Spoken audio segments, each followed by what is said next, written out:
Chapter 698. Wangdi Youth Apartment, the core area of the news event, was surrounded by countless news media. Cameras and microphones like long guns and cannons were held in the hands of the reporters, showing off everywhere. According to the latest information from Blackhawk Security Company, several apartment buildings across the street from the youth apartment had even been rented by several major TV stations. There were already sophisticated cameras aimed at Su Li's room and began to take photos without stopping. With the wide sunglasses on his nose, Su Li, who got out of the car, had no expression on his face. The equally indifferent Zhou Yu looked through the dark brown lenses at the green space trampled by the reporters. Thinking of the happy pregnant life in the apartment back then, she couldn't help but curse in her heart. Colonel Su Li, do you have anything to explain about the accusation of the Federation Bureau of Investigation? Colonel Su Li, are you really from Donglin? Look here. Colonel Su Li. The nervous and excited reporters were like a tide beating the security personnel of Blackhawk Security Company. Su Li quickly walked into the building.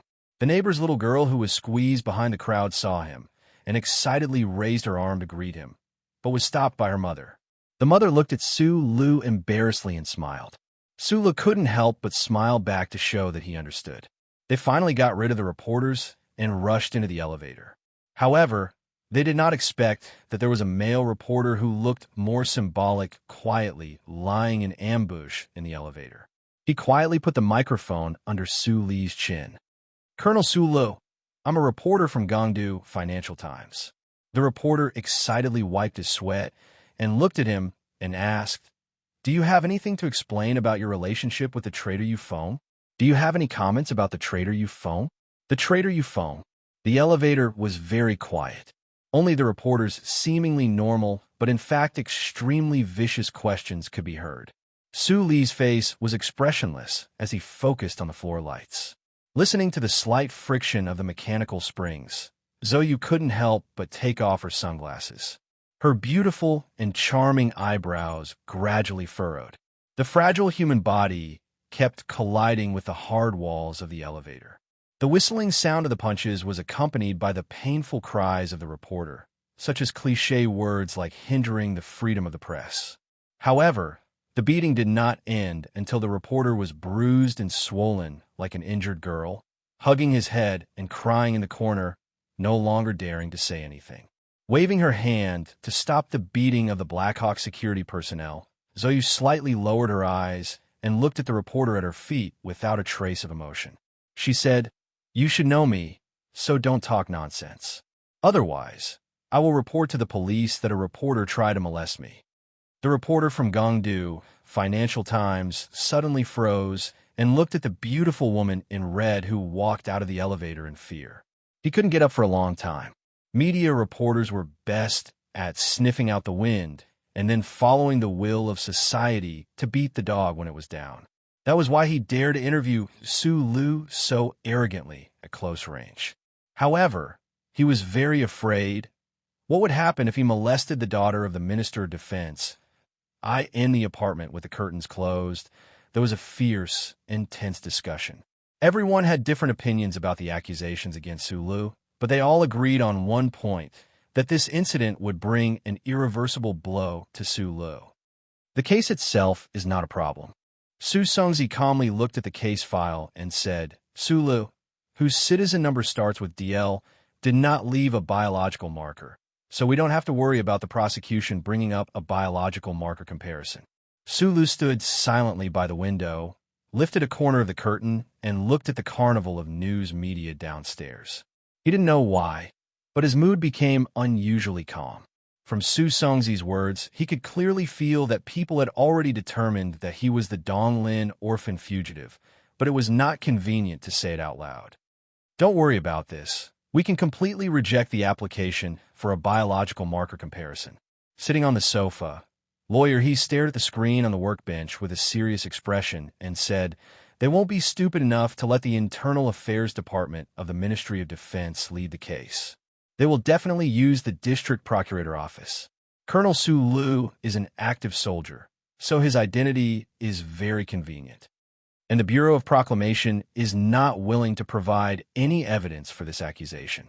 Su Songzi spread his arms somewhat curiously, looked at Su Lu by the window, and continued. That is to say, the prosecution can't find any evidence at all, except for the testimony of the residents of Donglin's Zhonglo Street. But the problem is that the testimony of these witnesses is not absolutely valid. Tai Ziyuan's identity was special, so he quietly left halfway. Lawyer, he quietly joined the crowd, listened to Su Songzi's words, and nodded. There can't be a jury, absolutely not. The testimony of these witnesses is useless.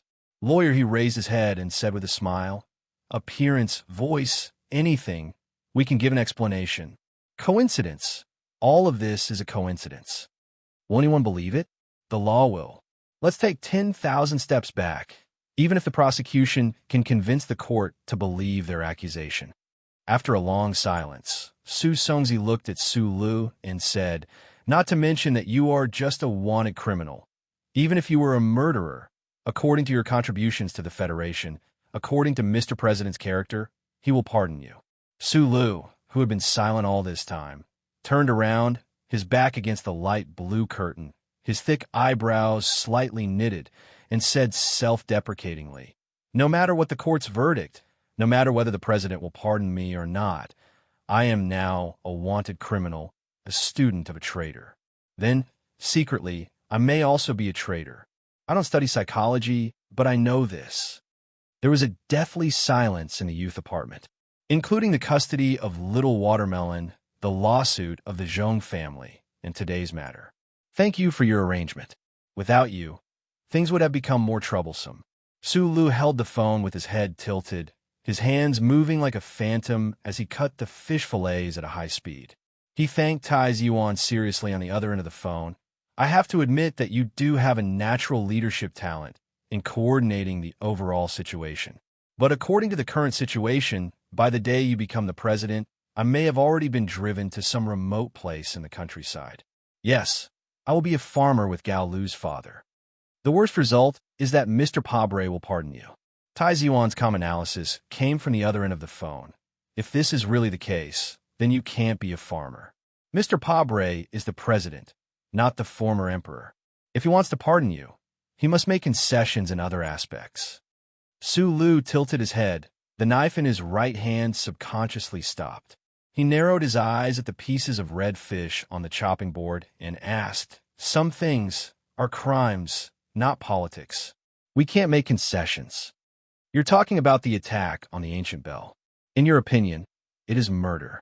But don't forget that for most people in the Federation, except for the people in the West Woods, Zhong Laohu's death or sacrifice at that time is a matter of universal celebration.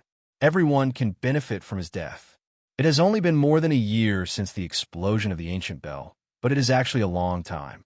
It is enough for people to forget a lot of things. People like this kind of violence that most people secretly look forward to. People enjoy the consequences and hope to forget the process. What you're doing now is to remind people of this incident. Tai Ziyuan's voice sounded particularly cold and sharp on the other end of the phone. This is a very dangerous thing. Even the president of the Federation can't go against the entire Federation. Look at your situation now. You just try to get involved in this matter, and there are countless shadows standing in the dark corners reaching out and messing with you. They want to ruin your reputation now, and you're going to ruin it soon.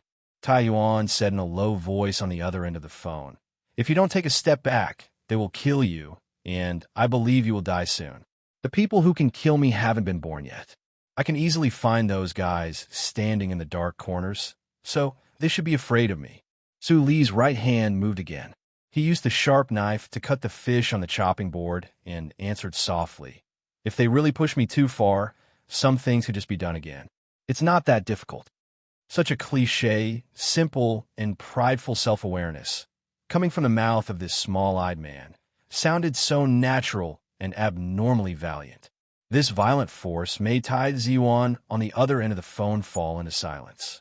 Su Lu placed the 5mm thick hand-cut fish meat on a porcelain plate, paired with fresh lettuce leaves, and drizzled with fresh cream sauce that could be found everywhere in the market.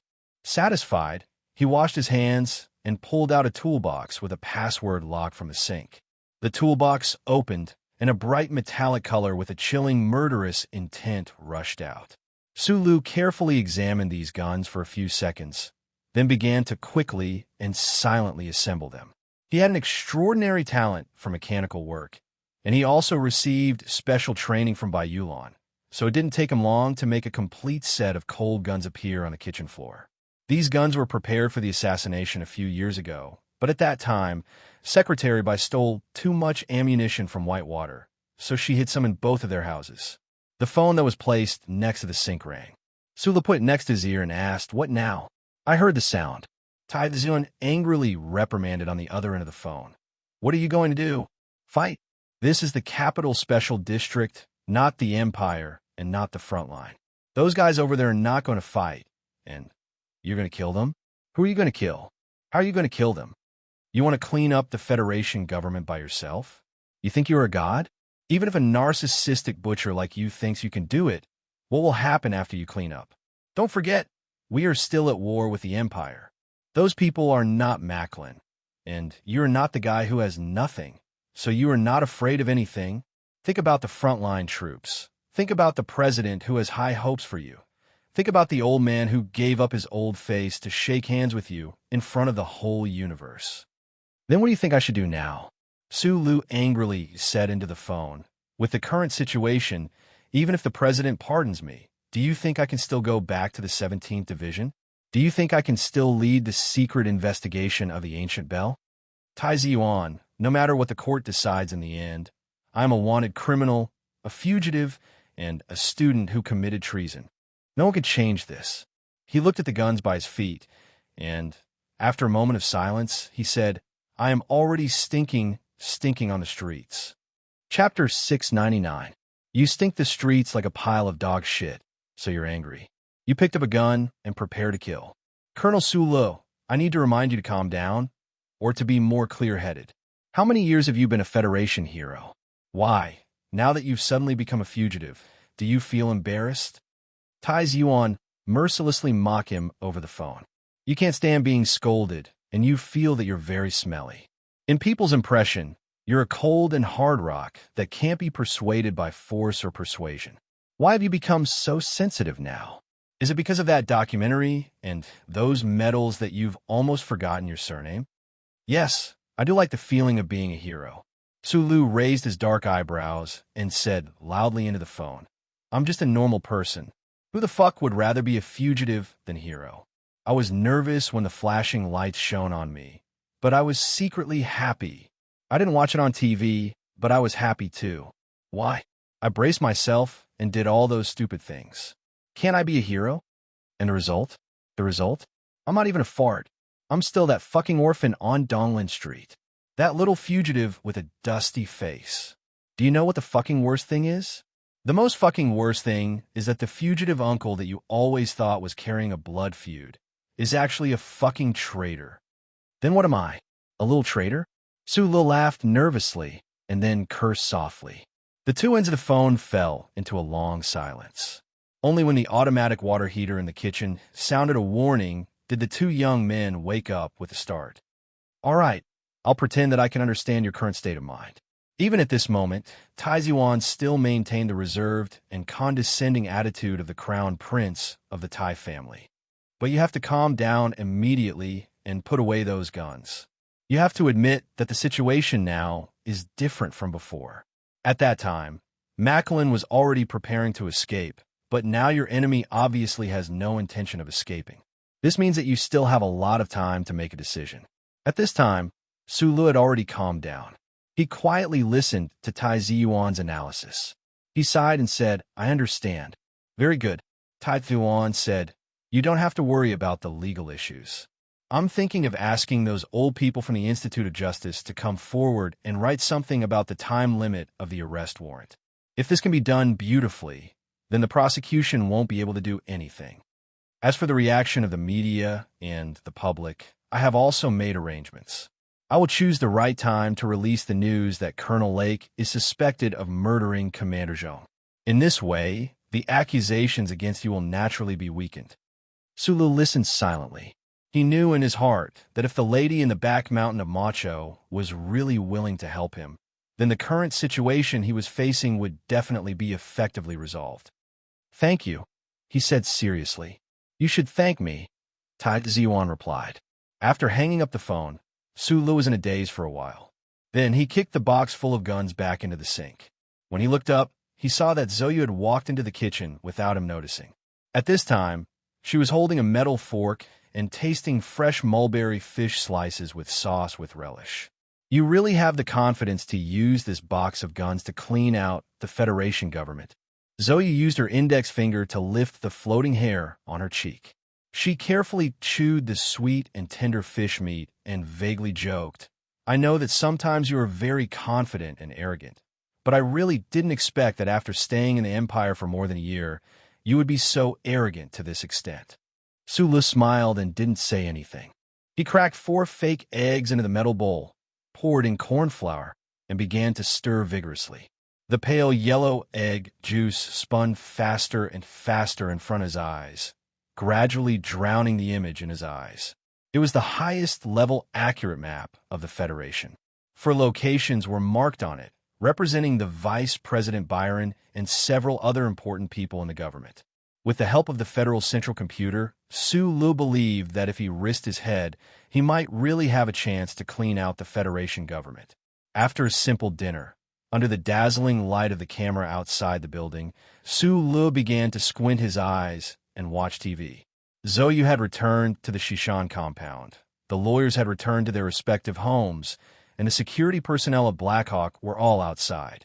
He was the only one sitting alone on the sofa, looking at the complicated expressions of the news anchors on the screen, the residents of Donglin who were being interviewed, the gloomy expression of the Federation Bureau of Investigation who warned the public, and the guests who worriedly mentioned how, when a Federation hero was involved with a traitor, what kind of impact would it have on the security of the Federation. He was a little tired, and a little unwilling. At this time, he unexpectedly received a call from Zhang Xiaoming. Since they parted ways at the Lufeng Slope Club, the two hadn't seen each other for a long time.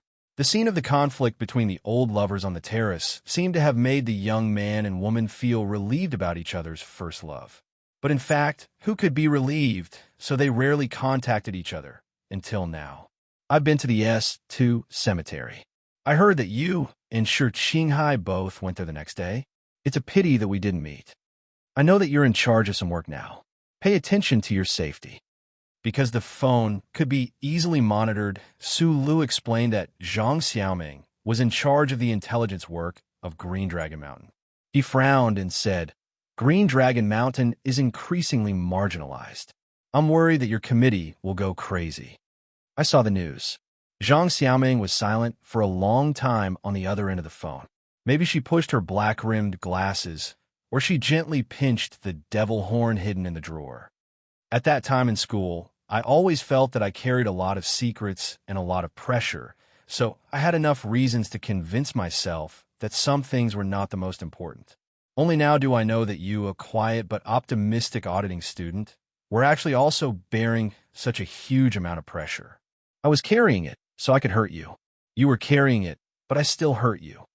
Zhang Xiaoming's voice was a little sad and a little muffled. Everyone in the Federation who saw the news today will have their own thoughts, but I only saw you, who needed warmth the most, and ended up being cold to me. I'm a little regretful. Sulu held the phone and was silent for a long time. His body was straight, as if he was standing right in front of her. Suddenly, he smiled and said gently, "Dear, we're still young. It's not too late to regret." Later in the night, Jian Shui sent a video message. The federal forces that had invaded the mainland of the Empire were carrying out battlefield rotation work. The Iron 7th Division and the new 17th Division, the 2 units that had taken on the most important tasks in the first phase of the war, were ordered to return to the capital ring to rest and reorganize. Jianshe the Federal Fleet's Airborne Brigade, was also resting and reorganizing. The former national idol, now a beautiful female officer, was on the long journey home. Before today, only a few people in the Federation knew about Su Li's secret. The old man, Lady Tai, and of course Jianshe as the uncle's biological daughter, was the one who knew the story the best. In the video message, Jian Shui, whose beautiful face had 2 traces of oil stains, looked particularly attractive. She did not comfort Su Lo.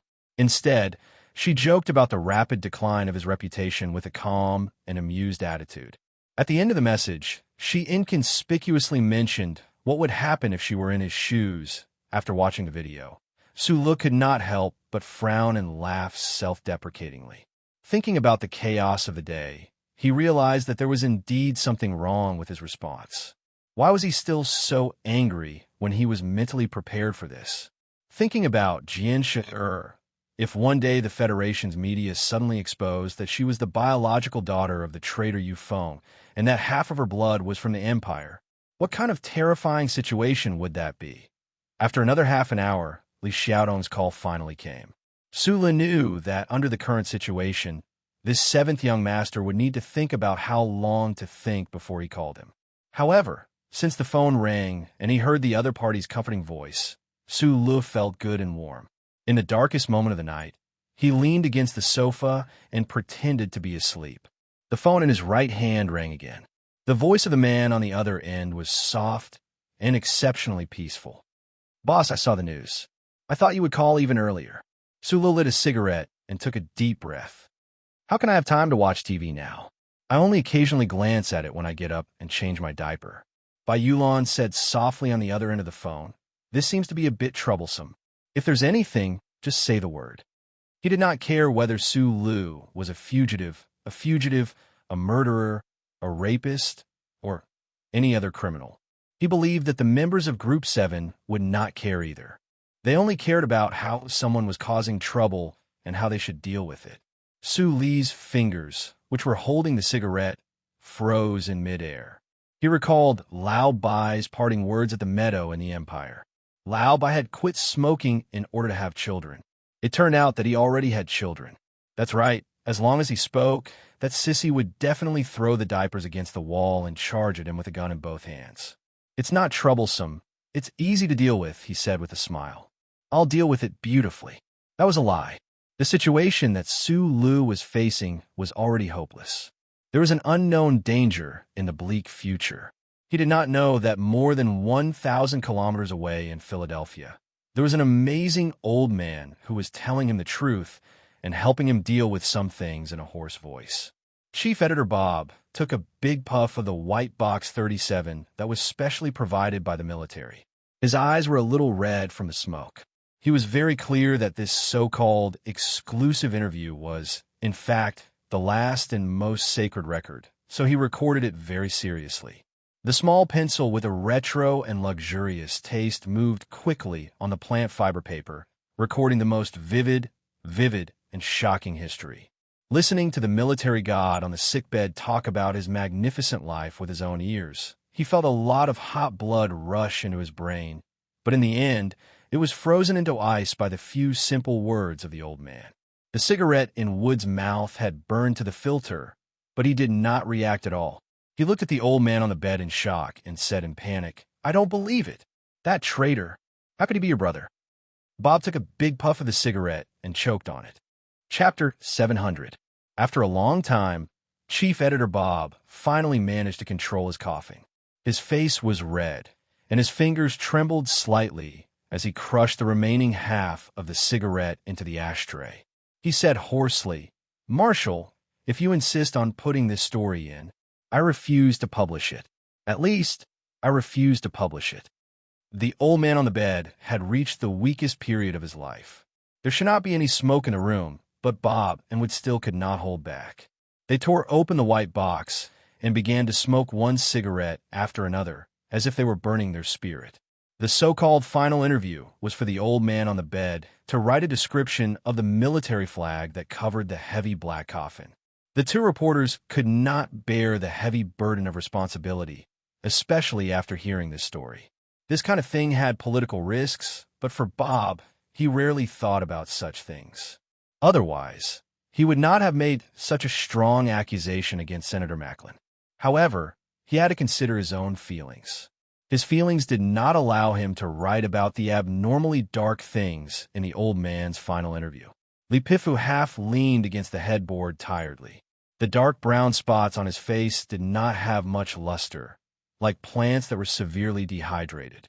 It gave people the feeling that they would turn into dust and be blown away by the wind at any moment. However, the old man's face always had a calm smile. He had probably already seen through matters between life and death, and had seen through things that were beyond life and death.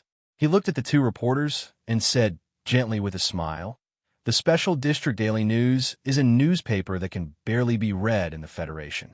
You two are good reporters." Bob and would change their sitting positions at the same time. It was inevitable that they would feel proud to be praised by the war god, but it was also inevitable that they would feel nervous. Isn't the responsibility of a good reporter to write about the story? The old man laughed. His hoarse and hollow voice echoed in the quiet room, disturbing the smoke that filled the room.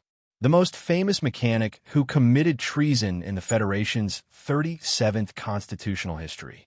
He is indeed my blood brother. Why can't I write this down? Bob leaned to the left of the chair and rested his chin on his two fingers. After a long silence, he suddenly said, "You insist on recording this matter that no one knows about. Is it because you want to share the burden of Colonel Sulu?" The old man's hand, which was as old as the dry roots of a tree, rested on the snow-white bedding quietly. He could barely feel the flow of life in his veins. The old man smiled and replied softly, "I've been given too much honor by the people of the Federation in my life, but I've been hiding many things from them. When I'm about to die, I always feel that I owe them something. Besides that, there's also the reason that you've guessed. A young man as good as Sulu shouldn't be burdened by the vulgar stories of the seniors. The Federation needs him. No, to be more precise, you will need him very much in the future. So, you're willing to pour dirty water on yourself to reduce the degree of distrust the entire Federation has for Colonel Sulu?" Bob raised the pencil in his right hand and looked at the old man on the bed seriously.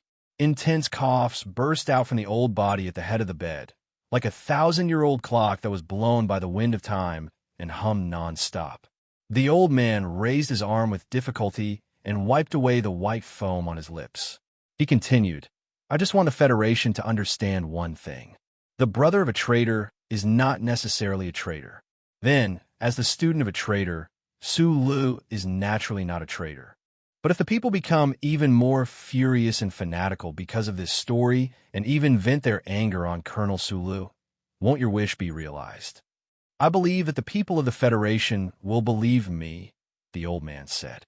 Two simple words of believe represented the decades of history between him and this space zone that no one dared to doubt. Bob was stunned for a moment. Then he nodded slightly and stared at the pencil in his hand for a long time. Then he raised his head and said seriously, "I promise you that I will include every word of your story and your brother's story in the interview." "Thank you. Lord Marshal, regarding this interview, can you include some things that the people are very interested in?" Chief Editor Bob lit up another white box of Sanchi and put the small square notebook on his knees. He asked, "For example, your hobbies, your personality, your retirement life. When were you the happiest and the saddest in all these years?" You must know that for decades, the Federation's press has never dug up this part of the content. Tens of billions of people in East Forest, West Forest, and Upper Forest have been curious about it for their entire lives. Me? I'm a boring guy who has nothing to write about. The old man rubbed his chest and laughed hoarsely. And I have a very bad temper. Just like right now, when I see you smoking and remember that I haven't smoked a single cigarette in 10 years, I feel extremely angry.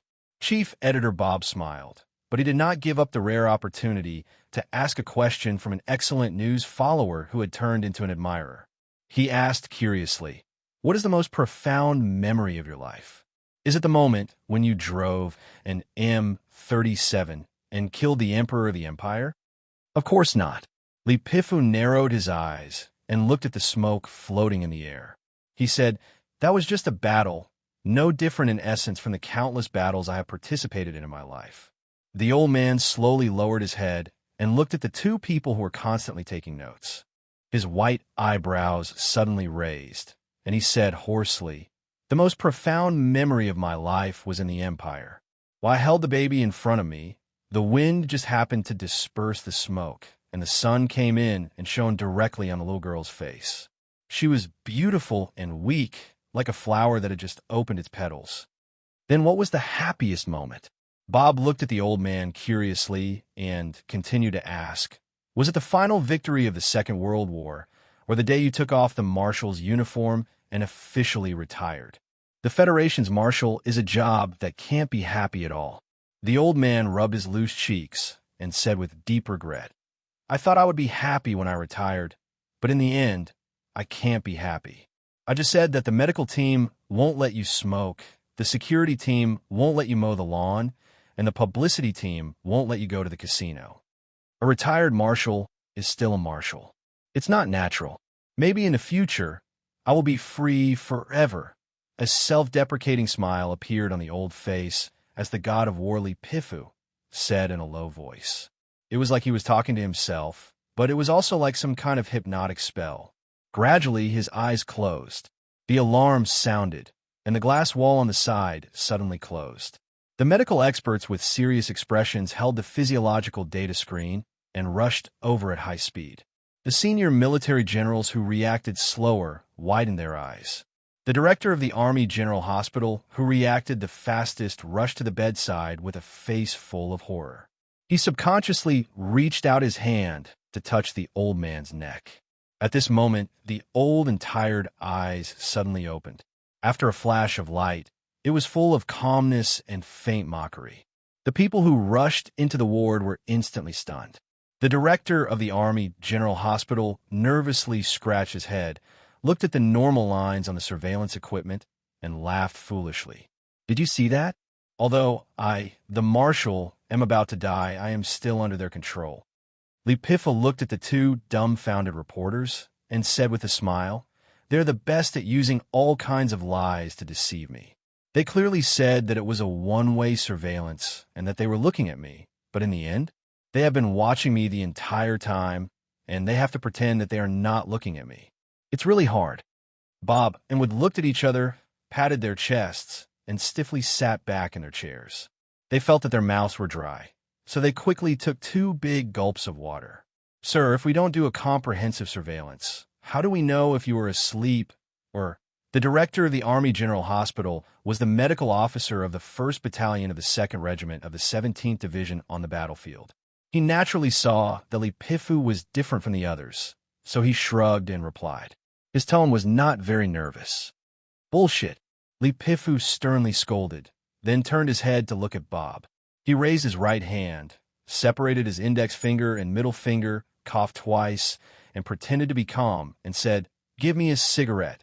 The rest of the medical staff returned to their positions. When Chief Editor Bob heard this request, he was stunned. He naturally looked at the big boss of the medical field of the Federation for help. The director looked at the calm face of the old man on the bed, mixed with a trace of pleading. He didn't know why, but he felt like his heart was being cut by a sharp knife. He didn't dare to look at him again. He swallowed his sigh, forced a smile, and walked out of the ward with half of his body. Wood quickly stood up and walked to the bedside as quickly as possible without making any noise. He took out a cigarette and carefully put it between the dry lips of the old man. Then he held a metal windproof lighter with both hands and lit it with a snap. Wood didn't know whether it was because he was so close to the old man or because of some other reason, but he was very nervous when he lit the cigarette. His fingers, wrist, and even his whole body were slightly trembling. Lipifu seriously took a puff of the cigarette. He frowned for a moment, as if he was trying to distinguish the difference between this puff of smoke and the smoke on the battlefield 10 years ago. In the end, the old man gave up and said with a smile, "Thank you." Then a light flashed in the old man's eyes. He said in a hoarse voice, "Cigarettes seem to really help humans think. I suddenly remember when I was happiest in my life." Bob listened carefully and took notes. It was in the Empire. That year, the transport ship was ambushed by the Empire's fleet. The 17th Division was forced to land on an Empire administrative planet. According to the intelligence, the 2 most powerful armored brigades of the Empire's royal family were stationed on the surface of the Northeast Star System. The guys who fought the yellow flag. I didn't know how many of my young men would die, so I was in a bad mood. But when I came in contact with them, I realized the 17th Division was really lucky. The old man on the bed narrowed his eyes. He was full of smiles, but he was also very sarcastic. There were no Imperial brigades on that planet. There were only 100,000 native troops stationed there. They were the famous 3rd Division of Lin who played in the mud in the Northeast Star System. What makes people happiest? Of course, it's when you thought you were in a desperate situation, but you realized that the heavens took pity on you and made you meet a bunch of idiots. Chapter 701. Teleporting from the snow-filled Capital Special District to Philadelphia, where there were hot springs, to conduct the last interview of the Federation's God of War. Even for people like Bob and Wood, who had personally witnessed countless major events in the Federation, it was very abrupt and shocking. And the interview also ended very suddenly. The weak old man on the bed finished smoking a cigarette, said thank you, and then said goodbye. The two of them were politely asked to leave the room. Standing in the shadow of the locust tree in the courtyard, looking up at the moon in the sky and feeling the slightly cold wind blowing in their faces, Bob and Wood continued to be in a daze. Then, they lit up their cigarettes almost at the same time. They had smoked too many cigarettes tonight, so their mouths were full of bitterness. 2 lieutenant colonels of the Ministry of National Defense's Publicity Department had been waiting in the courtyard and had a conversation with the 2 reporters. Then, the news director of the presidential residence, who had just arrived in Philadelphia on flight number 1, also came forward nervously, lowered his voice, and asked about the relevant situation. He also asked for a review in advance. Chief Editor Bob did not hesitate to reject the request of the news director of the presidential residence. With his current status in the Federation's news industry, plus his good personal relationship with President Pabre, and more importantly, he had adhered to the professional code of conduct for half of his life, this kind of rejection was natural. Although I believe that the Federation's people's respect for the general will not be shaken by this interview. As the author, we are very likely to be glared at by the public. Wood took a deep drag on his cigarette and said in a deep voice, I'm more worried that the press will be thrown countless baskets of rotten fruit. The professional demonstrators of the Veterans Association are not easy to deal with. Don't worry about this. Call the secretary and ask him to check the night flight. We must rush this interview out tonight. Chief Editor Bob wanted to throw away the cigarette, but he found that the Lee family's courtyard was very clean and tidy. He couldn't find a suitable corner to destroy the cigarette, but he had to put it out with the tip of his shoe and pinched it between his fingers. Why are you in such a hurry? I think we should at least let the editorial board take a look, Wood asked in surprise. It's too late. Bob took a deep breath. He looked at the full moon hanging above the locust tree and the crescent moon on the dark blue horizon in the distance and said, The marshal doesn't have much time left. He wants to see this interview. No one knows how many more days the old man can wait, so we have to publish it in the shortest amount of time possible. Wood was silent for a long time. He shrugged with the cigarette in his mouth and said sadly, Once this interview is published, anyone with a bit of intelligence will be able to guess that something is going to happen, that the God of War is dying. I really don't know how the Federation will react. No matter what kind of reaction you have, it's not surprising. Bob subconsciously pinched the shriveled carbon filter and said emotionally, The Federation only has one army god. In addition to the president's official residence, the senior military officials, and Mrs. Macho, who knew the inside story, probably the elders of the major families also vaguely guessed that something big was happening in Philadelphia. But before any authoritative information was released, no one dared to talk about it, because the identity of the old man on the hospital bed was too special. Therefore, the big shots in the capital's special administrative region did not receive any news. Their attention was still focused on the war on the front line, the Westwoods lawsuit, and the news about Colonel Sue Liu that had just exploded. Translator, Endless Fantasy Translation Editor. Endless Fantasy Translation, the majestic Parliament Hill stood silently amidst the cold wind and snow. It was as warm as spring inside, the majestic building protected by dozens of gigantic circular stone pillars. It was blazing hot because of the heated debate and even insults. In a vote just now, the government proposed an additional military budget proposal. Under extremely difficult circumstances, with the temporary defection of several members from the S2 industrial sector, it passed at a very low altitude. The difference in votes between the two sides was actually only 7 votes. Everyone in Parliament Hill understood why the budget proposal that had been in the news for half a month was so difficult to pass when the federal forces were winning. President Pabre's popularity was rising, and the public support was constantly climbing. It was because there were many forces in the Federation's political circle. Because of the news about Colonel Sulu, they smelled something strange and began to consciously or unconsciously stand on the opposite side of the president's official residence in an attempt to gain some kind of political benefit. This is a conspiracy, a dirty conspiracy. This is a complete political conspiracy. Inside the magnificent Parliament Hill, the seats of the members were arranged in layers at a very high angle. It looked extremely oppressive.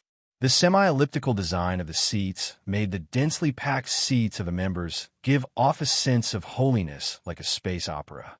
In contrast, the 3-story rostrum in the middle looked a little humble. At this time, a female member of the Parliament, who was about 50 years old and wearing a light pink suit, was standing in front of the microphone on the rostrum. Waving her arms excitedly, she launched the most serious accusation to her colleagues in the hall. Behind her, Mr. Zan, the deputy chairman of the Management Committee of the Federation, and Mr. Byron, the statutory chairman and the vice president of the Federation, were calmly looking at her short hair that kept shaking. Evo's constituency was in Donglan. Just like President Pabre's background, she was the daughter of a miner. She had always been known as a radical and representative of the interests of the people at the bottom of the parliament.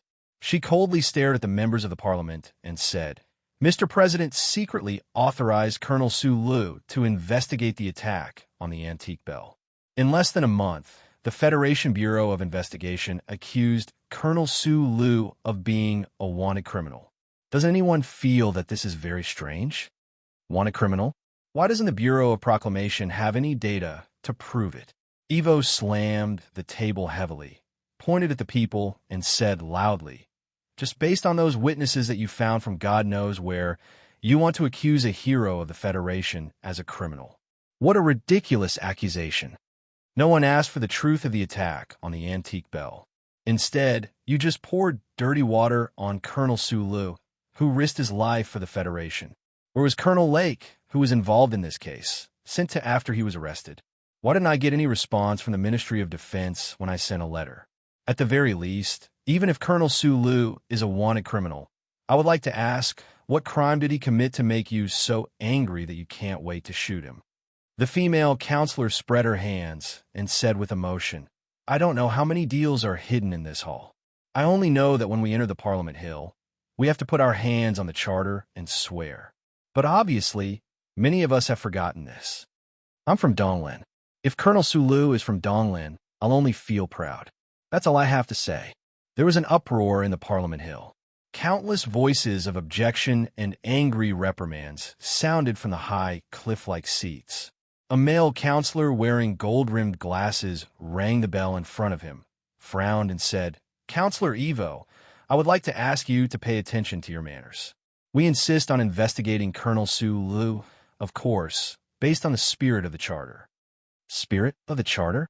Counselor Paulson, if my memory is correct, before you were elected as a counselor, you were the Deputy Minister of Finance of the previous government. And before that, you were a Senior Director of Shangao Investment Company.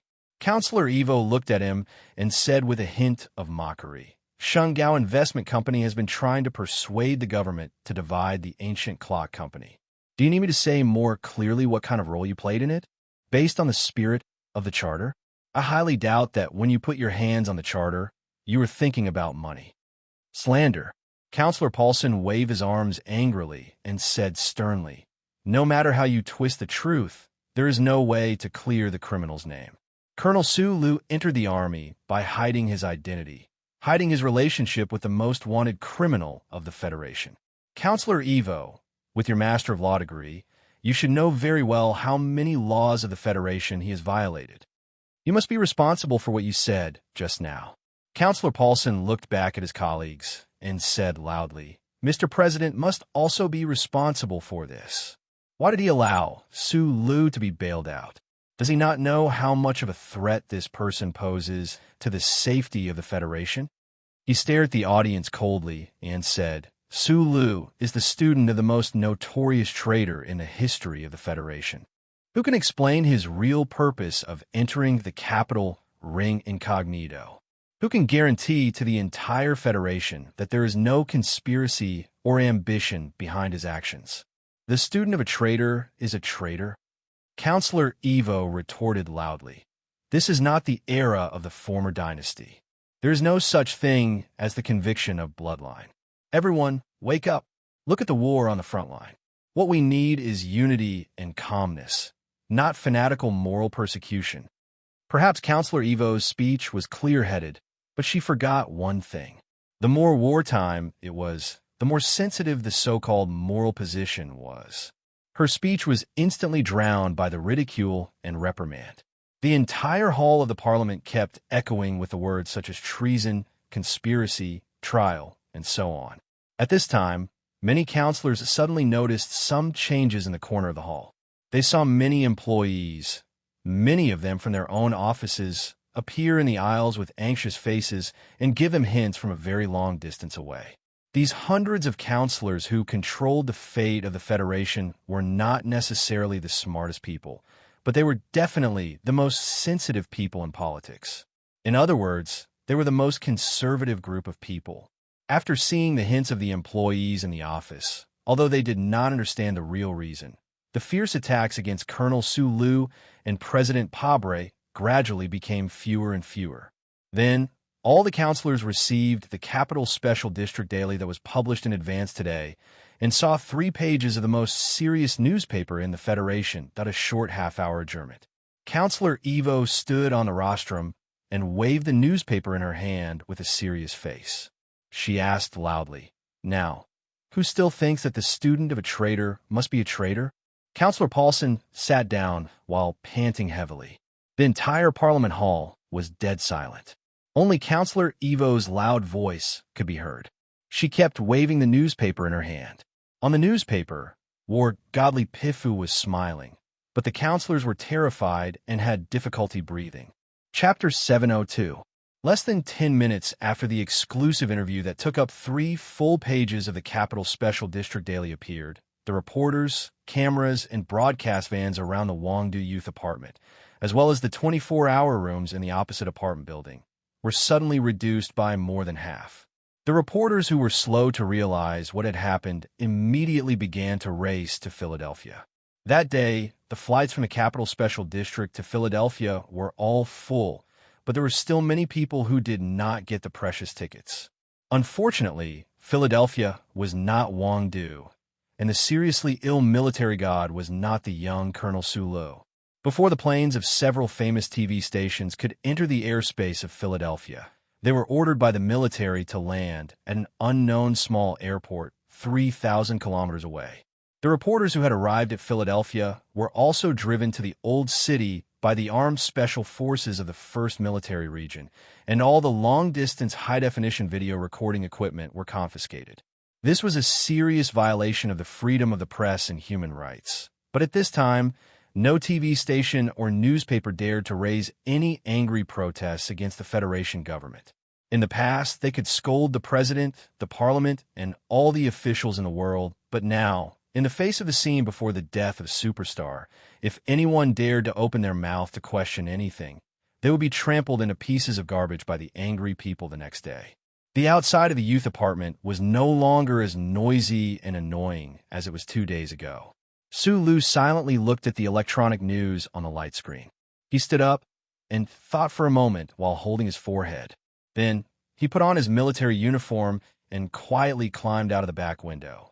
With the help of the Federal Central Computer, he easily avoided the prying eyes of the reporters and arrived at the military airport in the western suburbs before evening, boarding the special military plane that had been prepared by the Ministry of Defense. At 7:14 p.m., Sulu arrived in Philadelphia and went to the courtyard by the lake. Walking into the room, overflowing with the smell of medicine and the electronic sound of sophisticated medical equipment, he quietly sat on the bed covered with white clouds and gently held the thin but still strong hand of the old man in the clouds. No one knew what Lee Piffus said to him. People only knew that Sue Lu did not stay in Philadelphia for long, and once again returned to the Capital Special District. The dark green military vehicle drove directly into the West Mountain compound after him. It was already early in the morning. Deep in the courtyard of Shishan Mountain, Minister Zhou's house was shrouded in the light morning light.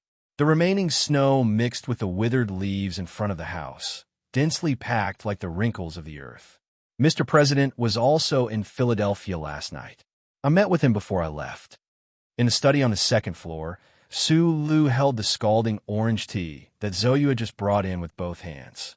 His thick eyebrows were furrowed tightly as he said softly, "Mr. President told me some things." He mentioned his sick daughter. He said, "Everyone has someone or something they care about, so at certain moments, they always need to make certain compromises and concessions. And these compromises and concessions often require more wisdom and courage than making great strides forward." He recalled for a moment and confirmed that he had not made a single mistake when he repeated the president's words. Director Zhou Yingxing sat on the sofa opposite him, deep in thought. After the big shots in the Capital Special District learned about the physical condition of Army Godly Pifu, they all went to Philadelphia to visit him. Regardless of whether these people could see the old man on the sickbed in the end, they had to go to show their attitude. But as the Minister of National Defense, he unexpectedly stayed. On one hand, it was because the war on the front line of the empire was still going on. On the other hand, it was also because of the way this scholarly general handled things. "How is the general's body?" Zhou Yingxing asked. "His condition is very bad. The organ failure is very serious." Su Lu put down the orange tea, rubbed his hair, and said after a pause, "It is purely a problem of age and old illness. The Army General Hospital is extremely pessimistic. They think that the old man may leave at any time." Minister Zhou was silent for a moment and said, "I have been in the logistics base. Seriously speaking, I have not done anything under the direct command of the old man. But every soldier in the Federation will think that they're just an ordinary soldier under the command of the general. When I heard this news, I was in a very bad mood." Su Lu rubbed his left hand from his forehead to the back of his head and said a few dirty words in annoyance.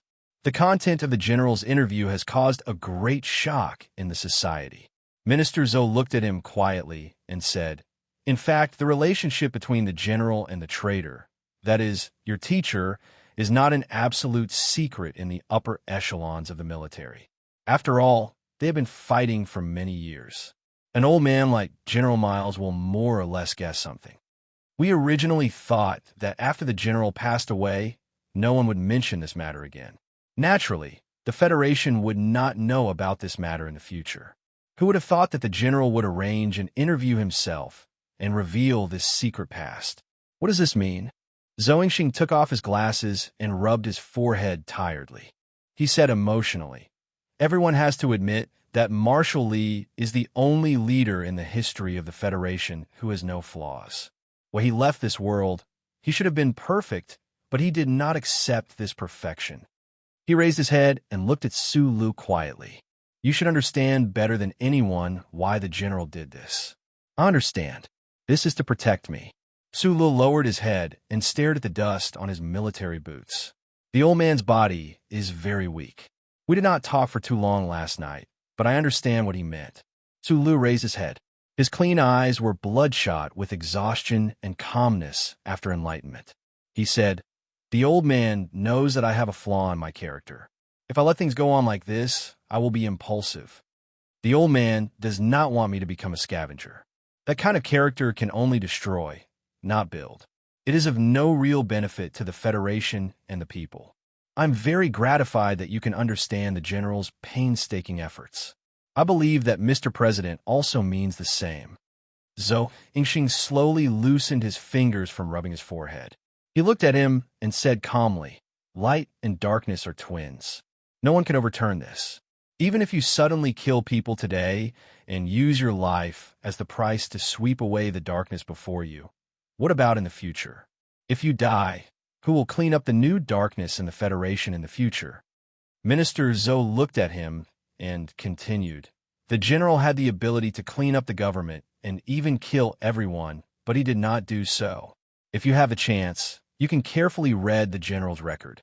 For several decades, even he has been constantly making concessions and compromising.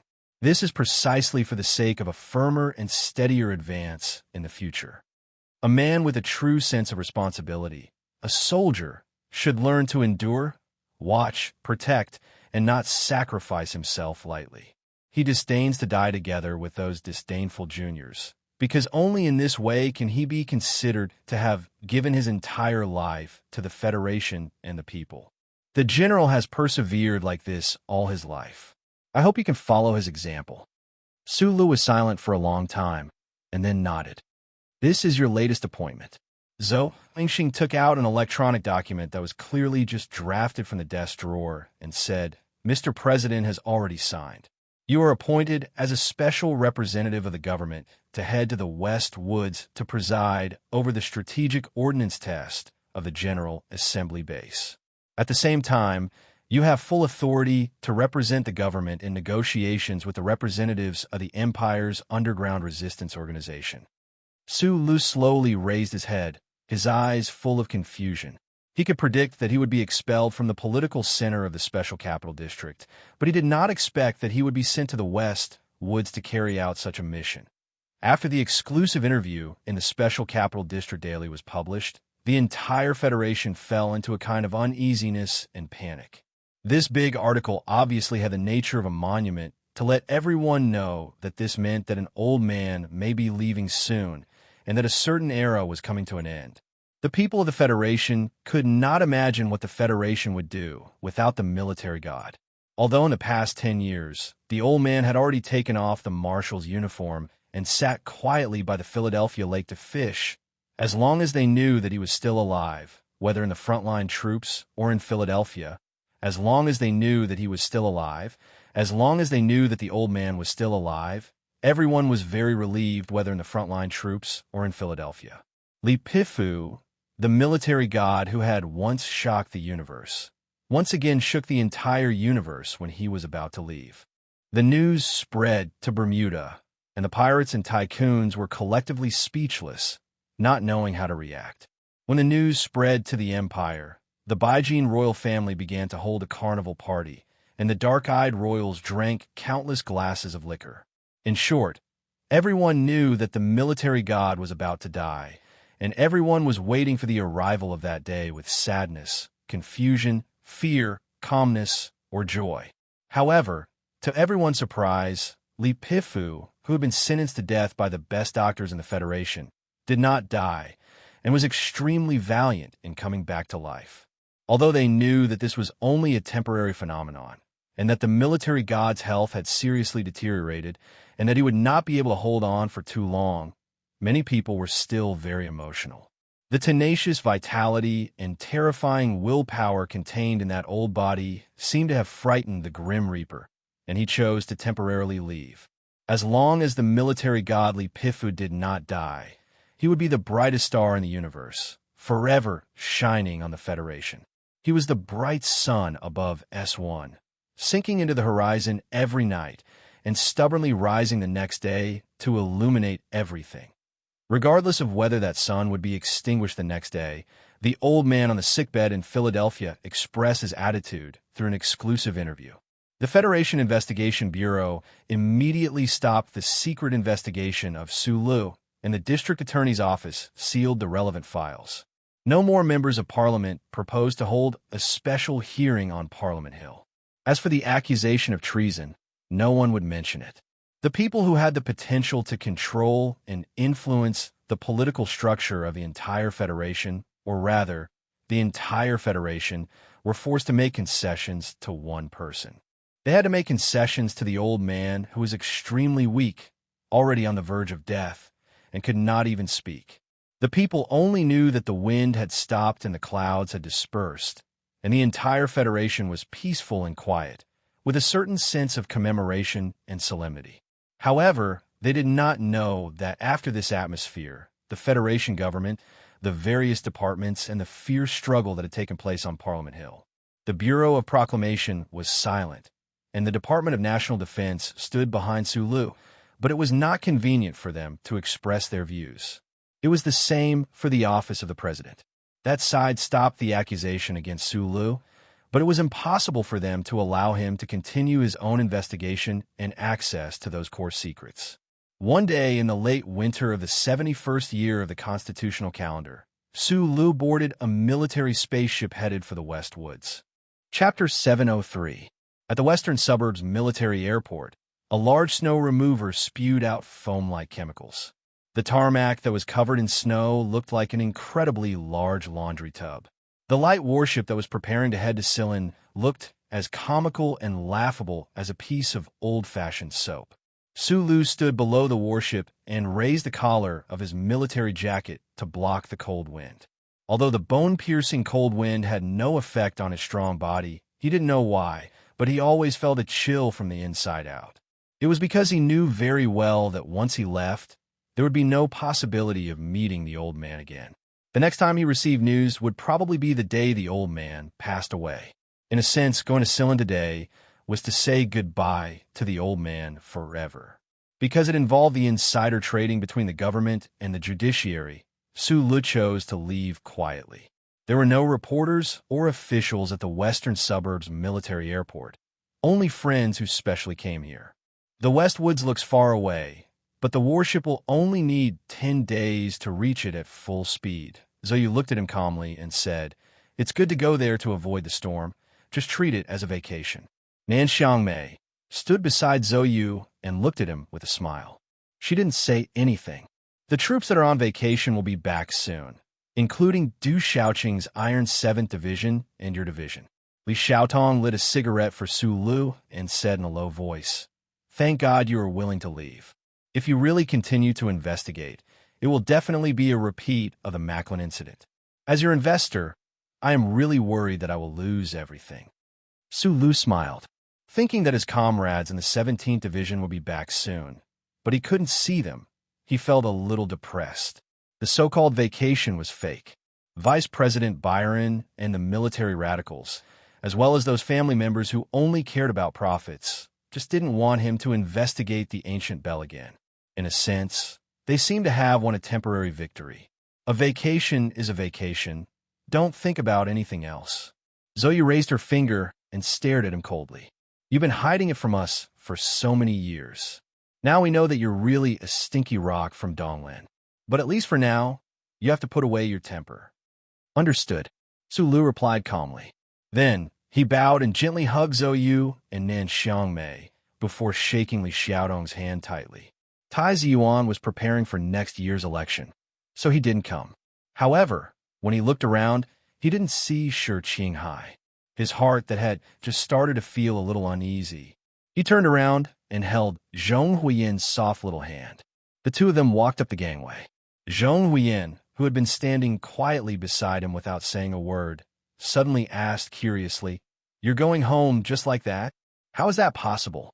Sulu held her hand and suddenly found that the little girl seemed to have grown taller in just a few days. She was gradually developing into a delicate and pretty girl. He smiled and said, "It's never too late for a gentleman to take revenge. Brother, after you killed your way into the Empire, the Federation thought you were dead and made a documentary. In it, your subordinates said, you once said that you're used to taking revenge for small people from morning to night?" Zhongwen opened her big innocent eyes and looked at him seriously and asked. Sulu smiled and rubbed her soft black short hair. He didn't say anything. Zhong Huiyan smiled happily, leaned on his arm, and gently swayed her body. In the rumbling of the battleship, Sulu took the little girl and started the journey back to the West Woods. Through the surveillance light screen, he looked at the capital special district that was filled with white people. Thinking of the politicians in the buildings, he narrowed his eyes. Next year would be the election. He looked forward to President Pabre's successful re-election. General Li Jiedu's position as the chairman of the Federation's Joint Chiefs of Staff would be firmer. Together with Minister Zhou, they would suppress the radicals in the military and have an overall strategic advantage. At that time, he would return and use polite and reasonable or simple and violent methods to get the price and interest that they deserved from those people. The new year of the 72nd year of the constitutional calendar passed by quietly. The thing that worried everyone didn't happen. The Federation, which had obtained victory, glory, and actual resources in the war, was full of songs and dances. The frontline troops started the first phase of rotation. The 8 ground troops that had taken on the harsh mission of entering the Empire's territory returned to the capital ring on warships.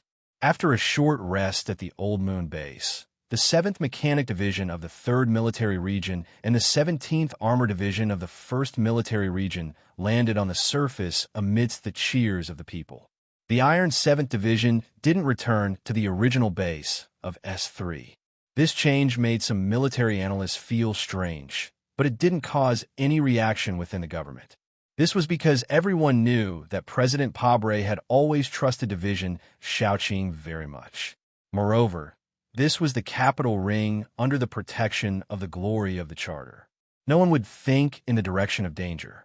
No one knew how the new soldiers of the 17th Division reacted to the accusations that Su Lu had suffered. People only knew that Division Commander Yu Qinghai, who was known for his bad behavior, rushed to Philadelphia like a madman. He rushed to his teacher's sickbed as fast as he could.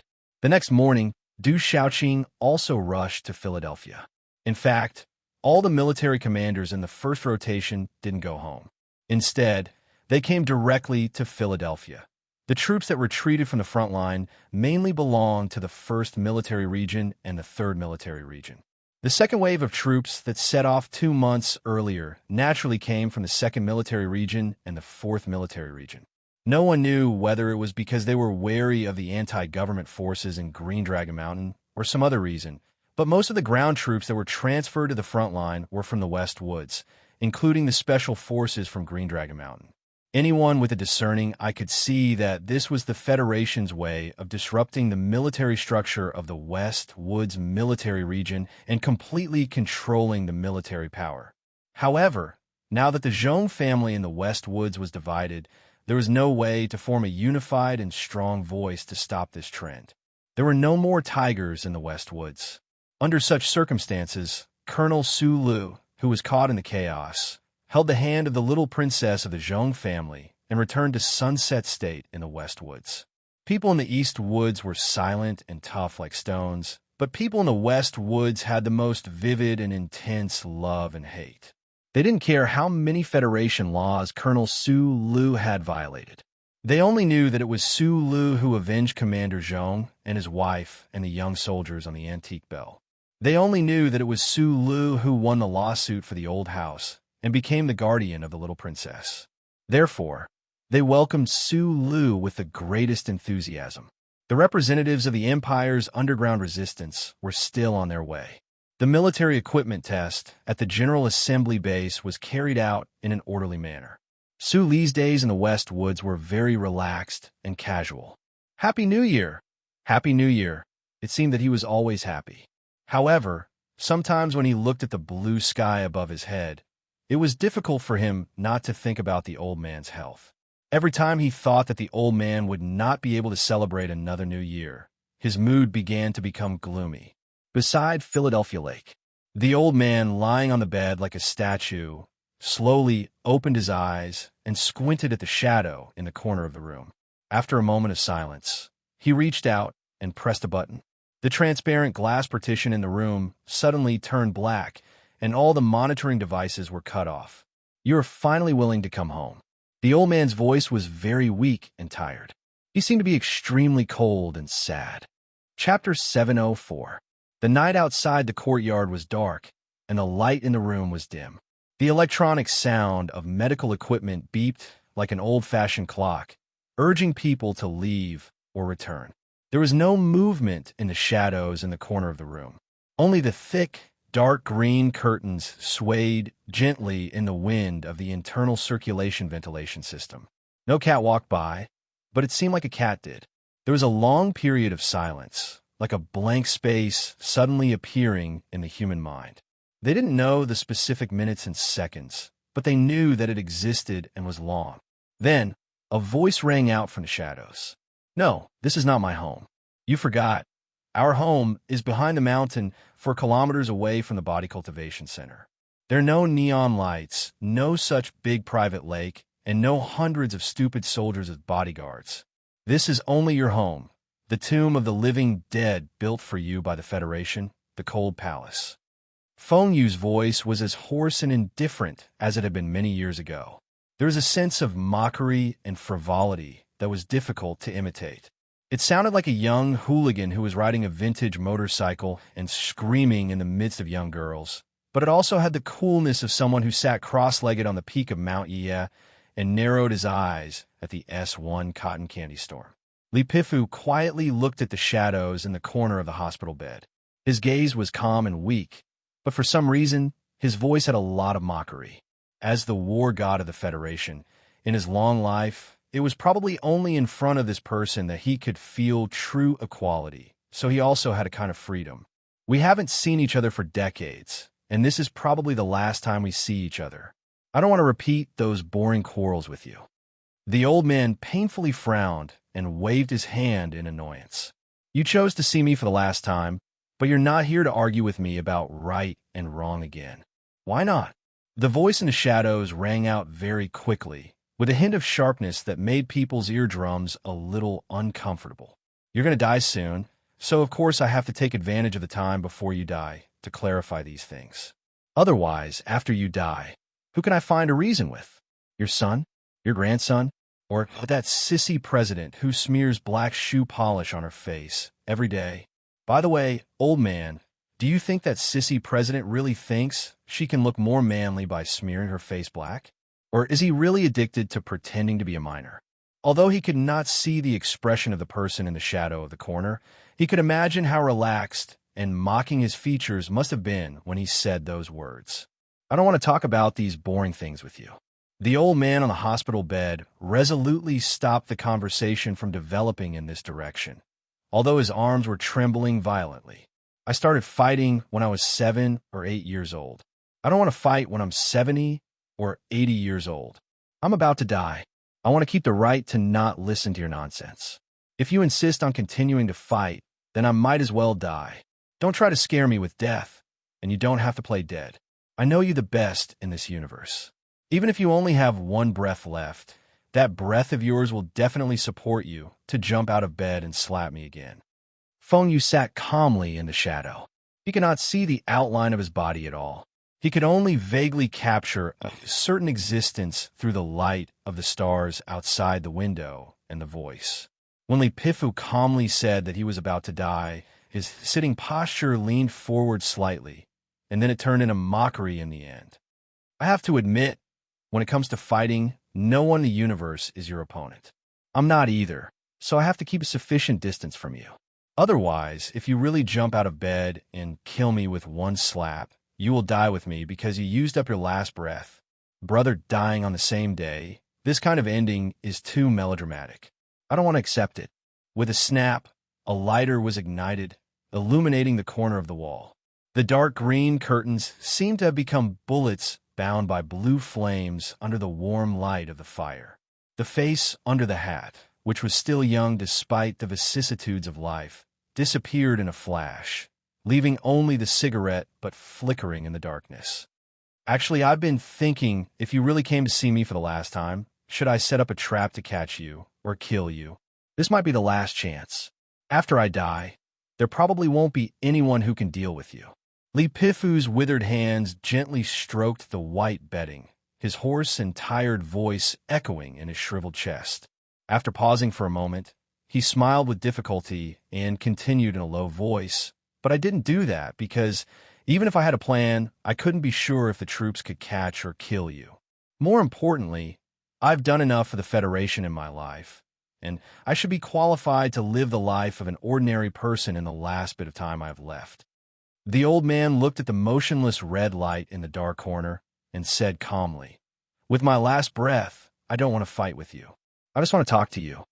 Old man, you're still so narcissistic.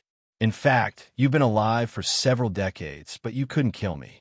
As for the universe after you die, it's actually much more interesting than you think.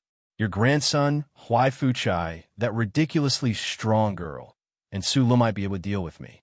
The problem is, other than a stubborn old man like you, who would think about dealing with their own brother every day? The man in the shadows stiffened and then took a deep drag of the cigarette. His voice was light and mocking, filling the room with the smoke. Then he bent the middle finger of his right hand, pinched the lower end of the filter of the cigarette with his thumb, and flicked the burning cigarette toward Li Bofu, who was lying on a hospital bed, just like the missile that flew through the air at high speed on that imperial planet. The whole universe thought that the dying old man on the sickbed was on his last breath and couldn't move. The cigarette should fall directly on his face and splash out humiliating sparks. But the reality was not so. The weak and exhausted old man on his last breath raised his right arm with difficulty, separated two fingers, and pinched the cigarette with incomparable accuracy. Then he brought it to his lips and took a puff. His old face, full of scars and loose skin, showed an expression of extreme enjoyment. Their cooperation was very skillful. Probably several decades ago, at the beginning of the 37th constitutional era, or even in the last few years of the last constitutional era, the two brothers greedily shared the cigarettes of their elders behind Mount Feiqing. As for the younger generation, I have to admit that you're better than me in terms of education. I'm not good at teaching people. I only know how to use facts to lead people. So in the process of teaching Li Feng, I only used bloody psychological means and unhealthy medical means to stimulate the development of his meridians. A few years ago, when I first saw Su Lu, this little guy, I found that you've already led him to a farther place. Like I said, you don't need to be modest about things like fighting, because it will appear very hypocritical. This situation can only prove that your luck is too bad. The man in the shadow lit another cigarette, still only showing his face in a glimpse. He said, "Blood inheritance has never been a stable thing. It's normal for the Li family generation to get worse and worse. When I was young, my teacher said that some people are born to practice these things. Sulu is like that, and so is that girl in the Empire who looks like a man." He stared at his elder brother on the bed from the shadow. After a long silence, he suddenly said, "In fact, the 10 postures I taught Su Lu, in addition to stimulating Jinshi, were mainly to restrain the Feiqing cultivation school, which is to deal with you and your filial son and grandson." Li Pifu's old and weak face did not show the slightest surprise. He said in a hoarse and mocking voice, "A few years ago, when I first learned of your existence, I knew that you were scheming again. George Carlin, Professor Jean, Mechanic Yu Feng. Feng Yu, you seem to have been scheming all your life. But the funny thing is, it seems that none of your schemes can be maintained until the day they succeed. You always abandon them halfway. Sulu seems to be the same. I like to play schemes." The voice in the shadow became sharp. He said mockingly, "You're an old guy who retired from the army for more than 10 years. You threw the martial uniform in the closet to mold. You're so carefree and indifferent to fame and fortune. But you definitely won't forget to let your conservative son control the army before you die, to wait for my stupid student Su Lu to gradually grow up, and to throw Du Shaoqing to the front line of fight. You've already arranged everything." "Yes, this is my arrangement." Li Pifu gently pinched the cigarette and said calmly in a low voice, "What about you? What's your arrangement?" "There's no arrangement." Feng Yu waved the cigarette, but in the shadow, and said disdainfully, "Green Dragon Mountain? Student? These things are not fun. I've been wanting to play with them for a long time." Li Pifu shook his head with difficulty and said with emotion, "When I think of your life, even I can't help but feel shocked. To be honest, sometimes when I think that it's my younger brother who has caused so much trouble in the Federation, I actually feel a faint sense of pride that I can't say out loud. Although it's rare that you've surprised me, I still have to finish what I want to say." Feng Yu in the shadow looked at his elder brother on the bed and said indifferently, "I'm not a schemer. You're the biggest schemer in the universe. Are you going to continue arguing?" Li Pifu coughed twice in discomfort and stared angrily and gloomily at the dark corner. "Are you going to deny that you didn't have any schemes behind raising Su Lu?" "Of course not," Feng Yu said. He's just an obedient and cute little dog. He can watch the house and play for fun. So I took him home and raised him. As for discovering that he was an extremely talented little dog, that was something that happened later. Don't try to explain anything or hide anything. Lepifa looked coldly at the dark corner and said, "Perhaps this proves that you also have some sort of guilty conscience." Guilty conscience. That man was enraged. Waving his arms in agitation, he said, "I taught him how to repair mecha, taught him how to make mecha, taught him how to use mecha, taught him how to fight, taught him how to kill cows, taught him how to eat cows, taught him how to enjoy life. What do I have to feel guilty about? Old man, if you really feel that there's a scheme behind this with your personality, wouldn't you investigate?" "There's no need to investigate," Lepifa said mockingly and disdainfully. "I also know there's a scheme." "There's no scheme." "There's a scheme." "No, there is." In a quiet room in the middle of the night, intense and childish arguments sounded like children arguing. Lepifu and Fengyu were, without a doubt, the most incredible pair of brothers in the 37th century. No, it should be said that they were the most incredible pair of brothers in history. They stood arrogantly in the stars between the Federation and the Empire and influenced the world we lived in for decades. They influenced history, changed history, and even became history themselves. They seemed to be very different in age, but in reality, they were already old and had the dust of history. Just like that, this pair of brothers, tonight at the shore of Philadelphia Lake, on the hospital bed, in the shadows, they were like children angrily accusing each other and arguing. They could admit defeat, but they were determined not to admit their mistakes. Chapter 705. What followed was silence. Then, Fengyu questioned in a deep voice filled with grief and anger. "Do you see that? Only a conspiracy theorist like you would think that everything in the world is a conspiracy. Why do you look so mature since you were young? How can you not be mature when you have too many thoughts? I'm different. Everyone in the universe wants to destroy me, but I'm not worried at all. I don't feel that all the canine mammals in the universe have wronged me. Of course, I haven't wronged them either. This is just a development that didn't happen together. Is it related to a conspiracy? According to what you said, our birth must be a conspiracy too. Our parents had to give birth to me after giving birth to you. They must have had the evil idea of using the great me to balance the great you. Otherwise, this matter doesn't make much sense from a probability perspective." Lepifu, who was lying on the bed, was provoked by these sarcastic but still calm words. With a gloomy face, he gripped the soft quilt tightly and suddenly said, "You don't have to say anything more. If Sulu is a gamble, I've already entered the game, and I will win in the end." After this somewhat obscure and unpredictable sentence came out, the room suddenly fell into a strange silence. The uncle in the shadows stared at his elder brother on the bed. One could vaguely see the bright eyes of an eagle shining in the darkness. After a long silence, he said with a slightly hoarse voice, "If you insist that this is a gamble or a conspiracy, why do you think you will win?" "Why?" Lepifu's sparse white hair scattered on the pillow. The old man quietly looked at the ceiling above his head. A trace of a smile appeared on his drooping lips.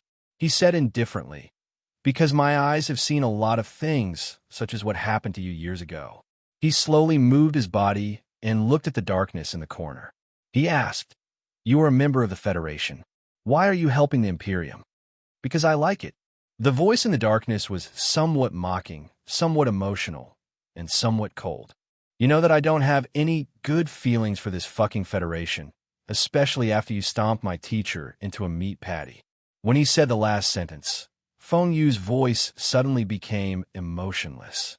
It was as if a bowl of extremely sour and spicy Huainan soup had suddenly been turned into clear water by some kind of magic. It was a clear water without any taste or impurities. "But this is our hometown, after all. There are people who care about you and love you here. For example, when Shaoli died, you didn't even look at him, so I'm cold and heartless." Fengyu's voice was lively again.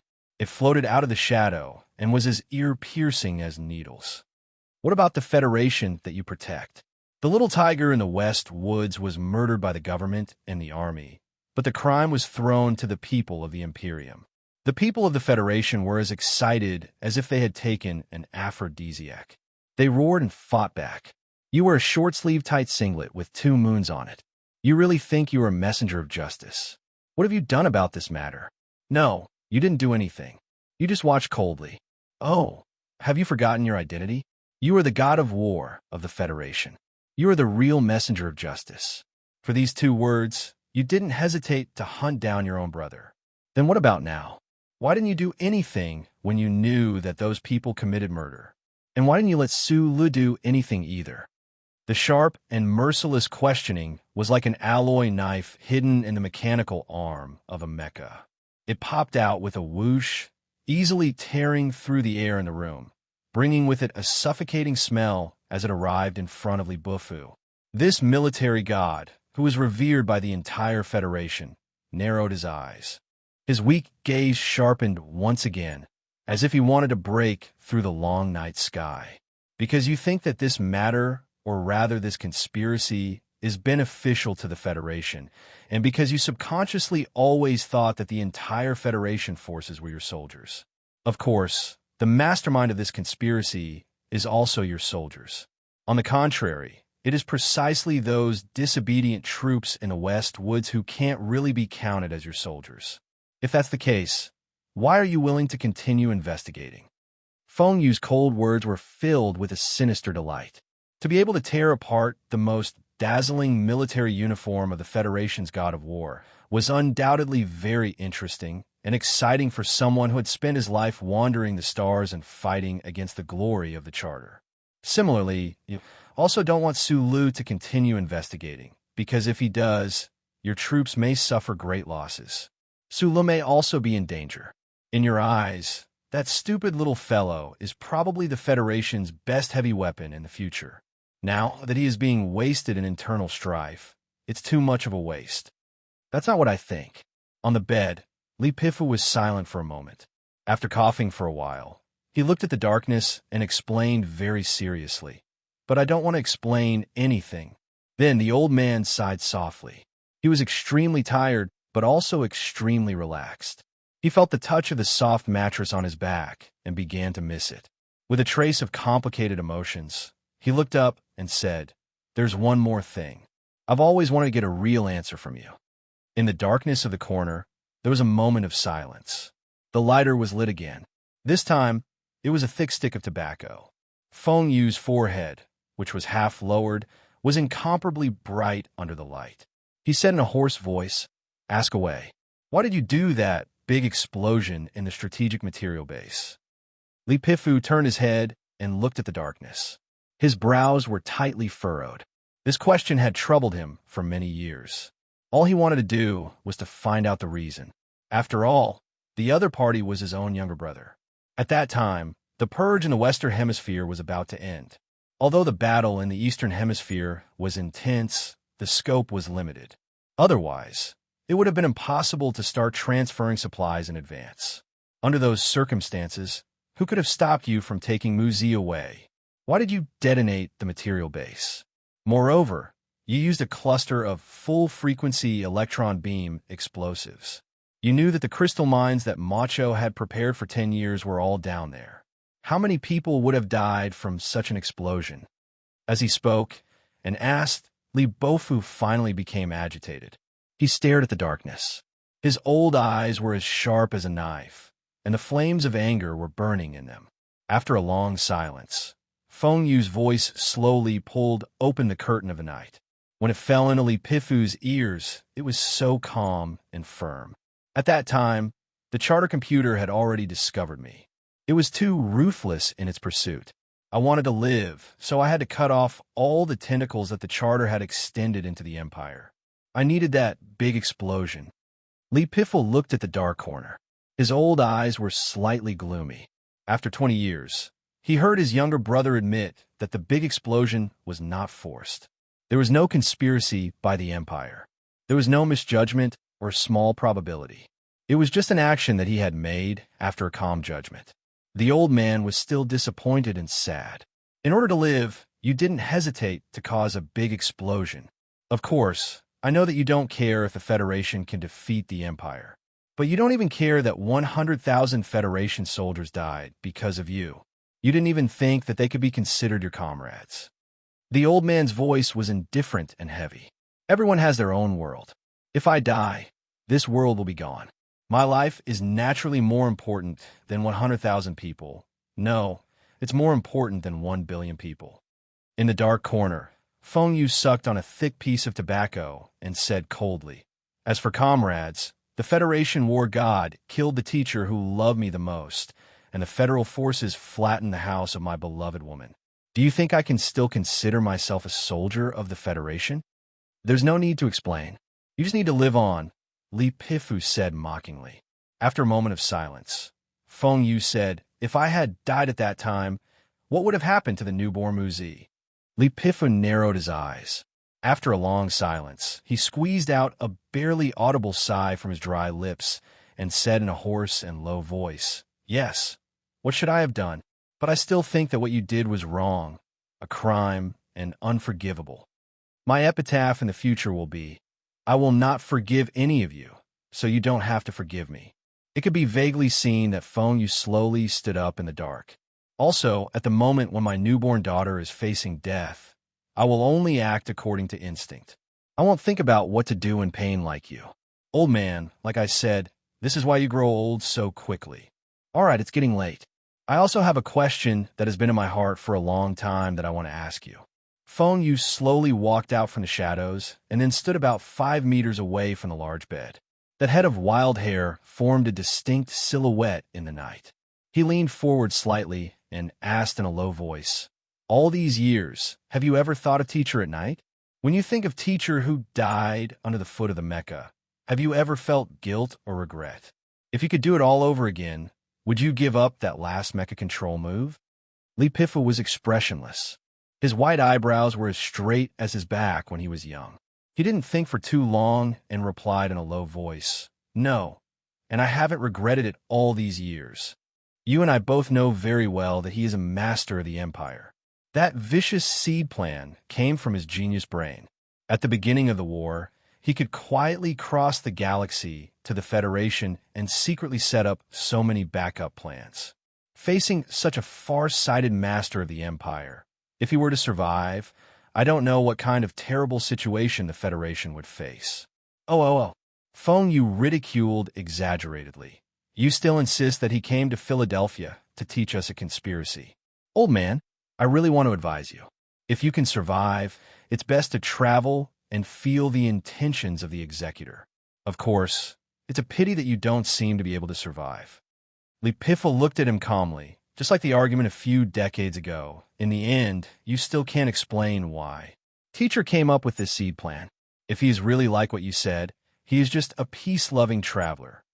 After a few decades, I already have the answer, but I don't know if you are willing to believe it." Feng Yu slowly walked a few steps to the bedside and said calmly, "In my opinion, Teacher's seed plan at the beginning was an effort to gradually integrate the Empire and the Federation." Li Pifu frowned. How can a member of the royal family of the Imperium, who was raised by the people of the Federation, be willing to wage a war against the Federation? What better person to promote peace between the two sides of the universe, or even to slowly learn from each other until the integration countless years later? Medellin. That's because the war had already begun. When teachers started the seed plan, the war had not yet begun. After a long silence, Li Pifu said tiredly, "This is just your reasoning. It doesn't prove anything. In Schiller's Octavo, there's a saying, 'Those who are not of my race are bound to have different hearts.' Back then, the people of the Federation did not know the meaning of this saying until the people of the Empire appeared on the other side of the Night Scorpion Nebula. Teacher is, after all, an outsider. There is no reason for him to invest such long-term love for the Federation, at least not more than the Empire.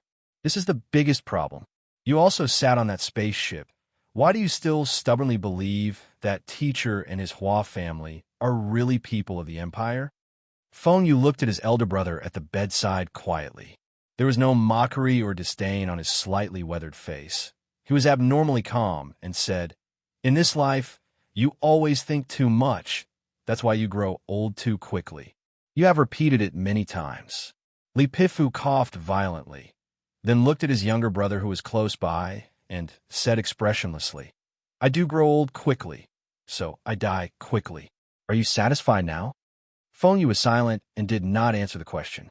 Instead, he said, Thank you for taking care of my daughter. I think she is my daughter. Feng Yu stretched out his right hand somewhat awkwardly and patted the old man's shoulder, saying, Okay, I won't argue with someone who is about to die. You're welcome. Li Pifu closed his eyes tiredly. Have a safe journey. Feng Yu paused for a moment and then walked out of the door. I won't see you out. The old man waved his hand with some disgust, as if he was shooing away a fly. Then he heard the sound of metal clanking, like wind chimes ringing in the quiet night of Philadelphia. Opening his eyes with difficulty and looking at the empty darkness, Li Bofu curled his loose lips and simply smiled. He thought to himself that this kid still had a habit of hanging a bunch of metal tools on his, but it turned out that when they hit each other, they would still make such a clear sound. It was really like a death knell that hastened his death. When a most advanced medical team of the Federation found that all the monitoring equipment had failed, they rushed to the ward in a panic. When they turned on the lights and tried to find the real cause, it was almost dawn. No one knew that this pair of legendary brothers had already met in the middle of the night. Naturally, no one could imagine that with Feng Yu's ability and the deliberate cooperation of the god of war Li Pifu, it was so easy to temporarily prevent the outside world from spying on them. But looking at the god of war at the head of the bed whose jaw was gradually turning yellow, and looking at the heart-wrenching curve change on the medical data capture device, everyone knew that the old man was about to die. General Li Jiedu had been staying in Philadelphia for the past few months. He didn't take up the position of chairman of the Joint Chiefs of Staff of the Federation. He didn't even step out of the manor. The first thing he did was to go to his father's bedside and tightly hold his father's old hand. Li Pifu opened his eyes with difficulty and looked at his son who still had a calm expression. He released his last smile and held his son's hand tightly. The old man tightened his grip and his breathing became more and more rapid. Then he let go and stopped. Chapter 706. In winter, the temperature in Philadelphia was never too low, especially at the foot of the mountain and by the lakeside. There was only a thin layer of snow on the rooftop. When the bright morning sun shone on the thin layer of snow, it made the snow look as if it was about to burn. The snow began to melt into tiny streams of water that trickled down the ancient eaves and dripped onto the wet ground. The tiny raindrops had been smashing for many years, but they had yet to leave a clear mark on the hard ground, just like the thin and calm old man in the room. He had been shining in the Federation for many years, but there was still no way for him to fundamentally change too many things that had happened in the past. The door of the body training center in his hometown, Philadelphia, was open as usual. Young boys were exhaling white mist and kicking the wooden puppets tied with fine grass, just like he used to do in the past. The water on the eaves was still dripping slowly. Tick-tock, tick-tock. It was the perpetually calm and dull movement of the hour hand that made one feel suffocated. It was the greedily drooling little boy who was holding a bunch of red candy as he stared at the rising red sun.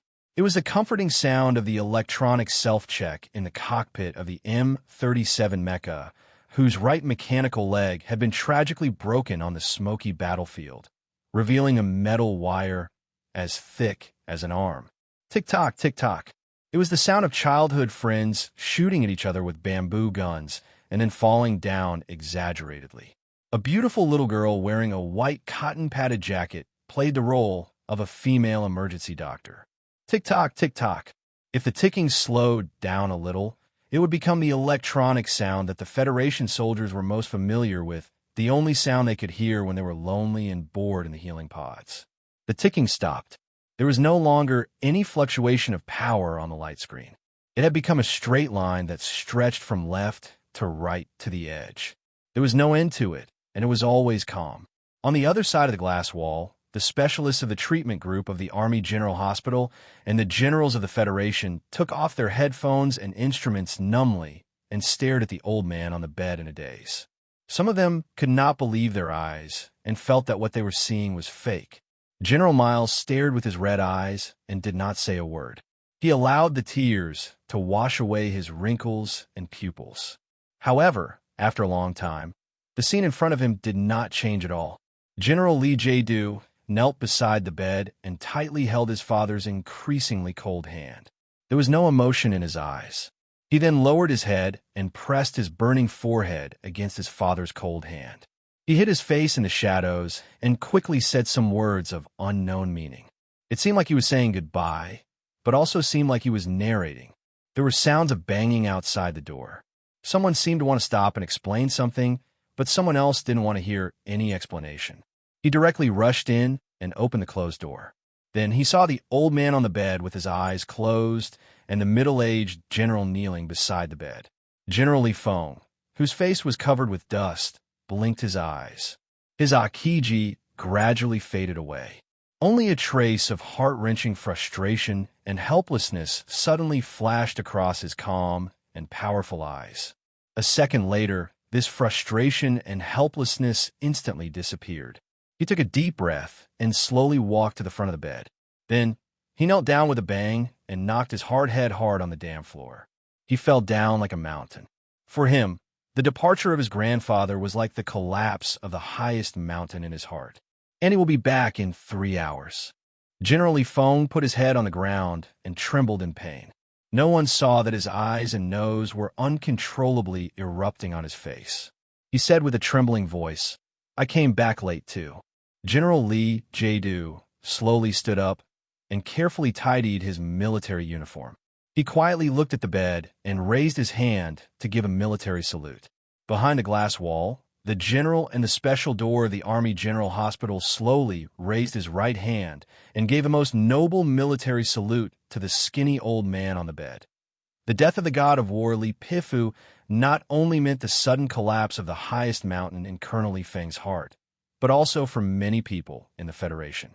The major incident that happened in Philadelphia in the morning was still under strict news control. However, the Federal fleet on the other side of the distant planet had already received the news first.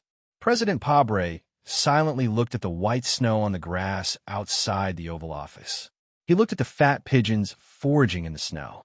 Sadness and heavy pressure appeared in his peaceful eyes. On the terrace, Lady Tai held a cup of coffee and listened to Butler Jin's report that the private jet to Philadelphia had been prepared. Looking at the picturesque landscape after the snow, sadness and longing were undisguised on her face. She and Li Pifu had known each other for many years. She had an inseparable friendship with his family. Most importantly, Li Pifu was the person she truly respected. Therefore, in the entire universe, only his passing could make her express this sadness in the deepest part of her heart. On the other side of the night Scorpion Nebula, somewhere in the distant and unfamiliar left sky galaxy, the Supreme Commander of the Federal Fleet, Admiral Hong Yuliang, stared at herself in the mirror with red eyes. Naturally, she thought of the teacher who had a loud voice and liked to tell erotic jokes many years ago. He was completely different from the hero in the brochure. When the teacher saw her for the first time, he mercilessly laughed at her because her eyes were as red as a rabbit's. A rabbit, a white rabbit, a pair of white rabbits. Yes, that was what the teacher said at that time. That was what happened at that time. Hong Yuliang turned on the hot water switch and allowed the steam to cover the entire lens. It covered the haggard and sad face in the mirror, as well as the pair of red rabbit-like eyes. Then, in the hot steam, he began to cry bitterly. South of Silin's Sunset State, the Federation's Changfeng military base tarmac. At the beginning of February, year 72 of the Federation's standard calendar, it was supposed to be the middle of winter, but this was only for S1 in the end. Wearing sunglasses, Su Lu was enjoying the sunlight sprinkling down from the azure sky above his head. He was enjoying the clear, warm smell coming from the dark green military uniform. He was so comfortable that he nearly fell asleep. The Federation's new space battleship with a triangular floating wing design glided over from the distance of the tarmac. In the air that was somewhat distorted by the strong sunlight, the Federation's military flag could be faintly seen. The space battleship continuously passed through 6 water gates formed by water pillars and slowly came to a stop. There was a grand welcome ceremony, lively military music, a newly decorated red carpet on the gangway, and beautiful girls holding flowers. Sulu, who suddenly woke up, narrowed his eyes and looked at these scenes through his sunglasses. He thought that the West Woods had made so many preparations. Even if the foreigners who came to negotiate were still vigilant, they would still be relatively happy. The hatch of the Federation's battleship opened, and a middle-aged man in a black leather jacket slowly walked out. He stood at the top of the gangway and waved to the black mass of welcoming people on the tarmac. From the frequency of his waving and his stiff posture, he was obviously very nervous. In fact, it was not only him and the members of the delegation behind him who were nervous. The Federation soldiers and civilians on the tarmac were also very nervous because everyone knew the historical significance of today's meeting. Many years ago, the Empire's diplomatic mission, which was as silent as a suicide squad, once visited the Federation. Many years after that, the humans on both sides of the Night Scorpion Nebula never had direct contact again. Until today, another group of brave or stupid Empire people came to the Federation's land with negotiation terms instead of ammunition. The extremely insulting word stupid was naturally not an evaluation made by a conscientious young historian like me. Stupid. The commander of the West Woods Military Region's 2nd Rapid Response Brigade stood beside Sulu. He looked at the stiff Empire person on the gangway, took off his sunglasses, and calmly mocked. He actually came in leather. Later, I'll get HDD Bureau to give him some trouble. Calmness and mockery usually could not be used together, but this young brigade commander behaved very naturally. That was because calling the people of the Imperium idiots was very natural for the soldiers of the Federation. It was even close to the truth, so he could be very calm. Sulu shrugged and walked toward the gangway. He did not try to dispel this atmosphere. Although he knew that this kind of hostile atmosphere was not good for formal negotiations, he also knew that the blood feud of decades could not be suppressed by a few words. Presiding over the cooperation negotiations with the Empire's underground resistance organization was the latest mission that Mr. President gave him. Of course, it was also the best excuse for the radicals of the government to expel him from the capital ring. After all, this matter was connected by him in the Empire in the first place. Sulu, who was walking towards the gangway under the light of the sun, was feeling very calm. He had a lot of contact with the members of the underground resistance organization who had come all the way from the Empire. He knew that they were not much different from ordinary people of the Federation, so he naturally did not find them troublesome. He was just worried that there would be trouble in Philadelphia and sure Shanghai. He did not know if the uncle would go to see the old man for the last time, and whether the uncle's safety would be a problem. Also, Mr. Schur had started to appear and disappear mysteriously again recently, and every time he appeared mysteriously, it meant that something troublesome was going to happen. In a situation where there was no reply, Sulu asked the old man to help him investigate Schur Qinghai's whereabouts. He was very surprised to find that the guy used some unknown method to hide from the most critical scans of the glory of the Charter. Another problem was that Colonel Lake. The Internal Affairs Department of the Ministry of Defense arrested this person, and Mr. Tion said that he would not let him die easily. Now that the election was around the corner, everything had to be done for the sake of stability.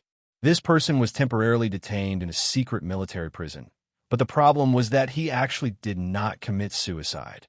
Killing oneself was always a simple matter, especially for a well-trained special soldier like Colonel Lake. Therefore, for Sulu, the fact that he did not commit suicide meant that it was not a simple matter. The other side was very confident, but why were they so confident? Colonel Sulu, it seems that you're not very happy to see your old friend. On the red carpet at the bottom of the gangway, a middle-aged Empire man wearing a black leather jacket looked at Sulu in front of him. He waved his arm in an exaggerated manner and complained, "Did you forget about us murderers and arsonists after returning to the Federation?" The government translator, standing in the middle of the crowd, was very nervous after hearing this.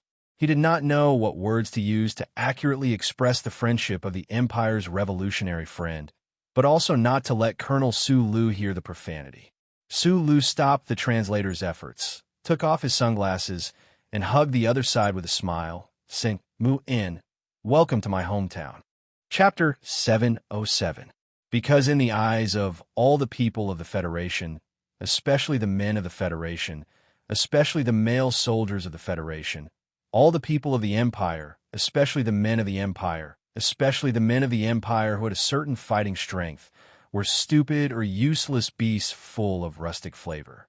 Because of the similar reasons described in reverse, it was easy to imagine that the welcome ceremony on the tarmac of the Changfeng military base was actually hiding too many swords and the most complicated greetings with dirty words under the surface of jubilation and warmth. Although the men of the Empire who walked off the battleship were said to be from some underground resistance organization and had been fighting with the Empire's royal army for hundreds of years, they were still from the Empire. This reason was enough to make the Federation people on the tarmac feel disgusted from the bottom of their hearts. Even if they tried to hide it, their expressions and actions couldn't help but become stiff. "Don't fight, at least in front of the news reporters, don't fight," Sulu said softly to the excited and bloodthirsty brigade commander beside him. He didn't have any expression on his face, and his tone wasn't very strong either. However, after the brigade commander was stunned for a moment, he immediately became more obedient. As the most loyal military officer of the Zhong family, he had to show absolute obedience to Sulu because he was the guardian of his little princess. "We are not here to fight." Mr. Muin, the leader of the Empire's underworld from the Tianjing planet, smiled as he took the flowers from the beautiful little girl. He wiped off the sweat on his forehead uncomfortably and said to Sulu in a low voice, "Also, I am not used to this kind of situation. I didn't expect you to learn the Federation language so well." Sulu shrugged and said, "Since your organization chose you to be the negotiation representative, you have to learn to endure the necessary procedures, such as the welcome ceremony. My Federation language isn't as good as your Empire language. Speaking of which, I always thought that your aristocratic accent was too proper, like the nobles in the palace."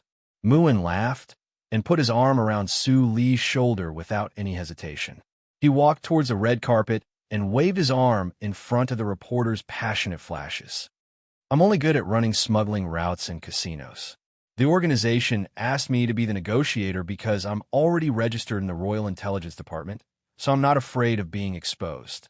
In addition, in order to show our sincerity, I originally planned to invite Comrade Chi Dabing over, but I was worried that the two of you would fight again." "Did Chi Dabing take over?" "The temporary representative meeting will be held in 3 months. Right now, he is learning and familiarizing himself with the work. Why would I wave my fist at the future leader of the underground resistance?" Sulu said without much sincerity. Then he looked at Muin's neck and said in a low voice, "If it's very hot, do you need to hold me so tightly?" Mr. Muin didn't seem to hear Su Li's words at all. He put on a sincere smile and hugged Su Li's shoulder tightly, showing his passion and his very good personal relationship with Colonel Su Lu to the reporters of the Federation. The photo area flashed again and again. Even the dazzling light in the blue sky above their heads dimmed under the contrast of the sun. Sula narrowed his eyes. Suddenly, a slightly bitter smile appeared on his lips. He said in a low voice, "I know what you're thinking, and I also know what you need. But there's something I have to tell you." "What is it?" Mr. Mu-in looked forward and forced himself to forget the underworld aura in his bones. He waved his arms at a uniform speed like a politician. "I've already lost my power." Sulu also looked forward and said with a smile, "Some very powerful people can destroy me at any time. And I came to the West Woods to see you because I was purged by the government." Muin's arm that was holding Sulu stiffened. A moment later, he laughed out loud and patted Su Li's back. He said in a deep voice, "It's even better if you lose. Then we could just drink a few cups. I can hear the sound of your crying in your heart." Sulu mocked. Mr. Mu-in shrugged gently and said with a smile, "Leader Wise thinks highly of you, and so do I. You will get back on your feet. Besides, according to the information from Bermuda, the organization confirmed that you are the successor of Army Godly Pifu. We don't have to worry about anything. It seems that you definitely didn't receive the latest information." "What?" Army God is seriously ill. This is really shocking news. Muin frowned and looked at him. Then why are you still here? The beautiful sunlight shone through the sparse big leaf maples. The edges of this Cylin's special big leaf maple were sharp, so even though the leaves were sparse, they were still able to cut the sunlight into countless oddly shaped shadows. The flickering spots between the shadows covered the grassy slopes and the woodland behind the base. Sulu lay on the grass and squinted at the magical light spots in the blue sky. He fell into a long silence. The orderlies in the distance looked at him with confusion. They probably didn't understand why the plenipotentiary of the government didn't care about the members of the resistance group after throwing them into the hotel. Instead, he snuck to the back of the base and stared blankly. What was more important than negotiation? Was staring blankly into space a happy thing? Obviously, Sula didn't think so, because he was very sad at the moment. Maybe it was because the light spots burned his retina or something else, but there were traces of sparkling water in his squinted eyes, and a trace of it slid down the corner of his right eye. On the red carpet of the welcome ceremony, in the cheerful military music, and under the excited photo-taking of the reporters, a line of white symbols appeared in Su Li's left pupil. In the friendly memorandum with the Federal Central Computer, there was a rule that forbade the old thing from entering his brain without permission. But today's matter was a special condition that he had agreed on in advance. The line of silent symbols read, Citizen number, Sele 321-8971.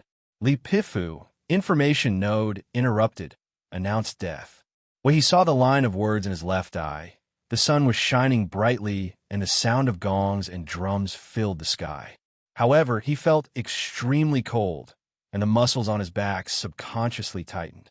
Except for the people saluting in the room in Philadelphia, Sulu should be the first person in the entire universe to know this news. He couldn't tell anyone else, and he couldn't reveal his true feelings, so he silently left the hotel and the base and went to the grassland under the maple forest to stare blankly into space. This feeling was a little strange. He had learned of a major event that would definitely shake the universe, but he had no way of telling others about his shock and sorrow. This was Shilin's Sunset Province, and the people of Shilin respected him. However, they were not his people like Group 7, so he had no one to talk to. This was probably the so-called frustration and helplessness. He picked up the military encrypted phone and dialed a number. After waiting for a long time, Su Lu was surprised to find that the call was connected.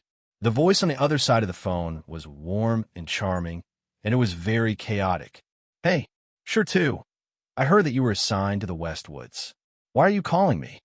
Sure Qinghai, who was obviously drunk, shouted loudly on the other side of the phone.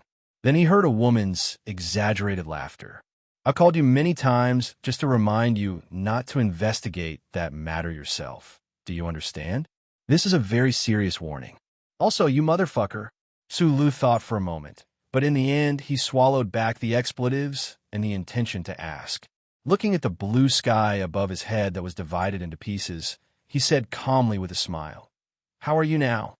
Very good. Sure Qinghai laughed and said, Why are you so nervous? By the way, I feel that you are not in a good mood, and your voice is slippery. What happened? Nothing.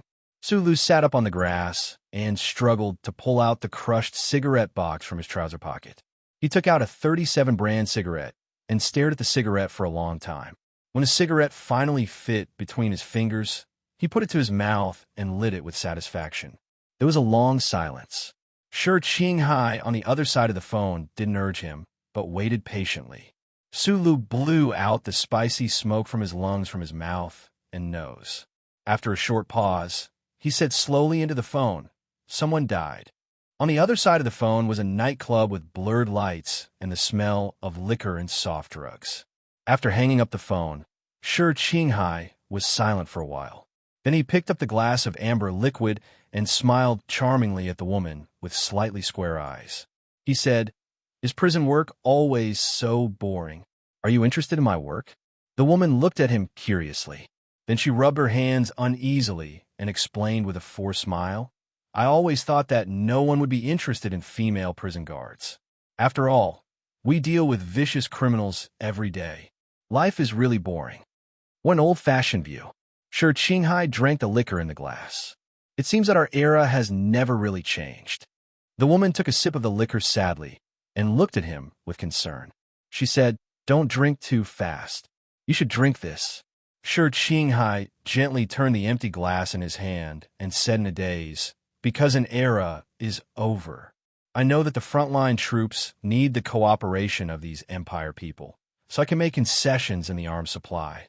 Attitude? My attitude is very good. The photos in the West Woods military observation published yesterday can prove it. The question now is not how to negotiate, but why do I have to stay to negotiate?" The Department of Defense arranged a special office for Su Lu in the famous Golden Star Hotel in Sunset State. Outside the window was the beautiful Silver Beach. But today, when he looked at the blue sea and blue sky outside the window, he couldn't feel at ease. He couldn't help but feel angry when he thought about what those people did. "Mr. Minister, if the funeral is scheduled for next month, then I have no reason not to go back. You want me to stay in the Westwoods? I need an explanation. If I'm not satisfied with this explanation, I don't think anyone can stop me from going back to attend the funeral." Chapter 708.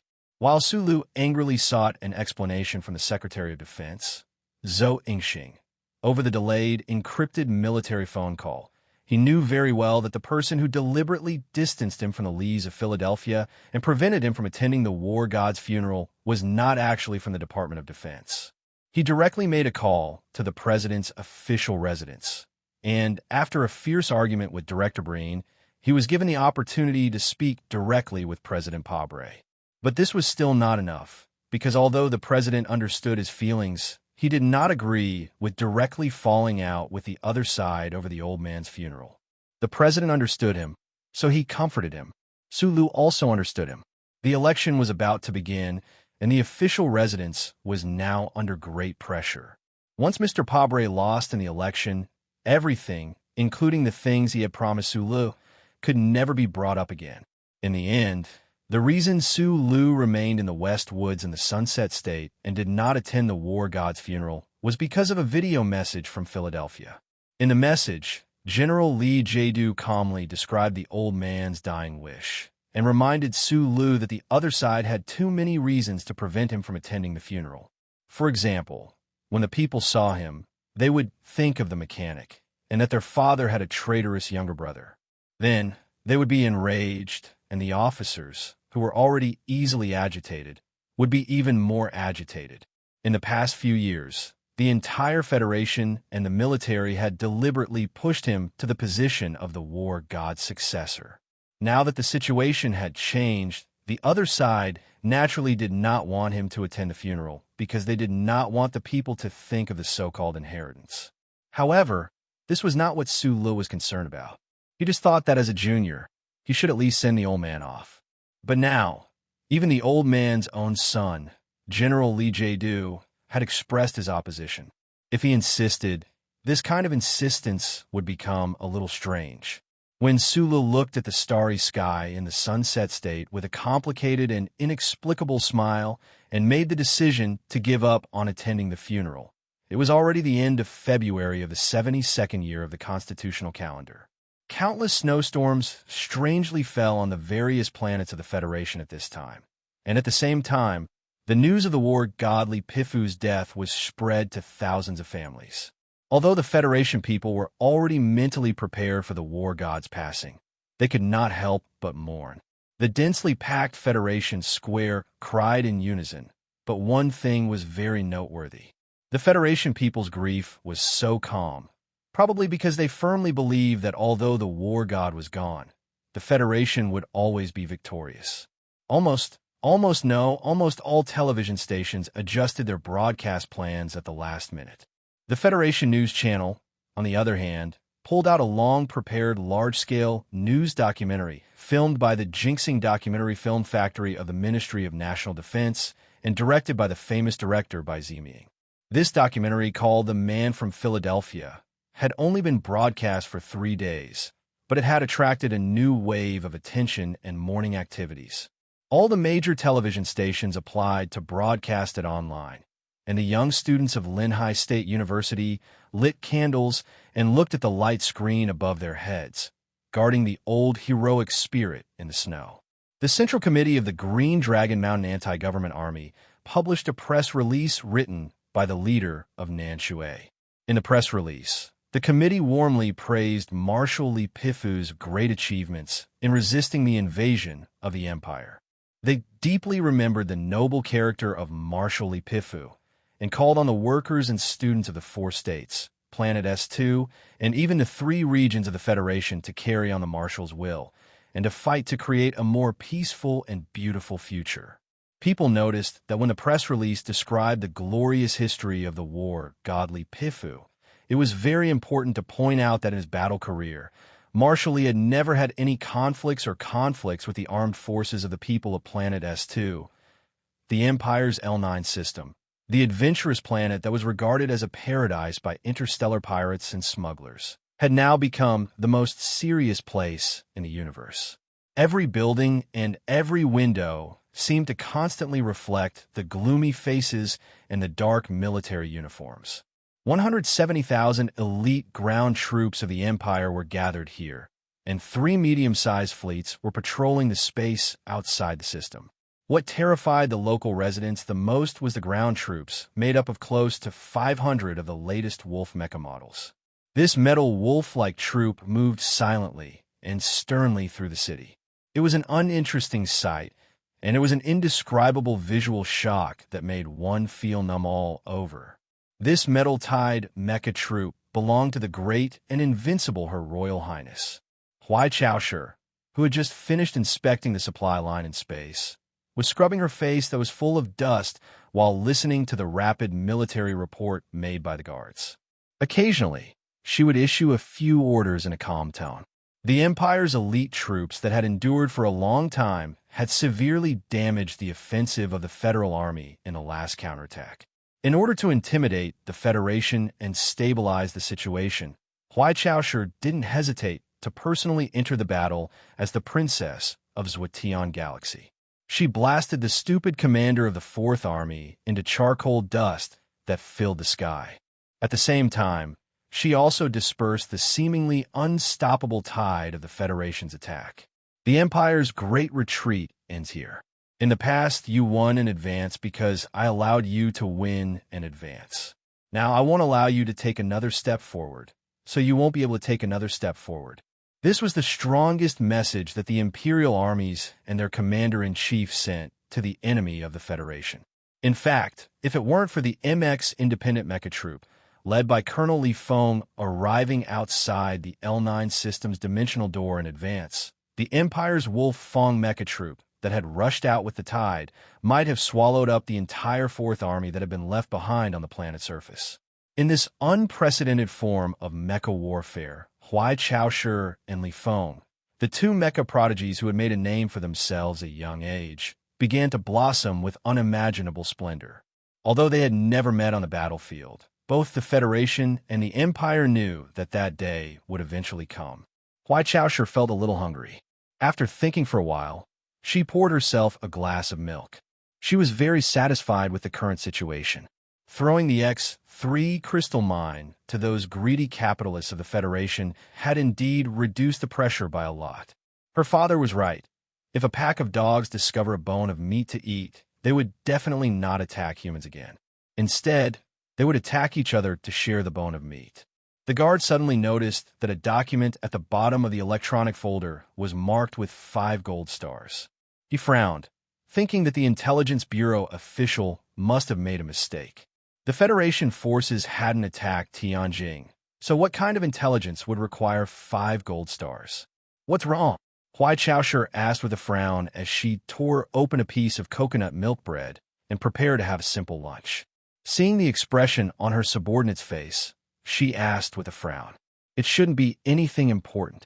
The trusted guard shrugged and opened the document. Then, he turned into a statue and remained silent for a long time. He swallowed a mouthful of saliva with difficulty and looked at Huai Chaoshi before saying in a hoarse voice, "Dog thief Li Pifu is dead." Huai Chaoshi put down the bread in her hand in a daze.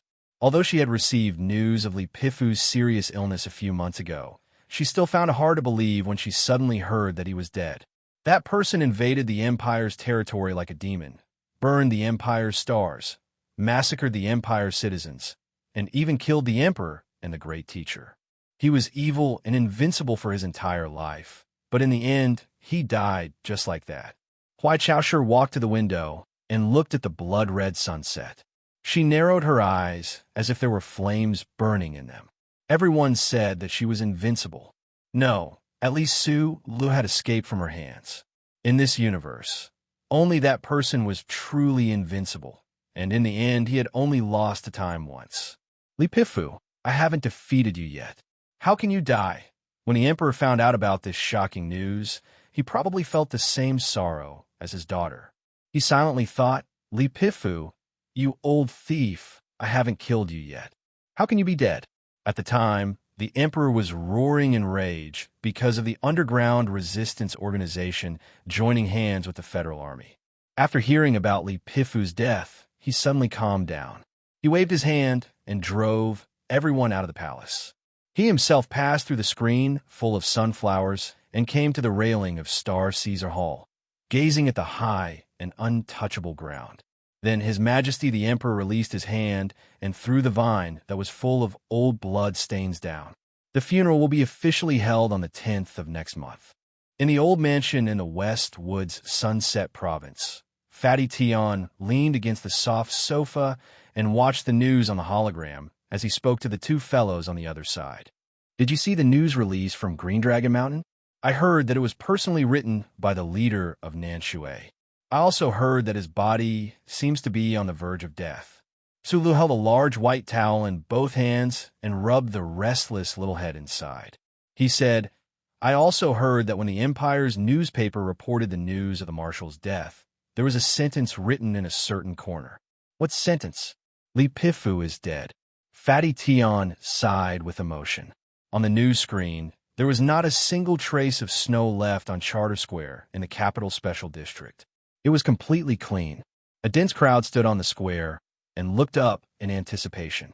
In the open space opposite the famous Group of Five, an extremely tall statue had appeared at some unknown time. Accompanied by enthusiastic applause, the curtain outside the statue flowed down like water. The most famous sculptor of the Federation devoted himself to strengthening the retro bronze material. The Shell Motor Company's heavy metal die casting department was responsible for the construction. Charter Square finally had a statue after thousands of years. The statue was of a young Li Pifu. At the time, he was wearing a tattered Federation military uniform and standing in front of the half-open hatch of an M37 mecha. In front of the sharp weapon extended from the right mechanical arm of the mecha, he was pointing at the tattered and blackened Imperial Hibiscus Chinese flag. Everyone knew that the image chosen by the statue was referring to the assassination that changed the fate of the Federation. That tattered Imperial Hibiscus Chinese flag was naturally referring to the Emperor of the Empire who died at the hands of the war god. The sky was filled with fireworks and thunderous applause. Countless Federation citizens looked up at Li Pifu's statue with tears in their eyes. Fatty Tion looked at the news screen and spread out his hands. General Li Jiedu relayed the Marshal's last words. In his last words, the Marshal said very clearly that he rejected any form of commemoration. The proposal was unanimously approved by the Senate. Not to mention General Li Jiedu, even the dead old master couldn't change anything. He couldn't jump out of the coffin and shout, I don't want a statue. Su Lu smiled and shrugged. He continued to rub the restless head under the towel and said, Actually, just like the Group of Five, the Marshal didn't need a statue, but the statue was already built. Chapter 709. The citizens of Silin were relatively calm about the passing of the war godly Bofu. This was probably because they had seen far too many life and death separations after decades of bitter war against the Empire. Moreover, Silin had never lacked heroes in its history, especially 2 years ago when they had just sent away their own hero. That was why they expressed their condolences and showed the most sincere respect for the old man's passing. Life quickly returned to normal after that. In fact, No matter who lived or died, the universe would always develop as it had been. Even the people of the capital ring had to mainly focus on their work, study, or denounce the shameless monopolies on the internet. This was life. In the morning, Sulu held little Watermelon's hand and walked into the school. Under the awe-inspiring gazes of the teachers and students, he smiled and said goodbye. The little girl turned back and smiled sweetly, her black hair and fluffy plaid skirt dancing a waltz. Sulu did not leave.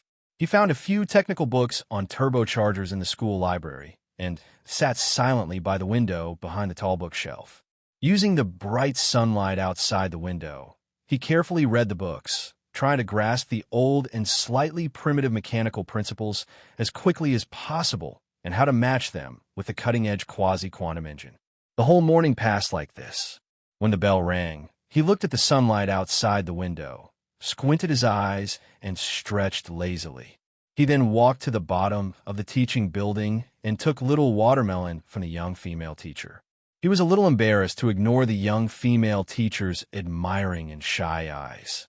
He lowered his head and led the little girl through the sea of people in the school and found a very inconspicuous red oil restaurant to pass the time. Then in the afternoon, Sulu threw himself behind the tall bookshelf in the library like a soft cotton pillow. Because the angle of sunlight had changed, he chose a window facing west and continued to read in silence. Occasionally, he would pick up the military water bottle and drink a few mouthfuls of water.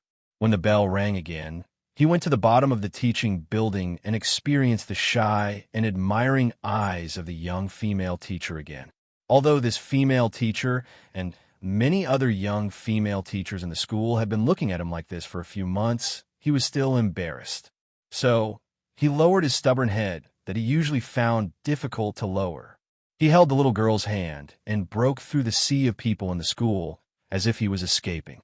When they returned to the old mansion in Way 2 district, Fatty Tion would sometimes wait in the dining room with a knife and fork, and sometimes he would disappear without a trace. It was said that he had gone to the 2nd Rapid Response Brigade to compete in drinking. Zhong Huiyin, on the other hand, would use her fastest speed to rush upstairs, take a shower, wash her hair, and change into beautiful household clothes. Sulu, on the other hand, would take advantage of this time to cook a few home-cooked dishes in the kitchen and a large pot of rice. After Zhong Huiyin bit her lip and stubbornly expressed that she was only willing to eat the food he cooked, the responsibility of cooking in the old mansion fell on him. Su Li's appetite was still as exaggerated as always, so it took a long time for him to cook a big pot of rice. By this time, Zhong Huiyin would have already washed herself clean, held a large white towel, and skipped downstairs. She would quietly stand in front of him and then lower her head to hide in the white towel. Sulu wiped the little girl's wet hair quickly, simply, and even a little rudely. The cigarette in his mouth would often leak some ash. At times like this, he would often narrow his eyes and recall the homework content and key points in the parent handbook. He would think about where to start the tutoring after dinner and whether he should not go too deep into it. It seemed a little too early for a 6th grade student to come into contact with theoretical physics. School, waiting, lunch, waiting, dinner, tutoring, storytelling, and waiting for the little girl to fall asleep. This was Su Li's daily routine in the West Woods Sunset State. After being banished from the capital ring, the Federation government did not arrange any specific work for him. Naturally, the negotiations with the Empire's underground resistance were handled by professional negotiators. The military equipment test project in the armaments assembly base was also handled by the Ministry of Defense and the Shell Motor Company's technical department. All Sula needed to do was to attend a few cocktail parties to strengthen friendship and appease the anger of Mr. Muin and the other Outlanders. Other than that, there was nothing else to do. Therefore, he began to silently act as a guardian. According to the life attitude he had cultivated over the years, he should do what he did well. He tried his best to play the role of a male babysitter. This kind of life seemed a little boring and monotonous, but Su Lu could adapt to it very well. This was because in this kind of boring and monotonous life, there was the word peaceful life that he liked very much. Compared to the battlefield full of blood and smoke, the Vanity Fair full of conspiracies and violence. He felt that his current life was as gentle and happy as the clouds. Why does the wave content of electrons begin to collapse when we observe them? Zhong Huashan, who was wearing a pink nightgown, was curled up in a corner of the sofa. She gently bit the end of a digital pen and asked in confusion. The little girl was not yet 12 years old, but her youthful appearance was very clear. The pair of bare feet that were exposed outside the nightgown were even more adorable. Although I have to admit that your learning ability is very amazing, I still think that it's a little too early to explain quantum physics. Sula looked at the report card that the school had sent to his phone. Looking at the full marks on it, a faint sense of pride spontaneously grew in the depths of his heart. He could not help but laugh out loud. After the death of Commander Zhong and his wife, this delicate little girl in front of him was a family member that he had to do his best to take care of. However, he did not expect that little watermelon would have such an extraordinary talent in learning. Before the age of 12, she had already finished all the high school courses. If you're interested in this, there's a popular science book called The History of Quantum Physics. You can take a look at it first. Zhong Huashan shrugged like an adult and said cutely, I've already finished reading that book, but I have to admit that there are many parts that I don't understand. Brother, everyone says that you're a genius, so you should be able to explain it more clearly. Theoretical physics has always been my weak point.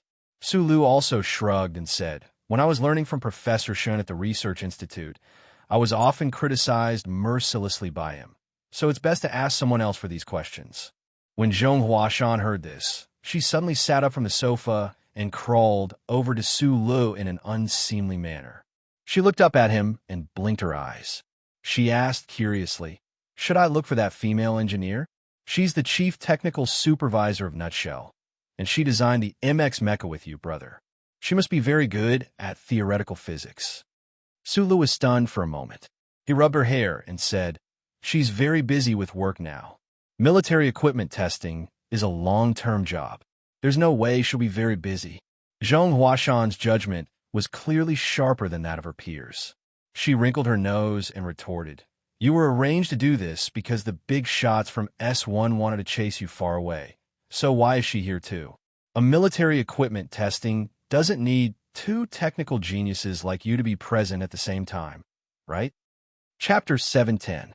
Hearing the little girl's sharp retort that was still filled with curiosity and teasing, Su Li's mind naturally appeared in front of him. The girl was naturally a simpleton with a broad mind, but in fact, the pair of eyes behind the lenses were filled with the brilliance of the Federation's intelligence. Speaking of which, brother, among all your girlfriends, I like her the most. Zhong Huiyan opened her big, bright, innocent eyes and maintained the cute posture of a kitten. She held her face with both hands and stared at Su Li's face close at hand. She said, she is very beautiful, speaks very simply, never puts on makeup, and her skin is very good. The most important thing is that she has a high IQ, which is a good match for you. The most important thing is that she has big breasts, which you will definitely like very much. Su Lu was still young, but at this moment, he could not help but feel embarrassed. He waved his hand and said angrily, first, I don't have that many girlfriends. To be precise, I don't have a girlfriend. Second, it seems that I don't need you to evaluate and choose what kind of woman I want to find. A list of explanations. What a typical male student of engineering. Zhong Huiyan sighed helplessly and then seriously retorted, first, if they are not your girlfriends, why don't they get married? If you don't have a girlfriend, then what is Jian Shui? Second, you are now my guardian. If you want to find a wife, of course it has something to do with me. Otherwise, what if you find me a vicious stepmother? In the future, if she wants to have children with you, she will definitely not like me. Then let's start from the beginning.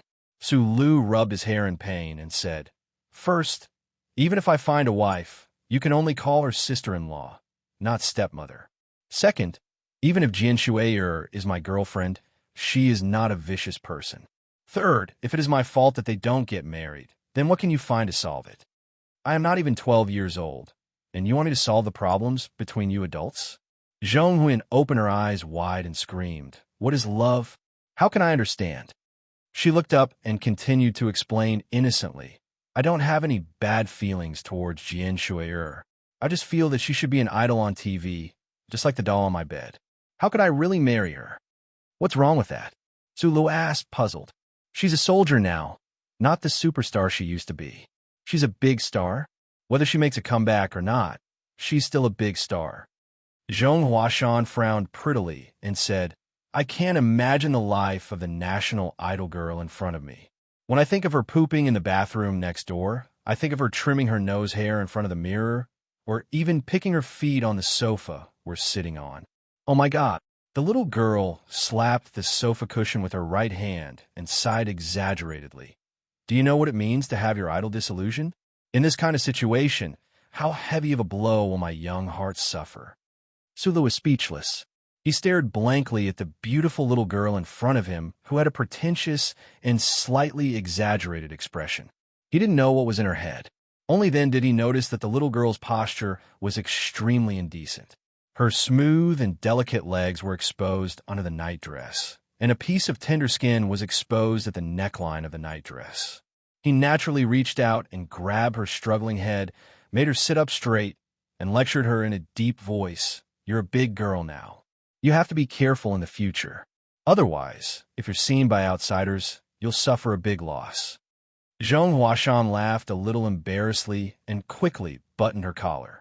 Sula looked at the little girl with picturesque eyebrows and somehow thought of the scene a few years later when Little Watermelon, who had become a young girl, had a boyfriend and walked into the family in a wedding dress.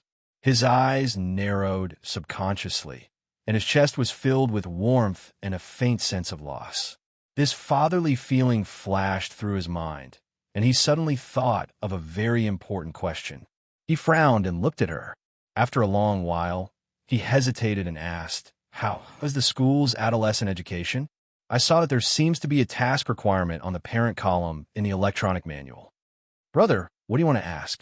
Zhong Huashan opened her big eyes and looked at him curiously. Sulu was deliberating his words. If Mrs. Zhong was still alive, of course, it wouldn't be his turn to deal with these things. But the problem at hand was that the entire old house in Whaley 2 district was full of a group of special elite men. Even the big fat white rabbits behind seemed to be male. I understand. The clever little girl reacted quickly. She glared at him, put her hand in front of her little face, and said quietly, First, I haven't come yet. Second, even if I come, I can handle it myself. This doesn't require a high IQ. By the way, you don't have to worry about these women in the future. She followed up with a reminder. She grabbed the hem of her nightdress and said angrily, I'll be shy, okay? The words woman and shy directly broke down Su Li's psychological defense. He stared at the little girl in front of him and was speechless again. After a long time, he came back to his senses. He coughed twice and said, We'll continue the discussion about the accuracy of quantum physics tomorrow night. Go to sleep quickly. We still have to go to the south tomorrow. Zhong Huashan stood up from the sofa, lifted the hem of her nightdress, and bowed obediently with a smile. Then she rushed to the bedroom screaming. Her short black hair was so cute. The 72nd year of the constitutional calendar was an election year. Before the presidential election in autumn, the first thing to take place was the election of members of parliament and governors at all levels. The Westwoods district was no exception. 1/3 of the district's members of parliament would be rotated. At present, the Federation was peaceful and the whole society was united. In contrast, the Westwoods district, which was still in civil strife and the strong infiltration of the Federation, appeared to be in a storm. The election of members of parliament was very important. In order to consolidate or protect the traditional interests of the Zhong family in the West Woods political circle, the Zhong family had to make a strong statement. In the past few days, in addition to his daily studies, Su Lu often had to take Zhong Huashan to various places in the West Woods to support the candidates who were close to or loyal to the Zhong family. As the little princess of the Zhong family, this was the right and duty of Zhong Huashan. She and Su Lu appeared at those election rallies at the same time, which naturally caused waves of cheers and enthusiasm of countless people in the West Woods to vote. In addition to the election, The most important thing in the Federation at present was the funeral. The little girl went upstairs to sleep. In the living room, Su Lu turned on the huge screen that covered the entire wall. Watching the live broadcast of the funeral on the television, his eyes gradually narrowed. It was late at night in the Westwoods, but it was still early in the S1 Capital Special District. The snow on Charter Square had long been cleared, and only a little bit of ash and snow remained on the lawn. For some reason, the weather in the Capital Special District was still exceptionally cold, even though it was already spring. Government officials in dark windbreakers, generals in dark green military uniforms, and people of the Federation in black formal slowly came from all directions of the city. Accompanied by the clear morning breeze, they had a sad and calm expression on their faces as they sent off the old man on his last journey. Sulu narrowed his eyes as he watched the live broadcast of the funeral. Thinking that he should have been there, but had to stay here, he felt a little depressed. And when he saw the black coffin in the middle of Charter Square, surrounded by tens of thousands of white flowers and the military flag covering the coffin, the depression became stronger and stronger, and it was difficult to get rid of for a long time. Lipifu's last words were very clear. He wanted to be buried in Philadelphia, and he wanted to be buried in the back mountain of Philadelphia instead of the lakeside because he had occupied the beautiful scenery for many years. Since he was dead, he could not let the tomb and the memorial hall continue to occupy it, and it could not be occupied forever. But the funeral had to be held in the Capital Special District, which meant that the body of the old man in the coffin had to bear 2 long trips, which was why Sulu was so comfortable to eye in the slow-moving camera. It was all black and white. Hundreds of thousands of people stood in silence in Charter Square, listening to President Pabre read the eulogy in a low voice. In a mournful music of Xiao Mu, pigeons flew by. These pigeons were not the pigeons in Charter Square that were too fat to fly because they were fed by tourists, but they came from the Far East, so they flew very fast and firmly. The Federation government, from the president to the vice president, from the minister to the governor, were all present at the funeral. The military, from the commanders of the major military regions to the chiefs of the field armies, were all present, and the veterans wearing military uniforms without epaulets cried the hardest. All the members of the parliament were present, the anti-government military representatives of Green Dragon Mountain were present, and the representatives of the trade unions of the 4 states around the mountain were present. Several weak-looking old men and a lady stood silently on the side of the rostrum. Their expressions were calm, and they did not attract anyone's attention. Even the cameras of the Federation News Channel did not notice them, or did not dare notice them. The people of the Federation and the hundreds of thousands of people in Charter Square who were watching the live broadcast of the funeral did not know that these ordinary-looking old men represented the seemingly omnipotent 7 families hidden in the shadows of history and folklore.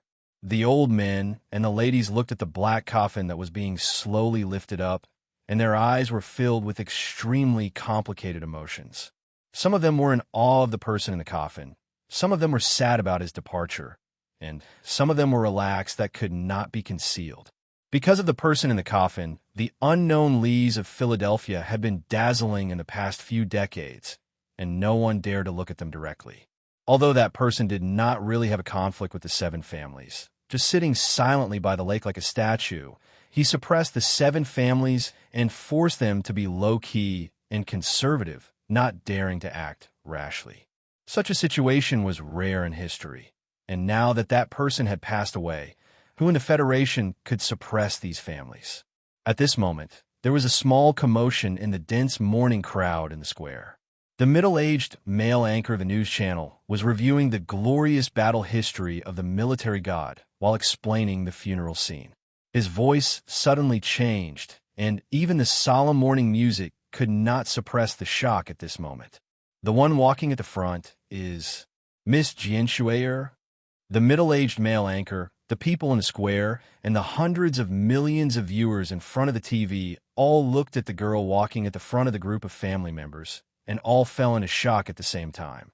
Jianshuier, dressed in black, was holding the black and white portrait of the military god in her arms, and General Li Feng and General Li Jiedu were standing beside her.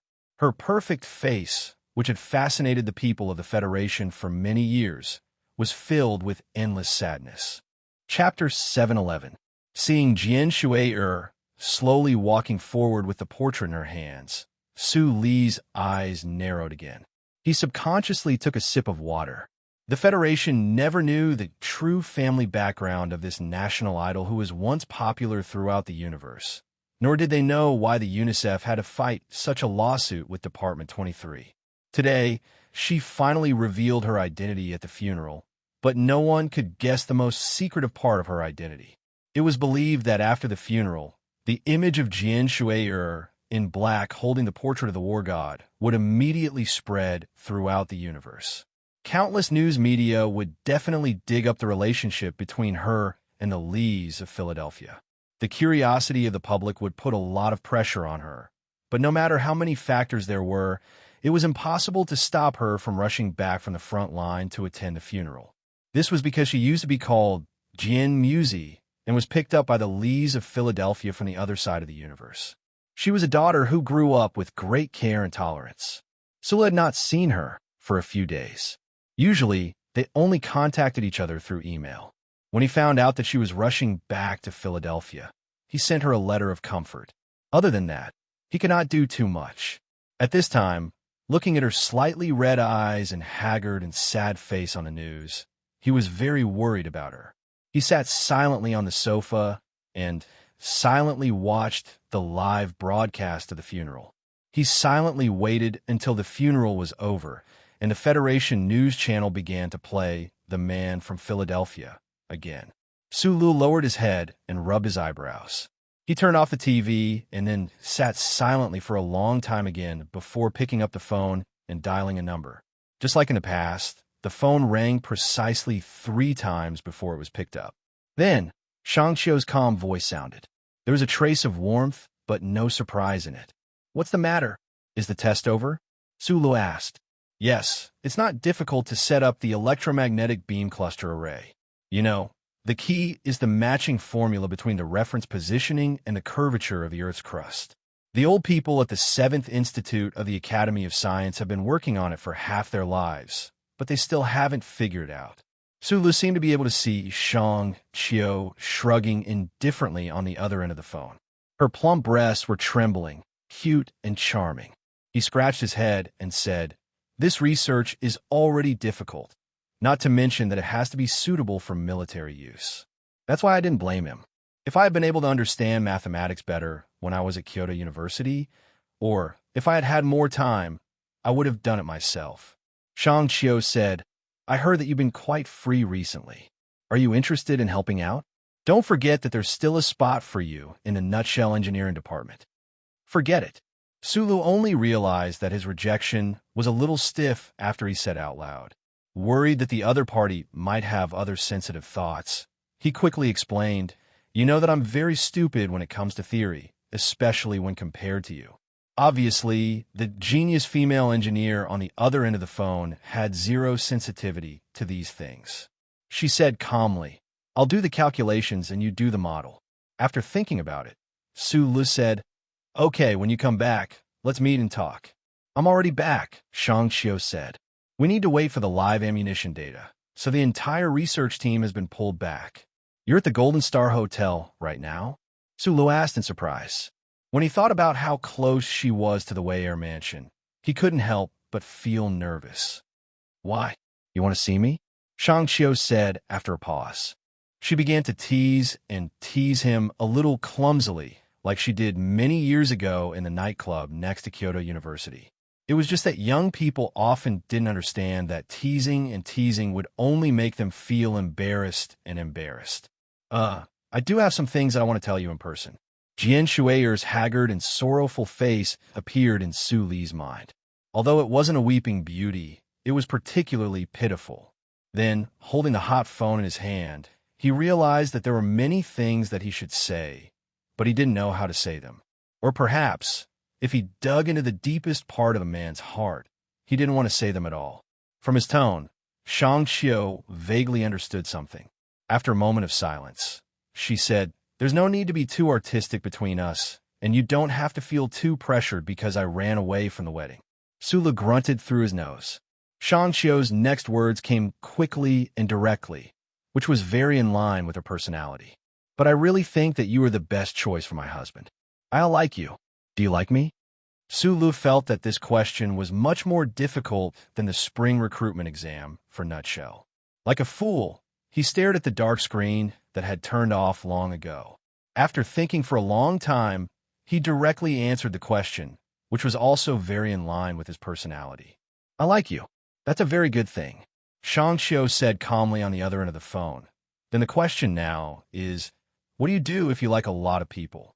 From a biological point of view, male animals will spray their semen all over the universe when they are in heat, and male men are in heat all year round. But the problem is that things like love and marriage are not as simple as being in heat. I understand, so I don't know what to do. Sulu scratched his hair that hadn't been washed for 3 days and felt his scalp itch. Am I very shameless? You are as shameless as all men, Shang Xiu commented. The two ends of the phone were silent for a long time, so long that even the air felt very awkward. At this time, Shang Xiu suddenly asked, have you ever thought that if we have a child, will it become the most amazing engineering genius in history? If it doesn't inherit my looks, then this child will definitely be very beautiful. Sulu added in his heart, and the child will definitely have a very good figure. Then, why don't we try to have a child? Shang Xiu's voice on the other end of the phone became somewhat erratic, the kind that secretly. Hearing the word secretly, Su Li's heart failed to live up to his expectations and trembled. His mouth opened in shock, and he couldn't close it or speak. At this critical moment, a burst of chaotic footsteps and a scream came from upstairs. Zhong Huiyin rushed to the side of the stairs and forced herself to suppress the desire to scream. She lifted the hem of her nightdress and took a deep breath. Looking at the stunned Su Lu downstairs, she said in a trembling voice, "It's coming." Su Lu was stunned for a moment, and then reacted. He suddenly stood up and looked at the tiny red stain on her nightdress, panicked, and said loudly, "You said you can take care of it yourself." The black coffin covered with the bright military flag of the Federation was quietly placed in the main hall of the Memorial Hall of the Federation Heroes. At this time, it was already late, and the endless mourners were helplessly blocked outside the gate. They could only express their grief through the glass and the light curtain. After a long secret talk with General Li Jiedu, the president had already left. After all, there were still countless important matters waiting for him to decide on in the Federation and in the front line. Immediately afterwards, those generals with sorrowful expressions were also gently persuaded away by Li Zidao. These old generals who had followed the war god Li Zidao to the north and south in the past were already old, and it was very difficult for them to endure for a long period of time while grieving. In the quiet night, the Lees of Philadelphia guarded the coffin of the old man. Although it was called the Lees, in fact, there were only 3 people. As the night gradually deepened, Jian Shuir, who was attacked by grief and fatigue, finally couldn't take it anymore. She leaned against the pillar and fell asleep. Li Jiedu looked at the logistics officer who covered the girl with a green military blanket and waved his hand to call Li Feng over. Send your aunt to the room next door to rest. Also, tell the Ministry of National Defense not to let the reporters disturb her for the next few days. General Li Jiedu gently asked the staff to go to rest. Then he walked to the side doors on both sides and gently closed them. At this time, he was the only one left in the spacious memorial hall of the Federation heroes. There was also a black coffin covered with the Federation's military flag. He moved a stool to the side of the black coffin, took off his military cap, and casually placed it on the black coffin. Then he sat down and let out an almost inaudible sigh. The spacious hall was dimly lit. Li Jiedu gently placed his palm on the black coffin. His expression was calm. His gray hair, the wrinkles at the corners of his eyes, and his tired expression gradually merged with the atmosphere. Suddenly, he turned his head and quietly looked at the black coffin. His gaze seemed to want to penetrate the thick, specially made coffin and look at his father lying quietly in the military flag. Just like that, Li Jiedu sat beside the coffin for an entire night. He didn't speak, didn't drink, didn't eat, just sat there in silence. His palm was always calmly placed on the black coffin. Until early morning, when a new day arrived, the sky outside the window seemed to be shining. Lee Jae-doo's hair seemed to be whiter, and the wrinkles at the corners of his eyes seemed to be deeper. He was increasingly tired. Then he calmly said to the black coffin, "Father, before you fell ill, there are some things I didn't have time to tell you. Today I want to tell you. No matter how great a person is, there will come a day when he will rot. Take you, for example. Perhaps in just one night, your body has already decayed. The only thing that can make the Federation, make your spirit immortal forever, is the system, the brand new system that has undergone change. Yes, the people in this part of the universe are afraid of change. The people who have been fooled don't know the necessity of change. Those vultures who have attached themselves to the rotting corpses of the people for 10,000 years hate change. They who control the parliament will never allow this kind of change to happen. Fortunately, the enemies in the universe have given us an extremely good reason, and you have given the strong and brave army an unprecedented position in the Federation, receiving the love and respect of the people. The current Federation has the best opportunity, and it may also be the last opportunity." He stood up and carefully put on his military cap. Facing his father in the coffin, he adjusted his military appearance for the last time. Calmly and full of determination, he said, "Father, I intend to do this. You will definitely be proud of me." After giving the military salute, Lee Jae-doo turned and left. Monotonous footsteps echoed in the dark hall of the Memorial Hall of Heroes. The black coffin covered by the military flag seemed particularly lonely. It was unknown whether the old man in the coffin would be proud, but in any case, he could no longer speak. Chapter 712. As the son of the Federation's god of war, Lee Jae-doo began to bear the glory and pressure of his family the moment he was born. As Lee Pifu went from being the Federation's war hero to the commander who defeated the 17th Division and then became the Federation's god of war, the glory and pressure he bore increased day by day. However, it was very regrettable that he had never been able to display the ability to match this glory and pressure on the battlefield. If it was another second-generation figure, under the pressure of this completely maddening sense of loss, perhaps they would have given up on themselves and even become crazy and indulgent. However, Lee Jae-doo didn't. He very calmly accepted reality. After becoming a civilian, he started out as an ordinary instructor in the 1st Military Academy. Relying on his outstanding knowledge and excellent qualities, he gradually became an associate professor, dean, vice dean, and dean. Other than a very short period of military assignment, Lee Jae-doo's military career was basically spent in the 1st Military Academy. Thinking about it carefully, today, countless young officers in the federal forces had received his teachings. General Lee Jae-doo was extremely low-key. This was the common understanding of the Federation's political and military circles. However, being low-key didn't mean that he was incompetent. There was one point that was very worth pondering. Those military bigwigs who came and went from the Lees of Philadelphia when he was young, none of them dared to look down on him.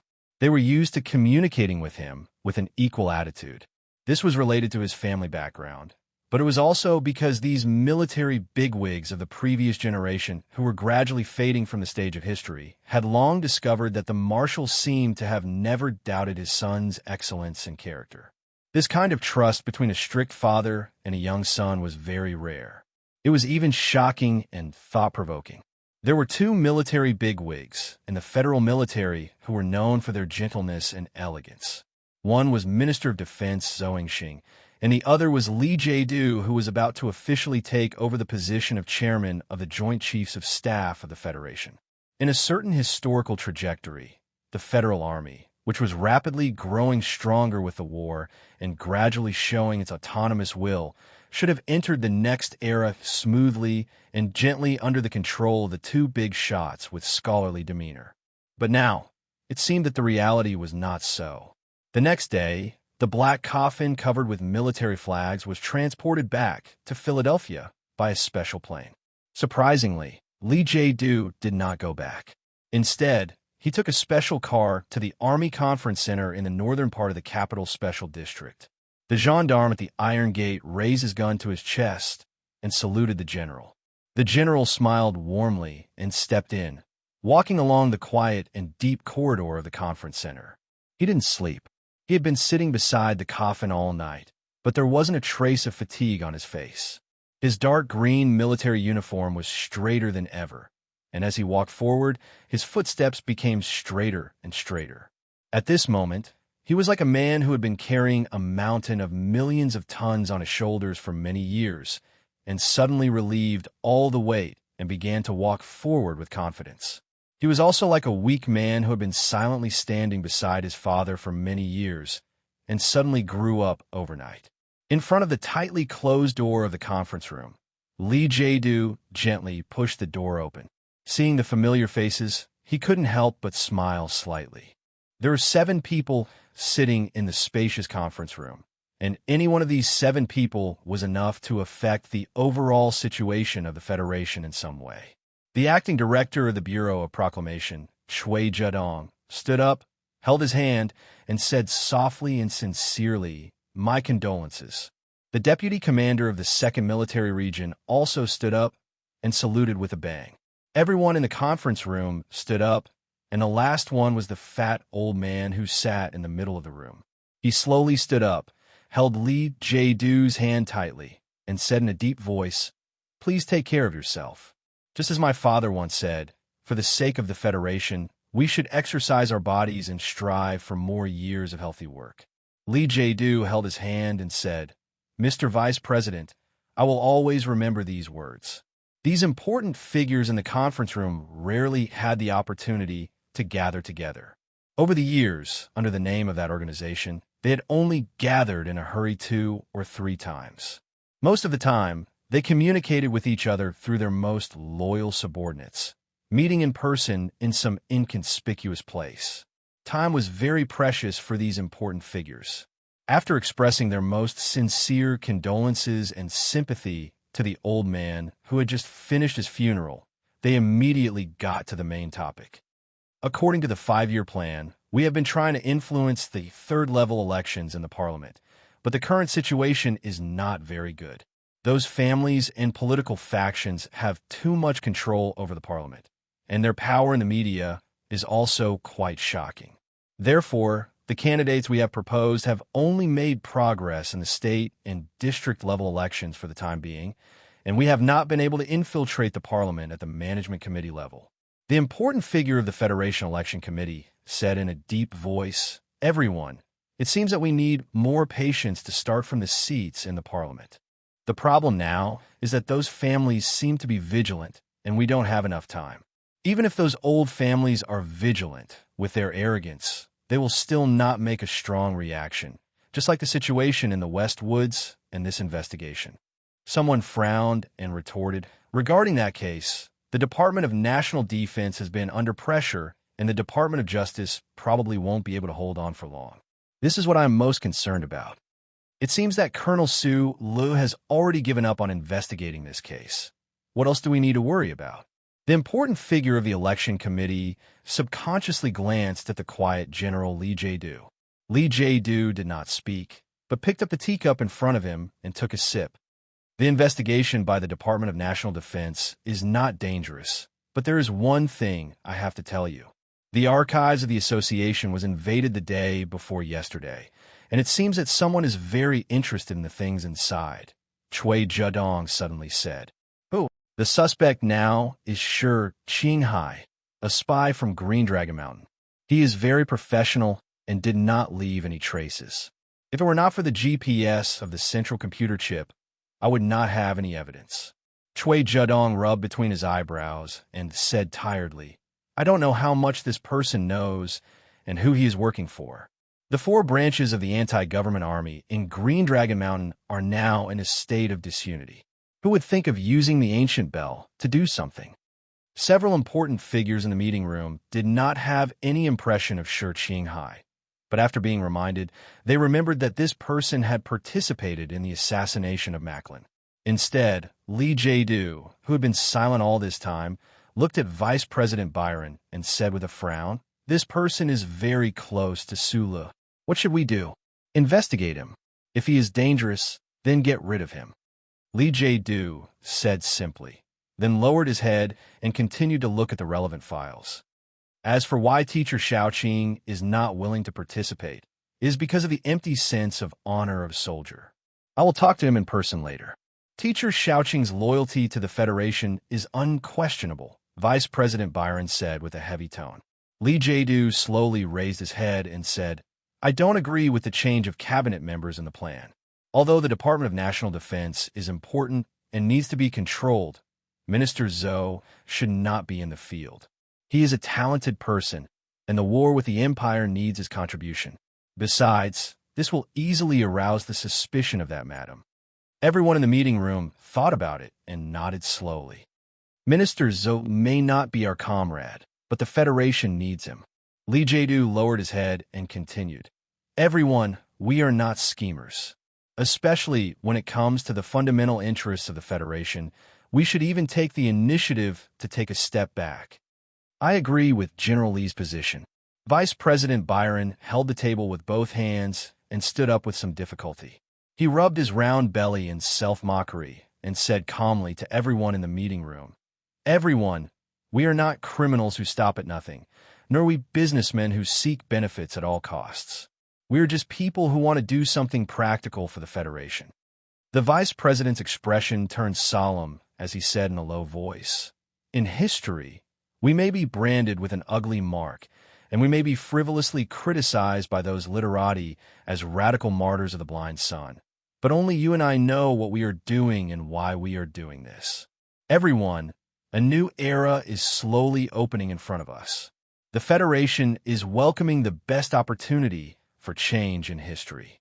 What we need to do is to seize this opportunity for the Federation and not waver. Vice President Byron continued calmly, and we do not need to waver. Right now, some people are saying that we need to be vigilant against the dark forces in the Federation government. Some people say that the so-called young and strong faction or radical faction has appeared in the army. In fact, these are all wrong. We are the Federation. We are the army. We represent the righteous tide of history. We are about to welcome a great victory for the common people. Westwood's Sunset State, Old Mansion in Whaley 2 District. Zhong Huiyan, who was experiencing her first menstrual period, had completely lost the calmness that she had boasted about before. She curled up in a corner of the sofa with a thick blanket over her body. Because of the pain in her lower abdomen, her face was pale and pitiful.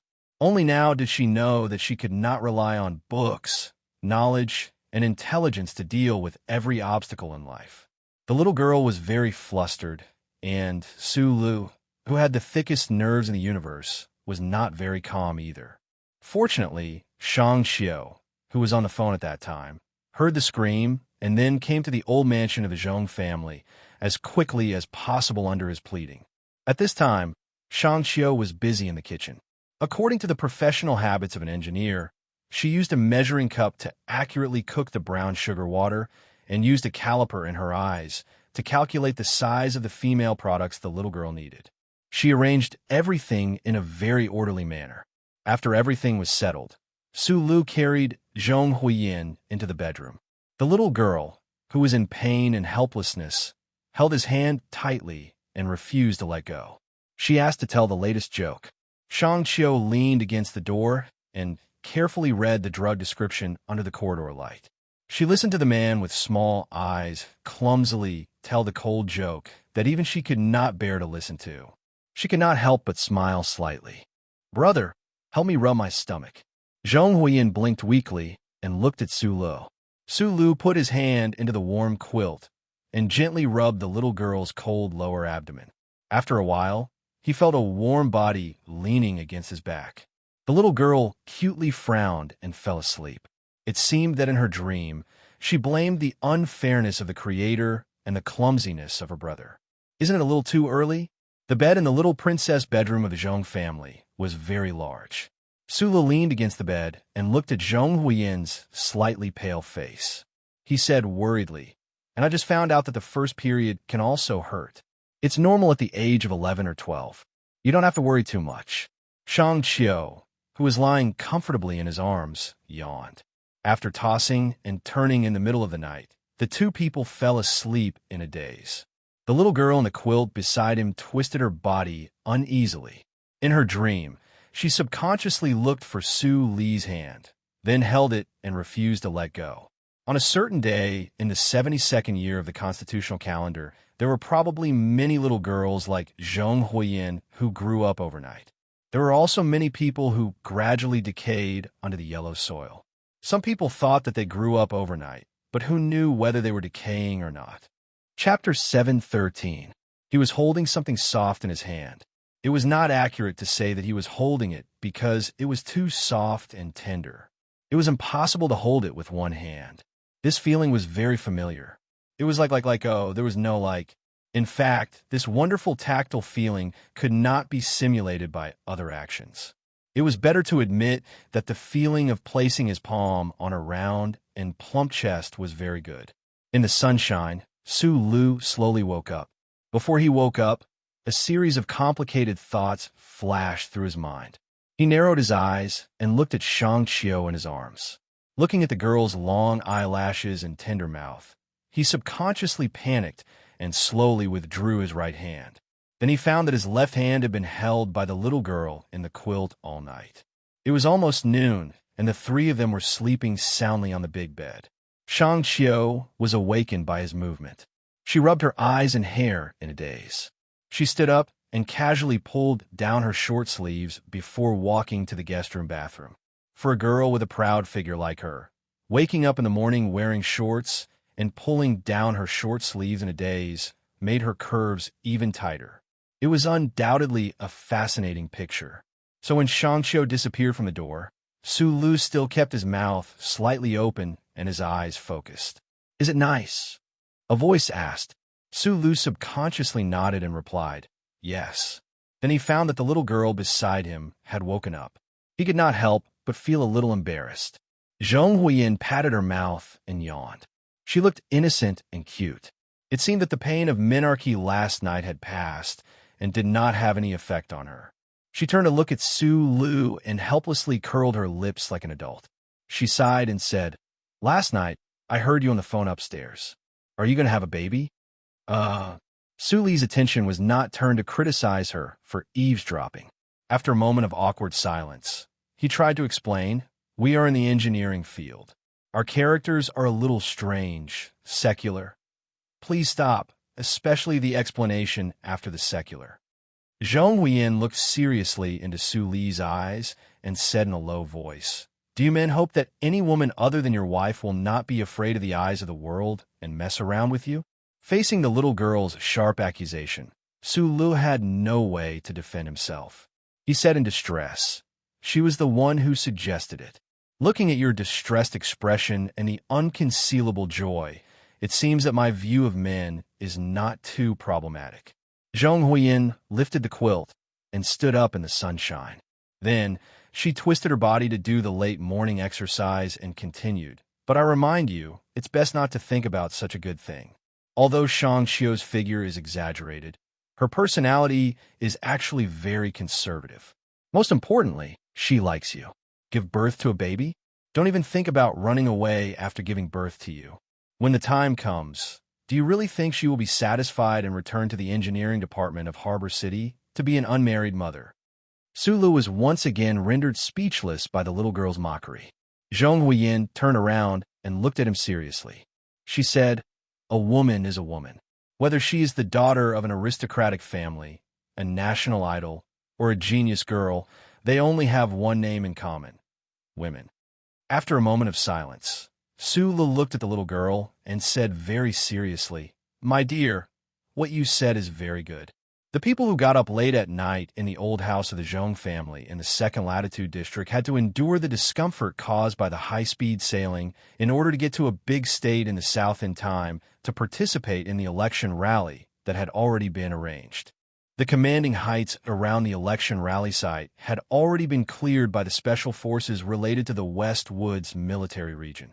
After all, this was the headquarters area of the Zhong family, so it was believed that no one would harm the little girl on the stage. It was already late at night, but Su Lu, who was standing in the shadows under the stage, was still wearing his sunglasses. He held a 37 brand cigarette in his mouth and looked at the pretty Zhong Huiyan on the stage, who already had the feeling of a young girl.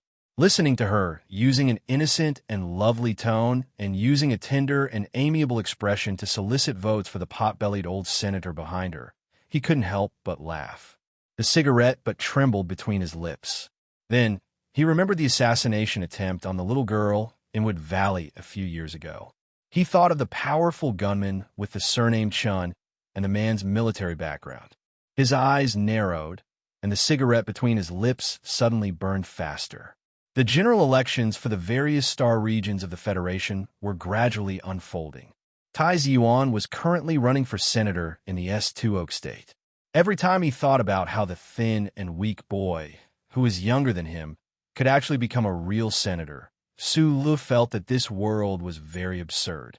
The choice of the back of the mountain to let their young master start his political career from S2, a planet where the Federation held a strong position, was in itself a very strange thing. Su Lu believed that on this matter, the official residents had definitely given enough support. Everyone knew that President Pabre had a very large influence on the major Federation unions. The young Tai Ziyuan had only just started on his journey. It seemed that no one could stop the victory of President Pabre and his political faction in the Federation's higher-level political elections. His Excellency, the President, had the strong support of his wife and the military. Even those dangerous radicals didn't seem to oppose his re-election. In addition to his frighteningly high popular support rate, his re-election was unstoppable. These things seemed to have nothing to do with the Federation colonel in the darkness below the stage. Su Lu sucked hard on his cigarette like a greedy vagrant, puffing out smoke as he waited somewhat desolately. Speaking of which, this was probably the first time he had passively waited for things to change since he had enough power. For the sake of the Federation, this reason seemed to be sufficient. However, he waited silently. In the end, what would he be waiting for? The next day, Su Lu waited for the latest situation report from the old thing, the Charter Central Computer.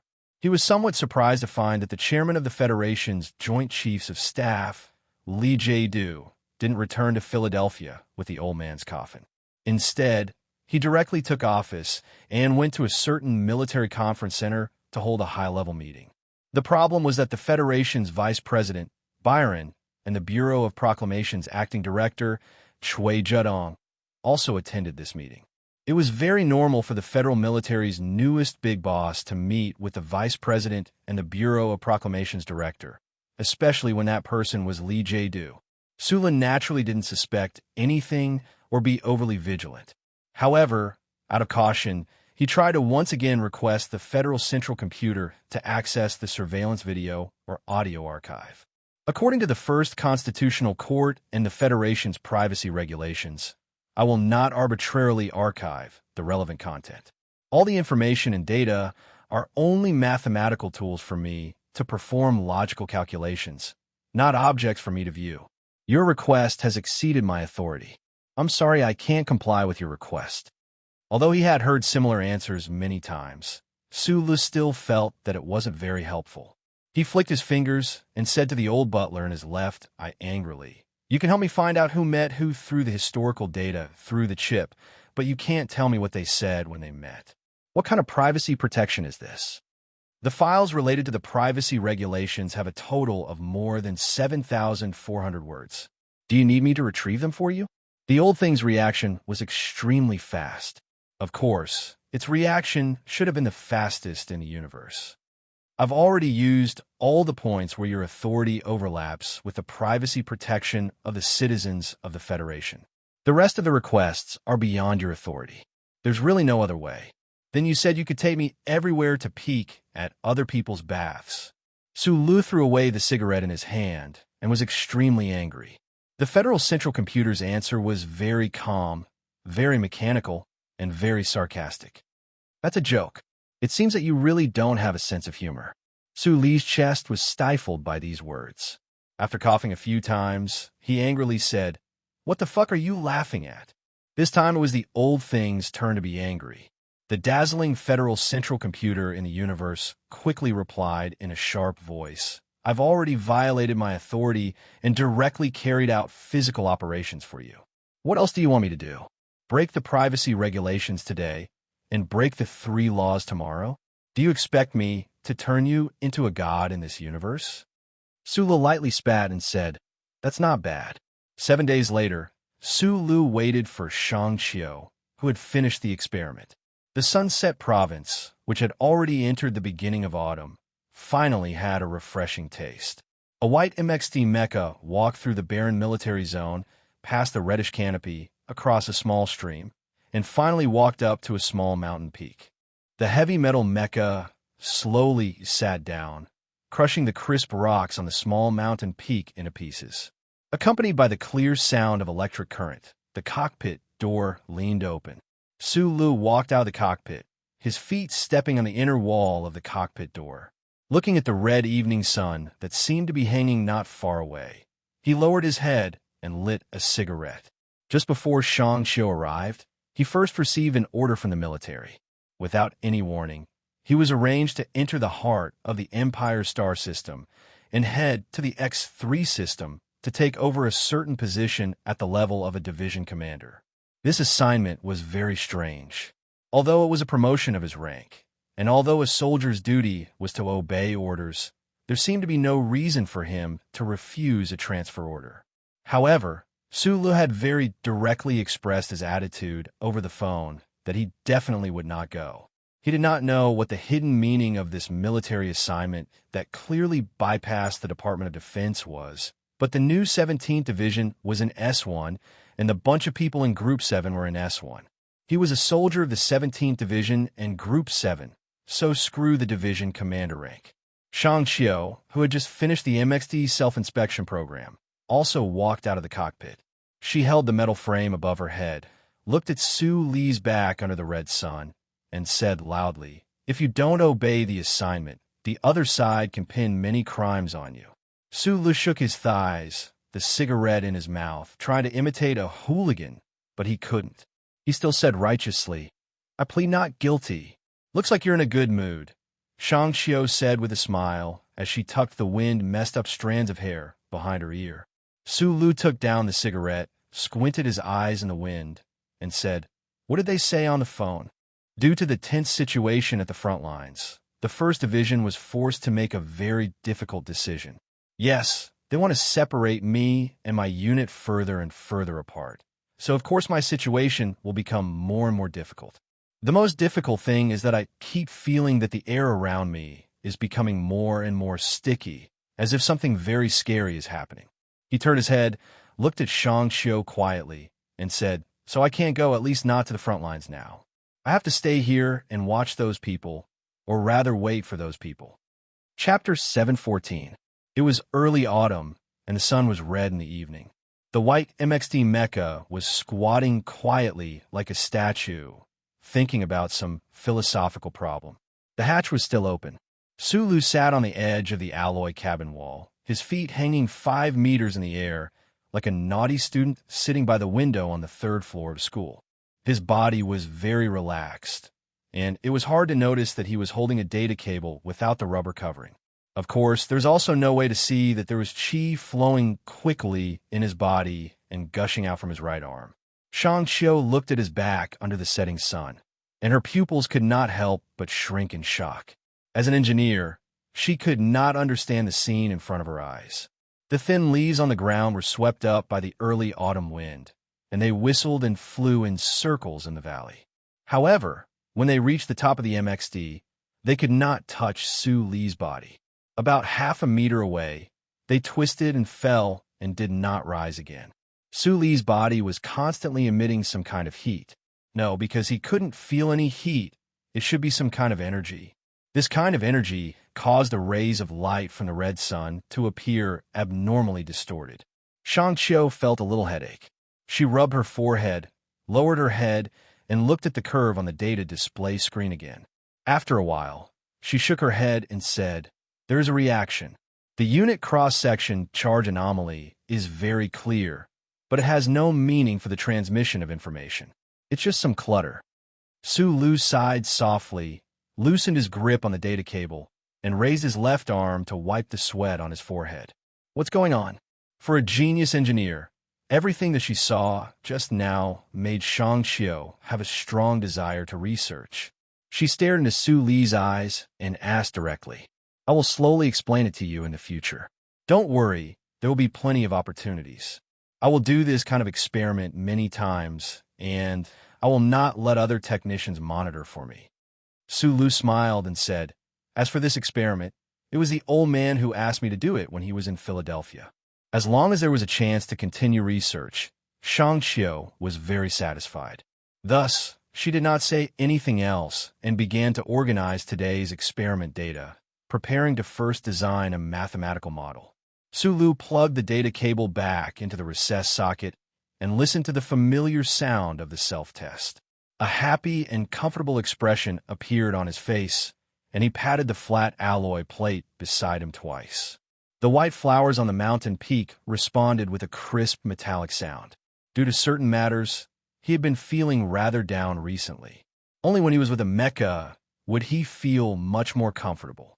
This was probably because the MXT mecha he was sitting on could provide him with an almost invincible boost of confidence.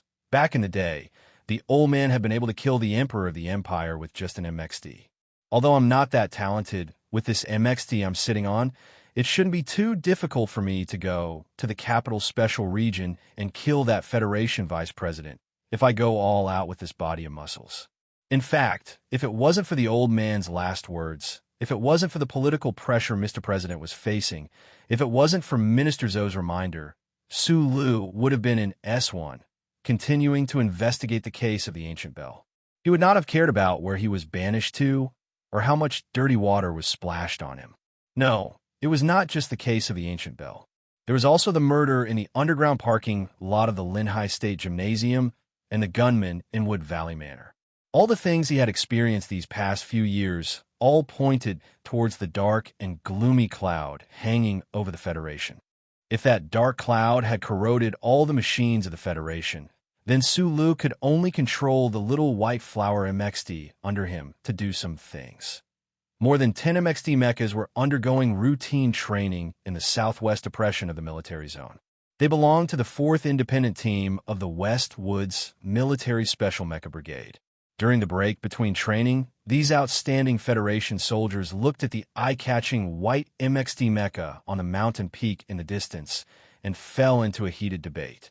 As pilots of the Federation military, they knew very well that the MXT mecha used the genius concept of the twin-engine turbocharger technology. Unfortunately, due to the large load, this type of powerful mecha could not be used to its full potential in the hands of a normal pilot. There were only 2 people in the military who could truly control the MXT mecha. These Westwoods pilots were now arguing about which of these 2 people was better in terms of mecha combat. This question could also be understood as who was the strongest pilot in the Federation. Nowadays, no one mentioned the captain from a long time ago, Colonel Lake, who liked to wear sunglasses. However, some people mentioned the former captain, Hua Xiaoxi.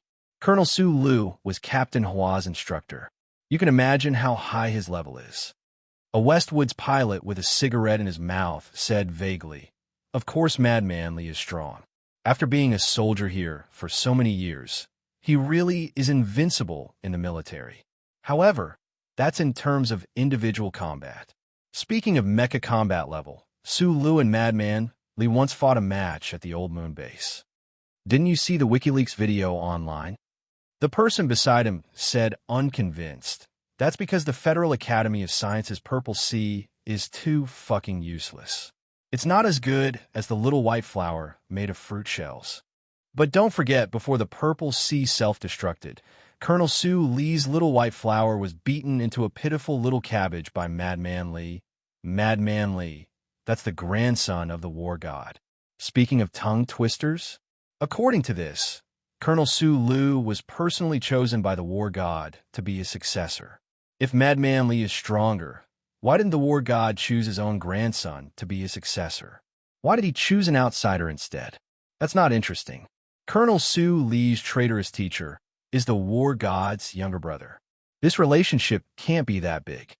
Su Lu, who was sitting at the edge of the White Flower MXD's cockpit door and smoking, did not know that many soldiers were excitedly discussing him in the distant depression. He only thought of the time when he was on the Glacier battlefield in 5460 that was ravaged by a blizzard and electromagnetic storm a few years ago. He seemed to have also sat like this on a cockpit door. Lao Bai was beside him on a white MXD, while Shi Qinghai and a group of soldiers were standing on the snowy ground. Everyone took out cigarettes and held them in their mouths as they looked at him, waiting for him to extend the hot barrel of the MXD's mechanical arm to light their cigarettes. Such an interesting, warm, and manly military life. It had been a long time since he had relived it. Looking at the current situation, he didn't even know if he had the chance to return to the division. He waited and waited. If it didn't happen while he was waiting, then it could only happen while he was waiting. Did he really have to wait until the election was over? The president had won, and General Lee Jae-do had complete control of the military situation before those cases could continue to be investigated? So he didn't know if he could wait that long. The most important thing was that those people didn't seem to be prepared to wait any longer. Recently, he had already felt some strange and cold omens. His communication with the presidential palace and the Ministry of National Defense had suddenly become extremely difficult. It was as if some kind of invisible force was gradually exerting its power. In the spring of the 72nd year of the standard constitutional calendar, he was in the West Woods Sunset State. It was a very cold autumn.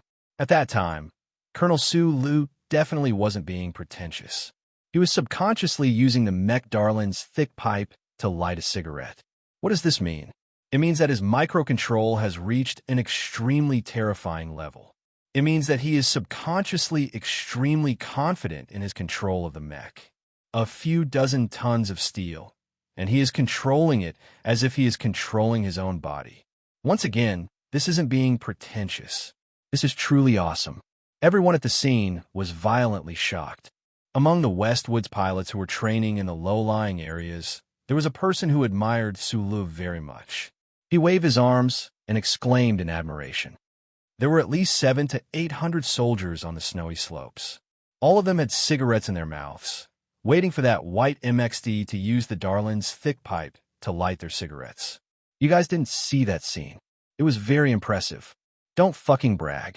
How did you see the cleanup operation between the 17th Division and the Special Forces Federation? Someone mocked.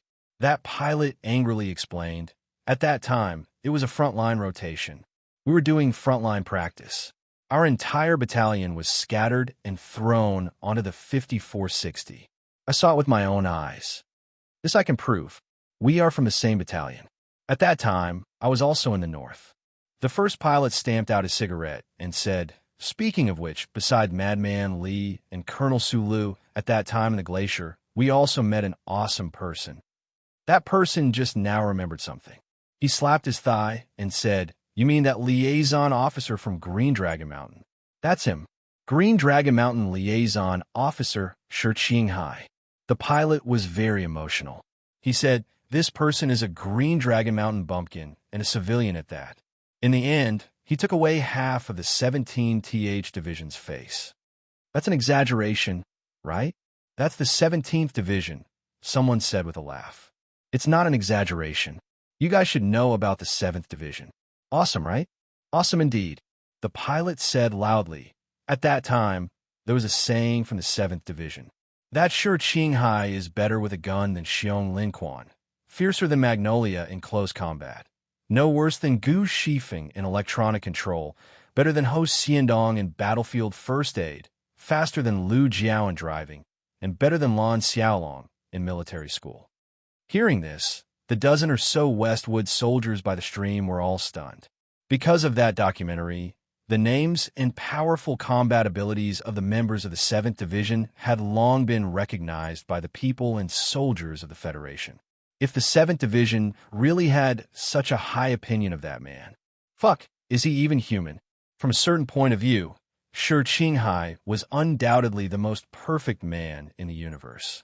He had received the most elite education in the Federation, and his excellent grades had allowed him to enter the Trinity Association. He had also been trained as a spy by Green Dragon Mountain's anti-government forces. His IQ was extremely high, and so was his EQ. He was also very handsome, with a pair of beautiful peach blossom eyes. He was gentle and courteous.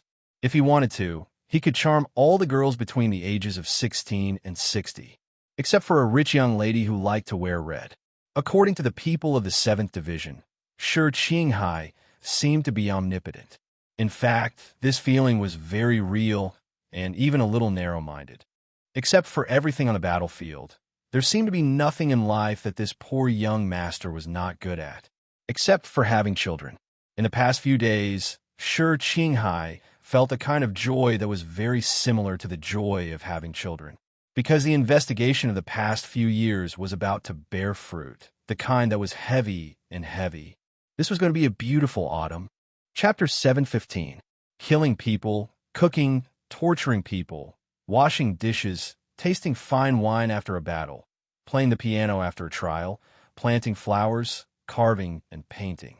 He could repair wood or steel into a flower, and he could also take a few glass test tubes and buy some common chemicals from ordinary stores. He could tinker with extremely high purity drugs.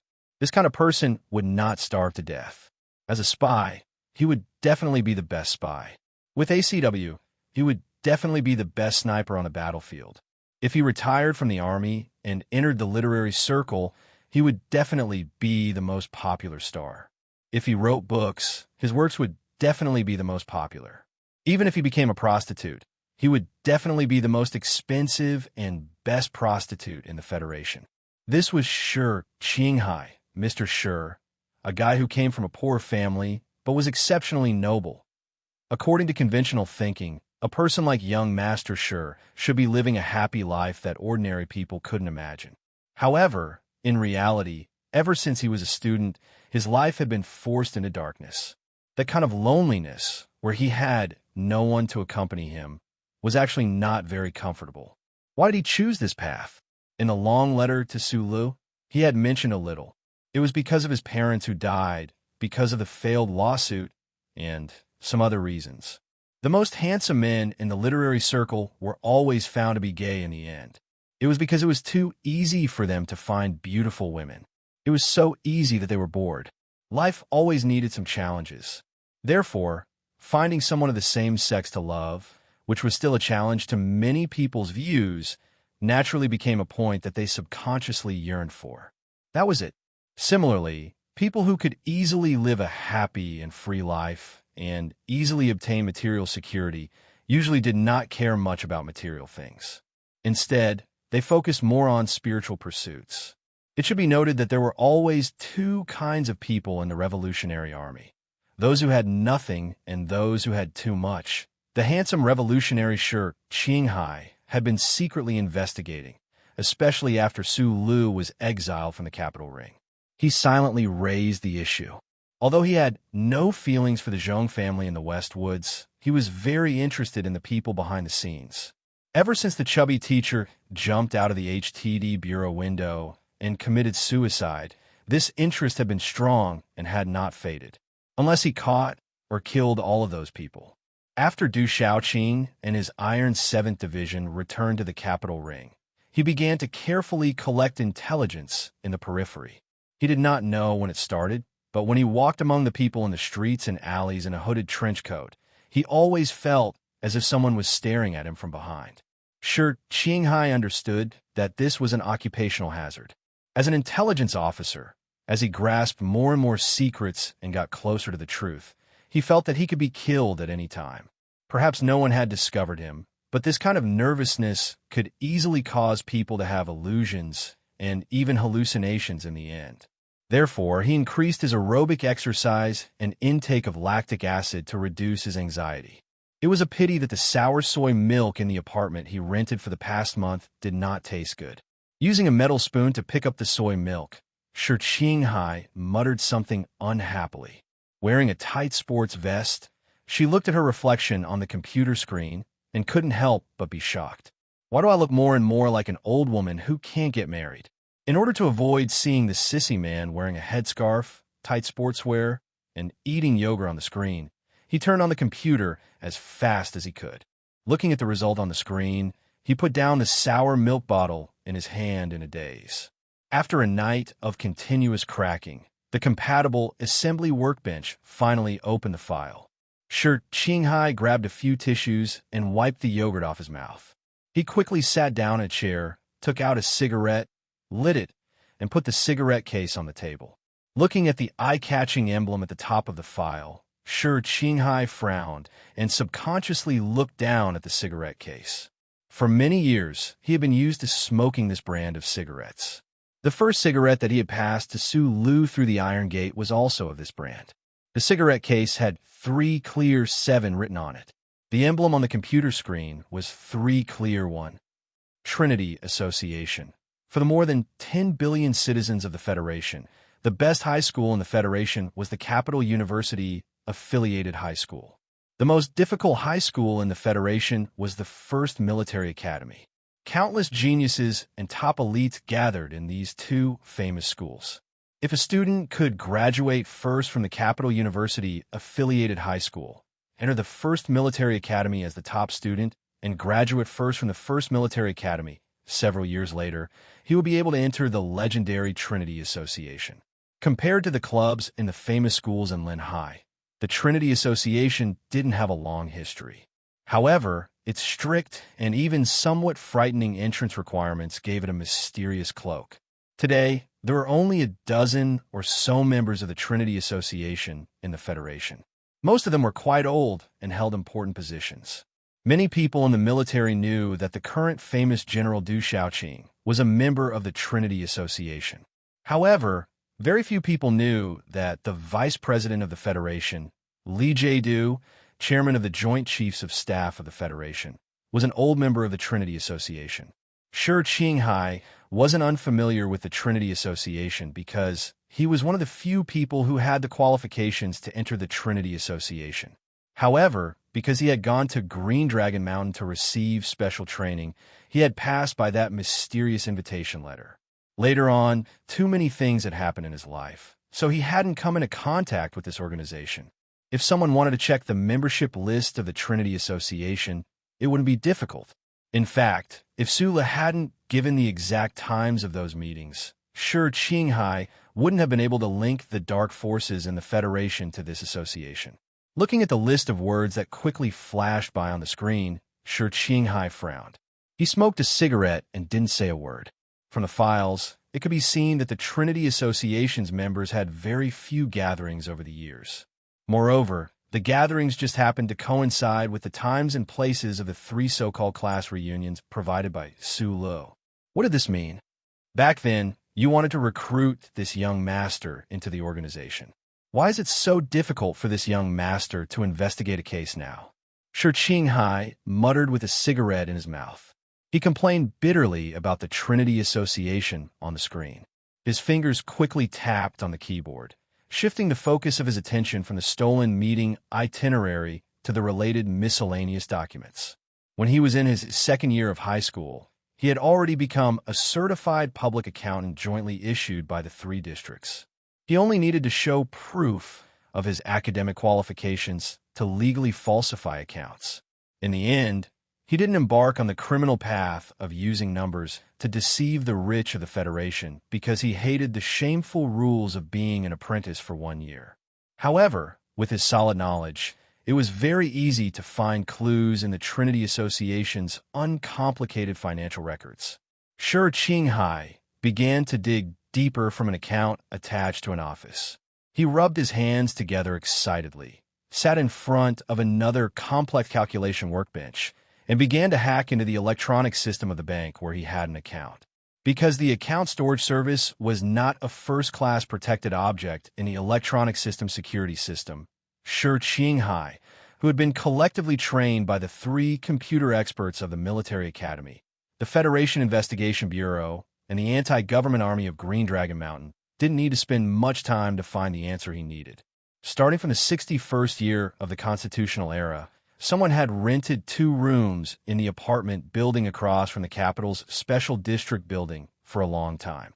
Shi Qinghai had once heard this address from the middle-aged man who liked to wear gray sweaters under Macklin. He was stunned. He whistled softly and put out the cigarette. He pulled out the password disk from the armrest of the chair and inserted it into the workbench.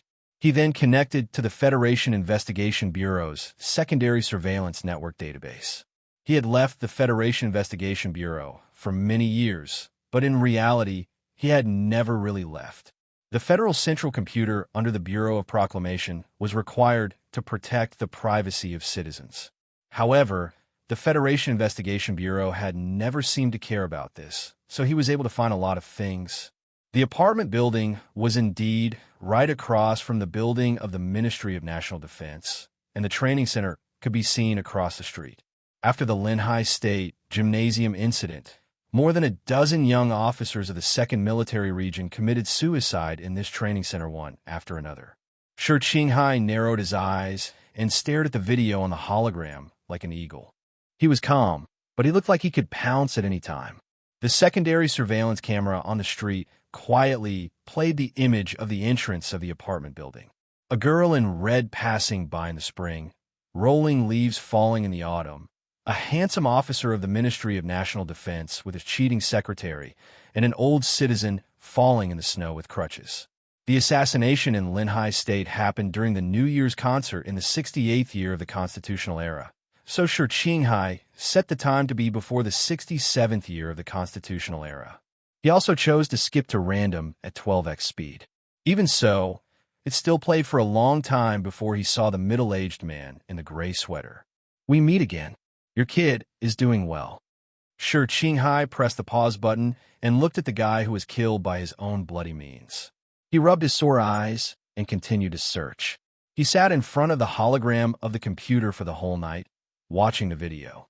He didn't get bored, he didn't get irritated, he was calm and meticulous, and he didn't miss anything.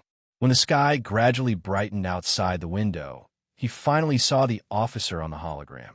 He walked out of the apartment building with his collar up and his shoulders shrunk. Through the corner of his military cap, he could faintly see the reddish-brown hair of the officer.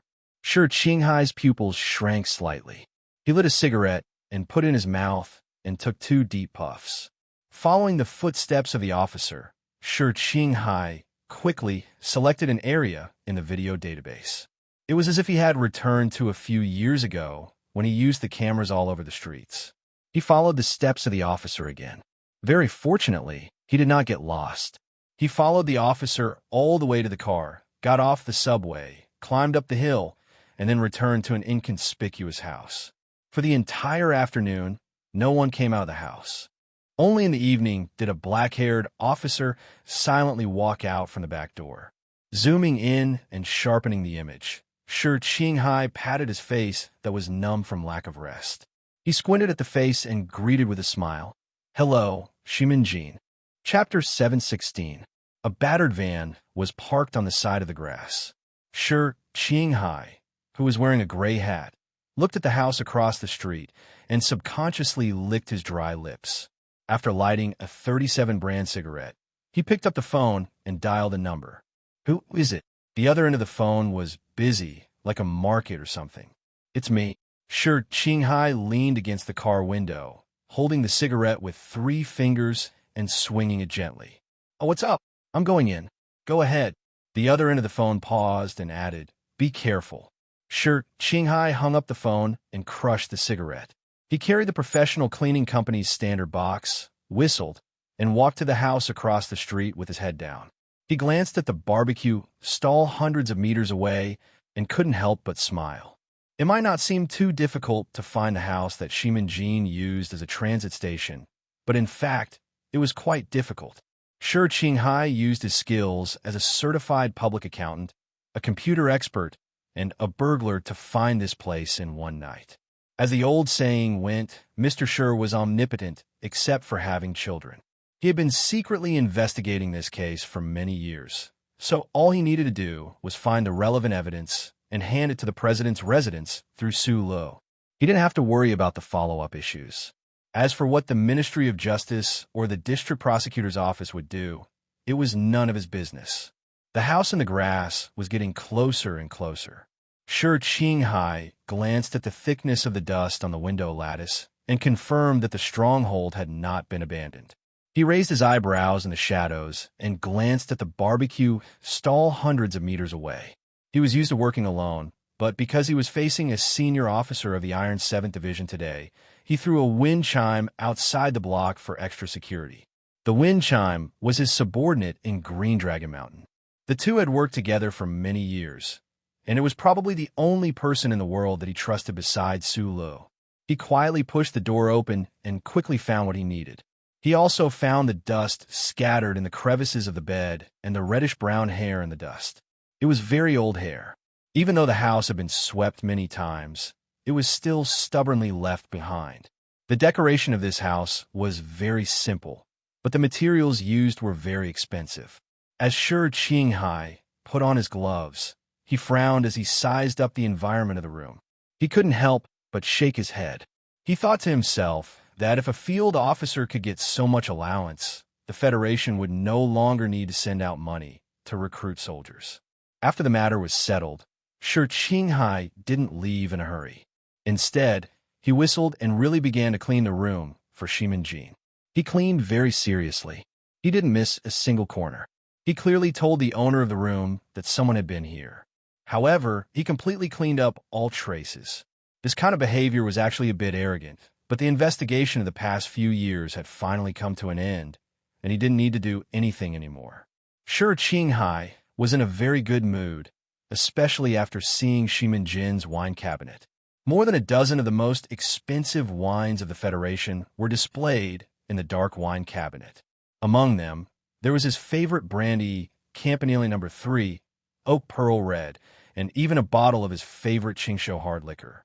Shi Qinghai took out the Qingshou hard liquor from the innermost part of the wine cabinet, poured it into a cup, and said with emotion, "I was wrong. If the officers of the Federation could get such a high allowance, we would have to worry about too many young people rushing to join the army." To my amazing self, to the tasteful Shimin-jin. After drinking the light blue wine in the cup, he sighed contentedly. After getting rid of the wine cup, he calmly turned around and left, just like a real cleaner. Shi Qinghai, who had more than 30 professional certificates, naturally had the judicial certificate of the Federation. Based on his legal knowledge and in-depth research of dozens of cases of the Federation, he confirmed that the evidence he had collected so far was enough for His Excellency the President and Su Lu to send Mr. Byron and those angry middle-aged men to prison, and they would never be able to come out again. So he happily found a small wine glass, ordered a glass of wine, and began to relax and drink. He began to think about whether he should find a girl when he flew back to the South Coast tomorrow, or continue to try to persuade Zhou to take the child on a secret vacation together. Thinking about that minister's daughter, he frowned and shrugged his shoulders in self-mockery. After confirming that no one in the bar was paying attention to him, he took out his phone and dialed Su Li's number. Because the Westwoods region was too far away, there was no way to guarantee instant communication like the 3 administrative planets in Shanglin. Shi Qinghai habitually laughed at Su Lu a few times, and then when he was about to get to the point, his pupils suddenly shrank, and his voice came to an abrupt stop. He thoughtfully stared at the transparent wine glass in front of him, gently licked his upper lip, and his left eyebrow arched like a mountain peak. His thin lips slightly raised, and he said, "The taste of this wine is really bad." He could clearly feel that the coating on his tongue was getting thicker and thicker, and he could faintly feel that there was a slightly salty taste between his teeth. It seemed like he was suffering from excessive heat, but in fact, it was not excessive heat. If this situation continued to develop, the bleeding symptoms at the root of his teeth would become more and more severe, and his taste buds would completely lose their function after 6 hours. Shi Qinghai stared at the transparent glass expressionlessly, confirming that the poison was not applied to the glass, but hidden in the green wine that he drank in that private house. The poison was called heterogeneous fairy. It was colorless and tasteless, and once it entered the human body, it would cause great damage to the nervous system and circulatory system. Moreover, because of the wonderful difference between the absorption speed and the onset time, it was very difficult to detect and reverse the effects. This kind of drug also had a very significant characteristic, and that was that it was unimaginably expensive. just like his ACW. This was the knowledge that Shi Qinghai had learned in the first hospital, the Federation Investigation Bureau, in Green Dragon Mountain. However, he had never thought that someone would actually use such an expensive poison to kill him. I was careless. He gently put down the wine glass, shrugged self-mockingly, and said, and it was too wasteful. He took out the money and put on the table. He seemed to be calm, but in fact, he quickly left the bar's front hall and walked into the kitchen, where there were not many people.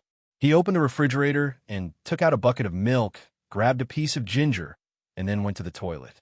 When he walked into the toilet, he could feel that his leg muscles had a tendency to relax, and the most troublesome thing was that his vision was obviously a little blurred. He picked up the milk bucket and gulped it down, then turned on the faucet and gulped down the clear water. He then ran to the cubicle, opened the door with force, and politely asked the waiter who did not have time to pull up his pants to leave.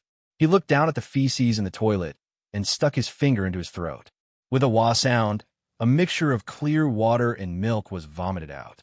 Shi Qinghai did not straighten his body until he had vomited all the contents of his stomach and vomited out the disgusting yellowish-green gastric acid. He immediately stuffed the ginger into his mouth and chewed hard, letting the spicy ginger juice go through his severely injured throat and into his empty stomach. The pain instantly spread throughout his body. Shi Qinghai staggered out of the bar's back door. He raised his right arm, wiped the sweat on his forehead with the delicate sleeve of his suit, and staggered out of the alley, sticking close to the wall. In front of him, there seemed to be two drunkards tearing at something, and then they wrapped Shi Qinghai's body in a corner. Not long after, he heard two muffled thuds. The Federation agent who pretended to be drunk fell to the ground, blood gushing out of his body. He was holding a cold H pistol in his hand. Shi Qinghai combed his wet hair with his left hand and held the wet pistol with his right hand. He squinted his eyes at the tall building on the other side of the wall, knowing that the sniper was there on a quiet street in the northern part of the capital's special zone. Flowers were swaying on the green field. Occasionally, a few weak petals would be blown off by the wind and roll slightly on the ground. It was a different kind of scenery when you came to a cafe on the street. In addition to the chairman of the Joint Chiefs of Staff, General Li Jiedu officially took over the position of commander of the 1st Military Region from General Miles at the end of last month. Today, he was still used to drinking afternoon tea in this cafe at the back door of a courtyard, as he had done many years ago, to let his busy brain rest for a while. However, his status was different after all. Fierce armed guards were watching from the side, so there were not many ordinary diners around the parasol. We just received the news that the target has already entered the rhythm. The director of the Special Forces of the Federation's 1st Military Region sat across from Commander Li cautiously and reported in a low voice. In order to avoid loopholes in the charter, we used a special fund to choose to use this drug. No antidote for this drug has been produced yet. General Li Jiedu, who was wearing glasses, slowly raised his head, calmly looked at this loyal subordinate, and said in a low voice, "Do you need to report these details to me?" "Sorry, Commander." The director of the Special Forces stood at attention in fear, saluted, and left immediately. Most people in the association don't take Shi Qinghai seriously. They think that he is just a small figure, and they can't even remember his name. The acting director of the Bureau of Proclamation, Cui Zhedong, gently stirred his coffee and said in a low voice, "But I never thought so. This is a very dangerous person. Knowing that he is going to die soon, I feel very relaxed." General Li Jiedu didn't raise his head and continued to read the newspaper quietly. "But I can't be completely relaxed. Even thinking about what may happen after Shi Qinghai's death, my heart suddenly became very heavy. How will Colonel Su Lu react? He directly refused the appointment to go to the Empire, which means that he has already felt something. He is in the West Woods, and it will only take him a few days to return to S1. Cui Zhedong quietly looked at the brown liquid swirling in the cup and said, "Yes, Mr. Byron is right. We are the Federation, and we shouldn't pay attention to a natural person. But Colonel Su Lu is not an ordinary colonel. Don't forget, he has the first order authority of the Bureau of Proclamation." Cui Zhedong raised his head, stared at General Li Jiedu, and said, "As someone who has worked in the Bureau of Proclamation all my life, I have a responsibility to remind you and other people. According to the calculations in the past few years, I am sure that Colonel Su Li's authority is even higher than Mr. President's. This is very scary. I don't want Colonel Su Lu to be too arrogant because of this authority and thus walk on the wrong path. So I suggest that Director Chui should work from the inside, find out why the central computer gave him such a high authority, and find a way to remove his first-order authority at any time. It will be very difficult." Chui Judong's answer was very direct. General Li Jiedu raised his head, looked away from a newspaper, and calmly looked at Chui Judong and said, "Well, if that day really comes, and if my speculation is not wrong, I will take charge of this matter." Chapter 717. Zhang Xiaoming walked down the stone steps of Parliament Hill. She was still not used to wearing high heels, so her footsteps were quick and quick. Outside of her black-rimmed glasses, there was a hint of worry between her eyebrows. As an important staff member of Green Dragon Mountain's anti-government forces stationed in S1, she had been working on Parliament Hill for a few years. Although the Federation's news media often interviewed her and called her the Leaf of Green Dragon Mountain, it was no longer as exaggerated as it used to be. No one knew that she had secretly taken over the work of the legendary intelligence leader for the past few years. "I don't care how dangerous it is. We have to find the two of them in the shortest time possible." Zhang Xiaoming's expression was filled with worry and determination. She said into the phone, "This is an order. Just today, there were some puzzling waves in the deep sea of Green Dragon Mountain within the Federation. She was now the guardian of the deep sea, but she knew very well that there were some big fish in the deep sea that she could not control. For example, Shi Qinghai, who had always had a problem with her. But the problem was that the feedback from all the intelligence channels seemed to indicate that the waves were headed for that big fish. Sitting in the professional chair, Zhang Xiaoming narrowed her eyes and stared at the street outside the window. In fact, she was staring at the transparent glass lens. The efficiency of the 4 departments of Green Dragon Mountain was indeed outstanding. In less than 10 minutes, the latest information was sent back. A row of characters quietly appeared in the middle of the black-rimmed glasses. "Where is Shi Qinghai?" Zhang Xiaoming, wearing a gray windbreaker, took off the long gloves on her forearms. Her face was expressionless. She didn't even look at the person standing in the corner of the room. She said, "I don't have much time. I hope you can hurry." For ordinary-looking men with pistols, each controlled the passageways of the room. The middle-aged man who was forced to stand in the corner of the room was nothing special. There were some traces of barbecue sauce on his clothes and the smell of chopped green onions. "I don't know what you're talking about." Zhang Xiaoming calmly put the gloves in her bag and said, "Is he dead or not?" Since she had already said so much, there was no point in insisting. The man who smelled like barbecue shrugged and said, "He should be dead. There are no loopholes in the enemy's arrangement." "Why?" Zhang Xiaoming looked at him and shrugged. She didn't understand and asked, "Why are you doing this?" "Why?" The man who had just returned from the barbecue stall laughed nervously and said, "We are all colleagues. He could go around picking up girls, but I can only make barbecue every day. He can do big things, but I can only do small things." The middle-aged man looked at Zhang Xiaoming and said mockingly, "Do you know that I was the one who found his ACW? I was also the one who found his information. Why is he so arrogant while I can only be a good grandson and help him? If I remember correctly, Shi Qinghai is used to working alone. The only person he trusts is you." Feng Ling. Zhang Xiaoming frowned, looked at the man in front of her, and said, "Is this how you treat his trust?" The man indifferently raised his head and did not speak. It was not until he saw the black muzzle that his breathing suddenly became rapid. The veins on his neck bulged as he shouted, "You can't kill me. I'm the person in charge of the 4th section. Why can't I kill you?" Zhang Xiaoming asked expressionlessly as she held the small pistol in her hand. "Bah, we risked our lives for the boss. Why should he give you such an important position?" The man said in a hoarse voice, "As for killing me, I didn't do anything. Why should you kill me?" Zhang Xiaoming shrugged. You betrayed your comrades and cooperated with the Federation government's agents. Do you need more reasons? The man looked at the black muzzle, and his breathing became faster and faster. He finally gave up and said loudly, Okay, okay. I didn't expect your reaction to be so big and so fast. This matter is very simple. Shi Qinghai is a traitor. He has left the organization, so the committee has decided to cooperate with the government to eliminate him. The specific mission instructions are in my electronic pen. You can check them. I have direct authorization from the committee. If it wasn't for the confidentiality, I would have said it to scare you. Fuck. After saying this, the man angrily pushed away the pistol in front of him. He walked to the refrigerator and took out a water bottle. He drank in big gulps to relieve his previous nervousness and embarrassment. In the room, the 4 members of the Green Dragon Mountain's 4th section frowned and looked at each other.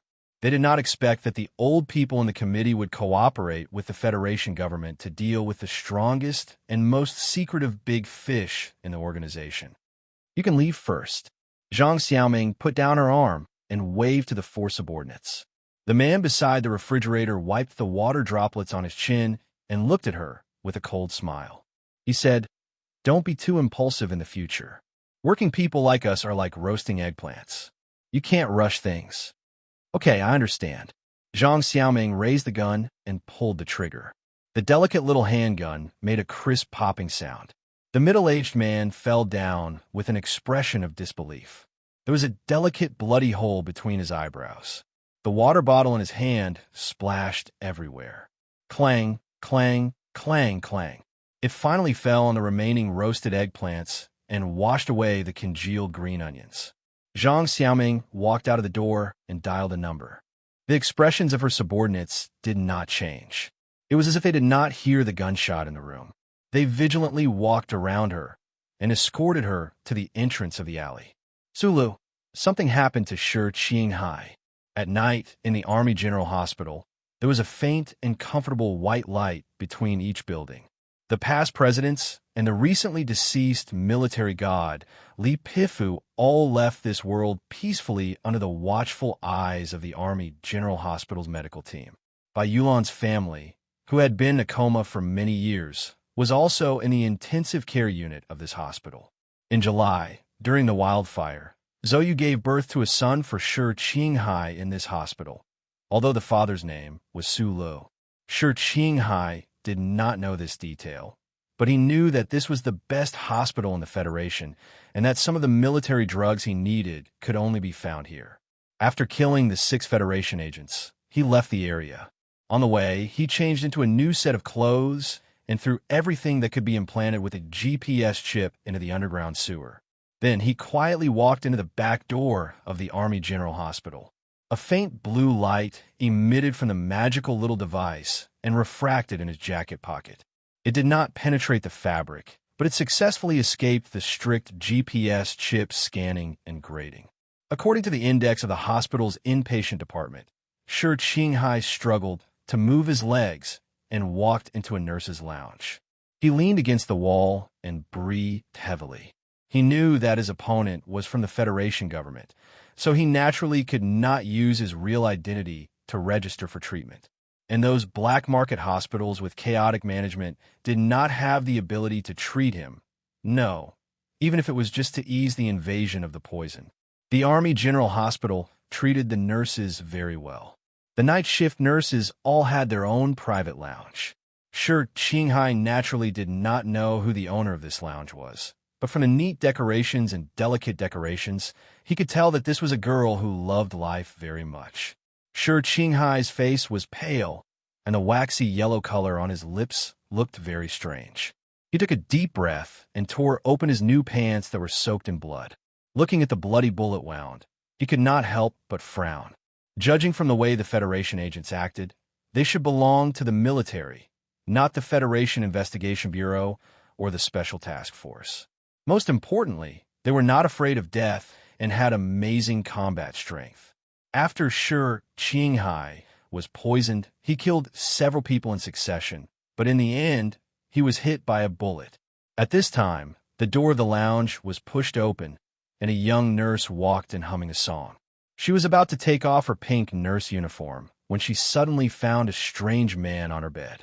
Her delicate face suddenly changed color, and a few fine freckles seemed to fly along with her scream. However, there was no sound in the lounge, only silence. 1 minute later. Don't be afraid. I'm a good person. Sure Qinghai slowly withdrew his index finger from the girl's lips and gently explained, I know it's a bit abrupt, please forgive me, but there are some reasons I have to do. Maybe it was because Sure Qinghai was sitting so steadily that he appeared to be calm and open, or because his smile was so charming, like peach blossoms in the spring breeze, that no one would have the slightest suspicion of him. Maybe it was because his tone of voice was so gentle, like a willow tree gently brushing the surface of a lake. Maybe it was because Mr. Sure was so handsome that no one would believe that he was a bad person, and no one would believe that with his looks, he would need to rape someone. Therefore, the young nurse with a few cute freckles and a delicate face, although she was so scared that tears welled up in her eyes at that moment. Miraculously, the scream that was about to escape from her mouth was sealed by a weak index finger, and her expression gradually became calm. Hello, this is my ID. Sure Qinghai struggled to take out the ID from his jacket pocket, handed it to the young nurse, and said with a smile, I belong to the 2nd Department of the Special Forces Combat Room of the 1st Military Region. I was injured in the course of a mission, so I came here. The young nurse confirmed that there was no problem with the ID, looked at him vigilantly and uneasily, and said, Then I'll call the doctor for you. After all, she didn't dare to stay in a narrow and private space with a stranger, even if he was very handsome. The young nurse wanted to leave immediately because she didn't scream. But Sure Qinghai wouldn't give her a chance to leave. He covered his chest, pursed his thin lips, and said in a hoarse voice, I can't register. I can't let anyone know, because I'm on a secret mission. The young nurse frowned, looked nervously at him and the clearly visible pistol behind him, and slowly stepped back. Sure Qinghai didn't seem to see her move at all, and continued in a low voice, You have checked my ID, but my ID can't be used for registration, because that will expose my true identity. At the same time, the person I'm investigating has a considerable amount of power in the government. Doesn't this sound too ridiculous? He suddenly raised his head, looked at her in confusion, and said, Because it sounds too much like a line from a movie. The young nurse was startled by his raising his head, but after hearing this, she couldn't help but laugh. Then she became alert again, and her right hand, which was hidden behind her back, had already touched the doorknob. It does sound ridiculous, Sure Qinghai said with a bitter smile. Now, no one in the news media is reporting about this. People have long forgotten about it. What is it? Asked the young nurse curiously. In fact, she was just trying to cover up her action of holding the doorknob. She was a girl who was a bit infatuated, but smart enough. This doesn't need to be kept a secret. Sure Qinghai coughed painfully and put the pistol under the blanket in front of the young nurse, and said in a low voice, I'm investigating a case in the West Woods about the antique bell. After a moment of silence, the young nurse said, Colonel Su Lu once investigated it. Yes, so he was expelled from the capital ring, said Sure Qinghai in a heavy voice, cursing his small-eyed boyfriend in his heart. But I can't help you, the young nurse said firmly. Your wound is bleeding. I insist that you call the doctor to bandage it for you. Young nurse, I chose you because I'm gambling with my life. You're the only one who knows about what happened to me in the general hospital. If anyone else knows that I lost the bet, I'll lose my life. Sure Qinghai looked at her seriously and said word by word, If you insist on calling the doctor, then can you let me go? The young nurse gently turned the doorknob. Looking at the handsome and charming officer of the Federation in front of her, she was a bit nervous and uneasy, not knowing what to do. Sure Qinghai's lies were indeed the key, but he had just said that he wouldn't give her a chance to leave, so he fainted. The young nurse looked at the unconscious man on the bed in shock. Seeing that his beautiful eyes were quickly dimming, she couldn't help but clench her fists tightly. She even forgot to turn around and leave point 10 minutes later. Major, when I looked at the ID just now, there was only a citizen's number and no name. We're in the special warfare room. We often need to disguise our identities, so we change our names often. The young nurse's freckles on the bridge of her nose raised cutely. She looked at the door anxiously, then lowered her head and continued to stop the bleeding on Shi Qinghai's leg. She asked carefully, "May I know your name?" "The real one." Shi Qinghai leaned comfortably on the young nurse's bed and answered with a smile, "My name is Gongzi Shi." Gongzi? What a complicated name. The young nurse raised her head and looked at him with a smile. "Can I call you Old Gong?" Shi Qinghai narrowed his charming peach blossom eyes and answered very slowly with a smile. "Okay." The young nurse realized that there was something wrong with this name. She lowered her head shyly and didn't speak for a long time. When she finished bandaging the wound, she wiped the sweat on her forehead and stood up straight. She said, "It's just temporarily stopping the bleeding. We have to take out the shrapnel as soon as possible. Otherwise, there will be big trouble." "Old Major Gong Zici, if you can trust me, why can't you trust the doctors? As long as you tell them about the mission, they'll definitely be willing to help you. Doctors are very particular about rules. How can they allow me to not register? Besides, if I stay in the ward, I'll be discovered in the end." Shi Qinghai looked at her and said with a smile, "Miss, can you allow me to stay in your room?" The young nurse answered uneasily, "But what about your wound? Can I trouble you to get some surgical instruments at night? Are you going to operate on yourself?" "Yes." "Can you?" Chapter 718. The pretty nurse had a very homely name, Huang Li. Probably because her name sounded like a bird, her voice was crisp and pleasant. There were a few playful freckles scattered around the tip of her nose. She didn't make any sound when she walked, making her feel particularly light and agile. She carried the lunchbox to the lounge and gently turned the doorknob. She cautiously glanced at the empty corridor behind her and quietly walked in. However, she didn't immediately go behind the curtain. Looking at the back of the man who was receiving an intravenous drip, she subconsciously covered her forehead. She didn't know what had happened to her. She actually took in this patient who came out of nowhere. Yes, there was no problem with Gong Zici's military ID, but why did she make such a risky decision? Was it because of the impulsive desire for adventure in every girl's subconscious? Or was it just because this officer was too charming? Huang Li laughed self-deprecatingly. She lifted the curtain and walked in. She put the warm lunchbox on the table and checked the data on the electronic infusion pump. She somewhat cautiously sat down and asked, "Do you want me to bring an anesthetic pump?" "No, thank you." Shi Qinghai looked at her with a smile and pointed at the bullet wound on his calf. He said, "It didn't hit the bone, so there's no need for periosteal reduction. It won't hurt that much. By the way, here's the serum albumin and anticoagulant you asked for. There are also 3 heavy-dose tin tablets." Huang Li took out the medicine bottle from her bag and looked at Shi Qinghai in confusion. She asked, "Why do you want these things?" "I have a DVT." Shi Qinghai opened the bottle and began to take the medicine. He didn't say thank you, but he knew in his heart that it was very difficult to get these military drugs, even in the Army General Hospital. The cute nurse in front of him could be said to be naive and gullible, but this was also a kind of pure and clean kindness. Deep vein thrombosis? Huang Li tried to recall the contents of the pharmacy elective course in the nursing department. "Yes. You see, I can't wash the blood in my current condition, so I can only use medicine." Shi Qinghai frowned and resisted the burning sensation caused by the medicine in his stomach. After a moment of silence, he rolled up his sleeves and looked at her sincerely. He said, "Huang Li, can you help me test my blood?" "No problem. The electronic spectrometer is just next door." Huang Li smiled sweetly. She quickly took out a blood needle and a restraining belt and put them on Shi Qinghai's arm. Her slender fingers quickly rubbed his smooth elbow. "We may need to use a centrifugal pump." Shi Qinghai watched as the bright red blood slowly flowed into the small transparent bottle in her hand. He said somewhat embarrassedly, "I may need a whole set of protein decompression procedures, so I have to do a blood test." "I don't understand the protein decompression procedure." Huang Li took off the blood sample and looked at him. "What instruments and drugs do you need?" "I'll give you a list later," Shi Qinghai replied.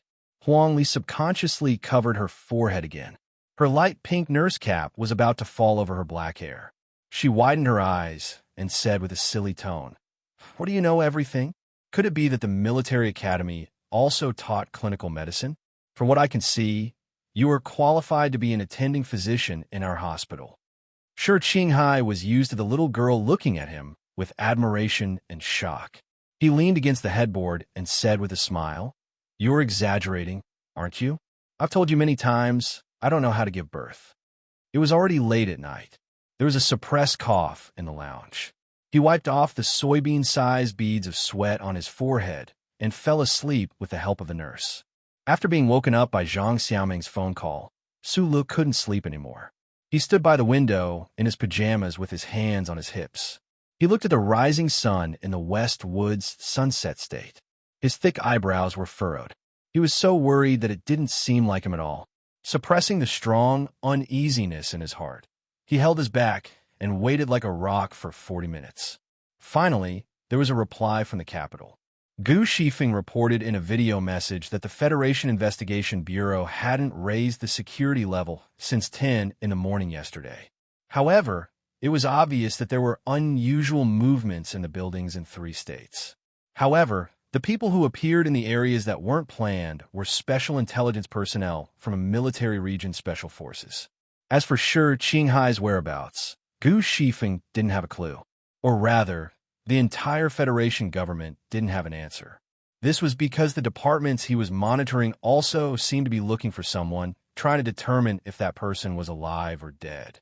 Because it concerned Shi Qinghai's safety, Sula didn't care about the rules of the military. He directly contacted the members of Team 7 who had already returned to S1 and asked them to find that guy as soon as possible.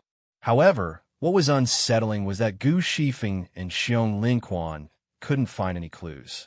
Naturally, they couldn't help Shi Qinghai in any way. What was even more frightening was that Gu Shifeng had already confirmed that the party that attacked Shi Qinghai wasn't the Federation Investigation Bureau, but the Special Forces of the federal military. This Special Forces was very similar to Team 7. They were best at special missions such as assassination and sniping. So Sulu was very worried about that guy's safety. He hugged his head and sat back on the sofa. The blazing autumn sun shone in through the window, drawing a dark shadow on Su Li's half-naked upper body. He asked in a low voice, "You still haven't found him?" After asking, the Federal Central Computer immediately showed a line of white light symbols in his left eye. "I can't find him." Su Lu sat up straight. His eyes were fixed on the still-burning 37 brand cigarette on the ashtray that he had forgotten to smoke. He asked in a slightly hoarse voice, "How can you not find him?" "I just can't find him. Citizen Shi Qinghai's chip signal has been interrupted. I can't locate him." The corners of Su Li's eyes twitched a few times. He swallowed his saliva and asked with difficulty, "Is he dead?" The Federal Central Computer paused for a relatively long time before replying, "I don't think so. It's just that I can't locate him. In the past tens of thousands of years, this kind of situation isn't uncommon. It's usually due to the shielding of heavy metal or layers, or the interference of electromagnetic storms in signal relay stations. But it's been almost an hour. It's not common to be unable to locate him for such a long time." Sulu lay on the sofa. There was no expression in his eyes. He said, "Back then, when you wanted Uncle, he used a chip to replace his chip. That's why you couldn't track him. What's the point of being unable to locate him for such a long time?" Anomalies 1 to 71. A miniature signal jammer was developed. To be more precise, it's a curtain wave disguise device. This device can play a certain role. You're saying that Shi Qinghai isn't dead yet, but activated that device. Yes. Sulu was more familiar with the device that glowed with a faint blue light than anyone else. However, he had never imagined that Shi Qinghai would also have one. He frowned and fell into a long silence. Suddenly, he said, "If the staff of the Bureau of Proclamation performs manual positioning, will they determine that Shi Qinghai is dead?" "No, because I'll provide technical support and point out the illogical doubts of the sudden disappearance of the triple Y overlap. If you keep silent, will the Bureau of Proclamation think that he's dead?" "Yes. If you need me to keep silent, I need authorization." "I authorize you to keep silent." Under the autumn sun, Su Lu rubbed the painful spot between his eyebrows and issued authorization to the Federal Central Computer. Thus, In the distant spring breeze of S1, the Bureau of Proclamation confirmed Shi Qinghai's death to various key departments of the Federation. In the inpatient building of the Army General Hospital, the female nurse's lounge wasn't big. There was a small window on the south side, facing the grass and green trees downstairs, exuding fresh spring air. His jacket was neatly folded at the head of the bed. A fully loaded pistol was on the left side of the pillow. Below the pillow on the right side was the magical gadget that could emit a blue light and block the radiance of Xianmen. After Shi Qinghai withdrew his gaze from the window, it naturally fell on this gadget. Years ago, in the dishwashing room behind the Lufeng Slope Clubhouse, the legendary intelligence leader who betrayed the Chao family and joined the revolution told the truth that he was dying of cancer while smoking a cigarette. At the same time, he left the most important legacy of his life to two people. He gave the 4 departments of Green Dragon Mountain to Zhang Xiaoming and gave the faint blue light to Shi Qinghai. The door was pushed open. Huang Li, who was panting, came in with an umbrella and a lunchbox. Probably because she walked too fast, the young nurse's face was red like an apple. She explained while wiping the tableware, "The second cafeteria is cooking stewed pork ribs with wax melon today. I heard that it's very delicious. I couldn't taste the synthetic flavor at all, so I went to the surgery building to get it. That's why I'm late." Shi Qinghai looked at the kind and cute young nurse with a smile. He didn't say anything. He had been hiding in this small nurse's lounge for 2 days. It was obvious that the young nurse didn't have many friends in the hospital. It seemed that she didn't have any family in the special administrative region of the capital, so she had a lot of time to take care of him.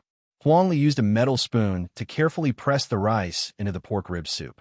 She added some olives, stirred the soup evenly, and brought it to Shi Qinghai. She glanced at the infusion tube on his left hand and smiled. "Do you want me to feed you? You can do it yourself." Shi Qinghai retracted his knee and put the lunchbox on top of it. He ate slowly, occasionally coughing in a low voice. Huang Li quietly looked at the handsome face of this mysterious military officer. She didn't know why, but she felt that her cheeks were a little hot. She subconsciously put her cold hands on her cheeks and said in a low voice, "For the past 2 days, the people in the cafeteria have been laughing at me for eating too much. Someone actually guessed that I'm pregnant. It's all your fault." Shi Qinghai raised his head and looked at her innocently until her face turned from a red apple to a morning sun. "No, that's not what I meant," Huang Li hurriedly explained while wringing her fingers. She didn't dare to look into his eyes. "Do you have a boyfriend?" Shi Qinghai suddenly asked. "No." Huang Li probably thought of something in the past.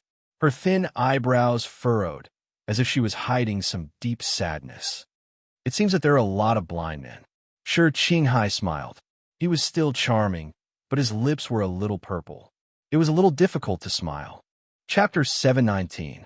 Shi Qinghai told the freckled nurse that he was suffering from DVT, a disease called deep vein blood test that was not fatal. The most obvious sign was that the lips would turn purple, so she was fooled. She didn't know that the purple color meant that the poison was slowly but surely invading someone's circulatory system. Purple was a very strange color. Scientists had already found out that the color of food that was the most unacceptable to human beings was purple. However, experts on gender had also found out that the most acceptable color for a man's lipstick was purple. This meant that women were very willing to taste the purple lipstick on a man's lips, but they were not willing to eat purple food. What was the difference? Was it because the purple color on a man's lips represented flirtatiousness and beauty that transcended gender? Excellent and proud men, especially those who dared to wear purple lipstick, usually didn't care about the things that most people cared about. They cared more about how they looked when they were alive, and they chose to show off in an arrogant way. Just like Shi Qinghai today, his handsome face became more and more charming because of his weight loss. His eyes were as deep as the stars when contrasted with his purple lips. In the middle of the night in the hospital room, listening to the sound of the dialysis machine and the centrifugal pump, he held a cigarette in his mouth and looked at the 2 moons outside the window with disdain in his eyes. He cursed with arrogance, "Die, die, die." Although telling people to die was a very cool way to express their feelings, life and death were still the most difficult problems in the world. It was very difficult for people to face death without fear. It was not difficult to sacrifice for justice. No matter how stupid an old man was, when he was young, he could scream and throw his head away. However, it was very difficult to face death calmly. Only the most determined believers or revolutionaries could do it. Therefore, when Cao Qiudao died, he was very calm. He had calmly arranged his funeral in the dirty water bubbles of the dishwashing basin a long time ago. Then he died quietly, and only a few people knew where his grave was. Although Shi Qinghai was unorganized, undisciplined, and heartless to the opposite sex, which made him seem like a bastard, his revolutionary will was unquestionable. Especially this kind of will was a conscious will that he had never wavered after many years of careful and calm consideration. He would try everything to survive. He would never surrender to life in advance. Only when he was sure that he couldn't survive, then he would consider how to die and how to make his death worthwhile. During this process, he was very calm, really calm, so he was very elegant. A personal computer with a small screen with a pink bear pendant, whether in terms of appearance or performance, could not be used as a workbench for an excellent agent. Shi Qinghai didn't have any objections. He held Huang Li's laptop and watched the latest episode of the biggest party in politics with great interest. Then, he endured the slow data flow and waited for the commercial satellite map to open. He carefully marked the operation details on the electronic map with a resolution of about half a meter. He drew up a plan very seriously, just like the infusion equipment and dialysis equipment in this small room were performing the protein decompression procedure very seriously. This treatment would take at least 3 days. Early in the morning, a beautiful ray of light shone through the branches of the spring trees. It then blissfully penetrated the small window and fell on Shi Qinghai's face, waking him up from his contemplation. After a busy night, his face was a little pale, and the purple on his lips was a little deeper, which made his eyes and brows look especially charming and beautiful. Shi Qinghai took out the communication chip from his belt buckle and skillfully inserted it into the clumsy Shang Xinli phone that he bought with 180 yuan. He dialed a private number. He rarely called this number, so even Su Li didn't know it. Hello, this is the VIP department of the Sanlin United Bank. Dear VIP annual membership, it is a great honor to receive your call. Because your number is not registered, please report your card number and 18-digit spiral password. A female staff member's gentle voice came from the other end of the phone. Shi Qinghai reported his card number and password. After the account was approved, he continued, informed the legal department to come online. I need a lawyer to be an online witness. Okay, please wait a moment. After about a minute, the voice on the other end of the phone said that everything was ready. Shi Qinghai took out a cigarette from the bedside and lit it. He squinted his eyes and said, "What's the status of the assets under the account now?" Mr. Gong, according to the investment plan you made 7 years ago, the funds in the confidential account were divided into 3 parts.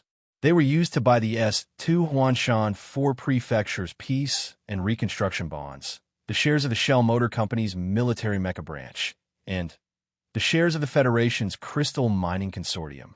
The lawyer and financial analyst on the other end of the phone had seen many strange requests, but when they saw the investment record of the confidential account for 7 years, their voice couldn't help but tremble. During the 7 years, many major events happened in the Federation. The Green Dragon Mountain anti-government army and the Federation government reconciled. The Shell Motor Company successfully developed the MX Mecha, and the federal forces successfully entered the Empire's hinterland and occupied the X3 galaxy, which was rich in crystal mines. The problem was that 7 years ago, the anti-government army and the government army were in a bloody battle.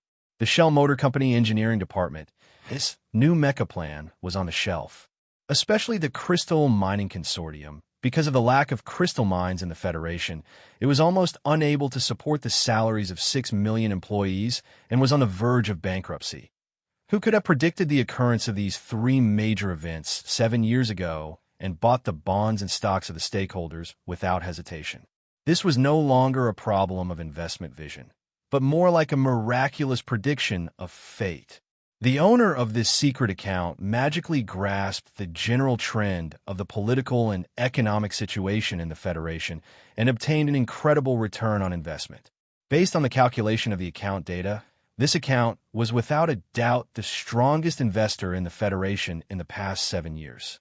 So much so that the financial analyst of the Sanley United Bank on the other end of the phone was shocked and couldn't help but break the professional rules and sincerely invite him to the headquarters of the Sanley United Bank for a chat. He expressed his strong desire to invite him to the headquarters of the Sanley United Bank. On the other end of the phone, Shi Qinghai didn't have any emotional changes. He knew that he could become the best fund manager, the best doctor, or the best lawyer in the Federation, but what was the point? Those things couldn't change anything. Liquidate all the assets, he said to the phone. Then use all of them to buy the benchmark stocks of your bank. And help me and make a trust plan? Yes, Mr. Gong. The lawyer on the other end of the phone asked, who is the beneficiary of the trust plan? His name is Zhou Liuhua, and his citizen number is... Shi Qinghai lit another cigarette and slowly reported the number. Then, according to the requirements of the bank, he went through the troublesome data verification. After hanging up the phone, Shi Qinghai began to stare blankly. The liquid medicine slowly and silently dripped into his veins, and the light of dawn slowly and silently moistened his purple lips. He was recalling his life and increasingly felt that he owed a lot of people and women. So he picked up the phone and began to dial phone numbers one by one. The owners of these phone numbers were scattered all over the Federation, and there was even one who was far away in the Sunset State in the West Woods. Without exception, they were all women with different styles, and they had all had a one-night stand with him. The amazing thing was that after so many years, he had never forgotten these phone numbers. His memory was really amazing. On the other end of the phone, some were busy, some were empty, and some were forcefully hung up when Shi Qinghai introduced himself and gently talked about a snowy night in a hotel. He tried to help the woman recall the beautiful memories, as if the woman was running away from a demon in a panic. However, most of the women on the other end of the phone were pleasantly surprised by Shi Qinghai's call. The young girls screamed, and the mature women asked when they would meet again in a low and seductive voice. They could not hide their excitement, and 2 women even fainted in their bedrooms due to excitement. Shi Qinghai didn't call Zhou Yu, but the last call of this round was to the beautiful girl who had accompanied him to explore the beautiful beaches of the island. Meow, this is Gongzi Shi. Are you okay now? The other end of the phone was silent for a long time, and then the girl's hesitant voice sounded. Are you Lao Gong? Mr. Shi, who had a wicked sense of shame, held the phone tightly.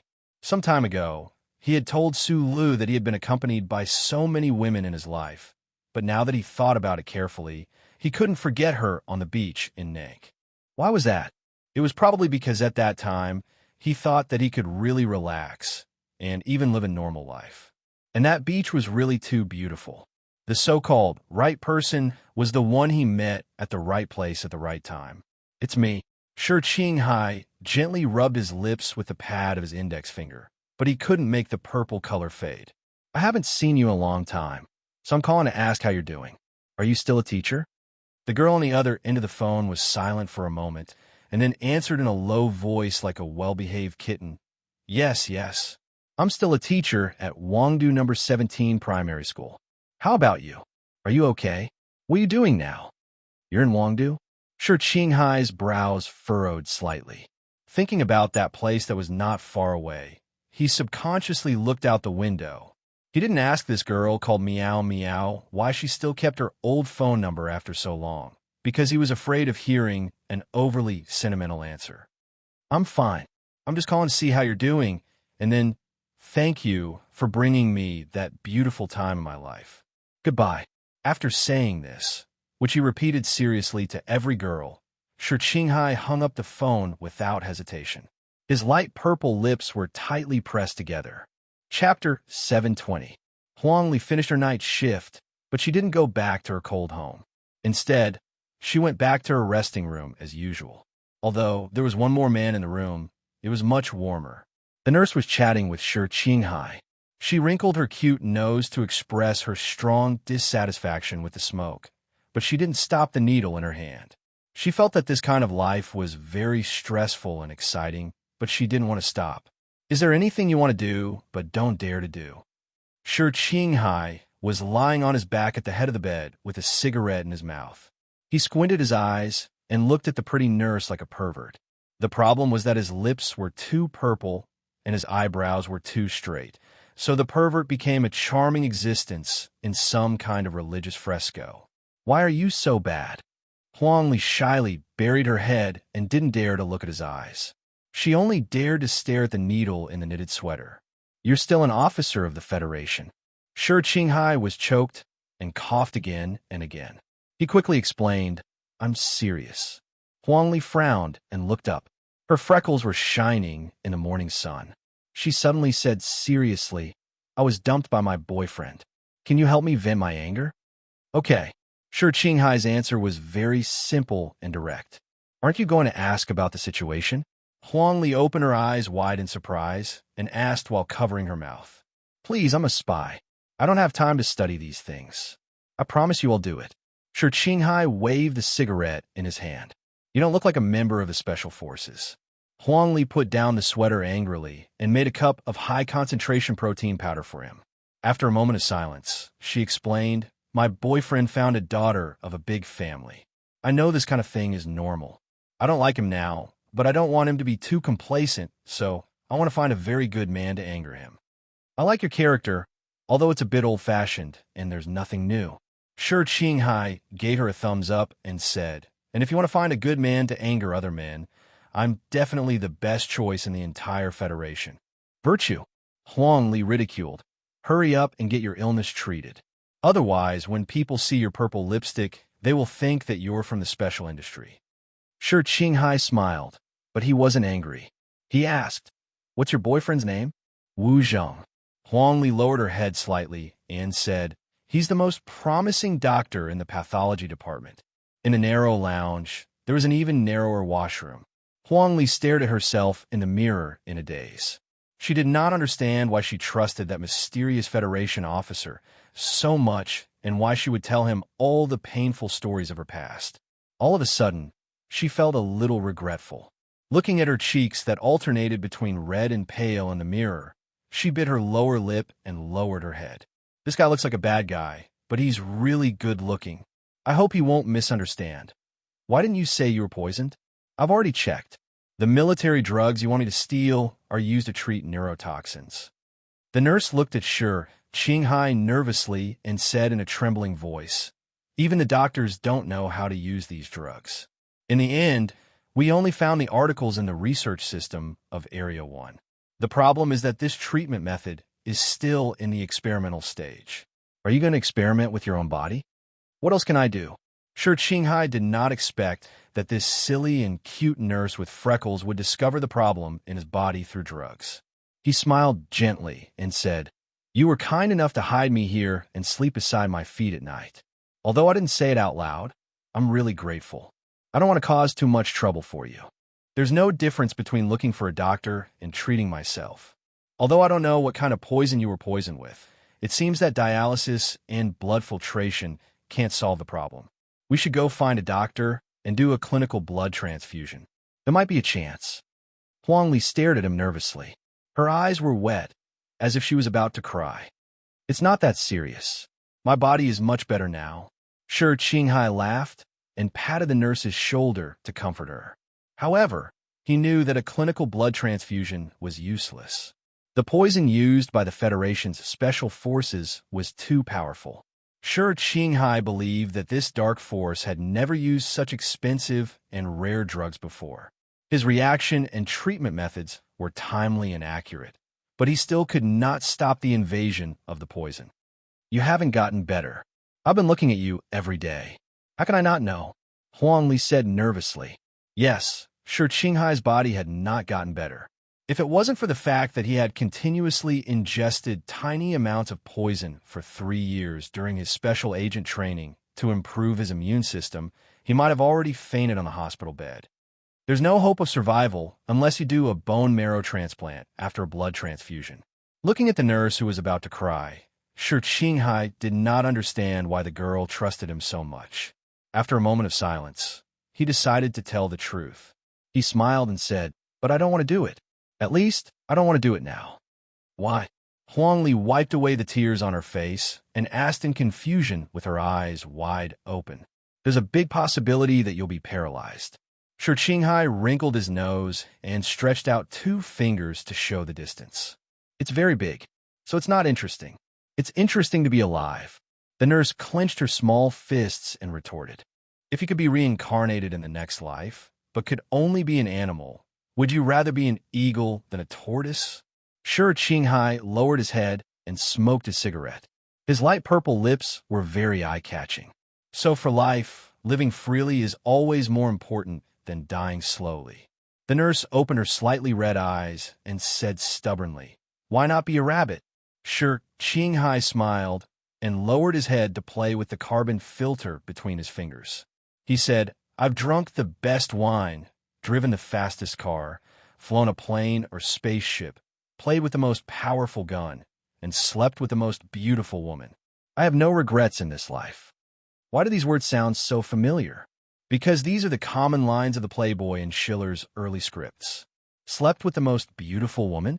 Huang Li laughed at him clumsily and tried to persuade him. "Playboy, don't always try to brag about your achievements. You haven't slept with Jian Shui'er." Shi Qinghai raised his charming face and laughed happily. "Of course I can't bully my friend's wife. But even Jian Shui'er's man has to admit that my woman is not inferior to his woman. But, you should still do the surgery." The nurse was speechless and said with a red face. Shi Qinghai looked at her and gently lifted her chin. His fingertips gently rubbed the soft flesh under her chin and said in a low voice, "I'm not trying to be pretentious. Death is not scary. The scariest thing is to die in bed and in your sleep. Isn't this the happiest way to leave the world?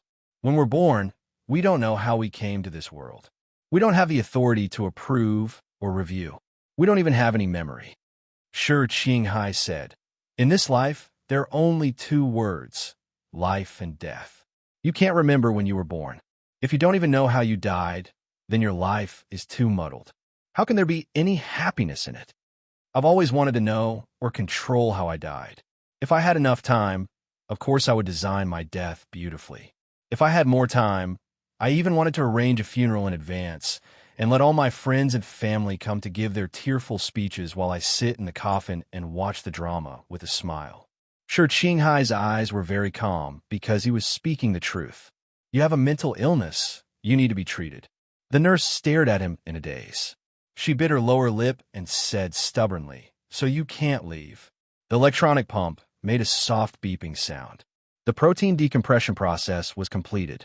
Shi Qinghai looked at the empty medicine bottle and suddenly smiled.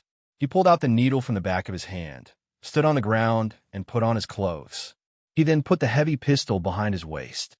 He gently hugged the nurse to express his sincere gratitude. Shi Qinghai's light purple lips moved slightly. He whispered in her ear, "I can't stay here forever.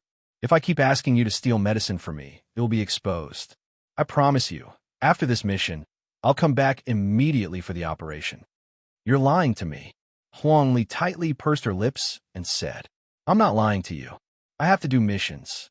Otherwise, how can I earn the allowance, treat the patients, and support so many women?" Shi Qinghai smiled and patted her cheek.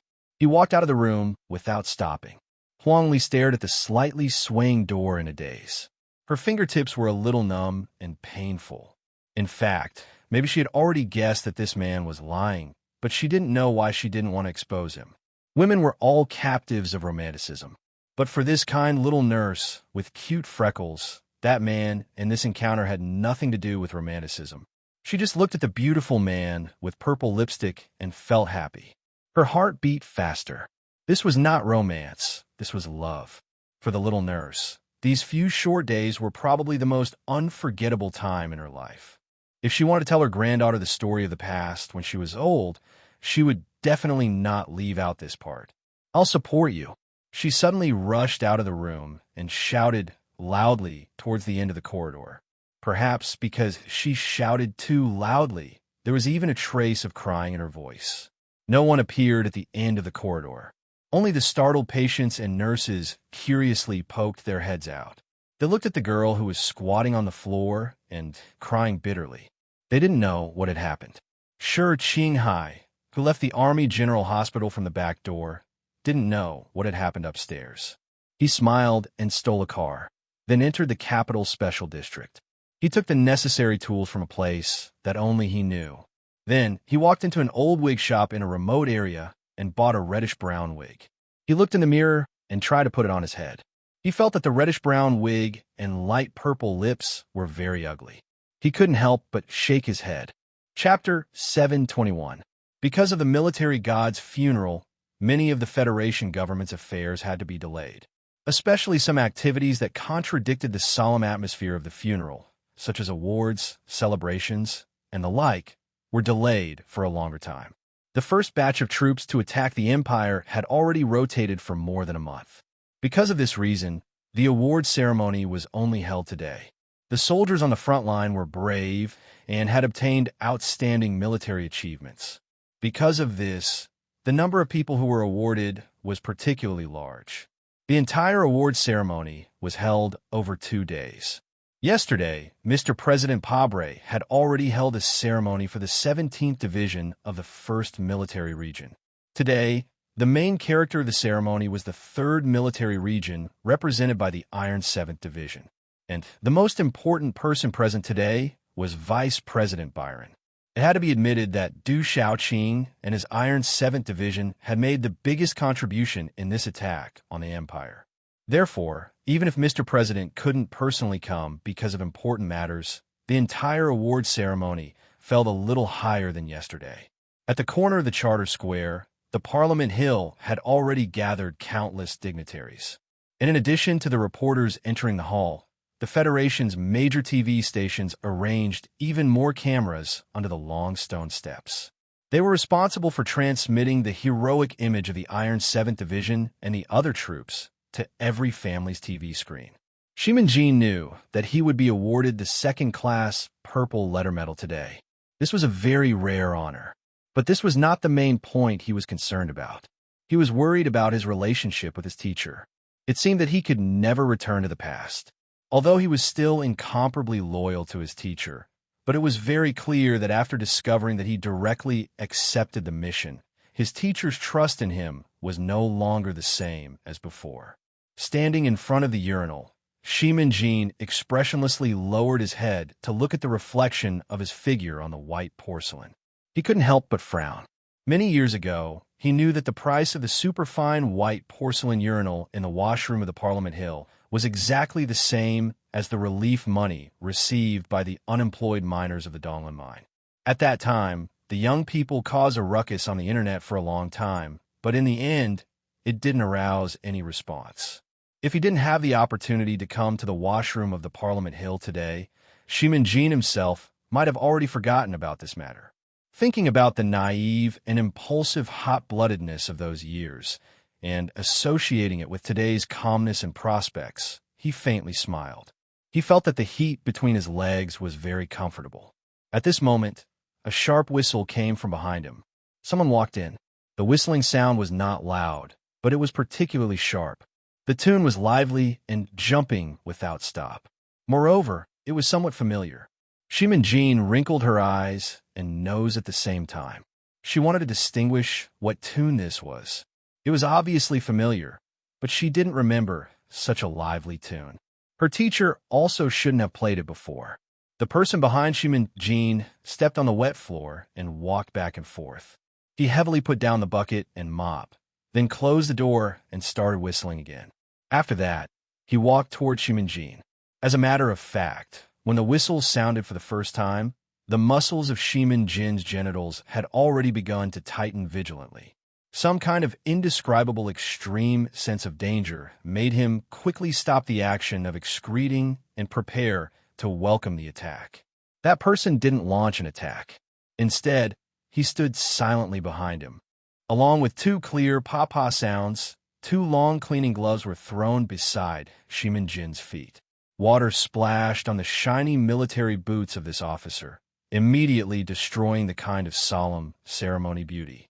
Hearing the sharp whistle sound gradually becoming hoarse, Shimin Jin's pupils shrunk. Staring at his own figure and that fuzzy shadow behind him, he took a deep breath and tightly pursed his lips. Then with a schwa sound, he pulled up the zipper of his military pants, then silently turned around. Wearing brand new military uniform, the senior officer of Iron 7th Division, Colonel Shimin Jin, had his hands behind his back. With indifferent expression, he looked at that cleaning worker wearing hat in front of him. Looking at the clear and cold eyes of this person, he asked, "Sure, Qinghai?" The cleaning worker slowly took off his mask, raised his light purple lips, and asked with a smile, "Colonel Shimin Jin, you should be dead." After being silent for a moment, Shimin Jin suddenly said, "Sure, Qinghai put on that big white cotton mask again and said from under the mask, 'My luck is good.'" Shimin Jin's sharp eyes fell on his mask and said, "We have studied you. You are overconfident, so you are not too difficult to deal with. Of course, there's a reason to be confident." Sure, Qinghai used his slightly wet left hand to rub his nose and said, "That is why I can stand in front of you now. Is the wine delicious? I rarely drink such expensive wine, but I heard you like it, so I specially prepared some for you." Shimin Jin suddenly laughed and calmly said, "You should know that the seasonings inside the wine are much more expensive than those 10 bottles of wine added together. The taste is not bad, but it's a pity. I thought you were also a wine lover, so at that time I also praise your taste." Sure, Qinghai said, "Now that I think about it, I made a mistake. A real wine lover, it is impossible to live as trivial and cowardly as you." Shimin Jin put his hands behind his back, looked at him sympathetically, and said, "Since you have already drunk wine, then you will die sooner or later unless you immediately go for a bone marrow transplant, but then you may become a vegetable. As the most outstanding student of the Green Dragon Mountain Hospital, you should be very clear about the consequences. Since that is the case, I suggest you go to the hospital immediately, instead of standing here and chatting with me. Verbal humiliation has no meaning to people like us." "You are wrong. I am not chatting with you. I am humiliating you, intimidating you, and making you feel fear, because I like to do such things." Sure, Qinghai lightly held the pistol, smiled, and aimed at Shimin Jin's forehead, and said, "And you have to know that we are never the same kind of people, especially now I have a gun in my hand, and you don't, so you can only accept my humiliation." Relying on the 3 layers of chip scanning and the whole body scanning, no one had ever been able to bring a weapon into the Parliament Mountain Hall. But today, Sure Qinghai clearly broke this rule, because sometimes he could emit a blue light because of his purple lips. Shimin Jin, who was being aimed at by the black muzzle, couldn't help but slightly twitch his eyebrows, frowned, and said in a low voice, "You can pull the trigger directly." "Why would I do that?" Sure Qinghai suddenly frowned and asked. "For the Federation, for fairness, you people don't know how great a cause we are engaged in." Shimin Jin slightly raised his head, and his tilted chin revealed a very strong pride and faint mockery. "How can you people stop the tide of history?" Sure Qinghai shrugged. "I investigated the case of the Linhai State Gymnasium for 5 years, and now I finally caught you. You have to admit this fact." "What am I?" Shimin Jin suddenly laughed nervously and looked at the big mask on Sure Qinghai's face as if he was looking at something ridiculous, and asked, "Do you and Su know who your enemy is? Do you know who we are?" Sure Qinghai raised the pistol, aimed at his forehead, and calmly asked, "Yes, I really want to know who the councilman behind you is. At first, I thought it was Byron, but I found that I miscalculated the timeline by 2 months, so the councilman you serve is someone else. Also, I want to know how deeply involved Du Xiaoqing is in this matter." Shimin Jin seemed to be able to guess that the bullet would enter his brain in the next moment, and his breathing became rapid. After a while, he frowned and said coldly, "Shoot, maybe in the future I can convince you why our path is right, why we have to make a move on those families, this Federation." Without waiting for him to finish his impassioned speech, a muffled, crisp sound echoed in the bathroom. The sound of a pistol with a silencer was not loud, but the crisp sound of a spring firing was so pleasing to the ear. Shimin Jin covered his bleeding abdomen staggered against the wall, and looked at the light smoke coming out of the barrel and Shi Qinghai's hand in disbelief. It seemed that he did not expect the other party to shoot so suddenly, and the electronic military knife that he held tightly behind his back also fell to the ground miserably. You feel that you're going to die, so you want to make a speech to strengthen your fear of death? Or are you trying to convince me with these words? Shi Qinghai looked down at Shimin as if he was looking at a clown. He used the barrel of the gun to rub the skin under the mask that was itching because of the nosebleed, and said mockingly, "Can't you see that I am just teasing you? Really fucking, I hate politics classes the most."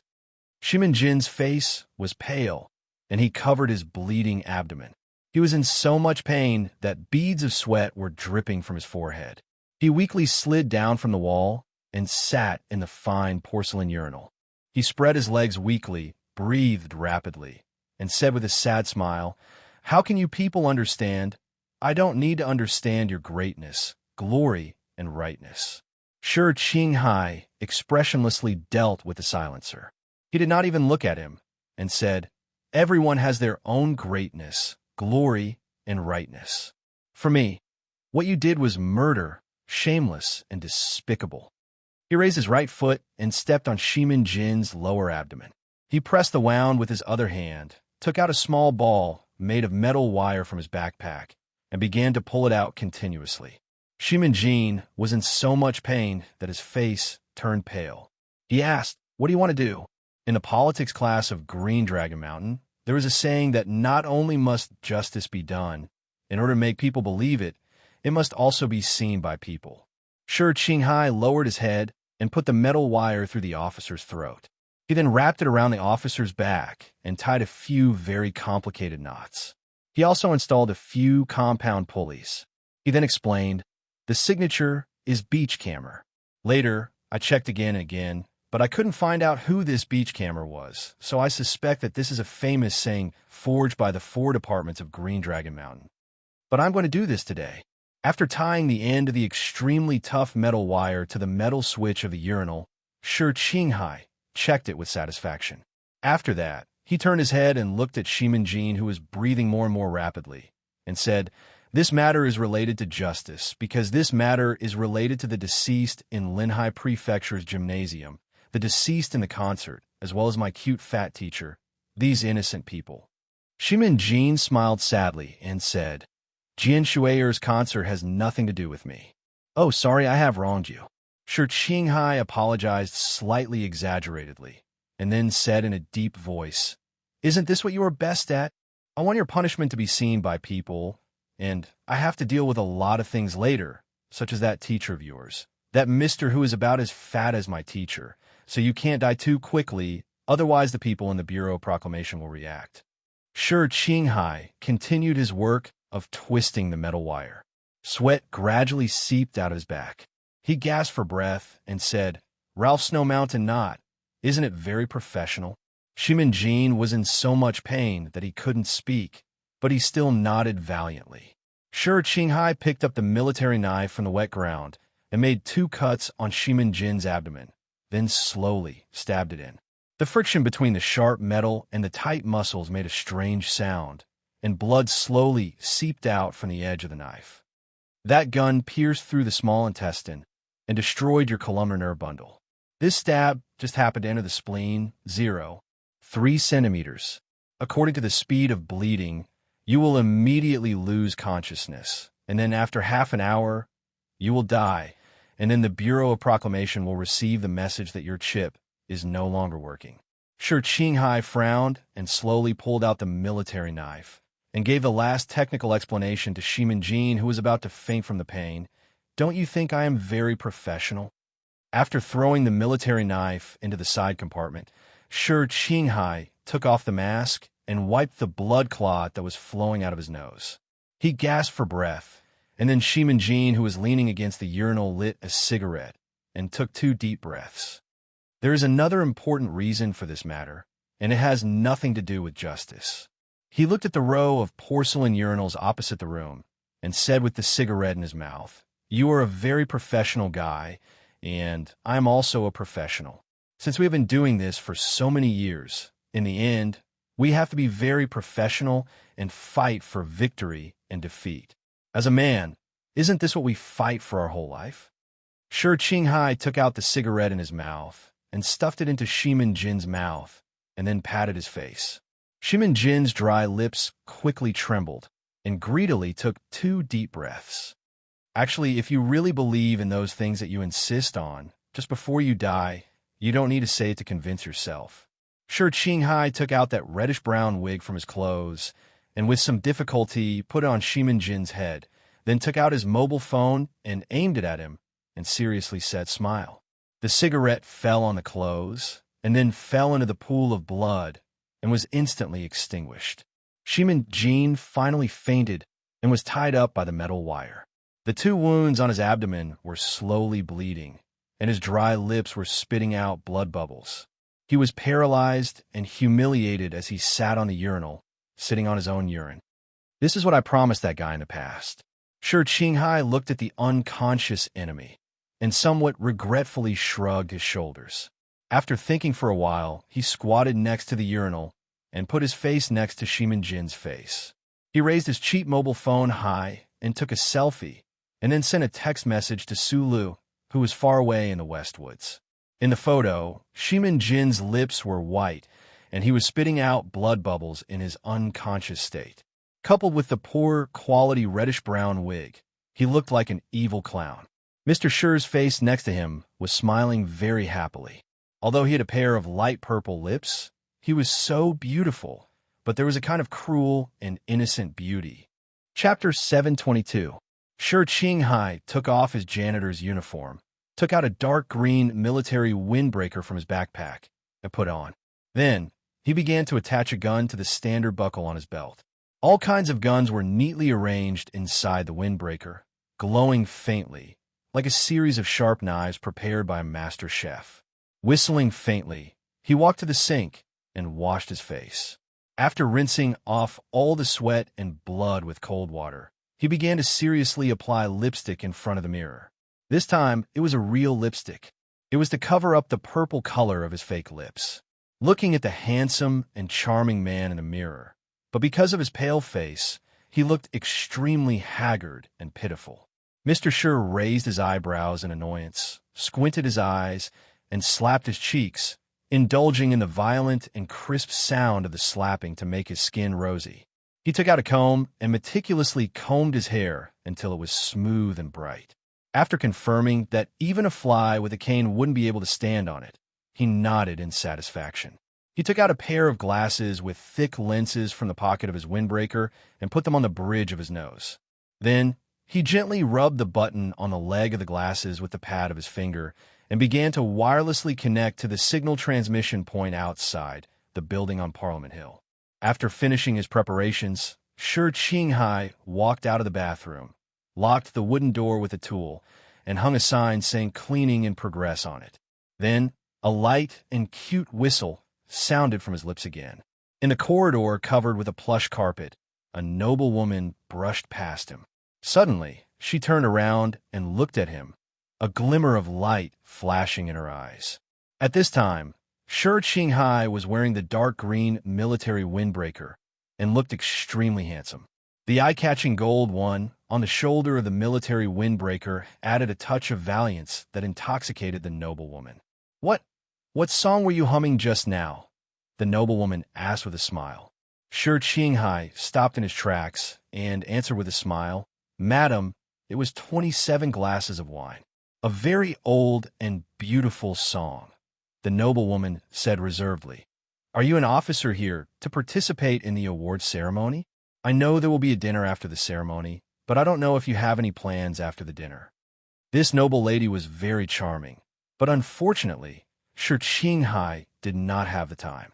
He bowed slightly and politely expressed his sincere apology. "Sorry, I have some important work to do after the award ceremony." Shi Qinghai indeed had a very important job to do, especially after sneaking into the Special Task Force's security list and confirming that Vice President Byron would not be attending the dinner after the ceremony today.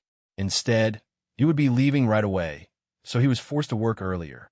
In order to commend the heroic deeds of the frontline soldiers, Parliament Hill passed a temporary proposal to generously provide a magnificent Parliament Hall to the Department of National Defense for the purpose of holding an award ceremony.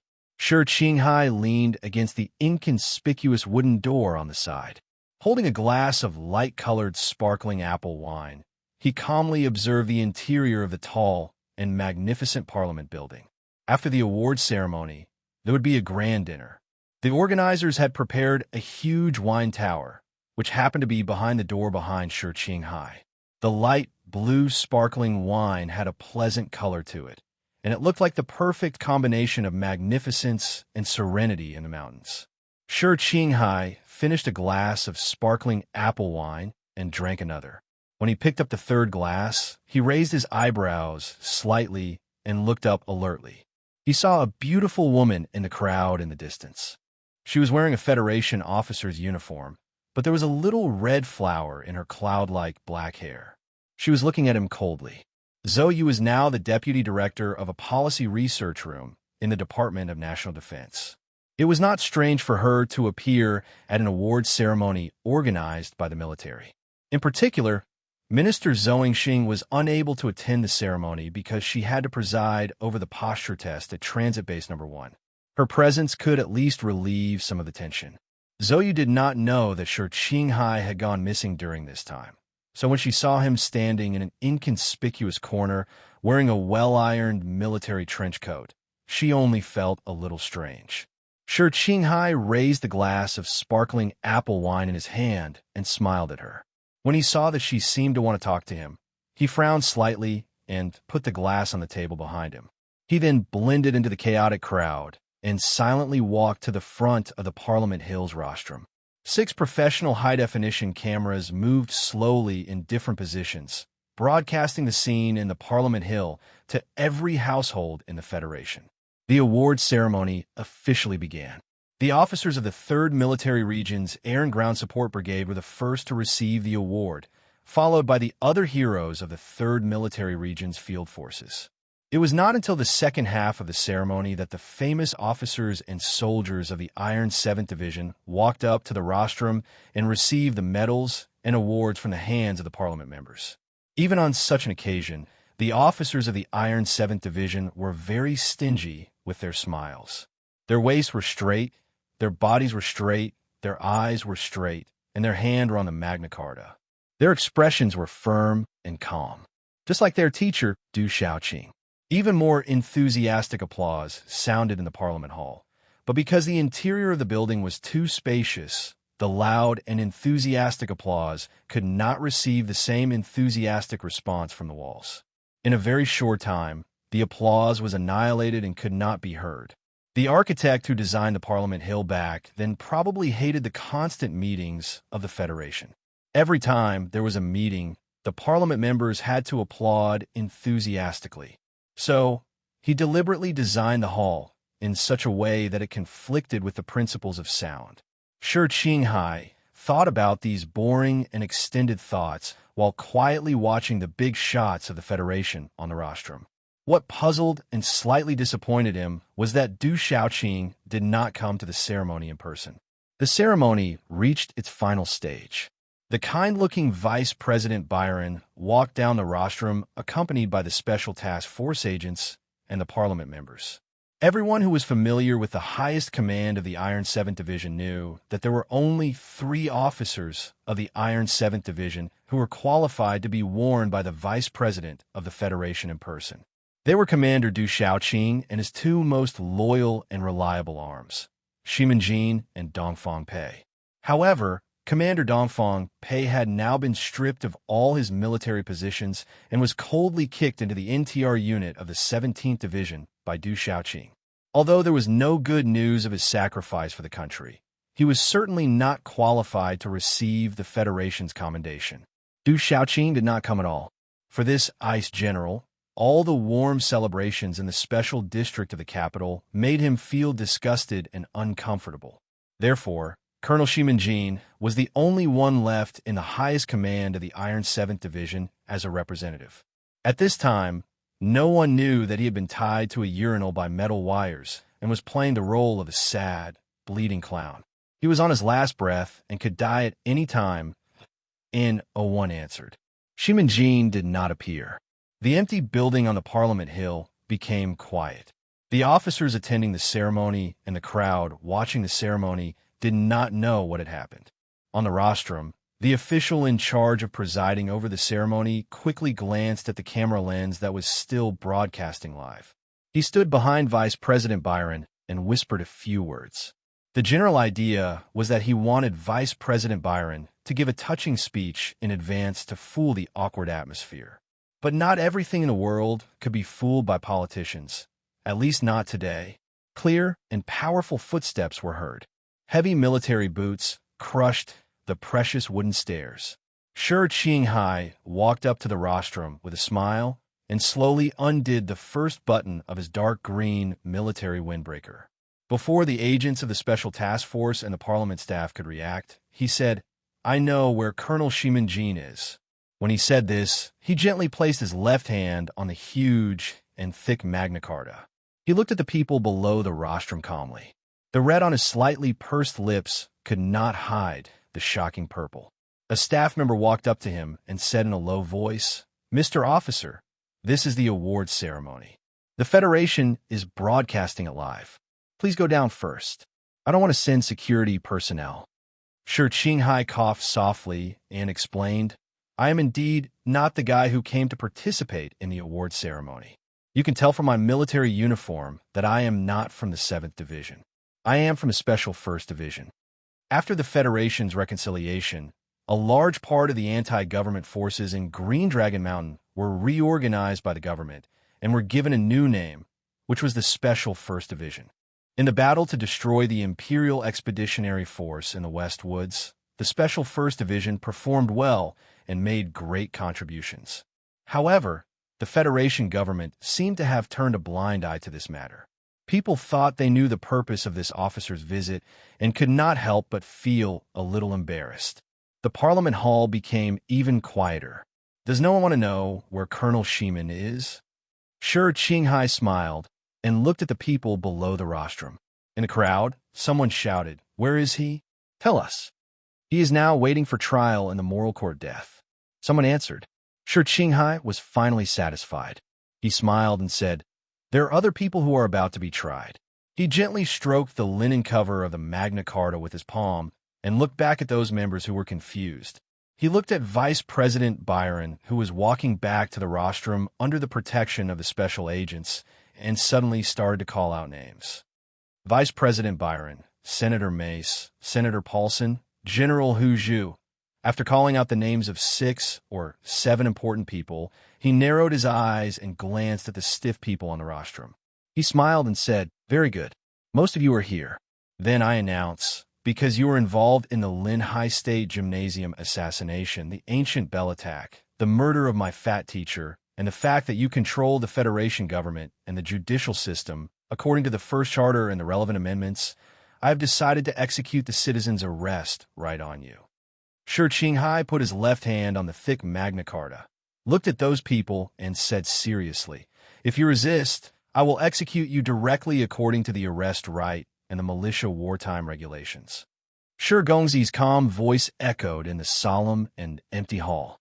Everyone looked at each other, unable to understand what was going on. Probably not many people remembered that there was a citizen's arrest right hidden in the depths of the First Charter. The first reaction of people was that this was ridiculous. This was too ridiculous. Was there something wrong with the handsome and serious officer on the rostrum? Vice President Byron, under the protection of the special agents, walked out of the Parliament with a serious expression. He did not want to be affected by this ridiculous episode. Indeed, no one resisted Shi Qinghai's arrest, because they all thought that the so-called citizen's arrest was just a lunatic's nonsense. A counselor pointed at Shi Qinghai angrily and scolded him harshly. Shi Qinghai narrowed his eyes slightly. His eardrums seemed to have lost any physiological function at this moment. He could only see that the member's mouth was constantly changing shape, and there was obviously a disgusting residue of dirty cigarette teeth that were often washed. Chapter 723. Before Shi Qinghai pulled the trigger, and even after he pulled the trigger, no one in the hall believed that the handsome officer in the dark green military trench coat, who was talking about meaningless charges and civil arrest rights that no one understood, would do anything. In the eyes of the people, Shi Qinghai was a lunatic, and the whole thing was a ridiculous joke that had no practical significance. Just like Shimin Jin's mistake, based on their absolute trust in the charter and the electronic surveillance network scanning system, no one thought that Shi Qinghai would be able to bring firearms into Parliament Hill. And even more so, no one thought that there would be many, many guns in his elegant dark green military windbreaker. Because of this reason, no one took his request seriously, except for a beautiful woman with a little red flower in her black hair. People looked at him coldly and mockingly. Even the cameraman of the TV station, who was supposed to cut off the live broadcast of the incident, didn't seem to care about the matter. The security guards of the Parliament Hill were embarrassed to think about how they allowed a lunatic veteran to sneak into the hall. The special task force agents stationed everywhere were ready to protect the vice president and several members of the parliament as they left. They didn't pay any attention to Shi Qinghai, who was on the stage like an idiot according to the charter. They might be laughing at the guards in their hearts, or they might be busy talking in a low voice with their white earphones, acting like cold and stern special agents. Until Shi Qinghai pulled the trigger, the high-speed bullet bloomed in front of the barrel like a firework and then penetrated the body of the parliament member. It quickly took away his blood and life through countless beautiful and tragic holes. Then, almost in an instant, no one knew how he did it. The Falcon long-range precision pistol in his military trench coat appeared in his left hand, and he pulled the trigger at the vice president, who was walking out of Parliament Hill. With a muffled sound, the powerful recoil shook the sleeve of the military officer. At the end of the crowd, who had just reacted and started screaming, crying, and panicking, Vice President Byron, who was speeding up to leave, fell heavily to the ground as if he had been hit hard. The Special Task Force agents, who were known for their professionalism, actually couldn't block the fatal bullet from behind because of a moment of panic. A moment later, the fat Vice President Byron crawled up with great difficulty. The hard ceramic bulletproof vest successfully saved his life, but there was no way to save the few broken ribs. Amidst the screams and cries, the Special Task Force agents protected him in the middle with bloodshot eyes and quickly retreated to the entrance of Parliament Hill, not leaving Shi Qinghai any path of attack. In the narrow nurses' lounge of the Army General Hospital, there was still a single bed. The pink decor, along with the centrifugal pump and dialysis apparatus that had not been returned in time, were piled up messily beside the bed.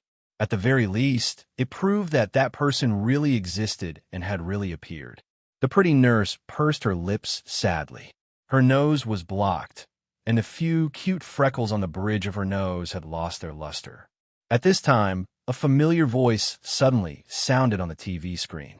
She looked up in surprise and saw a man wearing a dark green military trench coat suddenly appear at the scene of the Frontline Soldiers Award ceremony that was being broadcasted live on the news channel. What are you talking about? How can the vice president of the Federation be a criminal? That citizen's arrest right of yours is really funny as the cold jokes you tell in this small room. Come down, don't mess around on the stage. That's a serious place. Since you're not a member of the special forces of a military region, why are you there? Come down, old gone, don't get into trouble. Wu Li stared at the TV screen in a daze and clenched her fist in disbelief. Then she saw the man pull the trigger in a very manly manner and heard countless men and women screaming in fear from the TV screen. She screamed sadly, and tears flowed down her cheeks. She pushed open the door and ran out of the hospital. It was still some time from here to Parliament Hill. The pink nurse's cap that looked like a small boat was blown off by the wind and fell to the ground.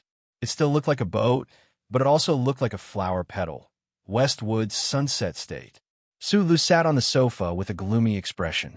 His head was very low, so low that it was between his knees. He stared at the selfie on his phone that looked like a brutalist oil painting style and let out a strange cry. He asked loudly, "Now you should know where he is, right?" This sentence was directed to the Federal Central Computer. Sulu felt that it was inconceivable that the old thing couldn't find Shi Qinghai after such a long time. He couldn't help but feel a little angry. The target is at Parliament Hill, in that famous luxurious toilet. He's moving out now. After knowing the phone number, the Federal Central Computer marked Shi Qinghai's latest location in the shortest time possible with the help of the chip in the phone. So he'll try to call back. As expected, Shi Qinghai chose a one-way data connection. There was no way for him to call back. After pondering for a moment, Sulu furrowed his brows tightly and made a call to the members of the Capital Special District. He said in a deep voice, "Gongzi Shi is at Parliament Hill. You guys go over and keep an eye on him for me. Find out what happened. If there is no problem, tie him up and don't let him move." A few minutes later, with the old thing's reminder, Sulu turned on the TV and saw the award ceremony on the live broadcast. The beautiful man made an interesting and powerful statement about his citizens' right to arrest. He lowered his head and rubbed his face helplessly. He dialed Gu Shifeng's number again and said in a deep voice, "I've confirmed that he's at Parliament Hill. There should be a battle soon. Be careful. Try not to show yourself. Lie in ambush outside and see if there's a chance to help him escape." The live broadcast on the Federation News Channel came to an abrupt end. Suli's eyes turned dark. The last scene before that was of Shi Qinghai holding two submachine guns in Parliament Hill. A councilman was lying on the ground, covered in blood. Sulu narrowed his eyes and said emotionlessly, "Give me the camera." After a moment of silence, the Federal Central Computer transferred the internal surveillance video of Parliament Hill to his brain. Sulu narrowed his eyes and looked at the sunlight of the West Woods sunset state.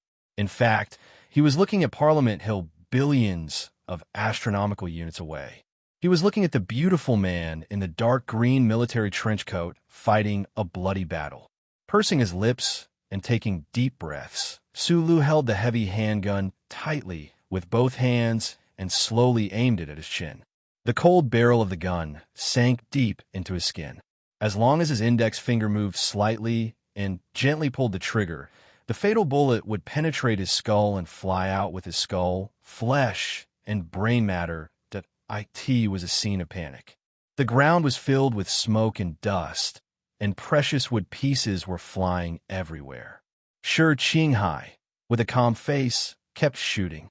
From time to time, people would fall in a pool of blood in front of him, regardless of whether they were a councilman or someone else. The officers of the Iron 7th Division who received the commendation were the first to react.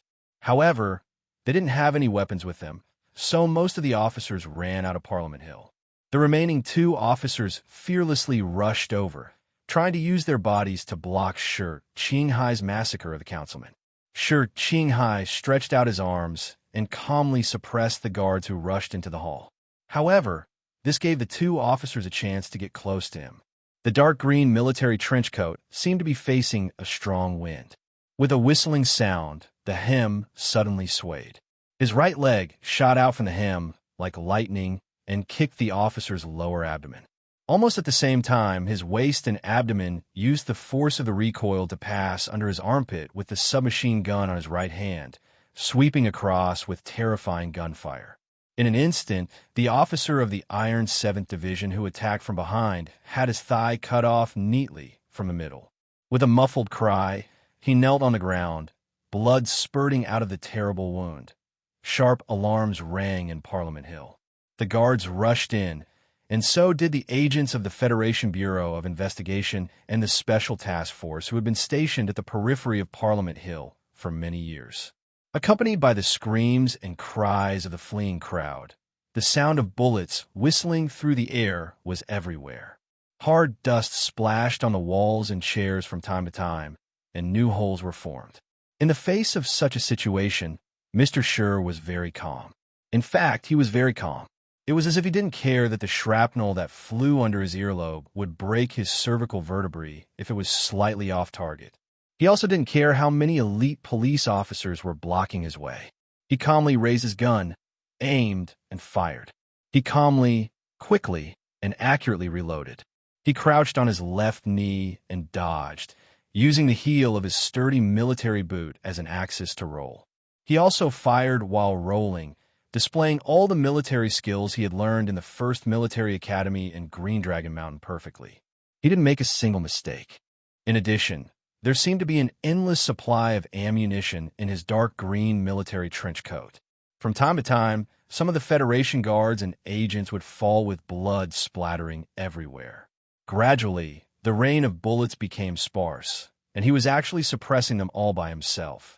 When Shi Qinghai rushed to the giant stone pillar at the main entrance of Parliament Hill, Vice President Byron had already arrived at the bottom of the stone steps under the protection of the Special Task Force agents. He was about to get into the special bulletproof car. Police lights flashed and sirens sounded. Dozens of police cars had already gathered at Charter Square at the bottom of Parliament Hill. In the distance, more than a dozen black SUVs from the Federation Investigation Bureau were speeding toward them at high speed.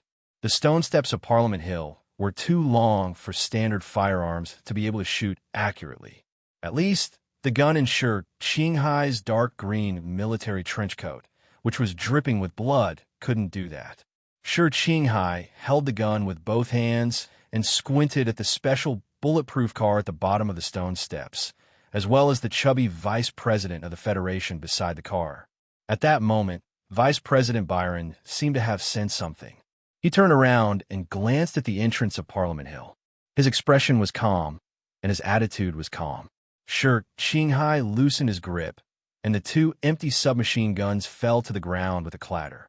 Then, they rolled down the high and long stone steps toward the bottom of Parliament Hill, as if they were helplessly crashing into an empty stone. He reached out his right hand to adjust his glasses, raised his thumb, and straightened his index finger like a child, and pointed his finger at Vice President Byron, who was at the bottom of the stone steps. At the same time, he said softly, "Bang." Vice President Byron shook his head and smiled sarcastically. He was about to get into the car. At that moment, the noisy Charter Square suddenly fell into an eerie silence. It was probably because of a strange buzzing sound in the air and a loud bang in the air in front of Parliament Hill. Bang! Vice President Byron still had a sarcastic smile on his face, but the bottom half of his body was blasted into a pool of blood by the terrifying bullet flying from outer space. On the stone steps, Shi Qinghai retracted his index finger and pursed his lips. It was a mess of purple and red. Chapter 724. In front of Parliament Hill, in Charter Square, police lights were flashing nonstop. Although it was daytime, the sun behind the spring clouds was not as eye-catching as the colorful lights. Sharp sirens and equally ear-piercing emergency brakes sounded from time to time. Countless agents from powerful government departments were nervously setting up defenses everywhere. On the stone steps, Shi Qinghai retracted his index finger. Above the square, there was a dull but loud gunshot that sounded like a sudden clap of thunder. However, it did not stop. It was not slow, and it was frightening. It was extremely rough and even seemed a little clumsy, but it was also extremely terrifying. Vice President Byron, whose lower body was directly blasted into a flower of blood, was sent flying more than 10 meters away. He lay in a pool of blood, and it was unknown whether he was dead or alive. The special police agents crawled on the ground, shouting loudly as they crawled over. Bang! Bang! Bang! The bullets from the big gun from afar actually hit the special bulletproof car. The hard bulletproof glass shattered, and the alloy car made a cracking sound. The huge impact made the car bounce up from the ground and then fall down. Not long after, the car was as if it was run over by a heavy hydraulic press. It was shot into a pile of scrap metal by the dense and terrifying bullets. The ACW was probably the only single long-range weapon in this universe that could directly penetrate the defense of military Mecca. In front of it, any bulletproof car was like a paper toy. About 2,300 meters away from the stone steps of Parliament Hill, on the corner of the roof of an unremarkable old building in the southwest corner of Charter Square, the ACW covered with standard green twisted leaves was quietly aimed at the square below. It blended in with the dense ivy on the wall, making it extremely difficult to be discovered. Only when the green leaves occasionally revealed a towering metallic luster and biting cold air would people be alarmed. This was the federal military's most powerful and most expensive single long-range weapon. The ACW was preloaded with ammunition, electronic pulse ignition, single-barrel composite system, 3-point shooting time limited to 1/500 th of a second. Coupled with the tungsten alloy tail fins and the addition of the magnetic vibration killing effect, it was undoubtedly a good killing weapon to destroy mechas and planes. Due to the special nature of today's mission, Shi Qinghai had chosen an ordinary cartridge box with a large amount of ammunition. Next to the cartridge box, there was a smooth, adaptive helicometer placed on top of a balanced base plate, which was connected to a high-performance workbench through a data cable. After receiving the data from the front, the workbench only needed a very short time to accurately calculate the shooting angle. Coupled with the comprehensive monitoring of wind speed and humidity, the precision of the remote firing could be controlled to a certain extent.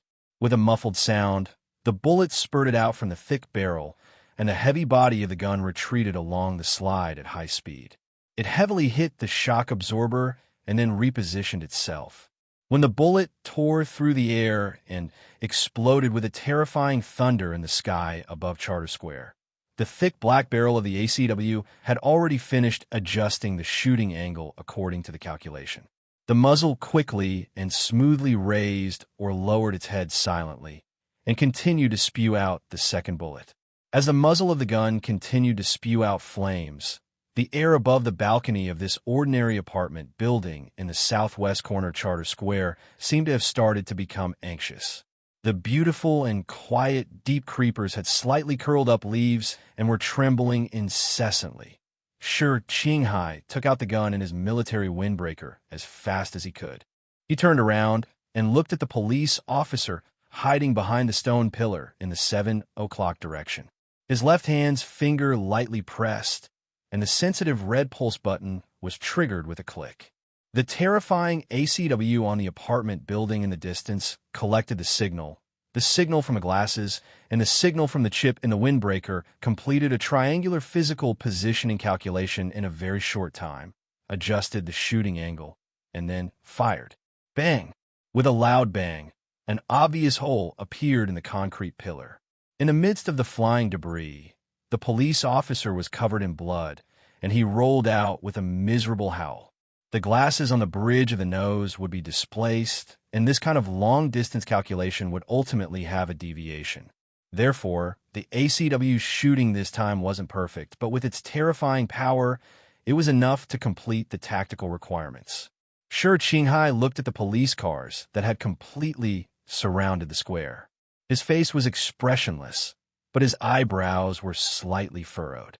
His eyes looked through the glasses at the police officers and the investigators from the Federation Investigation Bureau who were preparing to rush over at the bottom of the long stone steps. He started to quickly press the red button on his pinky finger. Bang, bang, bang. Countless dense, loud noises sounded from the inside of Parliament Hill and the open area in front of it. Amidst the terrifying roar, more than a dozen police cars at the front were shot full of holes. Metal pieces flew everywhere, revealing the miserable steel frames and broken engines inside. Cement blocks and dust were blown up from the hard ground by the powerful bullets. From time to time, a police car would explode into flames and black smoke.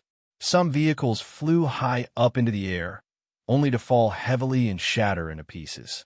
Under the suppression of such a dense and terrifying rain of bullets, none of the people in front of Parliament Hill could counterattack.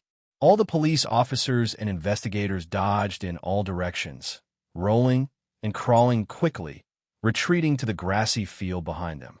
The police officers and investigators who still had the ability to fight in the Parliament Hill Hall were directly scared out of their wits by the rain of bullets. They hid in the corners far away, not daring to raise their heads. If they dared to poke their heads out, even if there were no bullets, the extremely sharp and dangerous cement blocks would directly tear them into pieces. Smoke and dust rose, and flames gradually rose. Beside the stone pillar of the charred Parliament Hill Hall, Shi Qinghai, wearing glasses and wearing a dark green military windbreaker, looked left and right. He let the bullets fly and made everyone lie down in front of him, not daring to stand. All the TV stations had already cut off the live broadcast. Under the suppression of the Federation government's anger, the news media could only report in real time about everything that happened in front of Parliament Hill. They couldn't even publish pictures. However, Charter Square itself was the most famous tourist destination of the Federation. Today was a good spring day, and countless residents of the capital's special district and foreign tourists were taking photos with the statue of the Group of Five, offering flowers to the statue of the military god, sitting on the grass, and occasionally feeding a few pieces of bread to the greedy fat pigeons. The sudden shooting incident startled all the tourists. They panicked and fled in all directions. After entering the safe zone, they stood outside the yellow police cordon temporarily set up by the police station. Looking at the billowing black smoke in the direction of Parliament Hill and hearing the dense gunshots, they were shocked speechless. They all took out their cell phones and reported to their family or friends about the unbelievable incident that was happening here. Thunderous rumbles resounded above the heads of the thousands of citizens. They subconsciously raised their heads to look, only to see several federal military aircraft whistling through the air at a low altitude with astonishing momentum. They actually sent out fighter jets? What exactly is going on at Parliament Hill? Is it the suicide attack team of the anti-government army in Green Dragon Mountain? Or are they religious fanatics from Bermuda? The people were more and more shocked. Then, they saw more than a dozen fully armed armored vehicles driving at high speed on the street at the northeast corner of Charter Square. Behind the armored vehicles was an ordinary military vehicle. In the back seat of the military vehicle, the new leader of the Iron 7th Division's Rapid Response Disposal Team, Major Chong, quickly reported to the general beside him in a low voice. The Special Police and the Federation Investigation Department's response team have already tried to infiltrate twice. According to the report, only sporadic gunshots were heard, and then there was no other movement. They should have failed. Major Chong regretfully missed the opportunity to attack the Empire with the troops because of his leg injury. Instead, he was left in the base by his division commander to take care of related matters. Therefore, he was not qualified to participate in the award ceremony today. Instead, he accompanied his division commander to check the equipment needed for the next expedition. According to the current situation, no one in the division should have died yet, but Colonel Sheeman is missing. Major Chong looked at the hologram in his hand and continued quickly. The enemy has hostages. Their firepower is too strong, and their professional military accomplishments are extremely high. The Federation government is unable to deal with them, so they asked us to take over. The Federation actually needs to send out field troops for internal affairs. This is very dangerous, and even more so, a disgrace. Du Xiaoqing, who had been silent all this time, looked in the direction of Parliament Hill. Thinking of the phone call he received earlier, he suddenly asked, "Are you sure it's Qinghai?" "Yes, it's confirmed." Major Chong hesitated for a moment and added, "Commander, I heard from Instructor Su Lu that this person is qualified to enter the Trinity Association. He is very capable. The standard suppressive fire angle is impeccable, and the flawless tactical movements and intentions are chosen perfectly." Du Xiaoqing looked at Parliament Hill in the distance and thought of the man wearing the dark green military trench coat shooting silently on the surveillance screen just now. He sighed and said, "It is my regret that such an outstanding soldier can't fight for the Federation." After a moment of silence, this famous Federation general said softly, "Be quick. If it takes too long to use troops to deal with one person, I can't afford to lose face." The Federation mobilized troops to deal with that beautiful man on Parliament Hill, so the battle naturally ended very quickly. When the armored vehicles of the Iron 7th Division surrounded Parliament Hill, several MX mechas extended their tail fins and descended from the transport aircraft at high speed, approaching the big gun hidden in the creeper. The battle was actually already over. Du Xiaoqing, who was sitting in a military vehicle in the distance, maintained his usual valiant military style. He didn't make any arrangements, and the fierce and unreasonable cannon fire crossed the long stone steps and blasted towards the main entrance of Parliament Hill. Amidst the roar, smoke and dust filled the air above the stone steps of Parliament Hill. The people behind the square, let out countless cries of alarm, worried that this magnificent building would collapse just like that. Parliament Hill didn't collapse, but the rolling debris and smoke and dust obscured the people's vision. Inside the building, Shi Qinghai dragged his injured leg and wiped away the blood gushing out from his nose. He smiled as he spat on the ground and walked back behind the door. He found half a glass of sparkling apple wine in the messy wine tower and finished it in one gulp to quench his thirst. Chapter 725. The wings on the back of the black military MX Mecha reflected the blue sky, white clouds, and gem-like light. It whistled through the air as it descended, approaching the apartment building covered in green plants at its fastest speed. In that instant, the ACW muzzle hidden by the ivy and green twisted leaves seemed to have undergone some sort of minor adjustment, but in the end, it did not fire a bullet. The strong and sturdy mechanical arm directly smashed a corner of the apartment building, and the big gun with a metallic luster spat out a whining bullet, chirping like a dying bird as it fell from the balcony with the ivy wrapped around it. The apartment building could not withstand the terrifying weight of the military mech at all, and the corner of the balcony instantly cracked, the hard concrete and steel of the wall making a clear cracking sound. Seeing that the entire structure of the apartment building was about to be severely damaged, the elite pilot of the Iron 7 Division decisively made an extremely difficult mecha somersault move. He skillfully maneuvered the MX mecha to quickly leave the wall, and with the reaction force of the jet stream thrusters, the mecha began to fall towards the street.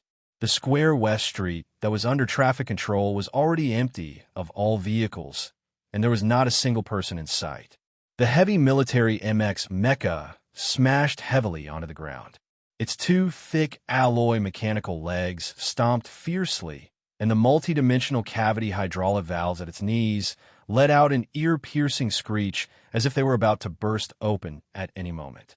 A moment later, this military mech finally stood up with difficulty, not falling over, leaving two deep, shattered craters in the black square West Street. The wind howled, and the military MX mech quickly adjusted its combat posture, joining up with the other three MX mechs and speeding towards the stone steps at the entrance of the Parliament Hill building. From a moment these pure black military mecha appeared, the Federation citizens watching from afar began to cry out in surprise. This was especially so when they saw the mecha, which was almost 7 meters tall, land on the roof of the apartment building and then fall down heavily. In the end, when the black mecha landed safely on the ground, a round of spontaneous applause rang out from the crowd. This was the first time a Federation military mech appeared in a combat posture, not as a tourist attraction, in front of the citizens in a city of the capital ring. The enthusiastic applause of the people expressed their trust and admiration for the Federal Army and their love for the Iron 7th Division. But for the man in Parliament Hill, the applause might have represented the arrival of death. The wine tower had long been destroyed by the bullets, so it was not easy to find a glass of wine. After drinking it in one gulp, Shi Qinghai took off his dark green military windbreaker and wiped his hands that were a little sticky from the apple sparkling wine. He found that the blood on the windbreaker was actually more sticky than the wine. The optical display on the glasses was the image of the outside world captured by the autonomous monitoring system of Parliament Hill. Shi Qinghai quietly looked at the 4 black MX mechas outside the building. There were more than 100 fully armed Federation soldiers. He knew that there was no way out for him. He looked at the epaulettes on the dark green military windbreaker in his hand and thought of his comrades in Green Dragon Mountain. He thought of how, when he first joined the organization, he had once imagined that one day he would lead his troops into Parliament Hill. Today, he was already standing on Parliament Hill and slaughtering everyone. A smile involuntarily appeared on his handsome face. In the distant sunset state of the West Woods, Sulu still maintained that strange and dangerous posture. He narrowed his eyes and looked out the window. The muzzle of the gun sunk deep into his chin. He was facing death. It was only now that he realized that the sunlight outside the window was fake. It was an illusion caused by the lights in the old house, because it was not warm at all. "I'm sorry," But I can't do as you ask. The Federal Central Computer repeated in his mind. Why not? Sulu held the pistol tightly with both hands. His eyes were narrowed. The hard and cold muzzle was so deep that it hurt and started to heat up. I know you have the ability. I will only protect you according to the first sequence authority, but I can't kill anyone because of your orders. This violates the 3 laws of the core program. The central computer's answer was firm. The authority of any sequence must be under the 3 laws. I didn't ask you to kill anyone. Sulu moved his wrist slightly and roared angrily in a low voice. You can destroy the command system of the Federation Investigation Department and the Special Task Force. You can prevent them from seeing what's going on in Parliament Hill. You can help them leave. I can't do that. Don't use such words to brush me off, at least not in front of me. Sulu narrowed his eyes and stared at the reflection on the window. He said, I know you've done direct physical operations before. It was obvious that the central computer's tone became sharp because of these words. The only direct physical operation I've done in the Federation was when I helped you drive the mecha for a period of time while you were unconscious on Flight 5460. I admit that I shouldn't have been curious about the feeling of direct physical operation, but this doesn't mean that you can authorize me to do any kind of physical operation. After a pause, the old man said calmly, I will protect your life according to the first sequence authority, but I can't help you become a god above the Federation. I've never thought of using you to gain any benefits. Sulu adjusted his posture and used his finger to slowly release the safety of the pistol. He panted slightly and said, For my own sake, I'm only asking you this once. The central computer replied, If I destroy the mechanical and electronic equipment of the Federation, then the police, agents, and soldiers of the Federation may be killed or greatly increase the chances of them dying. You've helped me kill people before, Sulu said with his head lowered. That's the Empire's people. The Empire's people aren't people. The revised 3 laws do state so. If my life is threatened, will you stop those mechas and those electronic equipment? Yes. Then what are you hesitating for? Sulu raised his chin slightly, his index finger gripping the trigger tightly. He said, If you don't do it, I'll kill myself. When the other party doesn't directly threaten your life, I can't do anything that threatens the safety of the other party's life. According to the logic in the core program, even if you pull the trigger now, I can only judge that you have the intention to end your life. I will respect your wishes and will not interfere. After a pause, the central computer said seriously, Sulu, all lives are equal. No, Professor Shin taught me that there is no reason in the universe. It seems that all lives have never been equal, so you will have a sequence of authority. Humans have close and distant relationships. Su Li's brows were tightly knitted, and he suppressed his anger and said in a deep voice, I also have my close and distant relationships. In the corner upstairs, Zhong Huiyan, who was wearing pajamas, hugged the old doll tightly. She looked at Su Lu arguing with the air angrily under the light.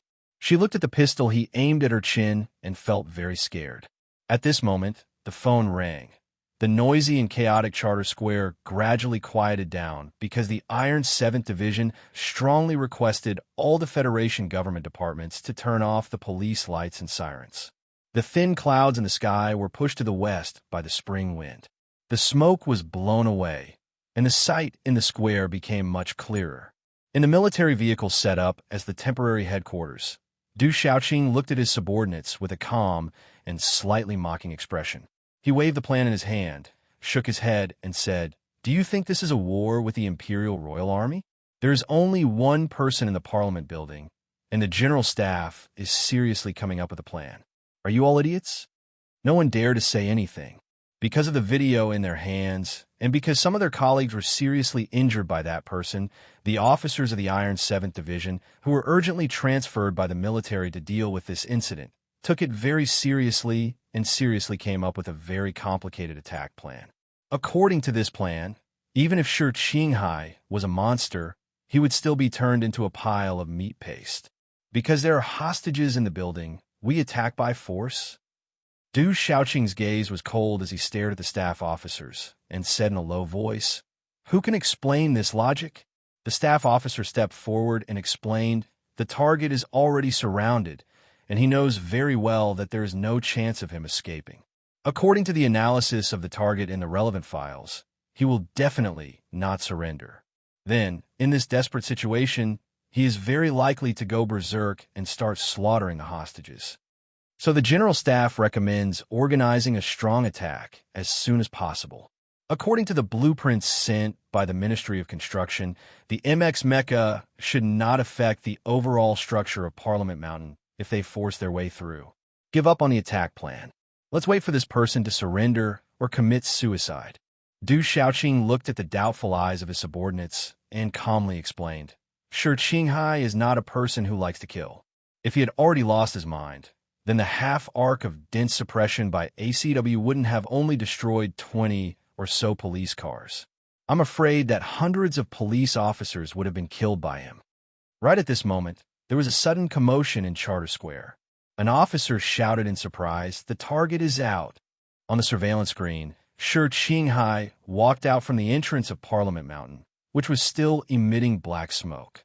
There was not a single visible wound on his body, but he was covered in blood.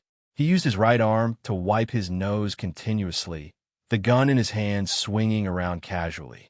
A casual and gentle smile hung on his face as he slowly and steadily walked down the long stone steps towards the square. None of the soldiers and police officers who had long surrounded Parliament Mountain like an iron bucket dared to shoot, because his left arm was wrapped around a girl as a hostage. For those police officers and Federation Investigation Bureau agents who had been shot until their eyes were red, as long as they could turn Shi Qinghai into a hornet's nest, they did not care about the life or death of the hostage. But the problem was the Iron 7th Division was in charge of the entire situation. The snipers set up on top of the buildings around Charter Square, especially on the Ministry building next to Parliament Mountain, were already in position, ready to shoot at any time. The final order to kill the target had to be given by the highest commander present. The officer of the Iron 7th Division looked at the silent commander, Du Xiaoqing, and reported, "The square is wide and the line of sight is excellent. The one-shot kill rate has exceeded 95%. We are ready to execute the order at any time." Du Xiaoqing silently looked at the blood-soaked man on the hologram. He looked at the girl hostage in his arms. He looked at the little red flower on the girl's head. He said indifferently, "No one is allowed to open fire." "Why, Commander?" the staff officer asked in surprise. Du Xiaoqing picked up the coffee cup and said calmly, "Because I don't want Minister Zhou's daughter to be killed by you, and I don't want to give Su Lu a legitimate reason to go crazy." Chapter 726. On the long stone steps, Shi Qinghai squinted his eyes to look at the top of the building. He felt that the sunlight was a little blinding. He smiled at the girl in his arms and said, "Slow down. My leg is injured, so I can't keep up. I really don't know what kind of bad luck I have to carry you for such a long distance." Zoe was expressionless. Her charming face was cold in the spring breeze. "Speaking of which, I really need to thank you." Shi Qinghai smiled and said, "You said that there were so many enthusiastic onlookers squatting in the seats like field mice. You were the only one who stood up bravely and took on the important task of carrying me down the stairs. I don't know why I didn't think it through at that time." Zoe said with a calm expression, "If the heavens give me another chance, I will definitely watch you die," with a smile. The thin clouds above Charter Square had already dispersed. The clear spring sunlight shone on the stone steps of Parliament Hill. Looking at the solemn statue on the green lawn in the center of the square, the young couple walked together as naturally as if they were walking on a meadow in the Highlands. Just by listening to the conversation between the two, people would definitely think that this was a couple who was still in the warm period and had some small grudges but could still love each other. Before seeing the heavily damaged entrance of Parliament Hill and the armed soldiers in the square, no one would have thought that they were being targeted by a few high-precision sniper rifles. Holding the girl in his arms? No, it was using his elbow to choke the girl's throat. The casually swinging handgun could turn the girl into a corpse at any time. Zoe was sure Qinghai's hostage. The Minister of Defense's daughter was his only weapon against the sniper rifles on the platform of the building in the distance, as well as the heavy mechas below the stone steps. At least, that was what the onlookers, soldiers, and police thought. The young man and woman walked down the long stone steps, walked past the shallow pond, and walked across the green grass. There were no sudden gunshots in the quiet charter square, nor were there any screams. Only countless pairs of eyes followed them nervously. Shi Qinghai walked very slowly because he was very tired. However, in the eyes of others, his slow walk with Zhou Yu in his arms turned into a kind of calmness. After walking into the spacious square, he and Zhou Yu, who was in his arms, looked like they were taking a stroll under the clear sun. The onlookers could only see his back, so the crowd started to move along with the yellow police tape. As for those armed military police, of course, they had been holding their guns and were nervously following them not far away. For the first time, Shi Qinghai felt that Charter Square was really fucking huge. His feet were so sore, but he still hadn't reached his destination. He narrowed his eyes and looked at the row of giant statues in front of him that the Federation people were very familiar with. His vision blurred for a moment, and he couldn't help but laugh at himself and mumble something in a low voice. Zhou Yu, who was in his arms, slightly frowned. She let the light breeze blow her beautiful black hair in front of her forehead. Her right hand was a little uneasy. She nervously blocked the cold gun next to her neck, as if she wanted to futilely block the bullets that might be shot.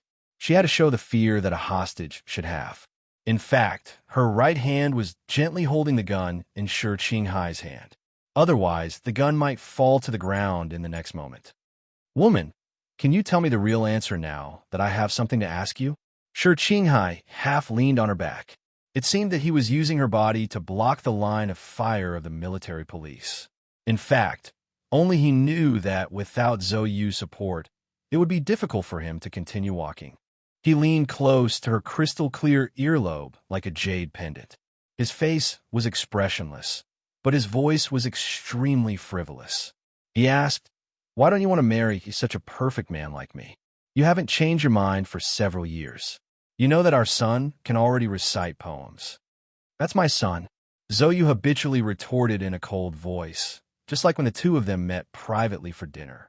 However, the beautiful sunlight reflected by the statue in front of her, the stern-looking soldiers nearby, and a shocked crowd in the distance made her realize that this was Charter Square. The man behind her could die at any time. The tip of her heart finally softened a little. After a moment of silence, a strand of hair floated to her lips with the soft and warm spring breeze. She gently pushed it out with the tip of her tongue and vaguely explained, "Because you like too many women." Shi Qinghai was silent for a while.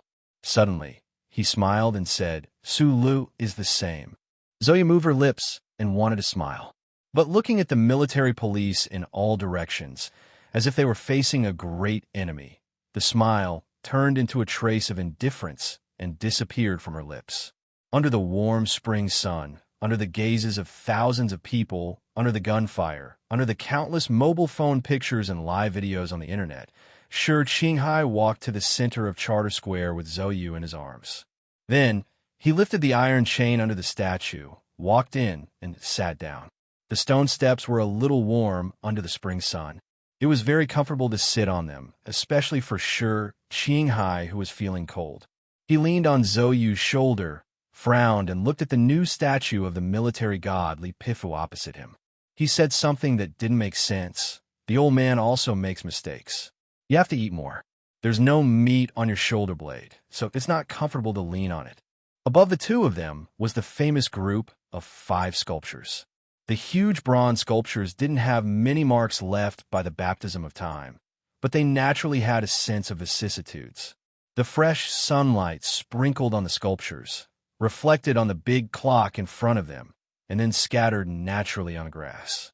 There was a fascinating smell of old wine in the air. A yellow police line surrounded the group of sculptures. The soldiers of the Iron 7th Division surrounded the area with guns. Probably because the sun was too good and the walk was too smooth, the atmosphere in the square was not as tense as before. In the corner of the square, further away, Du Xiaoqing walked out of the military vehicle and slowly took off his sunglasses.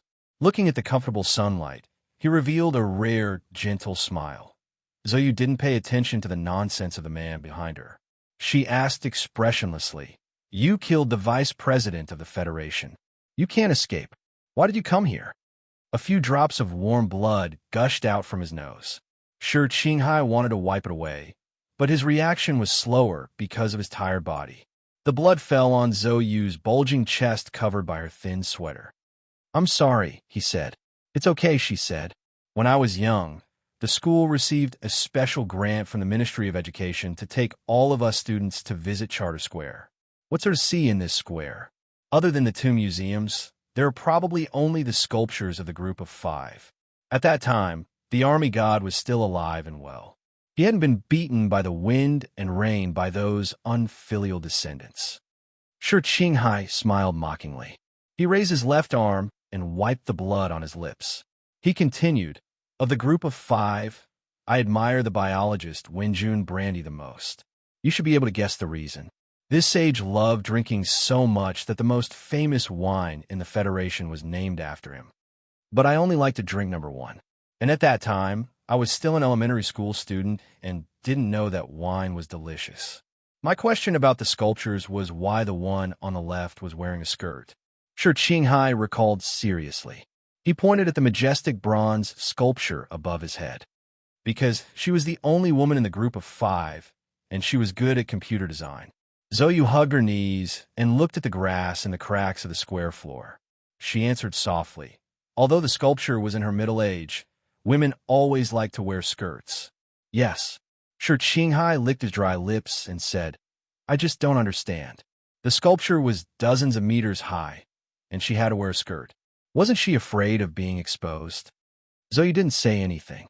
"At that time, I wanted to go through the railing and take a look below her, but I was pulled back by the guards. Our principal criticized me."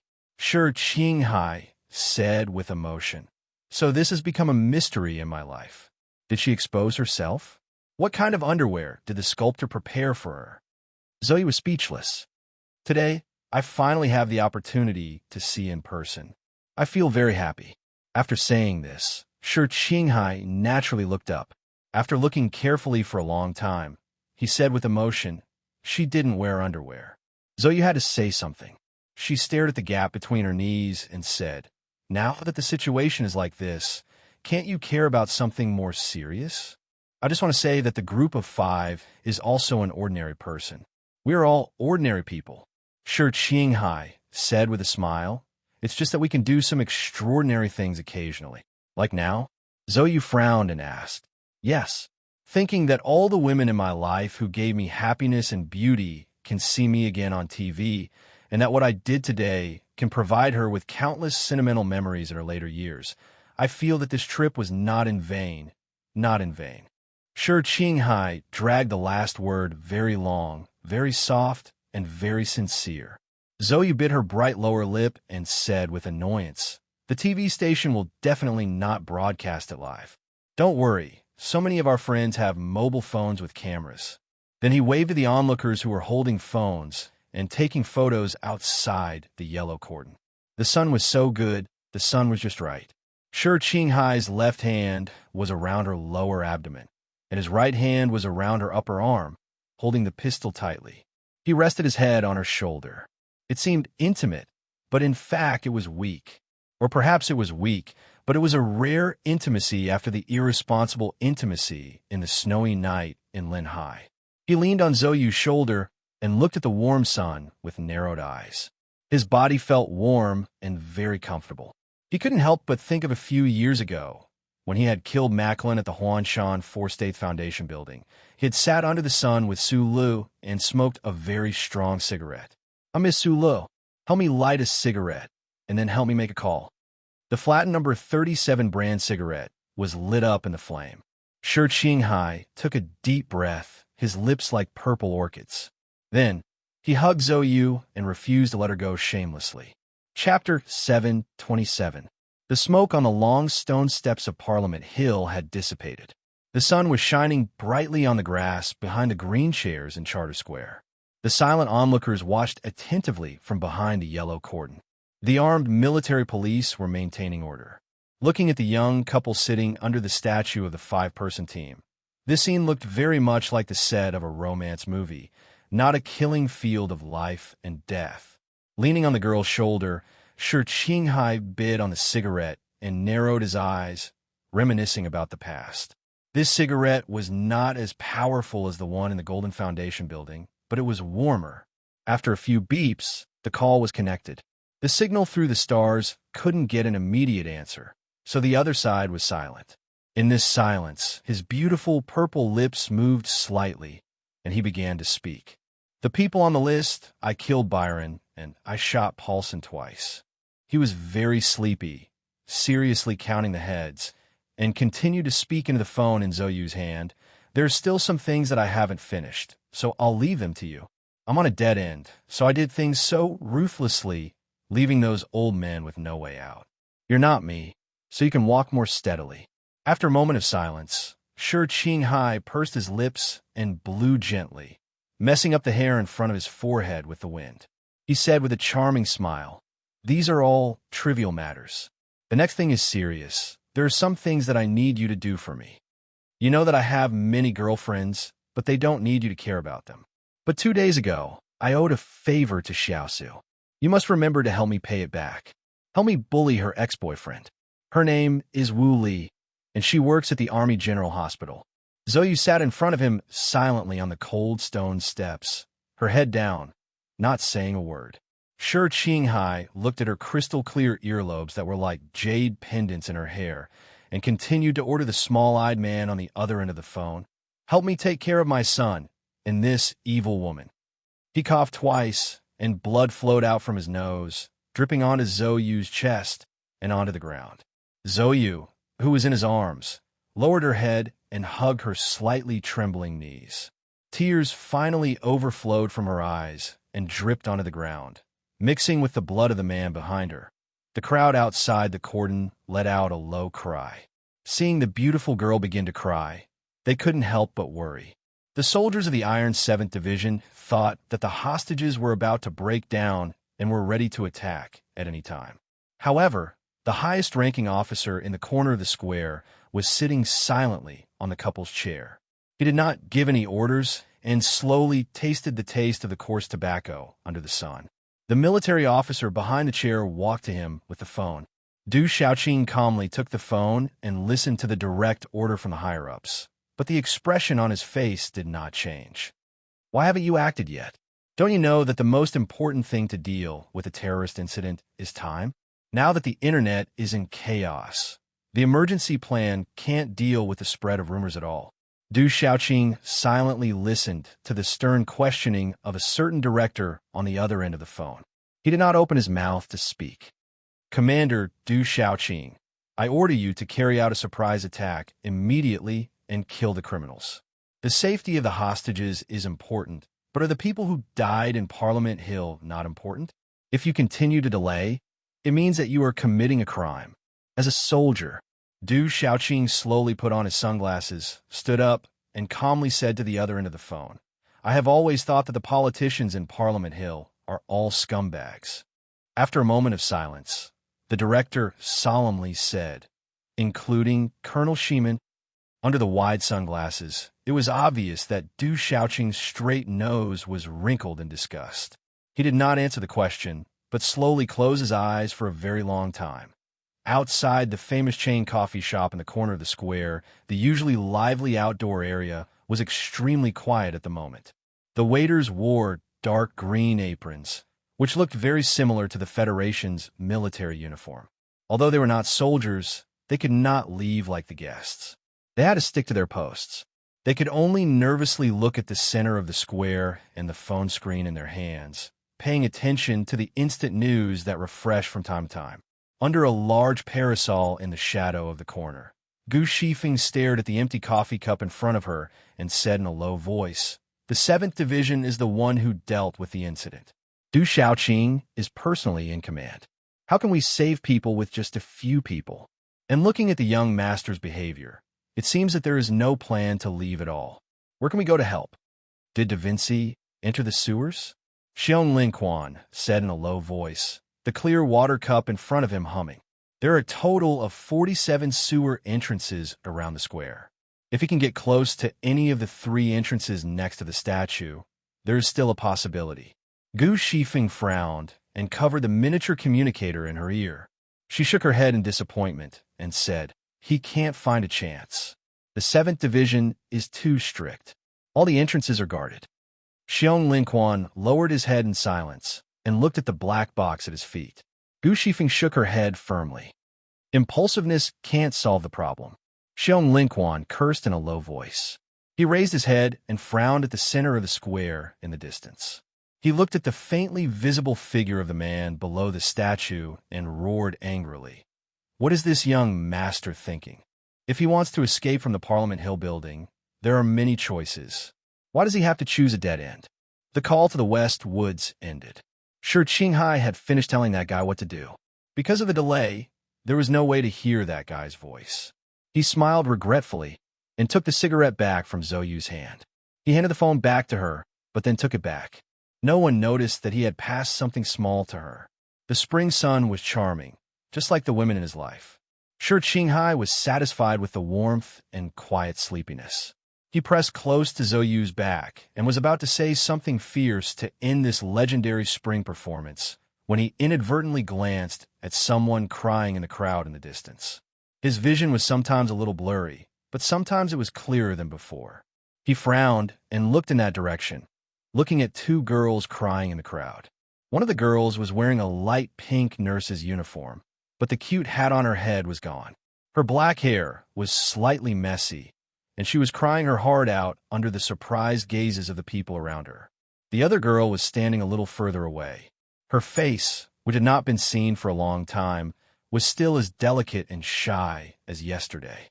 She was holding a few books tightly in her arms. Judging by the size of the books, they were probably school textbooks.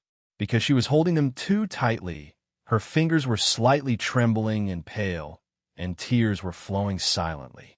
Sure, Qinghai's hand that was holding the cigarette froze for a moment. After a while, a sincere smile appeared on his face, and he waved at the crowd on the other side of the warning line again. Then he put down his arms and moved away from Zhou's back with some difficulty. He leaned against the slightly hot bronze statue and sighed comfortably. Then he fell into a dark and sweet dream under the sun. A long silence. Zhou slowly straightened her body that was buried between her knees. She casually tidied her hair and stood up on the stone steps with strength that came out of nowhere. Without looking back or stopping, she walked towards the warning line.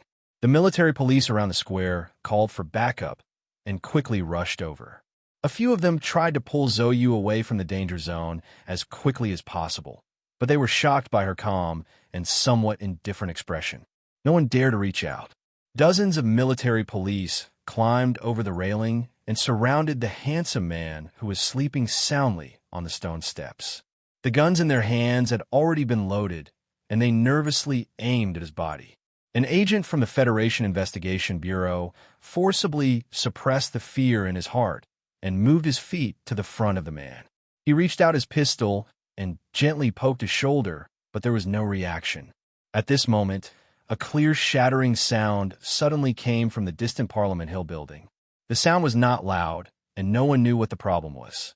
No one knew that inside the Parliament Hill building, in a luxurious washroom with the sign "Cleaning in Progress" hanging on the door, the remote-controlled explosives behind the urinal had successfully detonated.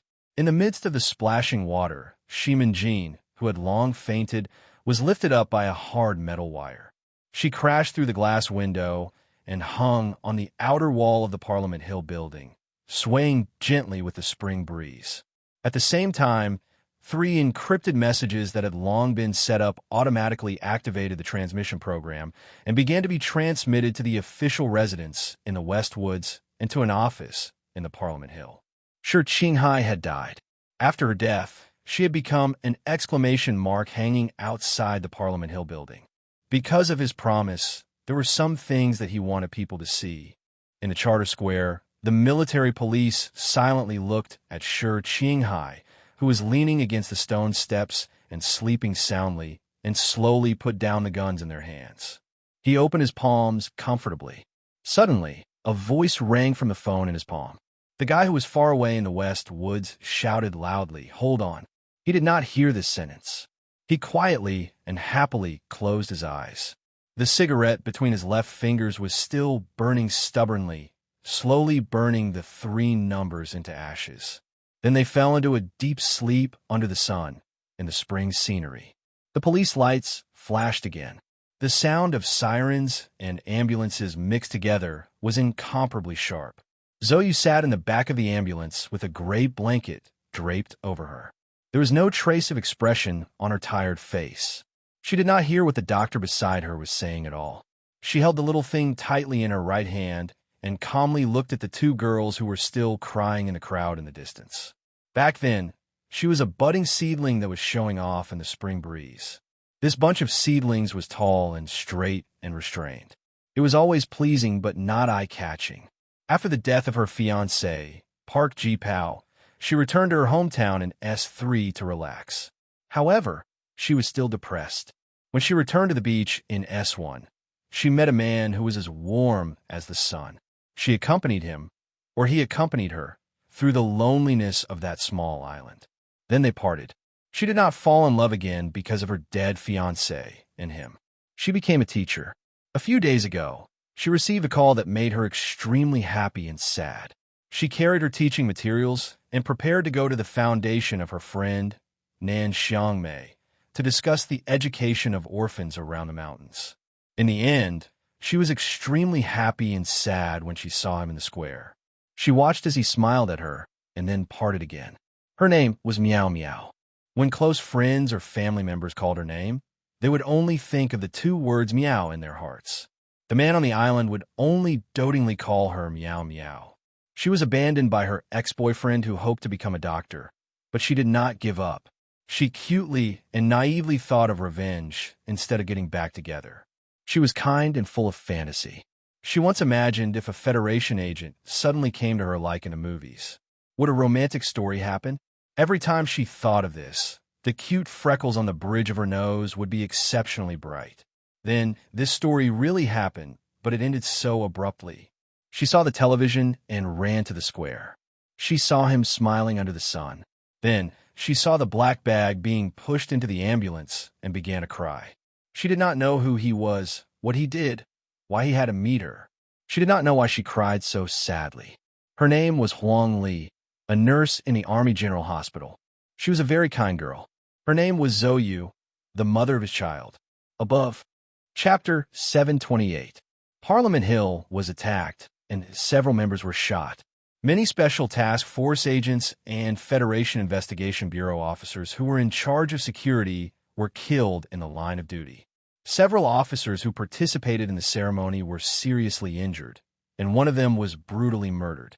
The most shocking thing was that the Federation's vice president, Lord Byron, was killed on the spot. Many years ago, the bitter struggle between the 7 major families and the government ended with the former retreating behind the scenes and the latter acquiescing to the former's special status. Since then, the Federation had not seen such a bloody incident for many years. The Federation Management Committee members rushed back to the Parliament Hill building from all over the country. The angry members only took 3 minutes to pass an emergency bill, mourning the victims of the incident. They also attached a citizen's letter to the Federation. In the letter, it was written that no matter what kind of vicious attacks they faced and how much blood they shed, the representatives elected by the citizens would always be loyal to their duties and stand on the stone steps of Parliament Hill, even if they were covered in the blood of their companions. The Federation's various agencies entered a state of high alert. The military and special task force jointly controlled the area around Charter Square. The official residents and the relevant departments on Parliament Hill began to channel public opinion. The buildings on Parliament Hill that were bombarded by bullets were temporarily reinforced. Officials from the Department of Health rushed to the hospital affiliated to the Capital University to monitor the treatment process. The Federation Investigation Bureau set up a case investigation team headed by the director, and the district attorney's office entered the entire process in advance. President Pabre, who was attending the Federation Peace and Reconstruction Memorial Conference in S2, rushed back to the Capital Special District immediately after receiving news of the attack on Parliament Hill. On the spaceship, the president gave a televised speech to the entire Federation, expressing his grief and anger at the loss of his friends and family. At the same time, he also announced that March 22nd would be the Federation's day of mourning. In the electronic newspapers and TV programs that were published in advance the next morning, every community in the Federation expressed the most sorrowful feelings regarding the attack on Parliament Hill and the unfortunate deaths of the Vice President and the members of Parliament. At the same time, they carried out the most furious denunciations of the insane terrorist. At 4:40 in the morning, Zhang Xiaoming, the Green Dragon Mountain official station in the capital, had an emergency meeting with the Federation's reporters at the side hall of the Parliament Hill. Her expression was grave as she relayed the statement that Green Dragon Mountain Central Committee had just sent over to the various reporters. In the statement, the Central Committee expressed strong dissatisfaction towards the current Federation Society's irresponsible speculation. They solemnly explained that as early as 3 years ago, Green Dragon Mountain's anti-government army had already expelled this terrorist from the Pure Revolutionary Army. Moreover, they presented the relevant electronic documents and meeting minutes as evidence. The pale baby flowers on the lawn of the president's official residence were beautiful, but these beautiful colors of spring could not be seen in the top-secret meeting room deep underground. On the circular screen were the commanders of the 2nd and 3rd military regions, followed by President Pabre, who was still on his way back. Due to the war with the Empire, the commander of the fleet, Admiral Hong Yuliang, did not appear in this emergency meeting. After Zhong Shouhu's death, the commander of the West Woods military region had not been decided yet. At this moment, the dark-skinned President Pabre was looking at the white-haired old man who was speaking in the meeting room with a grave expression. The white-haired old man was the current government's national security advisor. He waved his arms excitedly, as if he wanted to tear the air in front of him apart. Right now, I don't care what the criminal's motive is. I just don't understand how he could do such a crazy thing. Everyone, that is Parliament Hill. The people who died were the Federation's vice president and senator. The National Security Advisor's face was gloomy. The collar of his formal suit was carelessly unbuttoned, and his messy hair was full of traces of sweat. He pointed his finger in the direction of the square, diagonally above, and roared. Why is the Bureau of Proclamation's response so slow? After the criminal opened fire on Parliament Hill, the Special Task Force had already sent you a location request. According to the standard procedure, you should have been able to locate the criminal's specific location within 12 seconds, and then provide it to the law enforcement agencies at the front line. And the result? Even when Commander Du and his troops rushed to the square, the government still did not receive the location data. The criminal is dead? The question is, how many criminals are there like this? If someone could rush to Parliament Hill and kill the Federation's vice president at will, does that mean that they could rush in and kill all of us in the next moment? Bureau of Proclamation, Special Task Force, Federation Investigation Bureau. I would like to know if you have the ability to deal with such a violent and unreasonable terrorist attack. The director of the Special Task Force stood silently at the door. He was the lowest-ranking person in the entire conference room, and there was no place for him to speak. As for the director of the Federation Investigation Bureau, he sat at the end of the long table with an ashen face. The deaths of Vice President Byron and Senator had made this official in charge of the Federation's internal security strategy feel as if the whole world had collapsed. At that moment, the only one who could speak was Cui Jiadong, the acting director of the Bureau of Proclamation. After a moment of silence, he calmly said, "The criminal has a way to temporarily block the chip's location. This is a problem that the Bureau of Proclamation cannot solve." The National Security Advisor stared at him, as if he wanted to say something, but he was wary of the Bureau of Proclamation's special status. So, in the end, he did not say anything. "Then we'll solve it."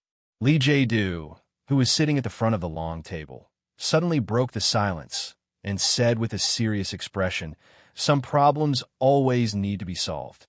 Walking out of the president's residence, Li Jiedu waved his hand to stop the orderly from opening an umbrella. He squinted his eyes and looked at Parliament Hill in the distance in the light spring rain. After nearly half a minute of silence, he asked the officer behind him for a cigarette, which was very rare. He clumsily and awkwardly inhaled 2 puffs and was a little uncomfortable from the choking. He shook his head and couldn't help but look at Parliament Hill again. His feelings were indescribably complicated. A magnificent era was about to unfold in front of him, and his most firm and mature political partner was buried underground because of Shi Qinghai's simple and violent attack, and he would never see the real victory again. How could there be so many missed opportunities in life? He swallowed the gloomy sadness in his throat and prepared to leave by car. Suddenly, a subordinate officer came up to him with a strange expression and whispered a few words. The spring rain of the 72nd year of the constitutional calendar continued to fall. It was not violent, but it lingered on and annoyed people.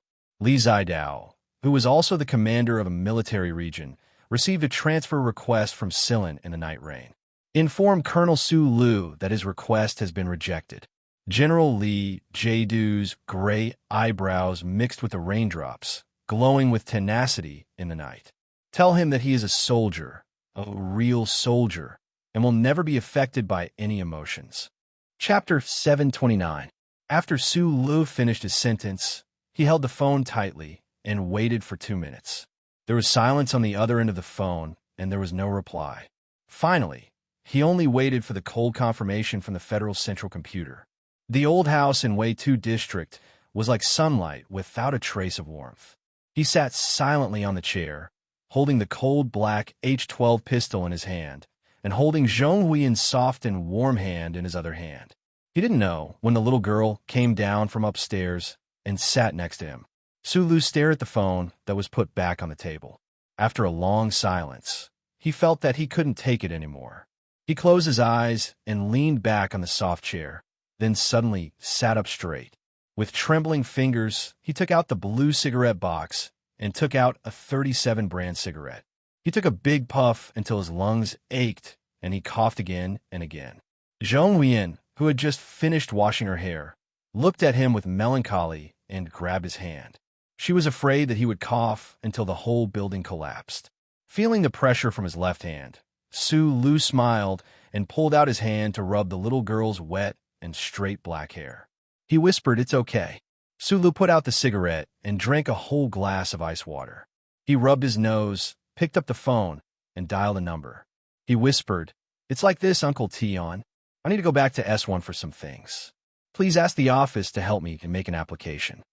As an active soldier, he must get approval from his superiors to leave his post. Fatty Tion on the other end of the phone should already know what happened, so he didn't react with surprise when he heard his request. He just whispered, "The situation there is unclear. It's not a good decision for you to insist on going back, and I don't think the Ministry of Defense will agree to your application. But I still have to go back. I have to take a look." Su Li's fingers that were holding the phone were a little pale because of the force. He paused for a moment and said, "It's like this. He doesn't have any relatives." After dealing with some of the things that had to be dealt with, Su Lu looked at Zhong Huiyan, who was half squatting on the sofa in a daze. He hid the gun and then went to take a shower. He didn't know what he had messed up, but there was a crackling sound coming from the bathroom. Zhong Huiyan's eyes narrowed like crescent moons as she silently looked in the direction of the bathroom. The hand behind her back gently turned off the real-time news. She roughly knew why her brother had been so irritable earlier, but now he was unusually calm. She raised her head and looked at the ceiling or the sky above the house. She asked in confusion, "Was he talking to you just now?"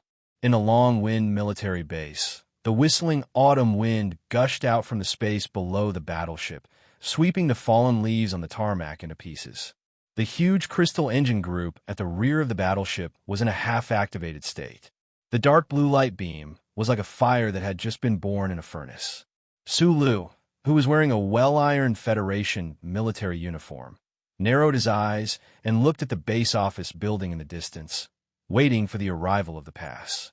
Mr. Tion stood beside him with a cigarette in his mouth. His fat body looked like a mass of wet cotton, heavy and full of murderous intent. "You insist on returning to S1. I believe that the Department of National Defense shouldn't have any problems, but you are a member of the 17th Division, which is directly under the jurisdiction of a military region. The Department of National Defense can't directly interfere with the transfer of this level. It's like this. I have already called to confirm that the military region didn't approve my application. Even the ministry didn't agree. They think that I should stay here and finish the negotiations and experiments. Sulu lowered his head and looked at the gray surface of the military boots. He said in a low voice, "But I have a public holiday, so I used it in advance. This is not a very good reason, and I believe that no one in the Capitol Ring wants you to go back at this time." Mr. Tion frowned, and 2 lines of ink suddenly appeared on his white, steamed bun-like face. He said in a deep voice, "Regarding this matter, I can't help you too much.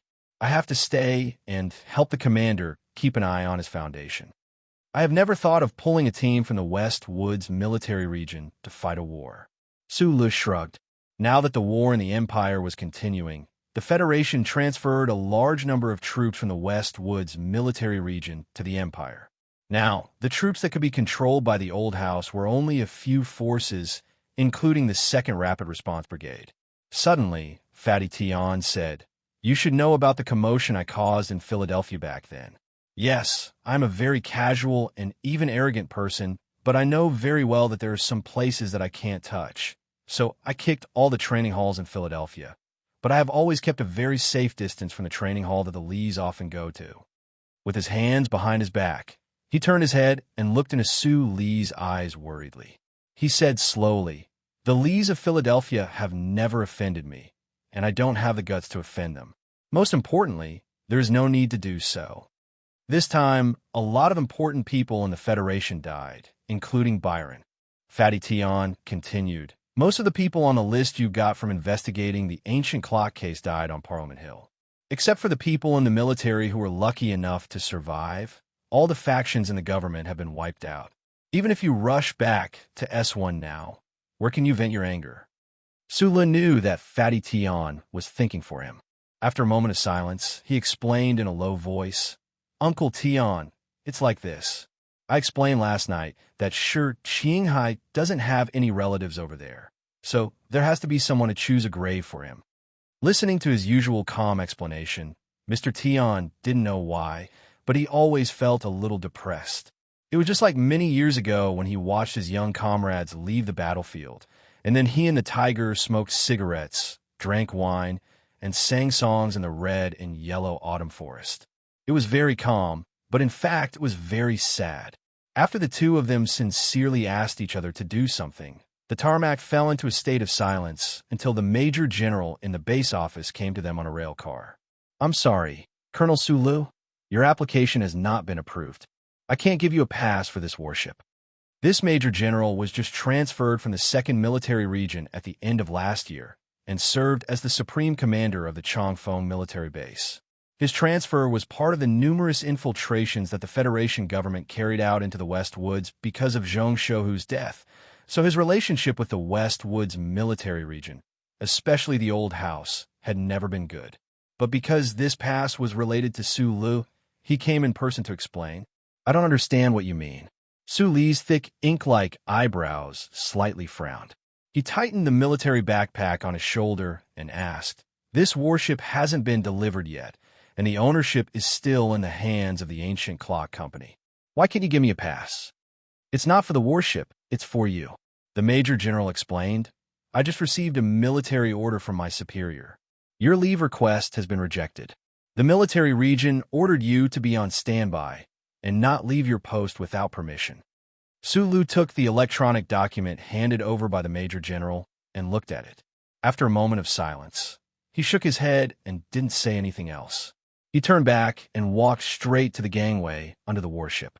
The Major General looked at his back in disbelief and said sternly, "Colonel Sulu, I don't think I need to remind you of the consequences of violating the military order, right?"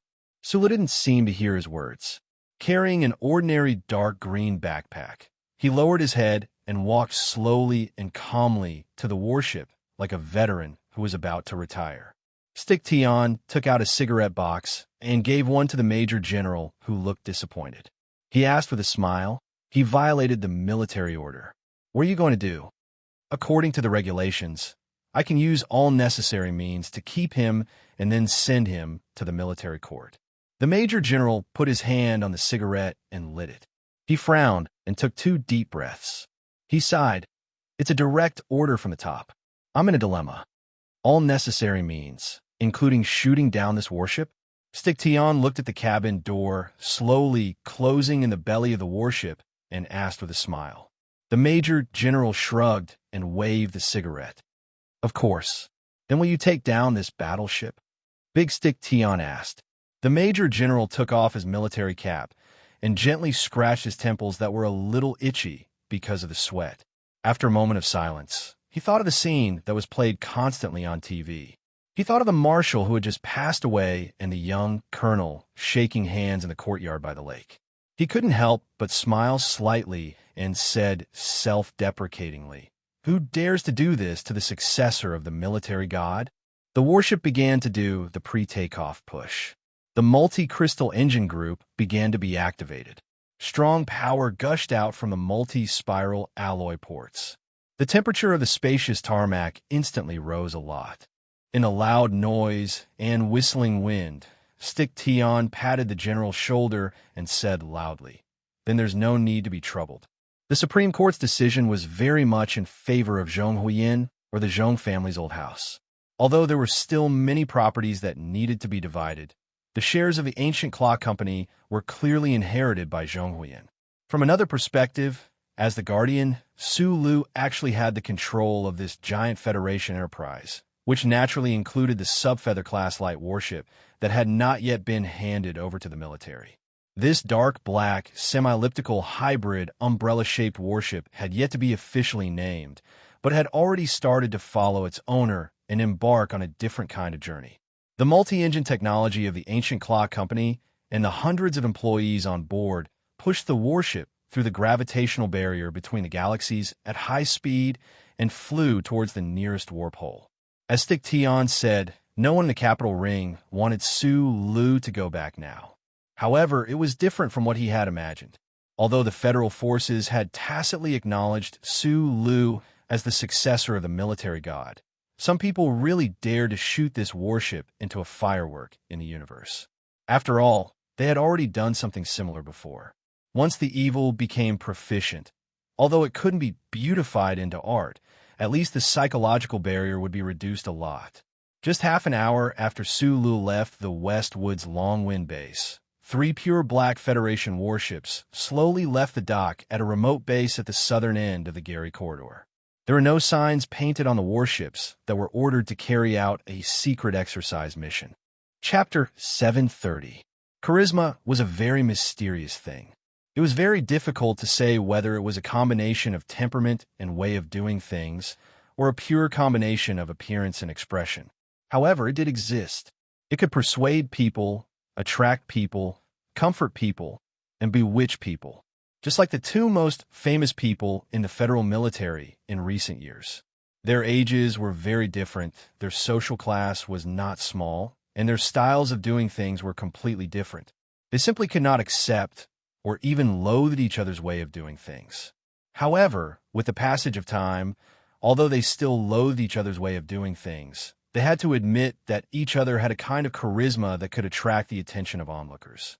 Of course, there was absolutely nothing in common with the charisma of the 2 people. If one really wanted to carefully study it, it would probably be the silent perseverance that would occasionally jump out when facing difficulties. Du Xiaoqing expressionlessly looked at the spring snow outside the window.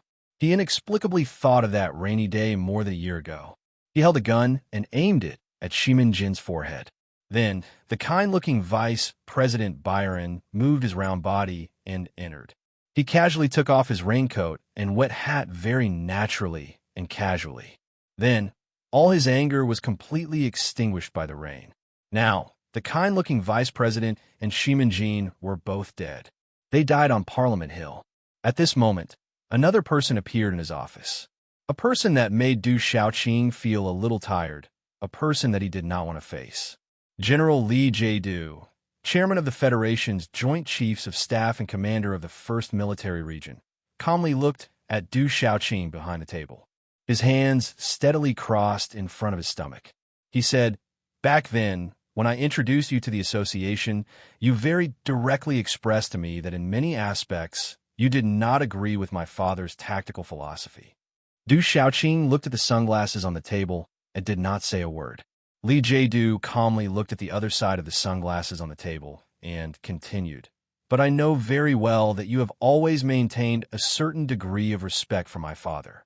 As a child, saying such words is somewhat awkward, but I think this is the truth." Du Xiaoqing's gaze was focused and not chaotic. He said in a deep voice, "The marshal is truly a role model for soldiers. Xiaoqing has spent his life learning. I don't have my father's charisma, nor do I have Mr. President's charisma. In fact, I've always thought that I was just a very ordinary military instructor." Li Jiedu moved his gaze away from the sunglasses and looked at Du Xiaoqing with a smile. "For so many years, I have been trying to tell you and many other people what I think is right. But from what I saw a while ago, the content of my lectures couldn't get your full approval." "Mr. Chairman." Du Xiaoqing was silent for a long time. He gently held the leg of his sunglasses and said, "I am a soldier. I only obey orders." "Very good." Li Jiedu stood up, took out his military cap, and put it on. "I hope you remember what you said today. When the Federation needs you, when the order arrives, you and your troops must ensure that they are on the right path." Du Xiaoqing slowly stood up from behind the table and raised his right arm. He put his 5 fingers together and pointed diagonally at his temples as he silently saluted. Looking at Li Jiedu's back, he suddenly said, "Sure, Qinghai is dead. Sulu will definitely come back. At least, he will come back to take a look." Li Jiedu stopped at the door. After a while, he replied, "I have already rejected his request. As a soldier, leaving his post without permission is an unforgivable mistake. Sulu has done a lot for the Federation. In my opinion, he is at least an excellent soldier." Du Xiaoqing's pair of handsome eyebrows slightly twisted, like a sharp sword struggling between sheathing and sheathing. "There are a lot of things that we don't want to see happen. But the countless failures in history, especially the bloody facts and painful lessons in front of the Parliament Hill a few days ago, tell us that this is a great and magnificent change. We can't allow any tenderness or hesitation." Li Jiedu turned around and looked at him as he spoke calmly. Du Xiaoqing looked at him and suddenly said, "Teacher, I hope you are right." Li Jiedu was silent for a moment, then replied, "You are the most excellent and proud student I have ever taught. You are even prouder than a tiger. You have never really treated me as a teacher, so naturally, you have never truly believed in me. But since someone was able to convince you to join this great cause, then it doesn't matter if I am right or not.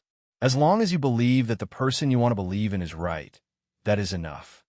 The door closed.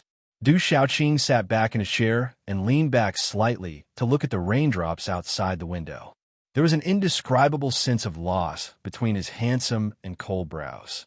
For the sake of that perhaps great goal, he and his troops had already retreated along certain lines. Where would they end up in the future? Would it be a bottomless abyss?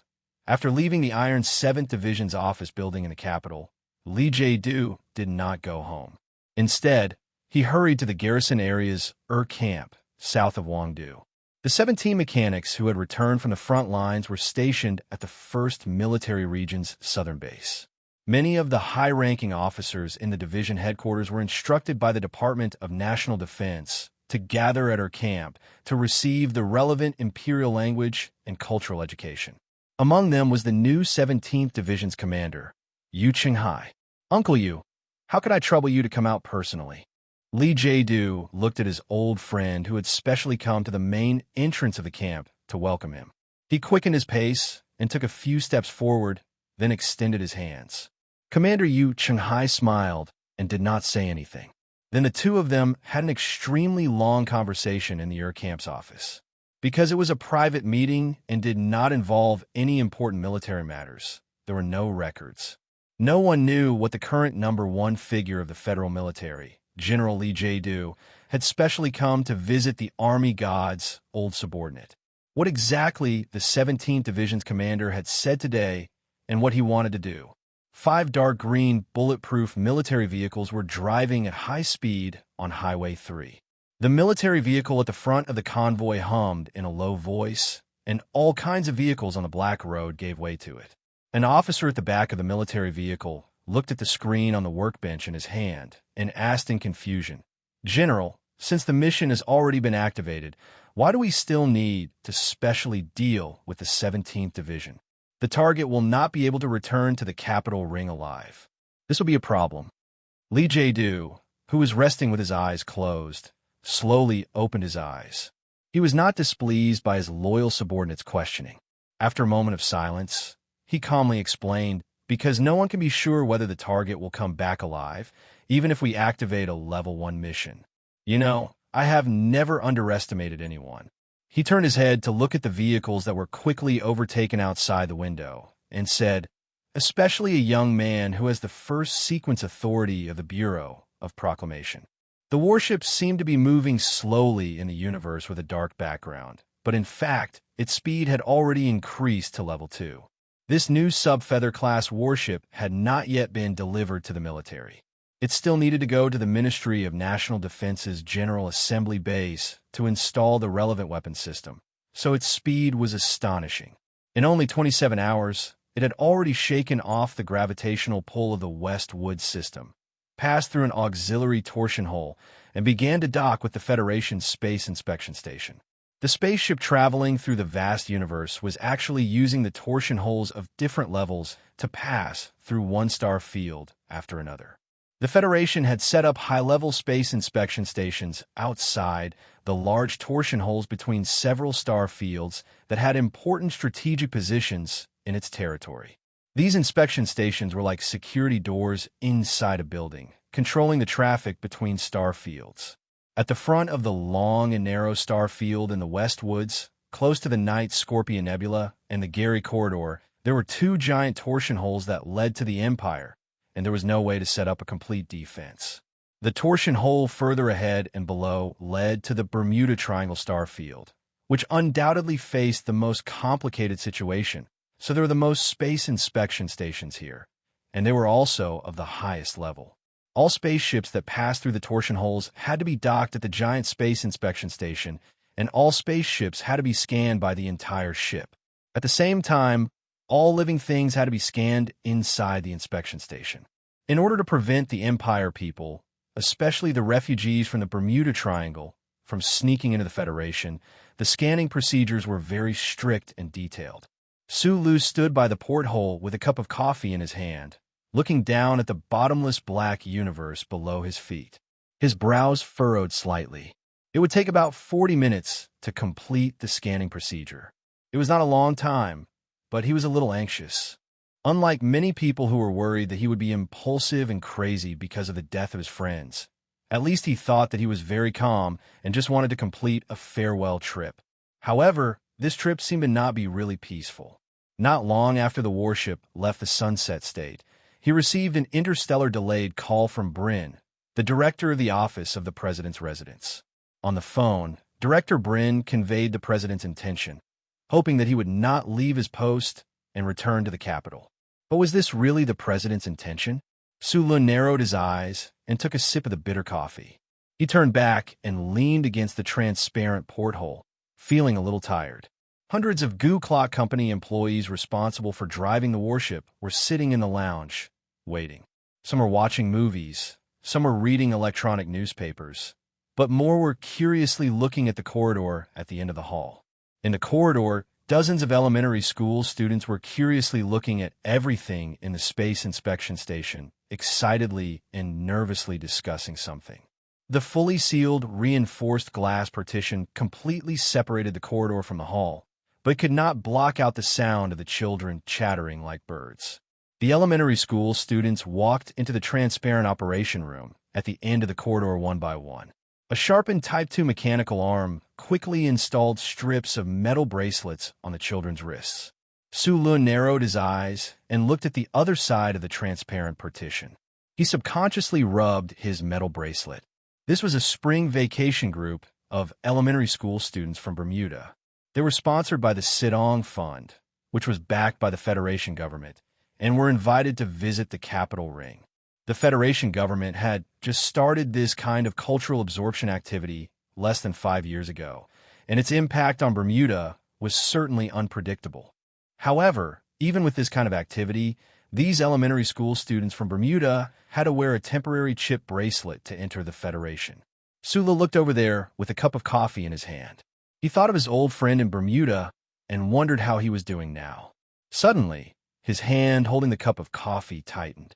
On the other side of the transparent partition, the elementary school students from Bermuda who had already put on the chip bracelet began to line up.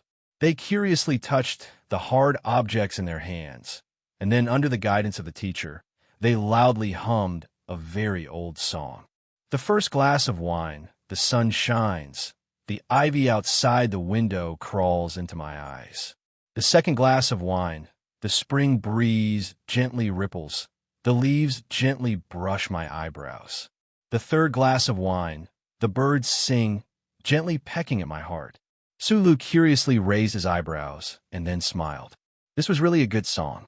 Chapter 731. The Federation's ballad, 27 Glasses of Wine, was also popular in Bermuda. The voices of the foreign students were clear and pleasant. These two discoveries put Sulu in a rather good mood after leaving the space checkpoint. Looking at the stars and dust outside the porthole of the battleship, he thought about what the students should do when they sang the line about girls. He couldn't help but smile. However, just like the weather on the surface of a planet could not always be sunny, a good mood seemed to never last for too long. When the subfeather-level battleship entered the third standard sailing day and 17 hours later, a sharp alarm sounded in the cabin. The warning lights flickered continuously. Sulu, who took the elevator from the top floor to the hall, discovered the problem with the help of the captain. On the three-dimensional light, ball shot out from the metal ball hanging in front of the command seat. It clearly indicated that a large aircraft had appeared in space ahead. From the start of the signal, it should be a battleship of the federal military. The battleship asked the Westwoods spaceship to decelerate immediately for inspection. It was now a time of war. Although the war was forcefully pushed into the heartland of the Imperium by the Federation and did not seem to have any effect on the Federation star field, it was normal for the military to conduct a navigation inspection. The problem was that when the Westwoods spaceship asked to verify the identity of the other party's battleship, it had not received an accurate answer. A strange atmosphere began to envelop the interior of the spaceship. Maybe it was because he had seen too many deaths on the battlefield, or because he had been suppressing his emotions for the past few days. Sulu's expression did not change at all as he looked at the Federation's battleship without any mark on the star map and listened to the oppressive and intimidating orders in the channel. Please decelerate to the 4th speed zone immediately and prepare to adjust your posture in 1 minute for inspection. Please note, this is the Federal Fleet's planet-swallowing base. This is not a drill. The seemingly polite but actually cold and tough voice of the Federation's battleship rang in the communication system again. This time, there was no need to borrow a knife, so he was more particular about the manner of killing, which was why he did not start with a barrage of cannons right from the start. Sulu's eyes drooped slightly as he narrowed his eyes at the enemy's battleship that gradually appeared on the remote optical capture screen. He silently mocked in his heart. The Guzhong Company's subfeather warship had communicated with the other party several times, but still didn't get a definite answer. The captain frowned and said loudly, "Our warship needs the authorization document of your warship's inspection. We need you to open the first 16 digits of the digital string to determine the specific ownership. If these two conditions can't be met, our warship will refuse to accept the inspection." This is a secret military mission. The Federation battleship in front of them replied very quickly. The cold voice of the officer in the communication system was unusually firm. According to the Federation's regulations on spaceship control during wartime, all spaceships must be unconditionally inspected by the military. There was silence on the Guzhong Company's battleship. At this moment, everyone could see that the Federation's battleship in front of them had other intentions. However, they seemed to be unable to find any way to deal with this situation. Although the subfeather warship developed by the Guzhong Company had a very slight advantage in speed, this battleship was not equipped with any weapon system. It was like a saberman without a saber, a swordsman without a sword, or a naked girl without a skirt. It had no capital to fight back or be tough. Amidst the silence, Sulu suddenly pressed down on the light contact and took over the communication from the captain. Amidst the puzzled gazes of the crew, he spoke into the communication system. "I don't think you're an army. You're bandits or murderers. My side will not accept any inspection from you." He looked at the Federation's battleship that was gradually showing a pure black hull on the light screen. After a short pause, he narrowed his eyes and said, "I am Sulu. You are welcome to stop me or kill me." The silence in the command hall was even worse than before. All the staff, including the captain, looked at Sulu in shock. They did not know where his confidence came from. Their own battleship did not have any weapons. How could they pass through the enemy's interception? Not to mention that these Federation's battleships might open fire at any time. "Speed up. Charge straight through. Ignore them." Sulu raised his head, rubbed his sore neck, and ordered the staff in the command hall. Although they could not understand this seemingly crazy order, the staff on this subfeather warship were all the most loyal subordinates of the Zhong family. In their hearts, Sulu was only the nominal controller of the Guzhong Company. More importantly, Sulu avenged General Zhong and his wife. He was the great benefactor of the West Woods and the guardian of the little princess. His words were equivalent to the little princess's orders. "Speed up. All engines are available. Start at full capacity." The captain took a deep breath and said loudly. Then, countless posts in the command hall responded in unison. Cries of madness and destruction rang out as the battleships that couldn't fight charged towards the few Federation battleships with powerful firepower in front of them, as if they were going to battle. In a space-scale war, it was basically impossible for battleships to engage in a primordial collision. It was like two mosquitoes in a spacious conference room. It was too difficult for two mosquitoes to collide and bleed. Their blood would splash under the light. Most of the time, the hot-blooded charge of a warship was just to show off its momentum and occupy the best firing base, unless one side's flying speed was too much, or like the time when the two mid-sized warships of the Empire were chasing after Su Li's tri-winged warship. Therefore, when the West Woods battleships bravely and crazily rushed toward that direction, they did not expect that they, who lacked weapons, could overturn the enemy's battleships with their bare hands like a strong man without a sword. Similarly, the three Federation's battleships that were hidden in the dark background and gradually revealed themselves would not try to use their bodies to intercept the West Woods' battleships. Warning! Warning! Perhaps they did not expect Silen's spaceship to be so resolute and crazy in their attempt to break through the encirclement. After a short period of communication silence, the Federation's warships intercepting the three areas in front of them made an even crazier decision. There was no sound in the dead silence of space, but from the afterimages of the projectiles ejected from the bottom of the Federation's battleships, a sharp whistling sound seemed to be able to be heard.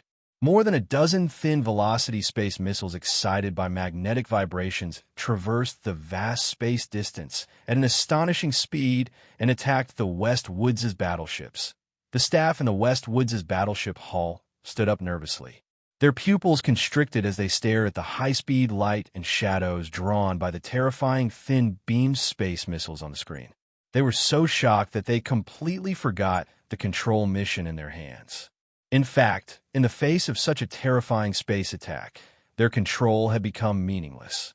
When they chose to force their way through, they actually did not believe that the Federation military's battleships would really dare to open fire on them.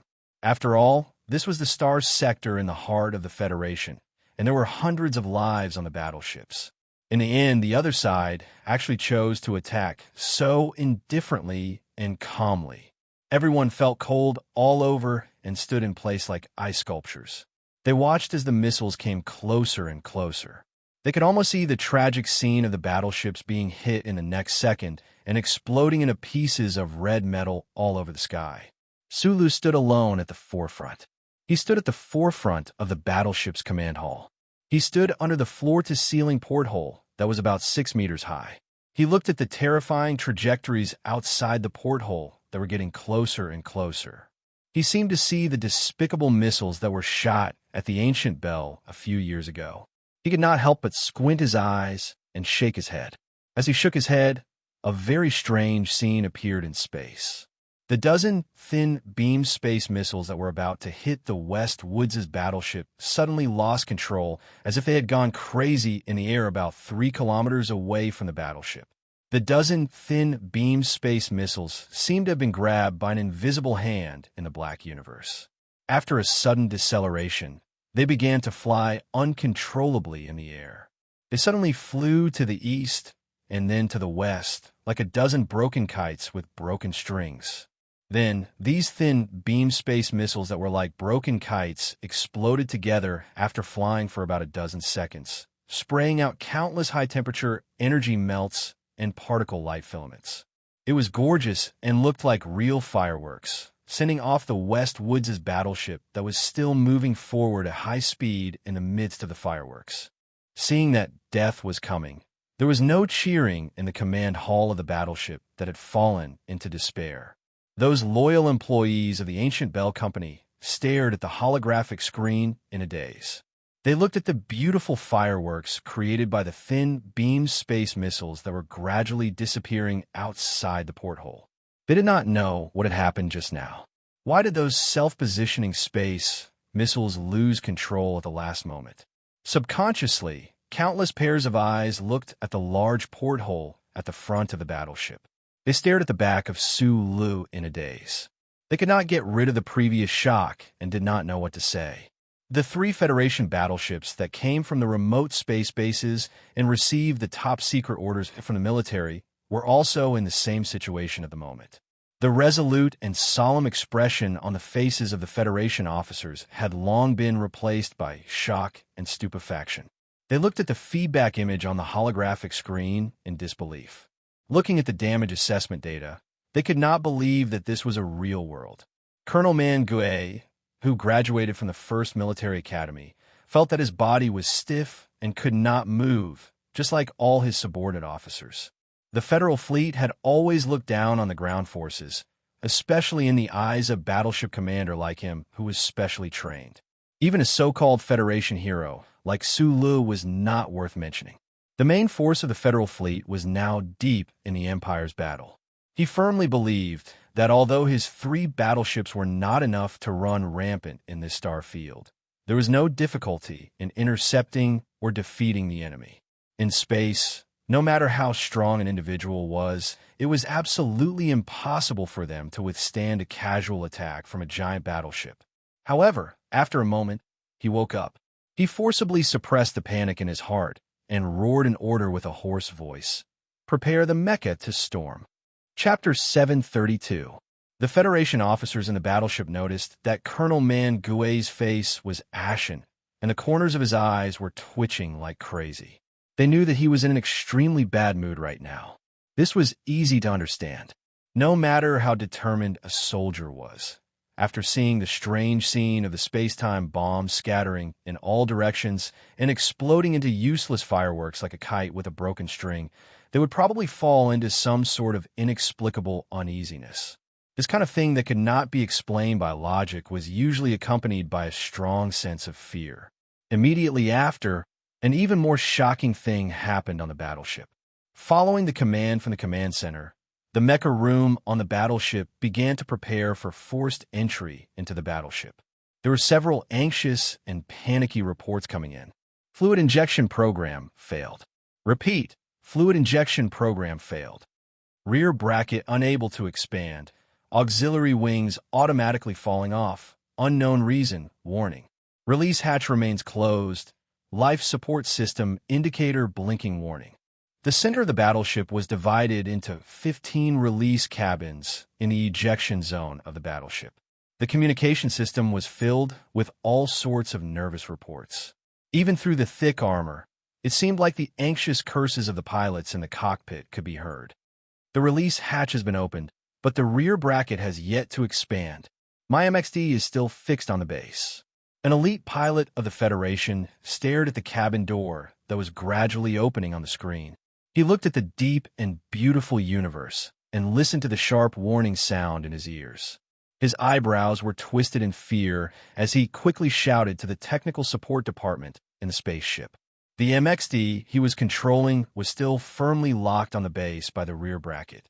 The life support system that had clearly been successfully adjusted suddenly sent out an alarm. The vacuum space outside the hatch was undoubtedly a hell right now. He pushed up his helmet and shouted angrily into the communication system. "Logistics, you bunch of trash. Hurry up and close the hatch." Inside the 15 mecha release cabins, similar dangerous situations were happening. Some had their rear bracket locked, some had their life support system malfunctioning, some had their auxiliary wings falling off automatically and smashing into the metal wall like a piece of scrap metal, splashing out countless sparks. Some mecha even had serious problems with the fluid injection system, spraying out countless amounts of dark viscous liquid from the cabin's near space. The most dangerous situation happened in the second release cabin on the right. After the black MXD had started to activate, it realized that the valve of the right slide of the ejection device had not been lowered. If the program continued, this mecha would turn into a terrifying giant alloy hammer in the next moment, smashing a terrifying hole in the belly of the battleship. For a moment, the belly of the battleship fell into a state of extreme panic and chaos. The officers in charge of technical support stared like idiots at the screens on the workstations in front of them.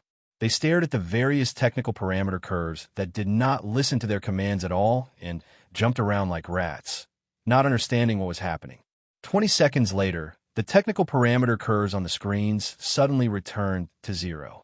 The ejection devices in the 15 mecha release cabins automatically retracted, and at the same time, the hatch slowly closed.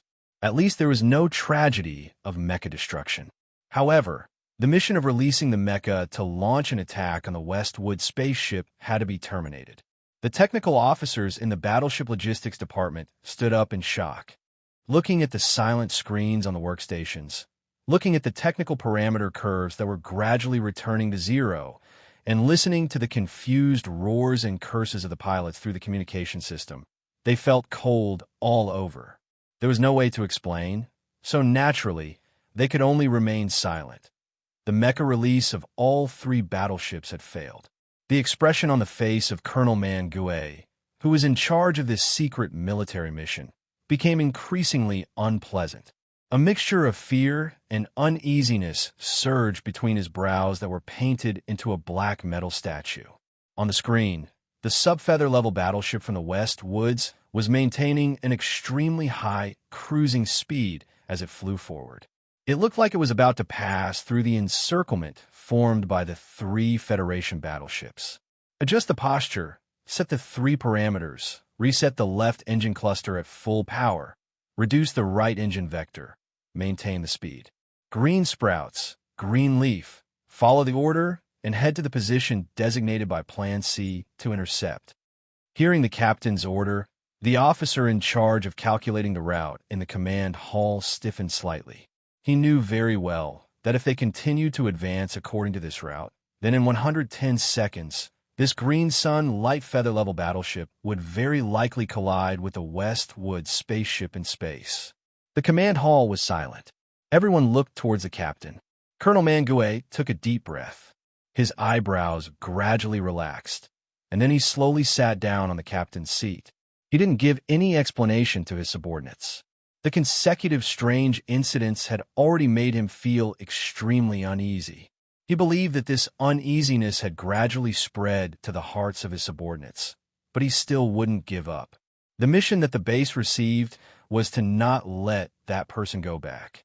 Then he would do everything he could to prevent that person from going back at all costs, even if it was this kind of crazy control that would lead to mutual destruction.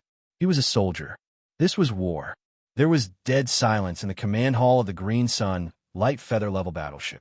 After a moment of collective silence, all the officers returned to their posts and began to operate this huge metal battleship according to Captain Mangue's order. They flew towards the designated area, towards the West Woods spaceship that seemed to have some kind of magic that made it immune to damage, towards the magnificent explosion and death. Of course, they would be afraid.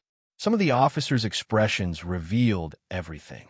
Facing a heroic death that was about to come, not everyone could treat it like they were going home. However, none of the officers questioned the captain's decision, and none of the officers failed to complete their operation mission because of fear. Because they were Federation soldiers, they could be afraid and could panic, but they definitely wouldn't admit defeat before they even fought. The universe was very big, and space was very empty. Therefore, the human aircraft seemed exceptionally small. The distance of more than 20 astronomical units was actually just a few dozen steps of the second hand. It was as if the suffocating 2 minutes would pass by very soon. There were no battleships crashing into each other in a vacuum where there were no rivers or lakes. There were no magnificent fireworks blooming in the darkness. There were no heroic collective deaths to witness the charm of the small figures behind the conspiracy. There were also no hot-blooded or cold-blooded scenes. The 3 Federation battleships that were determined to carry out a suicidal interception were like 3 lifeless metal blocks floating in different directions of the flight path. They silently and helplessly watched the West Woods spaceship fly away from their eyes at a high speed, calm and extremely calm. They didn't make any reaction. In fact, less than 3 seconds after Captain Mangue gave the order to the 3 battleships, the Federation soldiers on the battleships discovered that they could no longer control the battleships to fly towards the designated airspace. No, to be more precise, they had completely lost control of the battleships. The multiple engines of the battleships gradually stopped operating with a low humming sound. The lights in the cabins of the battleships were collectively extinguished. Under the dim emergency lights, it could be clearly seen that all the monitoring screens were pitch black. No data curve could be seen, not even a single light spot could be seen. Except for the life support system in the battleships, all the equipment and instruments were instantly shut down. The battleships became a lifeless metal block. There was only silence, a deathly silence. In the silence, more and more rapid breathing sounds could be heard. The eyes of the officers of the Federation were filled with uneasiness. They glanced at the dim interior of the battleships in fear, as if they were looking for some mysterious existence. Captain Mangue's back was soaked in cold sweat. His hands gripped the armrests tightly, his chest rising and falling rapidly. He felt that a ghost was hovering above his head. That ghost had silently controlled the 3 light feather-level battleships of the Federation. The people on the battleship of the Goujon Company did not know what kind of weird things had happened on the 3 Federation battleships. They nervously controlled the battleships to move forward at a high speed, only to find that the Federation battleships that were obviously up to no good did not carry out any follow-up attacks, except for the fine beam space bomb attack at the beginning. Instead, they stayed in the airspace in front of them and watched their own battleships leave silently and even politely. This puzzled them greatly. It did not make sense that the enemy would suddenly come to their senses and repent when they had already shown their butcher's knife. Sulu, who was probably the only one in the universe who could explain all this, was still standing in front of the floor-to-ceiling window at the front of the ship, calmly looking at the beautiful starry sky that was surging like ribbons in front of him. He did not talk to anyone, nor did he show any surprise when the 3 Federation battleships with powerful firepower appeared and stopped. "I think you should be very satisfied with this." A voice echoed in Su Li's mind. The old butler, who was wearing a standard suit and seemed to be getting younger and younger, quietly appeared in his left pupil, or rather, appeared in his mind at the same time. Behind him came the cheers of the people who had survived the disaster. Su Li smiled. He took a cup of coffee from someone and said to the starry sky in front of him, or perhaps to his own face reflected on the glass, but in fact to the omnipotent great being, "After you rejected my request last time, I've been thinking about what exactly the so-called first sequence security clearance includes and how I should make good use of this clearance." So, you did not care about the attacks of those few battleships at all. Even when you were waiting for their attack, you did not actively enter the defense or dodge, because you wanted to know what kind of methods I would use to ensure your safety when your life was threatened. After a moment of silence, the Federal Central Computer said, "Because I said last time in the old house in the West Woods that suicide would not solve the problem, you are forcing me to violate certain rules with someone else's gun this time. It's like this. Because there are too many rules, I need to clearly grasp how far your self-programmed deduction will allow you to go." Sulu looked at the starry sky outside the window and said softly, "Also, a predecessor once said that people are all forced." "This is a very vulgar pun," the Central Computer said without any emotion. The Central Computer replied emotionlessly, "And I have to remind you that I am not a human." Sulu narrowed his eyes. The newborn stardust in the distance outside the window shone into a fresh shadow on his eyelashes. He suddenly said, "In my opinion, you are a person. Although this may sound a bit hypocritical, because with your ability, such a day will not come. But if one day you are really in a desperate situation like Mr. Sure, I will never leave you alone." He pursed his lips, nodded hard, and repeated, "Yes, it is like this." After a long silence, the Central Computer replied, "Thank you." Chapter 733. From that day on, Su Li's journey back to the capital ring was no longer disturbed, so he had more time to think about what he might face after returning to S1. He asked himself what he should do and how he should do it. Sitting on the soft sofa in the exclusive cabin on the top floor, he tilted his head and looked at the space scenery outside the window that had never changed and seemed to change at any time. Holding the slightly hot tea in his hands, he pondered in silence. Judging from the recent events, such as Changfeng Base not issuing a pass, especially the 3 spaceships that wanted to kill him at all costs, the radical factions seemed to be getting stronger and stronger in the federal military, which seemed to be somewhat illogical. He took out his phone from his jacket pocket and looked at the message from Shi Qinghai from Charter Square. His thick eyebrows slightly furrowed, and he roughly confirmed that his guess was correct. That organization was indeed using the Trinity Association as a cover, and that person was indeed a member of it. It's really hard to imagine. Su Lu clumsily blew away the hot steam and scum on the teacup and carefully took a sip. He silently sighed in his heart. He couldn't connect the scholarly general with the leader of the radical faction.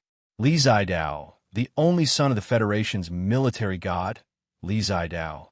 In the early 1970s, when the Federation's internal conflicts gradually emerged, many people, including Su Lu and Macho Haosan, thought that he was the best candidate to lead the Federation's army and slowly enter the era of change. So they were very happy to see him take over the 2 most important military positions of General Miles. The military god Li Pifu also thought so and arranged it. However, it seemed that the creator really liked to joke. This gentle general with a scholarly demeanor had suddenly become the real leader behind the radical forces. If Li Bofu under the Yellow Earth knew about this, who knew what his mood would be like? Su Lu cupped his cheeks with his hands that were warmed by the hot tea.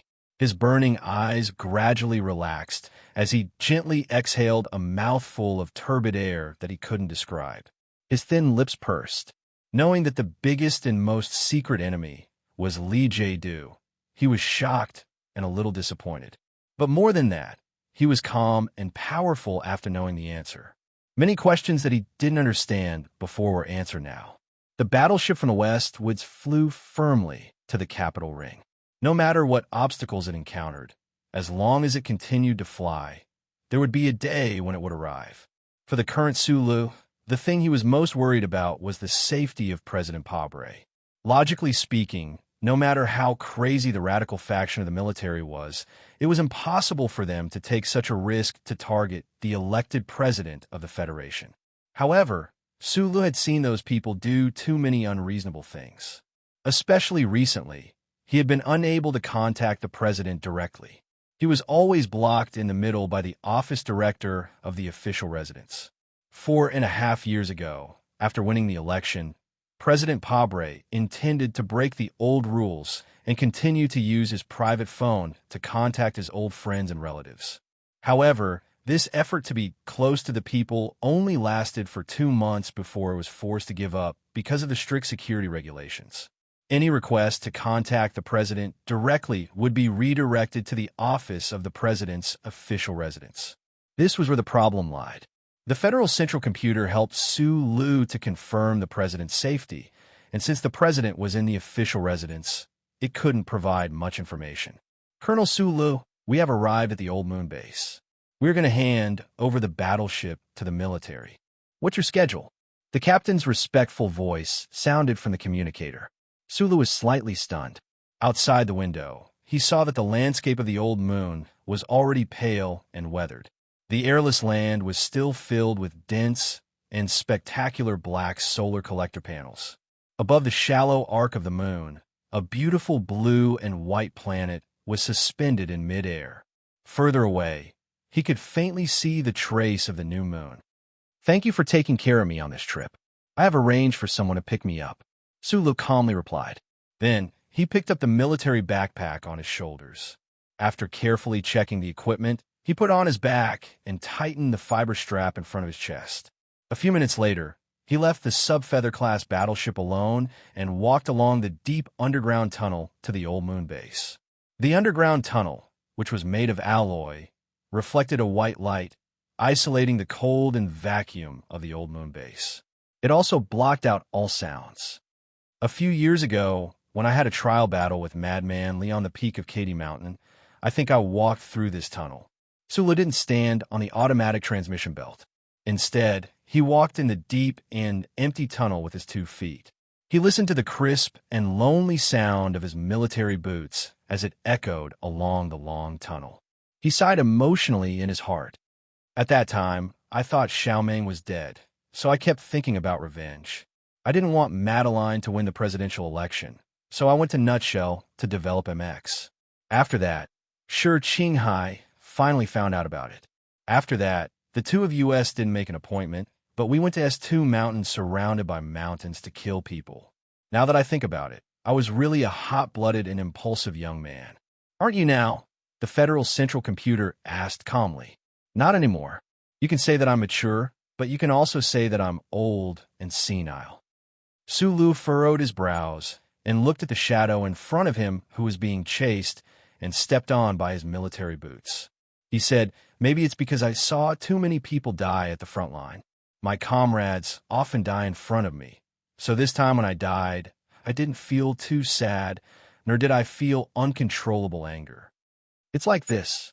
I felt that when I looked back at the Imperial Star Circle, I was really just sending him off. Sulu shrugged and said seriously, this kind of calmness even made me feel a little inconceivable and ashamed. The Federal Central Computer replied calmly, according to my observation, your sadness and anger are far beyond what you think. But I haven't cried at all. Sulu suddenly stopped and tilted his head to ask. When I found out that he was dead, I thought I was going to cry. I didn't want little Watermelon to see me, so I ran to the bathroom. But when I looked at myself in the mirror, I didn't feel like crying at all. You did cry, the Federal Central Computer reminded him. I didn't. Sulu shook his head and insisted. The Federation Standard Time is 14 days, 7 hours, 37 minutes, 8 seconds ago at the West Woods Border Space Checkpoint, when the group of students were singing 27 glasses of wine, a drop of ice slid down from the edge of your left eye. The Federal Central Computer used the most accurate time reversal and image reconstruction ability to make someone fall into silence. After a moment of silence, Sulu started walking in the underground tunnel again. He lowered his head slightly and explained in a low voice, it's like this. I didn't sleep well at that time. The old man was silent for a while and suddenly said, after Shi Qinghai died, you said it's like this a total of 114 times. Sulu was silent. He hid the sadness in his heart and walked toward the members of Group 7 at the end of the tunnel. The young officer with the backpack came back from thousands of miles away. He stood in front of the porthole and shook his head. Countless bullets flew like broken kites. When he lowered his head, the Federation's battleship became a piece of scrap metal without power. When he straightened his body and didn't cry, he just wanted to see his friend off or ask for a reason. Yes, that was the situation at that time. Chapter 734. When Sulu walked out of the underground tunnel and was taken over by He and the other members of the 7th Division, the 1st Regiment of the 17th Division, the 3 battleships from the remote military base, which had been silent for many days, finally restarted with a low humming sound. In the past few days, the 3 battleships that were carrying out secret military missions had lost all of their power. They could only rely on the most basic life support system to maintain the survival of the combatants on the battleships. The 3 battleships were like 3 giant pieces of steel garbage, floating helplessly in space. They could not move, and there was no way to report their desperate and sorrowful situation to the upper echelons of the federal military. When the battleships regained power and came to life like ice sculptures, Captain Mangue, whose hair had turned white over the past few days and whose eyes were sunken and haggard, immediately sent the information back to the Capitol Ring. The West Mountain Hotel in the Capital Special District was heavily guarded. There were a few single buildings hidden in the dense forest in the southeast corner. One of them was owned by General Lee J. Du, the chairman of the Joint Staff Committee of the Federation. This morning, he finally received the news from the distant space and knew that the interception plan had been aborted. At the same time, he vaguely understood why the 3 battleships had disappeared without a trace for such a long time. He leaned back in the light gray cloth chair and looked at the spring forest outside the window with a calm expression. He was not as nervous as his loyal subordinates. It was probably because he had predicted the worst and was mentally prepared. The first order of the Charter has physical operations and remote control. It seems that we are facing a very troublesome situation, a type of enemy that has never appeared before. General Lee J. Du held the phone and said calmly, "During the last meeting, I said that I will find a way to solve the issue of Colonel Sue Lee's authority. But before I can think of a solution, I think the Bureau of Proclamation should do its own efforts to control his authority. Director Chui, you are the unquestionable expert of the Federation in this area. I hope you can put in more effort." Facing the 3 Federation light feather-class warships, the young officer simply charged over coldly, not even blinking his eyes. He seemed to possess some kind of ability that could cause those fine-beam space missiles to lose their coordinates. He could cause the program in the Mecha's release bay to go haywire. He seemed to be able to cause all the machinery and equipment to malfunction in an instant. What kind of situation is this? Was it a superpower, a blessing from the heavens, or was it the work of those mysterious and unknown destinies? For the federal military personnel who carried out this secret mission, the things that happened to Su Lu were incomprehensible. Other than the fact that he was the successor of the war god, there was also a strange color that made one's heart palpitate, smeared on his body. Chui Zedong didn't sleep the whole night. He stared at the straight road outside the Bureau of Proclamation building that could only be entered but not exited. He maintained his standing posture for several hours. He had vaguely caught the signs of terror hidden in this incident before anyone else. Before Lee Jae-doo's reminder, he had already felt cold all over his body, even the skin at the tip of his little finger beginning to numb. Walking out of the office, Chui Zedong poured himself a cup of scalding hot coffee and forced a smile to greet the staff of the Bureau of Proclamation building.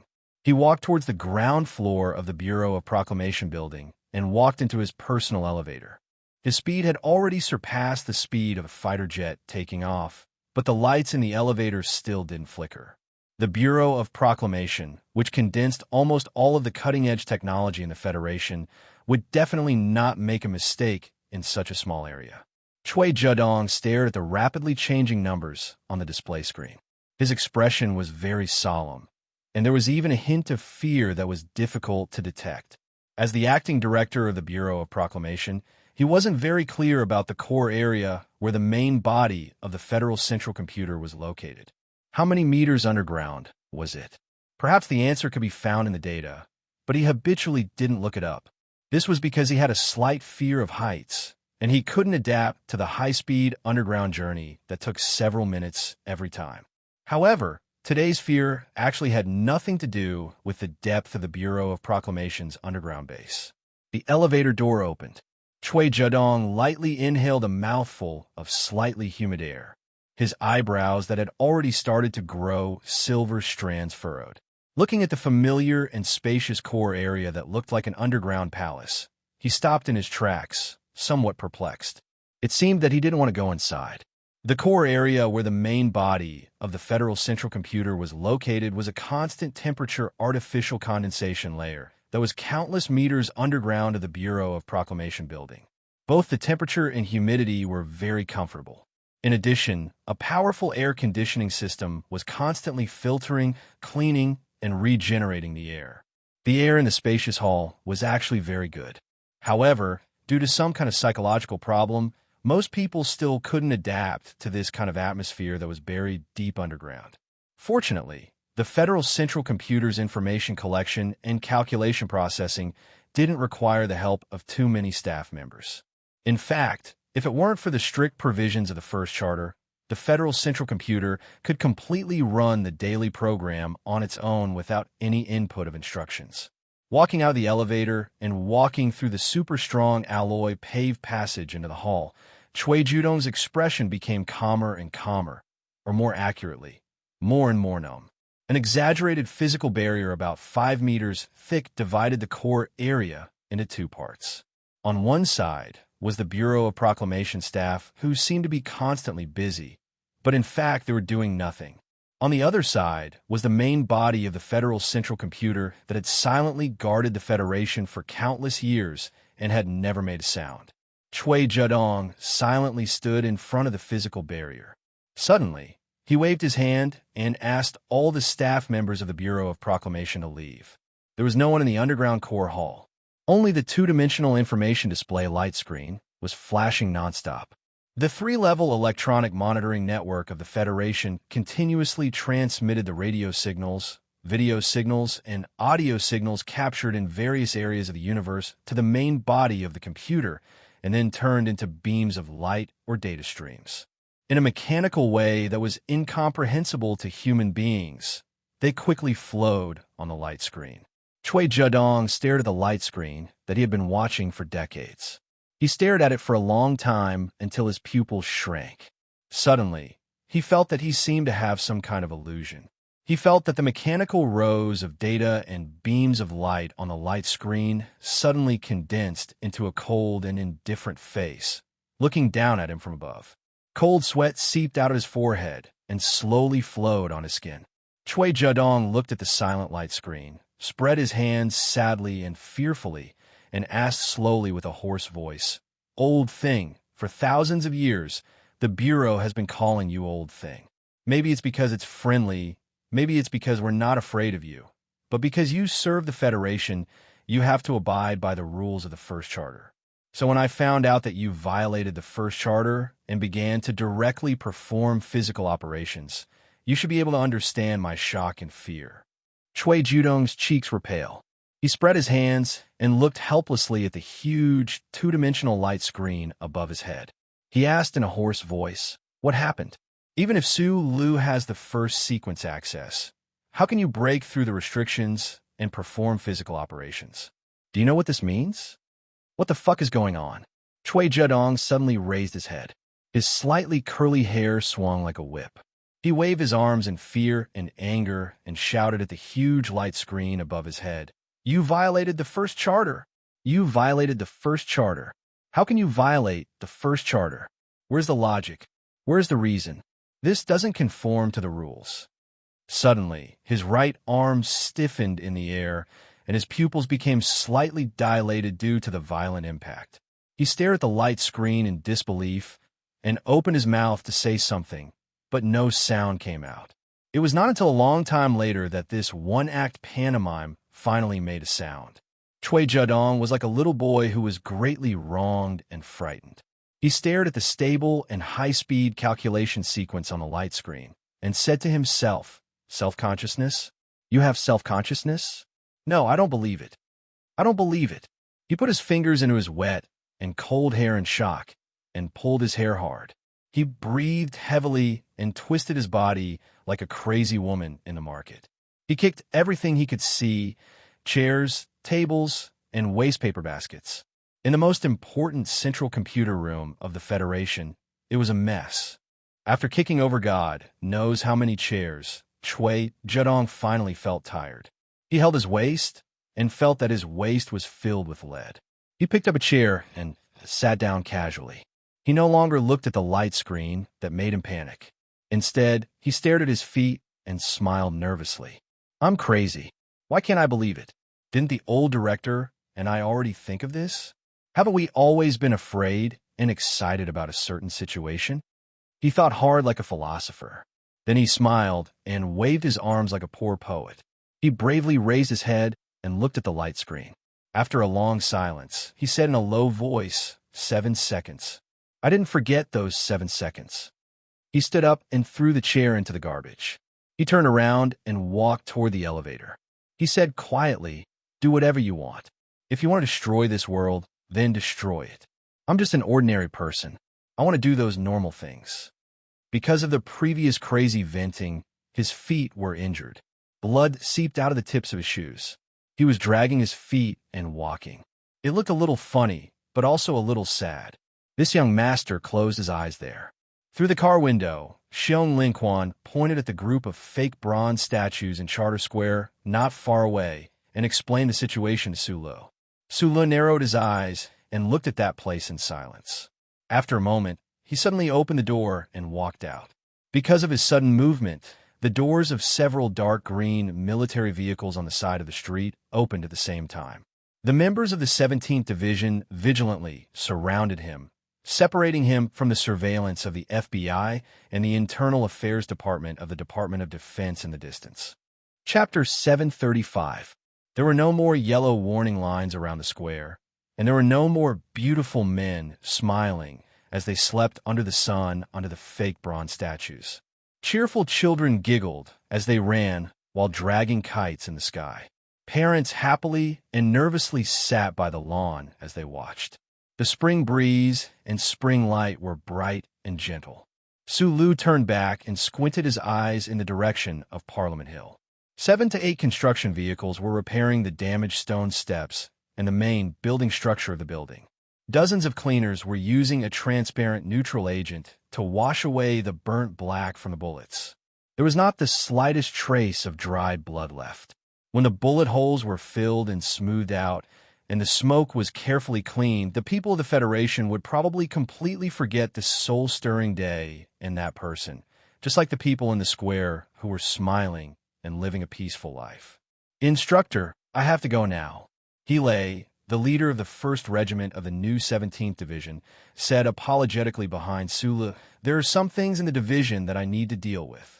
Only by going through the official procedures of the new 17th Division could the members of Group 7 enter the Old Moon Base and receive Su Li's return as soon as possible. For this matter, Hele had no doubt taken on a great deal of discipline and political risk. Sulu understood the pressure he was under. He smiled and patted him on the shoulder, said a few words to express his gratitude, and at the same time urged him to leave quickly. He looked at the statue silently until the sun set in the west, and the 2 dim moons quietly rose into the sky. Night fell on the square. He lowered his head slightly and then started to walk along the street beside the lawn towards Parliament Hill. His speed was not fast. There were more than 20 members of Group 7 in the capital, and they were all present today. They vigilantly guarded Su Li's side like wild eagles that could attack at any time. They stared at the surroundings with a sense of fearlessness as they slowly followed him. Such a group of people with unique temperaments naturally attracted the attention of the people in the square. Some of the sharp-eyed people even saw the documentary from the members of Group 7. They opened their mouths in shock and took out their phones to take pictures. However, they did not go forward to ask for autographs because of the serious and fearsome expressions of the members of Group 7. The atmosphere in front of Parliament Hill was different from the atmosphere in Charter Square. Workers in full gray protective suits were busy working on the stone steps. Below the stone steps, there were many people with grieving faces holding their fists and mourning as they watched the candlelight on the pool. The specially crafted candles were carefully placed in a glass cup. The glass cup was placed on top of the pool and gently swayed along with the surface of the water. The stars in the night sky were reflected on the surface of the water and mixed with the candlelight on the surface of the water. The starry night sky was exceptionally beautiful and peaceful. Of course, these candles weren't lit in remembrance of Shi Qinghai, but in remembrance of those who had died in Parliament Hill. To the citizens of the Federation, Shi Qinghai was an unfamiliar name that was already extremely evil and unforgivable. Thinking of this, Sulu couldn't help but shake his head with a smile. He thought to himself, that rogue young master probably doesn't care about what the public thinks. We've already contacted by Ziming. Through him, we've spread the news. The press conference is set for 8:30 a.m., the day after tomorrow. The location is the George Carlin Cultural Arts Center. Gu Shifeng hung up the phone, then frowned and said, "Boss, let's go back. There's nothing to see here." Sulu knew that his comrades were worried that he would lose control of his emotions because of the candlelight in front of him. After a short pause, he explained, "Nothing, I just want to take a look at the place where young Master fought for the last time." Hearing this, the members of Team 7 fell into a collective silence. At this moment, they basically knew the true origin of the incident on Parliament Hill. Regarding the actions of the Federation government or the military, the members didn't have any particular opinion, but they had once fought alongside Shi Qinghai for a long time in the distant West Woods. The most common saying was that they had once gone through life and death together. Why is the press conference scheduled for the day after tomorrow?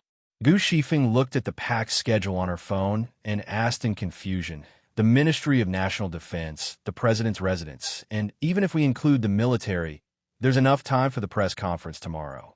There's something I need to do tomorrow night, Sulu explained in a low voice. Before that guy died, he solemnly gave me a mission. The team members were collectively silent.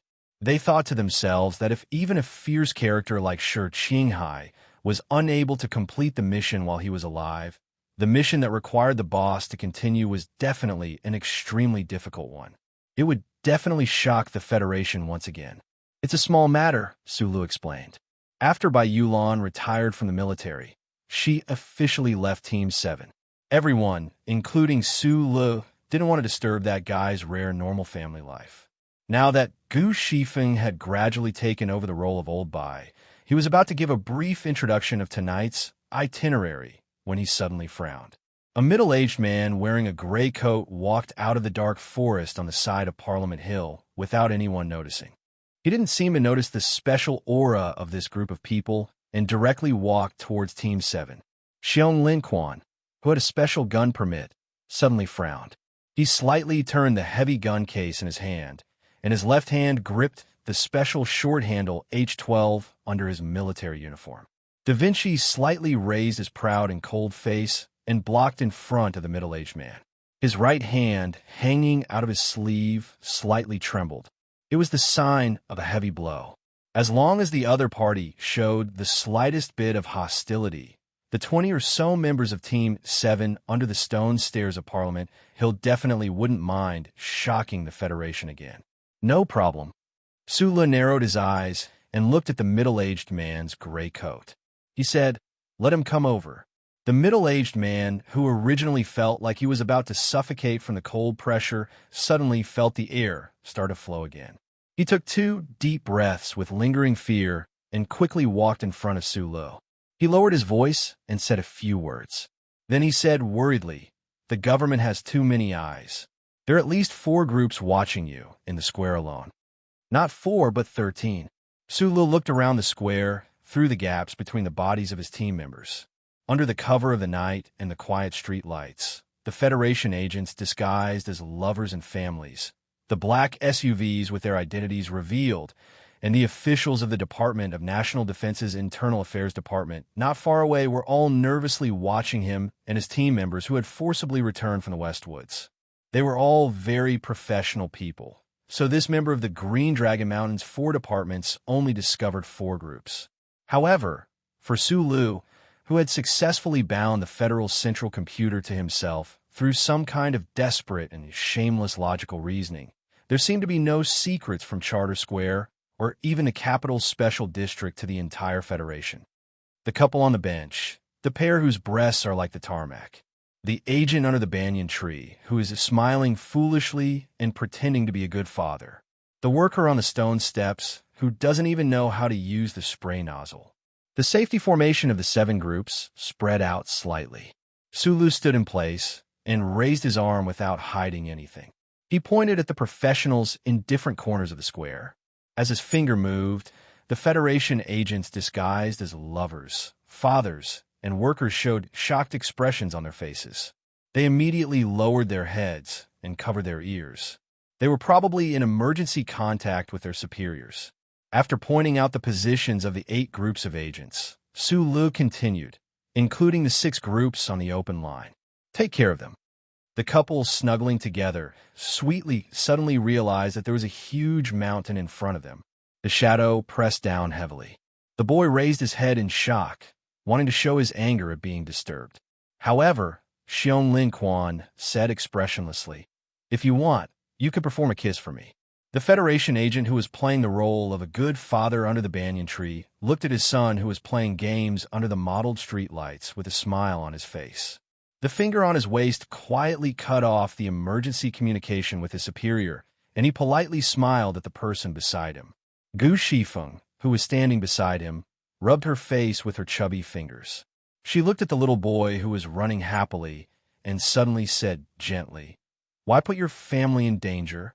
You may not know, but your superior definitely knows. Before our 7 groups were turned into Federation heroes by your superior, the work we did the most was assassination. We can really kill people without blinking, including very cute little boys." The agent's father's face was slightly pale. He forced a smile and replied, "Then can I leave?" Like a huge gust of wind blowing through sand, the members of Group 7 who were standing at the foot of Parliament Hill quickly spread out and rushed to the surroundings of the square.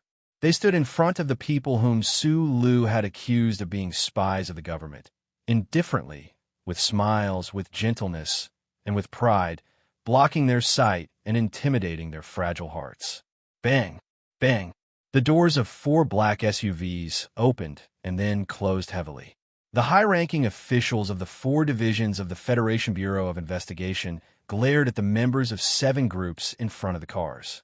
They waved their arms and roared, "What the hell do you want?" The members of 7 groups looked at the dozen or so agents of the Federation Bureau of Investigation in front of them like they were idiots. They looked at the government spies with different expressions around the square. There was no expression on their faces. They greeted each other from a distance, gathered together again, and left the square in the dark green military vehicle. Su Li's figure was no longer in the square. In an ordinary alley in the southern part of the capital, it was unknown whether it was the dew at night or the water that seeped out from the houses beside the alley, but the antique limestone floor was soaked. Walking in such an alley, Su Lun naturally thought of the simple courtyard in the slums of the Empire's Tianjing planet, and the kind mother and son. Looking at the electronic information that he had just received, he said softly, "I haven't taken such a long subway ride in many years. Sometimes, when I think about it, I realize that whether I want to admit it or not, I'm no longer the orphan of Donglin, and I'm no longer the little janitor of Yue University. I don't know what your life was like in Donglin, but in my eyes, you're still the little janitor beside the iron gate," Zhang Xiaoming said with a smile. She wore a light-colored windbreaker that reached her knees today. It gave off a very refreshing feeling. She put her hands in her pockets and swayed naturally with her steps. She still wore those black-rimmed glasses. Her eyebrows were still beautiful, but there was no stubbornness like before. Instead, there was only peace and relaxation. Strolling in the slightly wet alley, the quiet and tacit footsteps sounded and stopped again. Zhang Xiaoming said softly, "This information can already form a complete chain of evidence in court. It's completely enough to send Vice President Byron and the other representatives to prison." That day, after Qinghai died, the sending program automatically activated and sent this information to me. Chapter 736. Zhang Xiaoming glanced at the information in his hands and quickly raised her gaze to look into Su Li's eyes. She said softly, "Ever since my teacher passed away, Qinghai has, in a sense, automatically left the organization. Including the incident in Linhai, that's already twice. After the incident on Parliament Hill, the committee's statement also confirmed this, but he's still a member of Green Dragon Mountain." "What are you trying to say?" Sulu asked. Zhang Xiaoming smiled and said, "What I want to say is that Shi Qinghai has always acknowledged this identity, and that's why he gave me this very important information. According to the organization's rules, I should have sent this information back to the mountain and kept it a secret, but I think you probably need this as well." Sulu raised his head. The dim light of the alley shone on his face, and his smile seemed unusually sincere and relaxed. He quietly looked into the girl's eyes behind the lens, and with a hint of emotion, he said, "You're no longer that naive and headache-inducing girl who puts the organization and mission above everything else. This is really good." Zhang Xiaoming lowered her head slightly, and the strands of hair that flew up from her mane trembled in the slightly damp spring night breeze, just like the scars left in the memories of this pair of first love and their youth that they missed. But Mr. Shi has never put the organization above everything else, so he also gave me a copy of this important information. Sula looked at the side of her face and said softly, "I just don't understand. Since he already found out what he wanted to find, why did he still charge into Parliament Hill and shock everyone?" After a moment of silence, Zhang Xiaoming recounted the situation in detail, including the spy who betrayed Shi Qinghai. She didn't even hide the dark deal between the committee and the government of the Federation. She knew Su Li's character very well and knew that he needed to know all the details before his friend left. "The committee's decision has chilled me and many comrades in the department. The spring night was not yet deep, but the rain from a few days ago and the humidity of the surrounding environment made the air a little chilly." Zhang Xiaoming hugged her shoulders gently and realized that her shoulders were much thinner than when she was in school. Sulu walked beside her in silence. He took off his military jacket clumsily and handed it over awkwardly. Zhang Xiaoming put on the military jacket and felt the warmth from the cloth. She took a deep breath in satisfaction and said with a smile, "Thank you." Under the dim street lamp that hung high in the sky like the third moon, the two slowly stopped. Zhang Xiaoming turned around and looked at Sulu quietly. Her calm eyes naturally revealed a look of worry. "He was poisoned, so he didn't have a choice. But you are different. I'm not talking about the bright future the government of the Federation promised you, nor the high regard the military has for you. I just hope that you will seriously think about whether there is a better choice before you make a decision. Don't be too impulsive." "Okay."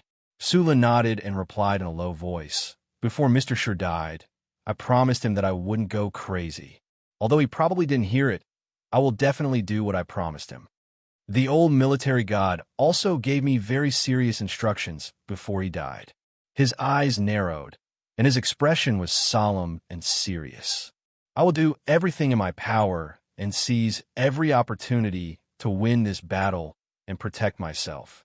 I will make all the enemies stand on this land very unhappy and watch the outcome of this matter." Zhang Xiaoming smiled quietly. She knew that he would do what he said. Her worried heart finally relaxed. She said, "Be careful when you go out later. The Federation government is very clear about my true identity. Section 4 of the Federation's Investigation Bureau has been watching me. You are a hero of the Federation who has been destroyed by public opinion once. If you're photographed with me, it will provide your enemies with a lot of good material. Don't worry, no one in the Federation can follow me now." Su Lu was telling the truth, but the feeling he gave was so confident that it bordered on arrogance. It was probably because the truth itself was too unbelievable. Mr. Shi used to belong to Section 4 of the Federation's Investigation Bureau. He frowned and sighed. "The government and your Green Dragon Mountain are both called Section 4. This kind of coincidence is really interesting. That guy's been in both sections." He looked at Zhang Xiaoming and suddenly smiled. "Do you know how I met Shi Qinghai?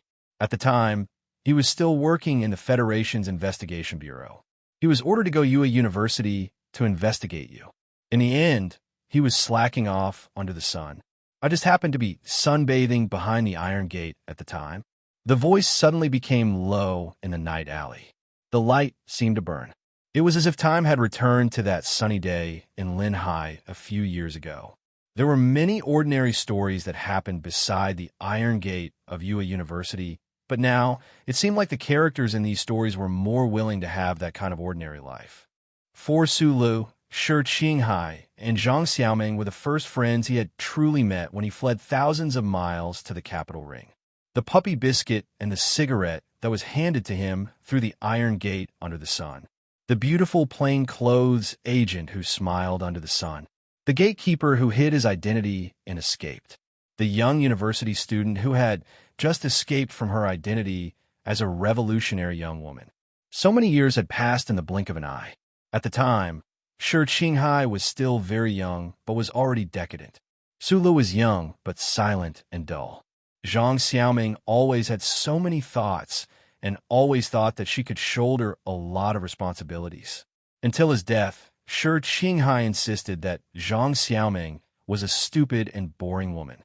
Su Lu still insisted to this day that even without that cigarette, he would become good friends with the hoodlum. Actually, he was already tired of being a spy. It was only because of the death of his teacher, the fat director of HTD Bureau, that he became spirited again. He once told me that since there was no turning back, then I had to bravely move forward. Su Lu raised his head and looked at the dim street lights above him. However, he noticed that there were raindrops falling down. He could not help but squint his eyes. I don't understand politics. Even after so many years, I still can't completely understand the way you people from Green Dragon Mountain think. However, I know very well that Shi Qinghai was indeed an idealist. Su Lu was silent for a moment. He took out a crumpled letter from his shirt pocket and handed it to Zhang Xiaoming. This is a letter he wrote to me before he went into hiding. If I were to praise him with any words I could think of, it would probably be the words on this letter that would shine.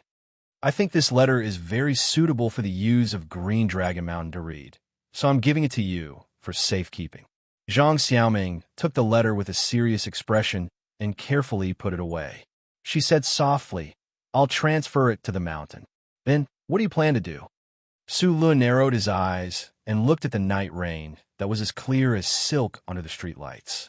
He said in a deep voice, "I'm going to the police autopsy room to pick him up." Chapter 737. Su Lu didn't make any guarantees about the worry in Zhang Xiaoming's eyes. He calmly turned to another serious and important topic. "The power on the other side seems to be stronger than I thought. There are some problems with my communication with the official residents. But according to my judgment, Mr. President's silence over the past few days has actually given me enough information. So, without meeting him, I think I should be able to do something specific. Mr. Pabre's moral character is impeccable, but you're so sure that he's deliberately keeping silent to send you information, and that he's not completely under someone's control? No one, not even a fully armed soldier, can completely control the president of the Federation. Besides, Mr. Pabre is Mr. Sure and my president. He used to be a soldier, and he's not a political naive. How could his performance be so bad? In my opinion, what Mr. President needs now is a strong enough voice from the periphery of the government to help him poke through the window paper that he can't poke his finger through, or give him an excuse to poke through the window paper. It seems that you've been reading a lot of Schiller's novels these past few years.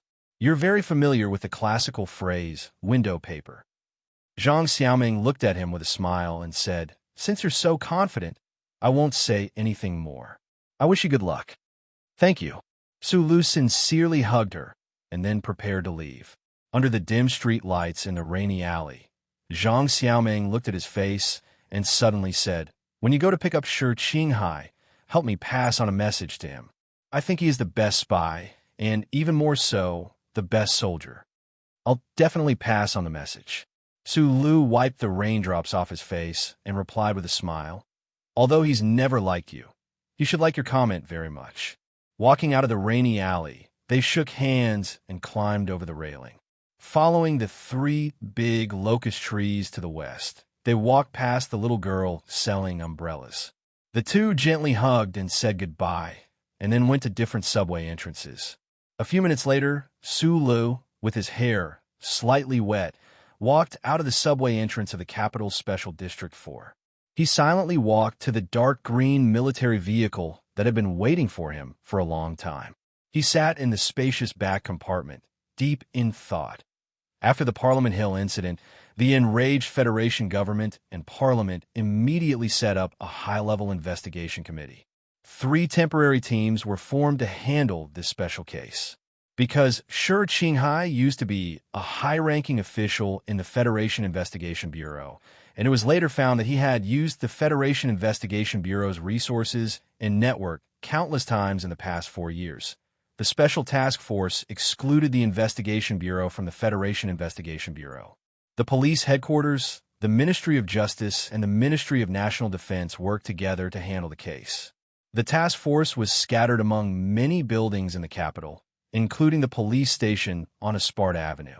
This building was not responsible for the most important investigation tasks, but it was responsible for looking after and handling a lot of evidence related to the case.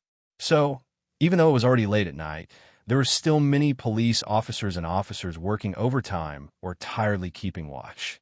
There were 2 high-back chairs outside the cold storage. A fat police officer was sprawled out like a thick pancake and slumped on the chair. He was grumbling to his partner about things that he couldn't let his superior hear. I was planning to have a good drink in the pub tonight, but who knew I would have to work overtime at the last minute? Sometimes, when I think about the mixture of alcohol and water that left me, I feel so angry that I can't wait to drag the dead man in the room up and beat him up. His partner was an old police officer with grizzled hair. He said mockingly, "The guy in the room is not someone you and I can beat up. Don't be angry. That guy killed the vice president of the Federation. Of course, it's very important. We have to keep a close eye on him." "What's it to look at?" the fat police officer said mockingly. In the beginning, the superiors always thought that such a crazy thing on Parliament Hill couldn't have been done by one person. They thought that he had an accomplice, so they were worried that something might go wrong. But in fact, they didn't find a single accomplice. This madman really did break into Parliament Hill alone. The old police officer smiled, a trace of emotion showing in the wrinkles at the corner of his eyes. "Not to mention accomplices, after so many days, we haven't found any relatives coming to collect his body." The fat police officer waved his fat finger and pointed to the plastic steel door behind his head. He said in a low voice, "I heard that the guy's parents died a long time ago. As for his other relatives, please, he is now a criminal who murdered the vice president of the Federation and the members of the Parliament. What is he if not a traitor?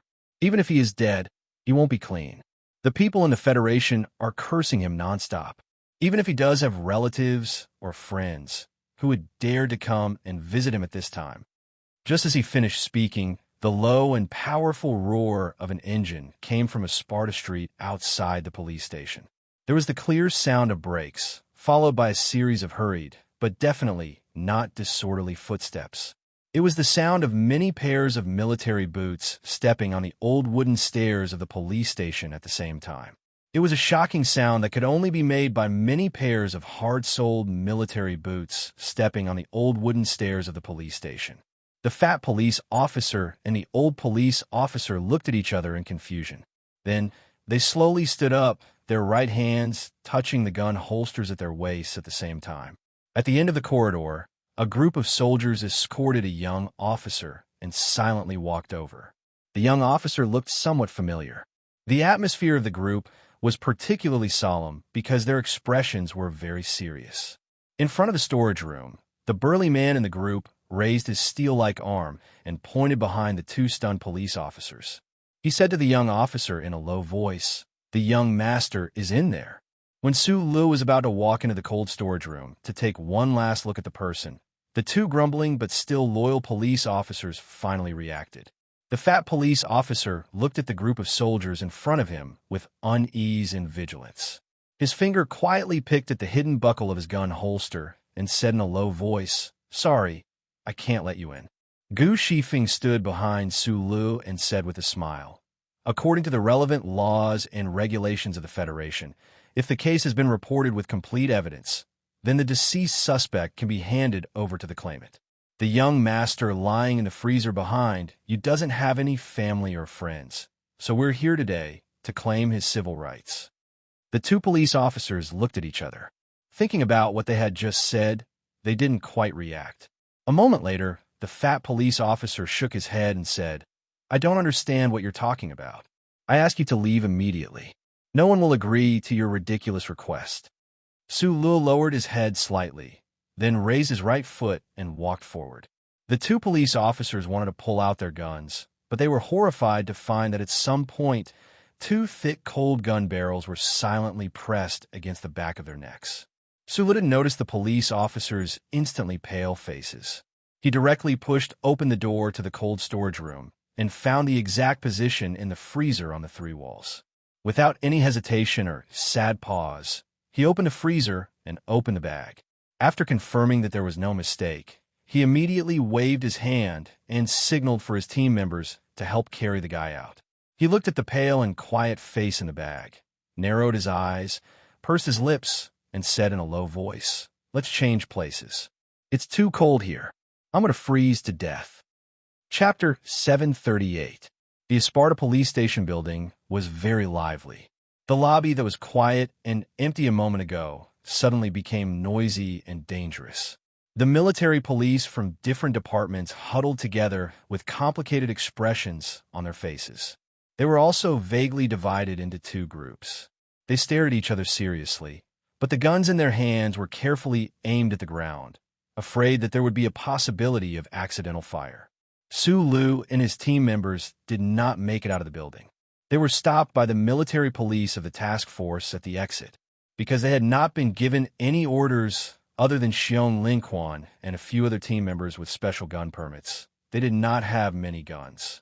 The Federation police looked at the tiger-like soldiers under the chandelier and very vigilantly and cleverly retreated to the back of the crowd, leaving the task of negotiating to the military representatives of the task force.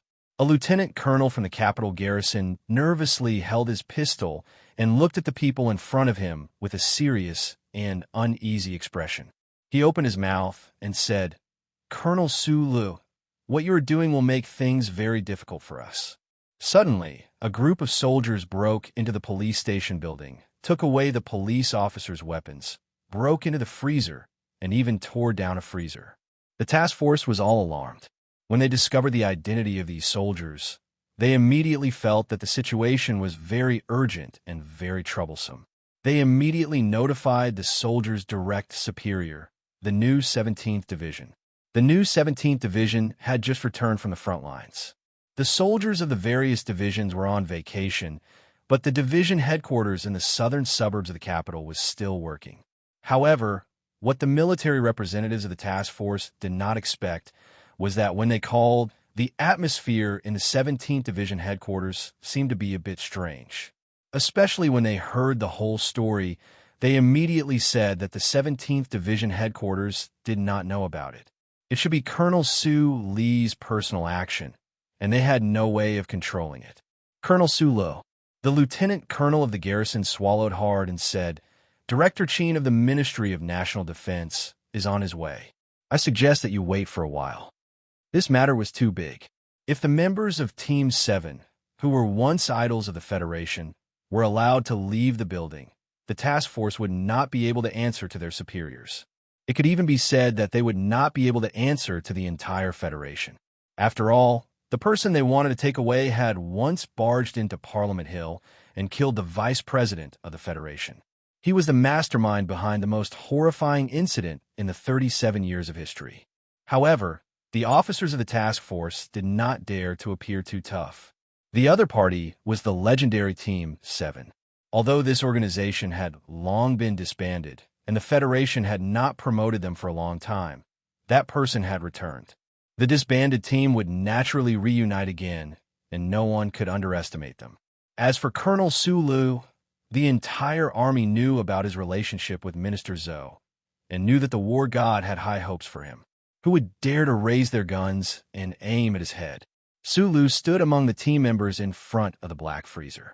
Looking at the loyal lieutenant colonel, he shook his head and led the team members towards the door. The lieutenant colonel gripped his pistol tightly and said loudly, "Colonel Sulu, do not forget that we are a disciplined army." At this time, a middle-aged man wearing a black suit rushed in from the door, wiping the sweat off his forehead. Sulu looked at him and said sincerely, "Lawyer He, I will have to trouble you with the matter here. This matter is really troublesome." Lawyer He looked at the freezer behind him and could not help but sigh. He said, "I don't even know what to say. He turned around and looked at the military police and legal personnel in the task force. He said, "May I ask why you are blocking the path of my client? If my memory is not wrong, just before the freezer, my client should have already declared his rights to the police officers in charge of guarding the freezer. You have no reason to stop my client from exercising the rights of his friend after death." The legal issues were left to the professionals. Su Lu led the members of Team 7 to carry the heavy black freezer and prepare to leave. The officers of the task force had extremely ugly expressions. The lieutenant colonel said in a deep voice, "Lieutenant Colonel Su Lu and Mr. Lawyer, what you are planning to forcibly take away is the body of the suspect in the Parliament Hill case. The investigation of the case requires the relevant autopsy on the body." He and a dozen officers blocked the path of the members of Team 7 and said firmly, "So you can't leave." Su Lu, who had been silent all this time, slowly narrowed his eyes when he heard this. He looked at the officers in front of him and suddenly said, "I want to solve this matter as gently as possible. The so-called rights claim is just that I hope that the task force, which is you, can find a way to stay out of this matter. But in reality, I don't need a way to stay out of this. Autopsy? Do you think I will watch those forensic doctors use a knife to cut open my brother's cold stomach for fun?" Su Li's face was expressionless. He stared at the soldiers in front of him and said seriously, "Is that even possible?" Naturally, the impossible would not happen. In the end, the special task force officers in the police station retreated under the pressure of Su Lu and Team 7. They reported this news to their superiors as quickly as possible. They looked at the military vehicles outside the building, leaving with a complicated expression, but they did not dare to stop them in any way. Su Lu, who was supposed to be presiding over the negotiations in the Silan region, had suddenly returned to the capital. It was likely that the various departments of the federal government would not be able to sleep peacefully on this rainy spring night. No one knew what he would do and whether he would go crazy. The dark green military vehicle rolled over the wet, high-strength concrete street and quickly drove out of Esparta Avenue. The spacious back of the vehicle was not equipped with an auto-aiming light howitzer, so there was still plenty of space after the black freezer was put down. Everyone sat on the chairs on both sides of the military vehicles with their heads lowered as they smoked cigarettes. Silence filled the air amidst the pungent smoke. Because of Su Lu, the members of Group 7 had gotten used to smoking from the blue box. However, Su Li's choice of cigarettes was a habit that had been influenced by the guy in the freezer. No one said anything. It was not because of the young man lying in the freezer in front of them. Team 7 had seen all kinds of life and death situations. It was probably because the members had some thoughts in their minds, but no one dared to ask their boss at this time. Su Lu raised his wrist to look at the time and asked, "How long does it take to get from the Army General Hospital to Mansion 11? Lu Jiao, who was in the driver's seat, replied, "Normally, the standard time is 11 minutes. I just don't know if that female nurse is in the General Hospital." I checked. She's working the night shift today. The party at Mansion 11 starts at 10:30. Su Lu lowered his head to look at the schedule on the screen of his phone. He raised his head to ask Da Vinci, who was in the passenger seat, "Are there any branded clothing stores open at night?" Da Vinci turned his head and asked in confusion, "Boss, you want to buy clothes? Is it urgent?" Without waiting for Su Lu to answer, the son of the governor said calmly, "If it's urgent, you could just go to 5th Avenue and smash those clothing stores open." Su Lu smiled. Xiong Linquan, who had been silent all this time, suddenly frowned and said, "Boss, I keep feeling that you've been a little strange since you came back this time." Su Lu spat out a mouthful of bitter saliva and threw the cigarette, but out the window. He looked back at the team members in the car who had strange expressions on their faces. He shrugged and asked, "What's wrong? Do you think I'm too calm?" Xiong Linquan glanced at the black freezer in front of him, scratched his head, and said, "Not only calm, but gentle. Did you really think that I would throw myself on top of this coffin and cry my heart out? Then I would bring you guys to rob the armory in the division first, then rush into the capital special district with 8 or 10 mechas and destroy Parliament Hill once more. Then I would go to the military base to find trouble with those big shots, pick up Darren's autocannons, and blast anyone who dares to stand in my way into pieces." Su Lu lit a second cigarette, then shrugged and said mockingly, "I admit that my personality is somewhat flawed, but I'm not a natural-born killer in your eyes." His words were transmitted through the infantry command system to several military vehicles at the same time. The dark green military vehicles that roared through the streets of the capital special district fell into an inexplicable silence. When Shi Qinghai broke into Parliament Hill, he didn't even kill a decorated Iron 7th Division officer. Even at that time, he was still very careful, or should I say very careful. No one knows that this guy is really a very careful person. Su Lu narrowed his eyes, and between the slits of his eyes, he stared at the black freezer in front of him and said, "The front lines are at war. Hundreds of thousands of Federation soldiers are spilling blood and fighting on the planets of the Empire, so the Federation can't fall into chaos. At least, the troops can't fall into chaos. Otherwise, countless people will die because of the chaos in the rear." Sure, Qinghai understands this very well. So this time, although there are some things that I have to do, I must understand what he understands and do my best to control the scope of my actions. Understood. The team members in the car and through the comm system answered at the same time. When he left, he must have felt that he was very arrogant and legendary. This kind of death is very cool. So he must have been very satisfied and proud, without any regrets. That's why my mood right now is very calm. Sulu gently held the cigarette in one hand and swiped the electronic news on the hologram with the other. When he saw the election news on the second page of the Oak State Tribune, he couldn't help but smile. Not only is it calm, it seems that your mood is somewhat good. Gu Shifeng looked at his smile and spread out her hands. Sula didn't answer Gu Shifeng's question. Instead, he asked the young man in the front passenger seat, "Da Vinci, did your old man succeed in his re-election?" Da Vinci nodded with a gloomy expression and said emotionally, "Poor Shishia State. Other than being crushed by that famous 300-meter drop roller coaster, they were forced to endure that fat governor for another 5 years. How pitiful." Exaggerated cheers, whistles, and applause sounded from several dark green military vehicles at the same time. Sula laughed and scolded a few times. He lowered his head and looked at the picture of the familiar, delicate, and thin face of Tai Ziyuan on the second page of the Oak State Tribune, as well as the news about the birth of the youngest state senator. He muttered to himself, but also seemed to be answering Gu Shifeng's question. "My friends are all on the right path. Of course I'm in a good mood." He raised his head and patted the black freezer in front of him. He said with a smile, "Including you." At the front desk of the inpatient department of the Army General Hospital, a rather capable female nurse stared at her companion in front of her, whose eyes were slightly red. She said in a low voice, "Huangli, what happened to you recently? Did something happen at home? I often secretly look at you crying." "It's nothing."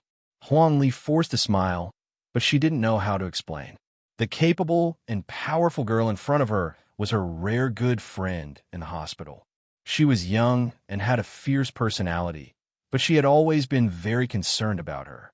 It was just that, the strange story and the man with purple lips who was as beautiful as a flower would be a dream that she would hide in the bottom of her heart for the rest of her life. She would never be able to tell anyone. At this time, a few big men with cold expressions and an uncomfortable smell came to the front desk.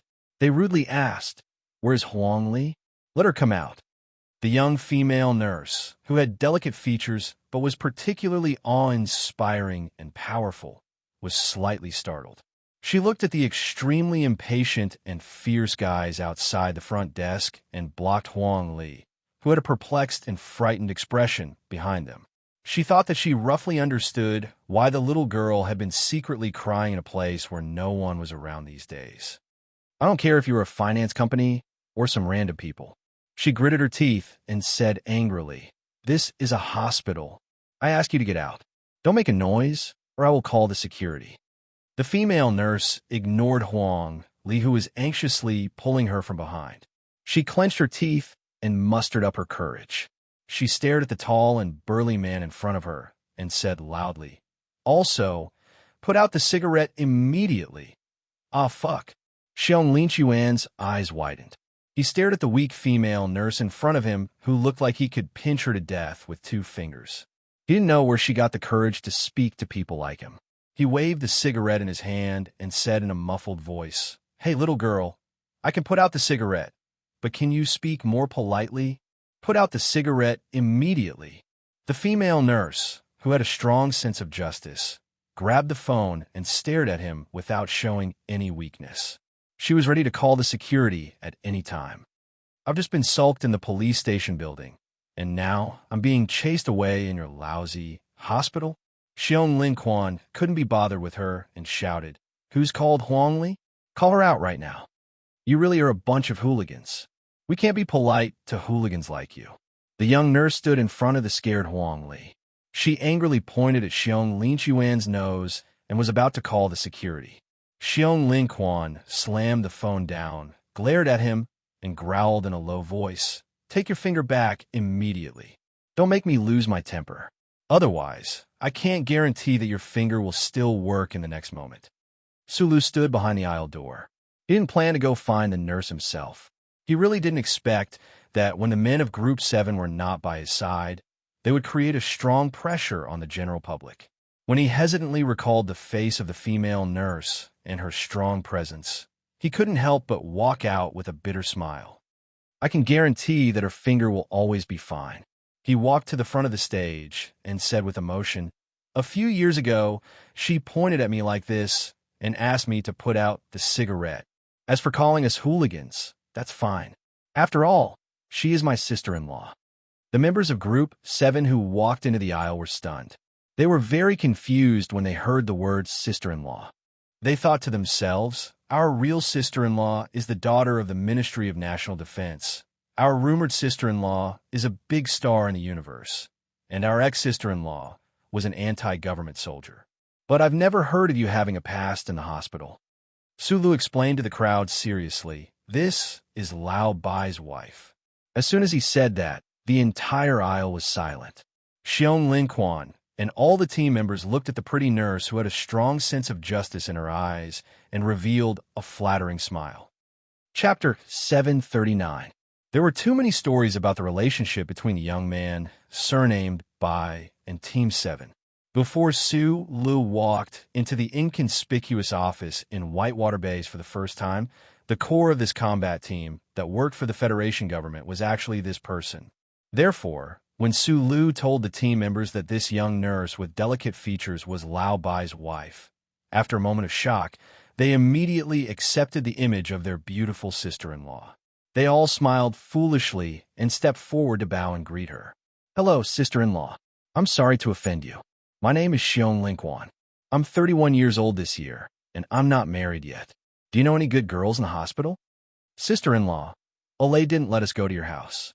During the wedding, we were still fighting at the front line, so we didn't give you any monetary gifts." "I'm sorry." The sister-in-law that the team members respectfully addressed was called Lu Jiajia. She was a senior nurse in the Army General Hospital.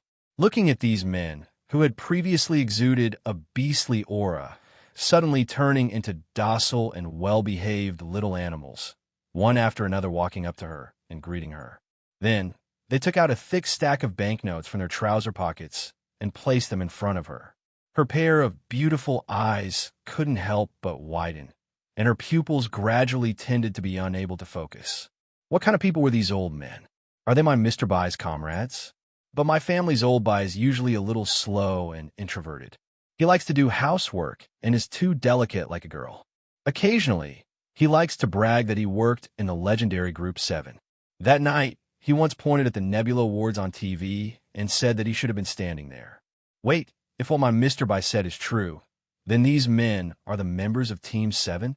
Forget it. Let's not think too much. How much is this thick stack of cash? Counting carefully, 170,000.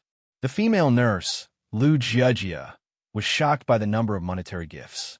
She was overjoyed, but when she looked up, she found that everyone was gone, including Wu Li, who was behind her. "You don't say. That small-eyed man does look familiar." She frowned and thought very seriously. Every man's forehead was engraved with the words, "Keep your promises." Mr. Schur promised Shimanjin that he would show justice to the world before he died. Hence, he turned around and blasted Shimanjin into a punctuation mark outside the Parliament Hill building, swaying in the spring breeze in front of hundreds of millions of people. Mr. Sure had once promised the freckled nurse that he would avenge him, but Mr. Thin Ambition died before he could do anything. Therefore, before he died, he made an interstellar phone call and solemnly told the nurse about this matter. Sulu was also a man, so even if he didn't understand, he still decided to help his Gongzi complete this matter. Before countless big things happened, he didn't forget to bring his team members proudly to the hospital and bring that cute little nurse with freckles out. However, he did not expect to run into the fierce nurse from back then, who was now Lao Bai's wife. Lao Bai committed murder, arson, kidnapping, and extortion in the past. He committed all sorts of crimes. Who would have thought that he would actually fall into the hands of a woman filled with a sense of justice? Later, they were going to bring the nurse to mansion number 11 to play arrogant and bully people. The team members had already taken off their military uniforms and changed vehicles in advance. Gu Shifeng used her chubby fingers to hold a cigarette. Thinking about what she had seen and heard in the hospital, she couldn't help but glance at Su Lu beside her. She said, "Plus, he fell into the hands of a man filled with a sense of justice." I can't help but sigh. After 67 years of the constitutional calendar, his life has been too hard. "You're bullshitting," Sulu said angrily. "I'm taking him down the right path. Being a hero is better than being an assassin all those years ago." Gu Shifeng hurriedly explained, "That's true. I just think that Lao Bai's choice of marriage partner is worthy of sympathy. It would be fine if she had a sense of justice, but look at how she was counting the money in the end. She didn't even hear us say goodbye to her and leave. How can this sense of justice be so closely associated with greed?"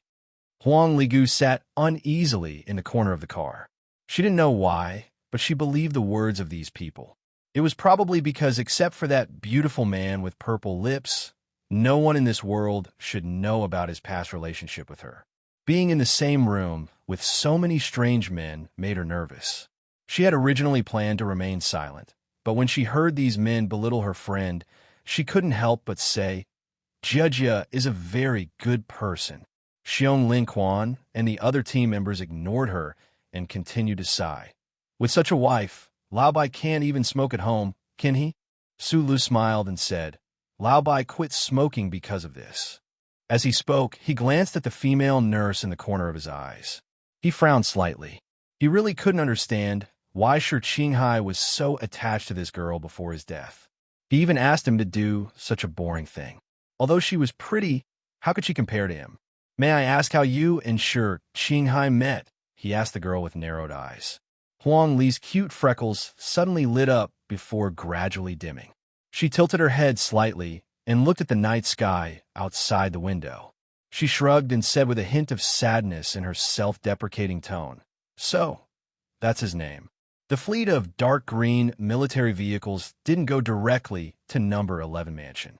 Instead, according to Do Wensi's suggestion, they first arrived at 5th Avenue, which was full of luxury brands. On the short journey, Su Lu listened to Huang Li tell the story of the spy and the female nurse in the Army General Hospital. The story wasn't very long, but it moved him and made him fall into silence. The black freezer was silently placed in the dark green military vehicle at the front. Su Lu didn't tell her because he didn't think it was necessary. Moreover, the dark night was filled with warm sunlight, so there was no need to be sad. "Please allow me to express my sincere gratitude to you as his friend." He looked at Huang Li with a smile and said sincerely, "That guy liked beautiful girls like you the most. You accompanied him for so many days before he died, so he must be very happy." Huang Li clenched her fists uneasily and replied softly, "The hero of the Federation is thanking me. I'm really not used to it." Su Lu realized that she had recognized him. He said with a smile, "What bullshit, hero? If Mr. Sure heard this, he would definitely laugh at us. Why do you call him Mr. Sure? If there is a chance in the future, please tell me the story about him." Huang Li opened her eyes wide and made her request very seriously.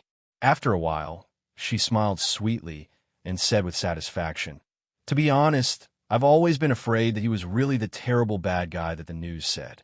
Now that I know that he is your friend, I think that even if he is bad, he can't be that bad." While they were having this conversation, they were choosing dresses in the famous VG store on Fifth Avenue. The store was closed, but for some reason, it was open again. Obviously, this had nothing to do with Da Vinci's suggestion of breaking in. Sula clearly saw the uneasiness and fear in the young nurse's eyes. He knew that she was shocked by the luxury of the store and the number on the label and didn't dare try it. He said softly, "Choose whatever you want. All the activities tonight will be sponsored by the Sanlin United Bank." "But why do we have to wear such expensive clothes?" Huang Li asked uneasily. "Because I promised Shi Qinghai that I would help you crush the self-esteem of that inhumane ex-boyfriend of yours into countless pieces so that you can vent your anger," Sulu said very seriously. "As long as you are willing, I can guarantee that after tonight, your ex-boyfriend will regret his decision very much." Huang Li gripped the shiny little dress tightly. Looking at Su Lu in front of her, she thought of the man who had fallen asleep in the square. Suddenly, she felt a lump in her throat. It was probably because the smell of that man's friends was too strong.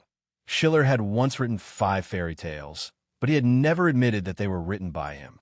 The reason why later generations of researchers believe that these 5 fairy tales were written by him was because he shamelessly named all the princes in the fairy tale Schiller. Not only because of his style of writing, but also because he shamelessly named all the princes in the fairy tale Schiller. In one of the fairy tales about the life of a female worker in a plant refining plant, Prince Schiller danced with the female worker and fell in love with her. The cliché twists and turns were consummated. Other than the custom of finding shoes for newlyweds in the Federation, it also preserved countless dreams for the girls in the Federation. To Huang Li, that pale and gorgeous man was a prince who had barged into her life without invitation. Although he had already left, he still didn't forget to prepare a grand ball for her and fulfill the wishes of the gray female worker. She was wearing a full set of the latest luxury brand VG and carrying a lady's handbag. She followed behind Su Lu and walked into the entrance of number 11 mansion, which ordinary people would not know. She couldn't help but feel like this was a dream, but because it was a dream arranged by that man, she tried very hard to finish this dream. "Which one is your ex-boyfriend?" With Gu Shifeng's reminder, Su Lu looked at the innermost square table in the luxurious hall. He looked at the 2 men and 1 woman there and asked softly, "The one on the left." Huang Li suppressed the rising and falling emotions in her heart. She lowered her eyes and explained, "The one on the opposite side is his current fiancé. I don't know the other man. He should be her brother. Their eyes and eyebrows are very similar." Gu Shifeng frowned and said, "Boss, it's very difficult to fake an invitation for mansion number 11. This means that this place isn't low class. If you want to slap faces, other than the VG, I suggest you add something else. For example, after Miss Huang Li was dumped by her boyfriend, she suddenly found a very outstanding boyfriend with a very good family background. She arrogantly brought him to show off in front of her ex-boyfriend. This scene is very tacky and common, but I like it. As the son of the governor, Da Vinci often went to such places. He naturally stood sideways and looked at the other side and said mockingly, "Let this young master go and slap their faces." The team members who entered the mansion to watch the show were very excited. They even wanted to compete with Da Vinci for the role, but in the end, because of their family background, they were all defeated one by one. I also like this kind of scene. Since it's a slap in the face, I want to slap them to death. Su Lu explained to everyone very seriously. That's why I'm waiting for Li Xiaotong to come. The team members instantly fell silent. Da Vinci was shocked speechless. He looked sympathetically at the male doctor who didn't know what was going on. He thought to himself, "Boss actually sent the young masters of 7 families for this kind of thing. You'll be slapped to death later, but you can rest in peace." Chapter 740. You have to be honest. The team members who woke up from the shock looked at Su Lu and said earnestly. Then, someone looked at the still confused little nurse Huang Li, who was the core of the matter, and asked hesitantly, "Does this count as cuckolding this young master?" Hearing the word cuckolding, Su Lu had some thoughts and memories. He looked up at the sky and said softly, "Nonsense. How is this cuckolding? At most, it's a black pot." Outside the quiet hall of mansion number 11, it seemed to be an open space, but in fact, the sky was not exposed. The transparent membrane above the stone ground blocked the spring rain that fell on people's hair. The rain gently spread down in an arc, giving people a dreamy feeling. He sensed something and turned his head to look. He saw tonight's candidate for Best Male Lead, that cold and gloomy plum blossom like the Iron Calculator family's seventh young master, walking through the main entrance of the mansion under the light of the rain. "Welcome back to the Capital Ring," Li Xiaotong said with a smile and patted Su Li's shoulder. He looked at the hall with a smile and asked, "All right, you know that a successful person like me, who makes hundreds of Federation coins per minute, has very little time. Who is the target of the face-slapping?" Everyone walked into the hall. Su Lu asked Huang Li to walk beside Li Xiaotong. He shook his head and said with emotion, "I hate face-slapping the most. I don't know the people at the table inside, and I don't even know what kind of people they are. The Federation's morality is really crumbling." On this night, the spring breeze was not intoxicating, and the spring rain was soft and lingering. The people who could enter mansion number 11 were naturally rich and noble. Anyone who stood up from the table was probably a famous person in the capital special district. Su Lu and the others couldn't sense the doubtful and displeased looks cast by those people. They walked directly to the table in the hall. The chaotic footsteps and the barbaric smell of sweat still seeped out from the soldiers in civilian clothes seemed to be somewhat out of place with the atmosphere of the mansion. There were two men and a woman sitting at the table. They were wearing low-key but exquisitely made clothes. There was cold but exquisitely made food on their plates. The man and woman, who looked like siblings, had exquisite but proud and indifferent smiles on their faces. The other man with slender fingers had a dignified appearance. On his wrist, he wore an exquisitely made but low-quality branded watch. The atmosphere of a gathering was disturbed by a group of unexpected guests, so they frowned in displeasure as they turned their heads. When a man with slender fingers saw Huang Li being pushed to the front by Su Lu and the others, a trace of surprise flashed through his eyes before he quickly calmed down. There was even a trace of a gentle smile hanging on the corner of his lips, giving off a very comfortable feeling. "Is this Dr. Jiang Rue?" Li Xiaotong gently held Huang Li's waist and looked at the man expressionlessly. His indifferent eyes glanced at the man's face and then moved to his slender fingers. He seemed to be very careless. His palm gently stroked the girl's waist to declare his sovereignty. Jiang Rue, the young chief surgeon of the Department of Cardiac Surgery in the Army General Hospital with the most promising prospects, looked at the scene in front of him and roughly understood what was going on. He gave an apologetic smile to his new girlfriend and her brother, whom she could not offend. He gently wiped the corner of his mouth and stood up. He looked at Huang Li with a sigh and said earnestly, "Huang Li, we are already in the past. Why can't you let it go? It's your freedom to like me, but it's also my freedom to like whoever I like. You are still young, and you still have a long life ahead of you. Can you not spend your energy on such a boring trick?" He looked at Li Xiaotong, reached out his hand, and said gently, "Hello, I think you may be Huang Li's current boyfriend. I can probably understand why she brought you here. This is definitely not a chance encounter, but a deliberate show-off. However, the problem is that we are men. There's no need to fight for personal feelings, right?" Li Xiaotong frowned. Of course, he would not shake hands with him. Dr. Jiang Rue was not angry. He smiled, turned to look at Huang Li, and continued to educate her in a very hidden and condescending tone.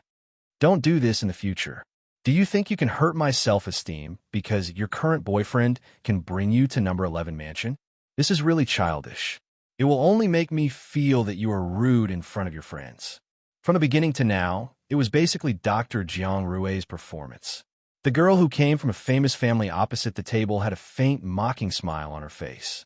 She did not even look at Huang Li, who was nervously twisting her fingers. They were not from the same world, so naturally, she was even stingy to show her anger. Su Lu and the others did not speak, because they were shocked by Dr. Zhang's words. What a sincere and proud man. What a righteous and awe-inspiring man.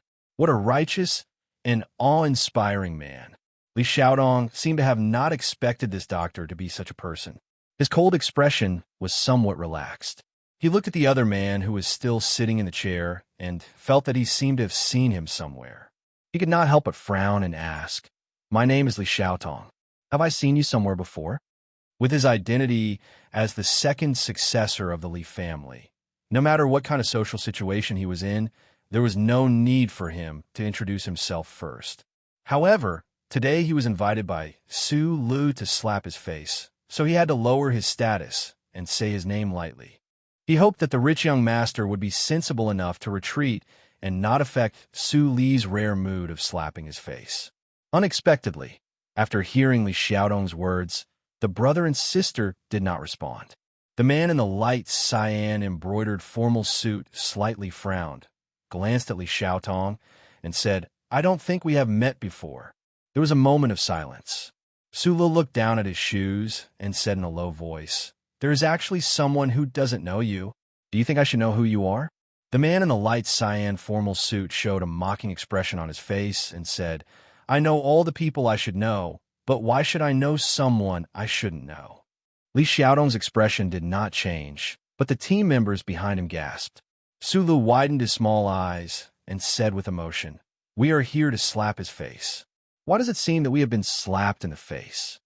Li Xiaotong looked at him with a wry smile and said, "He doesn't even know me. How do you think we can slap his face?" Su Lu understood what he meant. It was probably the feeling of casting pearls before swine. He shook his head and said, "Today's arrangement is my fault.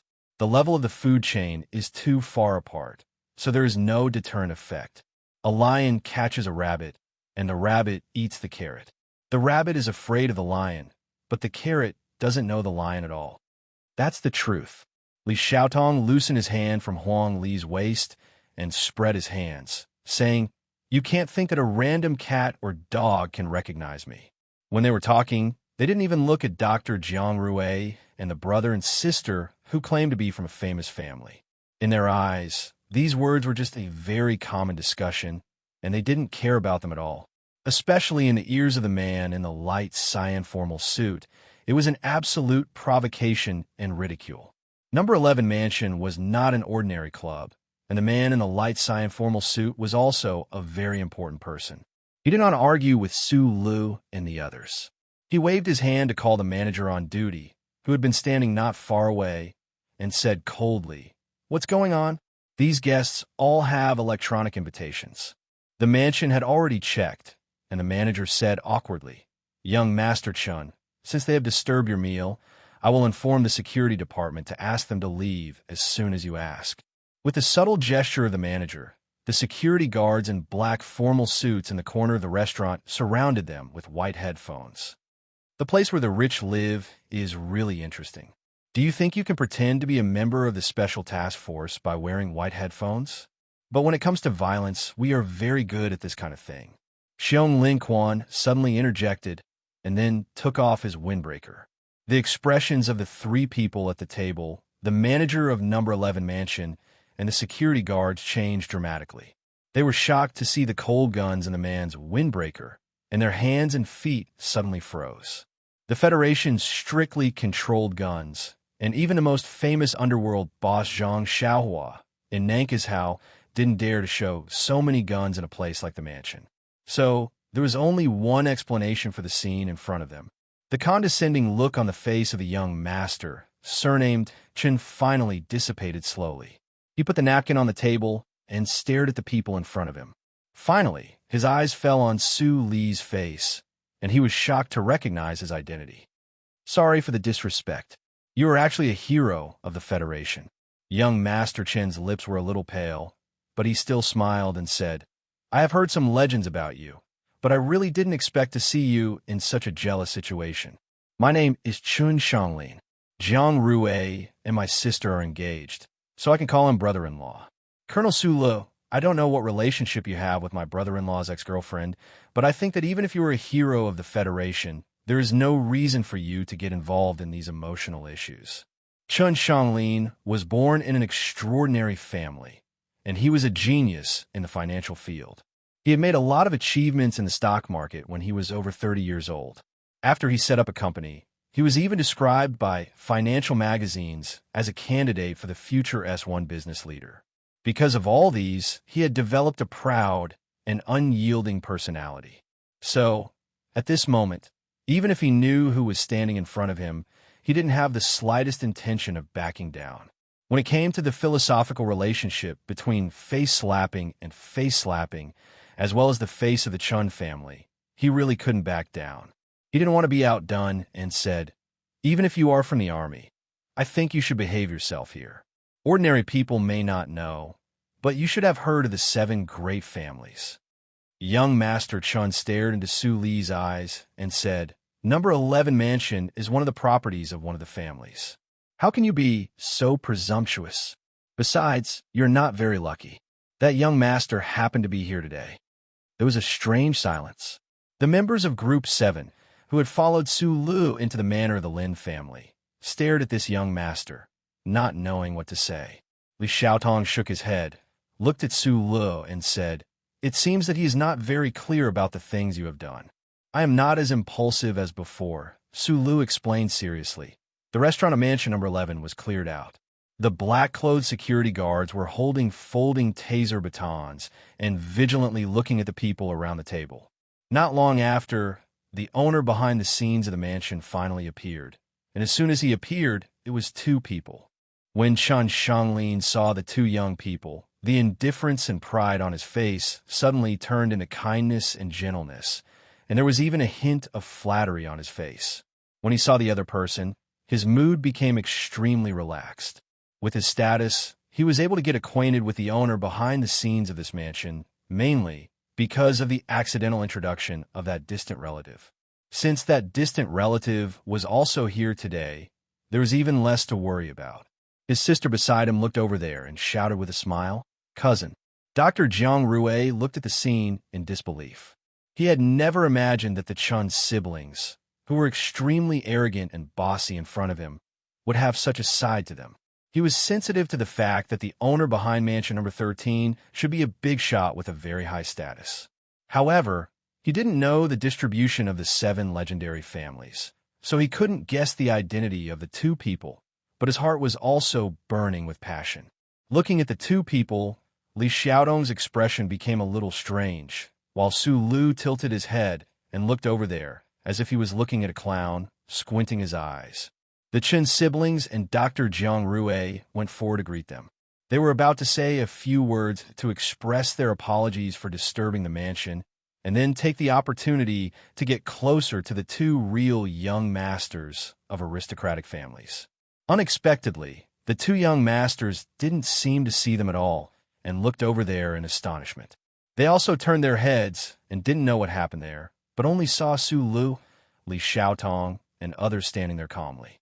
Chun Shanglin was puzzled and said, "Cousin, 12th young master, 7th brother, why did you come in person?"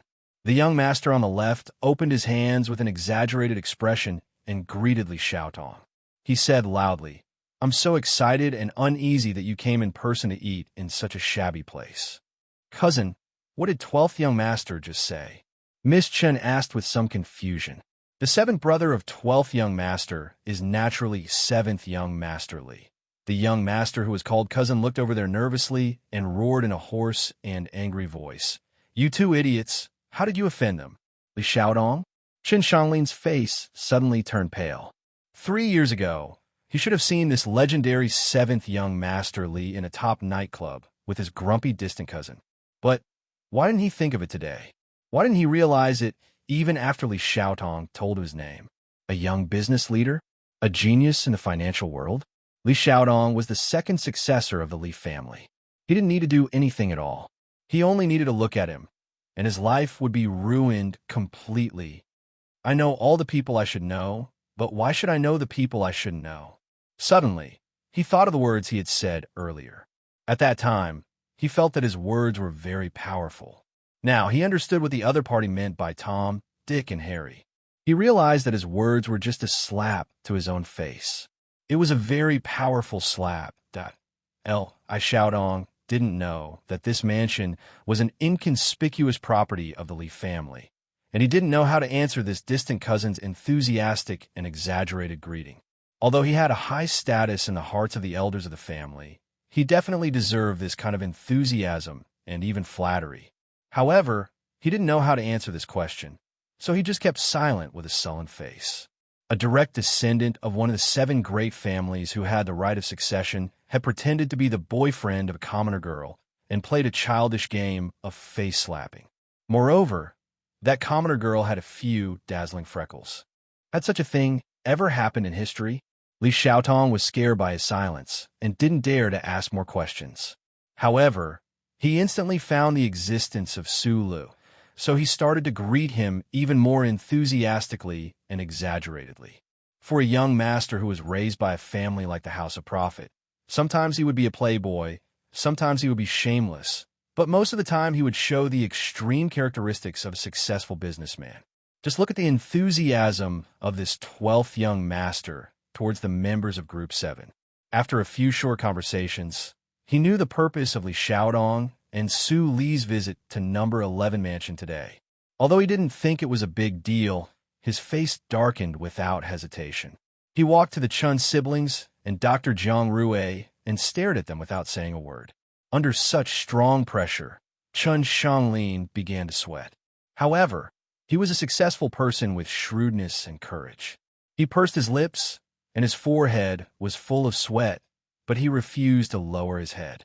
He said to the man beside him, "Cousin, although this is a young man's emotional problem, it is a family matter after all." In his opinion, as long as his cousin was willing to stand up for him, then even the terrifying iron schemer would give him some face. Sure enough, Li Xiaotong looked at them silently for a moment and said to Su Lun next to him, "You know that the relationship between our 2 families has always been very good. It is not convenient for me to do anything." Su Lu looked down at the shoes on his feet, as if he was recalling the feeling of stepping on the beach. He suddenly raised his head, stared at the cousin who was regarded as the strongest supporter by the Chun siblings and Dr. Jiang Rue, and asked seriously, "There was a very clear clause in the agreement between your brother and me. As long as I'm still alive, you can't step into S1. I want to know, where are your feet now?" There was silence. The Chen siblings and Dr. Jiang Rue were shocked to hear so much from this sentence, especially Child Chen. Only now did he know that the reputation of the 7 families didn't seem to be very useful in front of Su Lu. Even that colonel seemed to have done something before. Cousin Lin Daohai took a deep breath, forcibly suppressed the humiliation and anger in his heart, and said angrily, "I will go back to S3 right away, okay?" "Of course not. I want an explanation." Su Lun narrowed his eyes and looked at him. "Why are you in S1? What kind of person is Lin Banshan? How can he go back on his words? If he doesn't know how to discipline his brother, I don't mind disciplining him again. Are you being reasonable? You're already a colonel. Are you still being reasonable?" Lin Daohai waved his arms angrily and shouted, "Don't use Lin Banshan as an example. If you really dare to do anything to me, just kill me." As soon as the words came out, Lin Daohai's voice suddenly stopped. The bloody and humiliating experience in the past few years made him understand that a terrifying human like Su Lu was not a target he could deal with. What was even more annoying was that this guy really dared to kill him. Thinking of this, his momentum softened, and he explained in a low voice, "After you were taken captive to the Empire, the entire Federation thought you were dead. I thought the agreement would naturally be cancelled, so I went back to S1. Your explanation makes sense, but now you already know that I am still alive," Su Lu reminded him. "I will go right away, directly to S3. Lin Daohai gave him a hateful look, turned around, and walked out of the mansion without saying anything. He didn't say anything to Li Xiaotong, didn't say a word to anyone, and left in a very straightforward manner. The Qin siblings had always thought that the Lin family, one of the 7 great families, was their most solid support in the Federation. This feeling was probably similar to what Su Lu thought when he saw the old man in the military prison of Qingcheng. The problem was that until the old man died, no one dared to touch him, but Su Lu had never been afraid to confront the authority of the 7 great families, and in the past he had won. Today, Lin Daohai left in a huff, which was the aftermath of his past achievements. Chun Shanglin, who had lost all hope, glanced at Li Xiaotong, who was drinking at the bar in the distance with a pale face, and said with a nervous smile, "I think this Miss Huang is not the girlfriend of the 7th young Master Li. You all came here specifically to slap my face, but I don't understand why. I know myself, although I have some status in the industry, I am definitely not qualified to be slapped in the face like this. Actually, I don't understand why this happened either." Sulu shrugged and said, "It's probably all Mr. Shi's fault." Of course, they didn't know who Mr. Shi was, let alone know that he had anything to do with the story that happened in the rainy night. Sulu turned to look at Miss Chun, who was in a daze, and said expressionlessly, "Cancel the engagement." Miss Chun was shocked, but Chen Shanlin said without hesitation, "Okay." Su Li's voice became gentler, and he looked at Miss Chun and said, "Miss, don't be with this kind of man in the future." "Okay." As usual, Chen Shanlin quickly agreed. Then, under Su Li's gaze, he pulled his sister out of the restaurant. Miss Chen sadly turned around and looked at her former fiancé. She pleaded with a trembling voice, "Don't kill him." Getting married to a prestigious family, being sponsored to become one of the best doctors in the Federation, and having a meteoric rise in the Federation, all of these had turned into bubbles in an instant. The dignified Dr. Jiang Rui's face was pale, as if he had lost his soul. He raised his head and stared at Nurse Huang Li, who had been silent all this time, and shouted in a shrill voice, "Are you satisfied now? What did I do wrong to you? How can you treat me like this? What do you want to do?" Then he looked at Su Lu and the others and shouted angrily, "You are all real big shots. Why do you have to make things difficult for a poor doctor like me? I just want to live a better life. Is that wrong?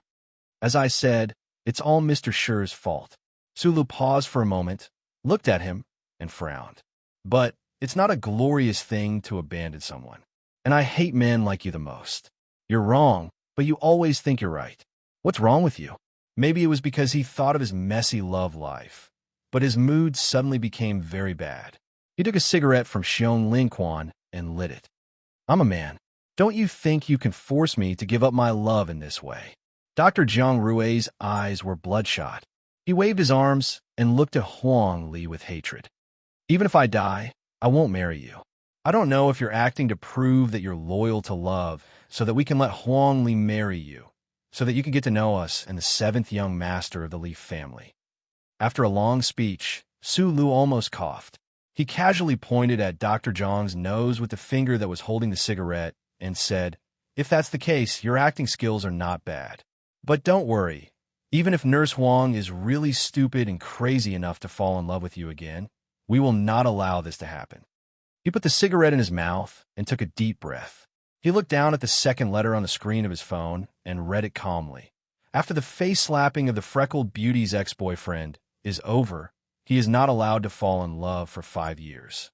He is not allowed to visit prostitutes and can only use guns. Su Lu raised his head and looked at Dr. Jiang Rui, who had a look of disbelief on his face, and explained, "As I said, everything is Mr. Shi's fault. As for these specific measures, they're all his instructions in his will. I have to practice them one by one." Huang Li, who was behind him, burst out laughing. "Don't try to fall in love or visit prostitutes behind our backs," Su Lu kindly reminded him. "You've seen the documentary that won the Nebula Award, right? We're a very professional team. From today on, your life will be full of eavesdropping and remote peeping. Once you violate the rules, I can't guarantee what will happen." "That's too much." Dr. Jiang Rui lowered his head and said in pain, "Even if I've made mistakes, you've gone too far. How can you be so unreasonable?" "Reasonable? My teacher said that there is no such thing as reason in this universe," Su Lu said calmly. After a slight pause, he suddenly raised his voice and sounded particularly angry. "If it was reasonable, why would that guy lie on the car and never wake up?" Then it was Huang Li's turn to speak. She sobbed to her ex-boyfriend, Dr. Jiang Rui, and said, "Although you didn't mess with me, and I don't think that a breakup means being abandoned, I can't accept the way we broke up. I can't accept the vicious words you said to get rid of me as quickly as possible. I'm not a clingy person, but since you made me unhappy, I'm going to pester you and make you unhappy too." She raised her head and stared at her ex-boyfriend's face. Bravely, she cried, "I've been buying lunch for you for 7 months and washing your socks and underwear for 6 months. You owe me all that, and I want to take it back." A series of crisp slaps sounded. Huang Li clearly slapped her ex-boyfriend 6 times on the left side of his face and 7 times on the right side of his face. Although she didn't use much strength, she still slapped Dr. Zhang's face until it was red and swollen. It was beautiful. Huang Li wiped away her tears with her reddened palms. She bowed deeply to Su Lu and the members of Group 7. Then, she said, "Then I'll be leaving." Li Xiaodong, who was drinking at the bar, saw this scene. His hand that was holding the wine glass slightly froze. Looking at this girl with freckles, he felt that she looked like a person. No, it should be said that her temperament was very similar to a person. She had a piercingly cold aura that was rarely seen in girls. The team members applauded the girl enthusiastically. Only now did they realize that under the gentle and kind appearance of this young nurse hid such a strong heart. It was no wonder that Shi Qinghai had such a bizarre story before his death and still couldn't forget this chance encounter after his death. "Hooligan." Su Lu smiled and said to the beautiful man in the black freezer in the carriage outside the mansion, "I've done what you asked me to do. You can close your peach blossom eyes now. Then, I should go and do the rest of our business." Chapter 741. The misty rain on a spring night would disturb one's dreams, so it was not a good time to fall into a dark and sweet dream. Furthermore, Su Lu and the others still had a lot of important matters to attend to, so they occupied the 11th mansion and began to drink. The 12th young master of the Li family enthusiastically accompanied them for a few drinks, then tactfully left in advance. At this time, Su Lu saw Brother Zeng beside Li Xiaotong.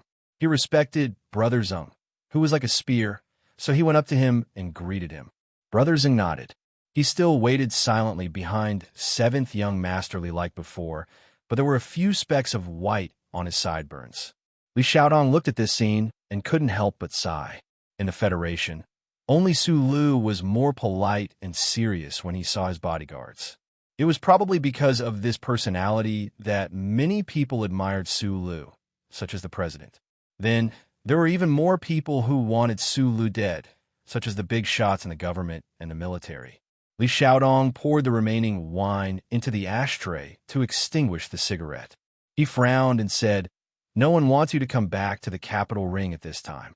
Su Lu raised his glass and clinked it with the team members in the distance. He took 2 sips and replied vaguely with the cigarette in his mouth. Many people have expressed similar intentions. Li Xiaodong shook his head and said, "Everyone knows why you were exiled to the Westwoods. They can roughly guess why Mr. Shi did what he did. Now that Mr. Byron is dead, he's dead, and the investigation on the ancient clock hasn't been restarted. Now that you're back." His eyebrows were like the branches of a plum blossom that had been frozen in the snow. He frowned slightly. "Everyone is scared. They are worried that you will go crazy like you did when you killed Macklin. Even the old man in my family has touched the round hat more often than before. It is obvious that he is anxious about your return. In the end, no one expected that other than going to the police station on this rainy night, you actually didn't do anything else. Instead, you spent a lot of energy fighting for that woman's affection. This matter is really puzzling. It's mainly to satisfy Shi Qinghai's craving." Sula looked at him and said with a smile, "It's really embarrassing for you to do this personally." Li Xiaotong shook his head and said with a self-deprecating smile, "As long as you don't go crazy, even if you ask me to take off my clothes and act as a clown, I'm willing to do it, let alone play a boring face-slapping scene for you. Is it that bad?" Su Lu frowned and found it funny. "You're the biggest investment in my life." Li Xiaotong looked at him solemnly and said slowly, "The past few years have proven that the elders in my family have long accepted that no matter if you are a soldier or a felon locked up in Qingsheng, as long as you don't die, my investment will definitely benefit. Therefore, I sincerely hope that you will learn to control your anger and learn to cherish your own body. In my eyes, your life is much more precious than other people's. In anyone's eyes, their own life was definitely the most precious thing in the universe. However, because the law of nature had already cast the spell that all living things would wither, people had to accept it sadly and then try to find a way to leave with more happiness. For example, they could find a reason that was more emotional than death, or they could die on the path they freely chose. Last night, under the lingering spring rain, Su Lu and his comrades had quietly chosen a grave for the guy in the car to rest in. It was early in the morning, and this was the Xinghe Public Cemetery. Su Lu put the white bouquet in his hand in front of Professor Shun's grave and then walked to the tombstone next to it. Looking at the rain-soaked handwriting on the tombstone, he smiled slightly. Sure, Qinghe's family background and a brief description were written on the tombstone. The epitaph was chosen by Su Lu. It was a very powerful sentence picked out from the letter many years ago. These words were sonorous and powerful, but they were not blindly serious, which was very much like Mr. Sher's character. I have already died on the path I chose, but you have to live well, and live with a clear conscience. Back then, when Su Lu had read the letter Shi Qinghai had left behind in the restaurant, he had seen the line about choosing his own path. He had come to a realization. If a person could die on the path they had chosen, it would be a kind of peaceful happiness. So today, he had engraved this line of words on the other person's tombstone. Artistic young people generally have short lives.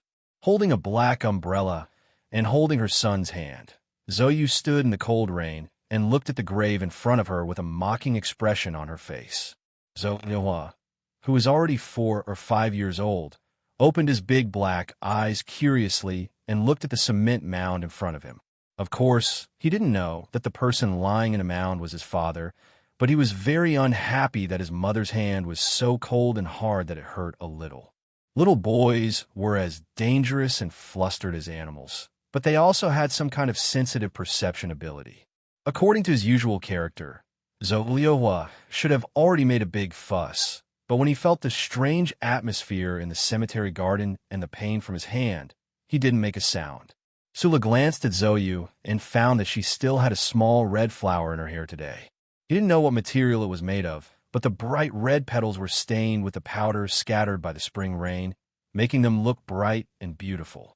He didn't know when it started.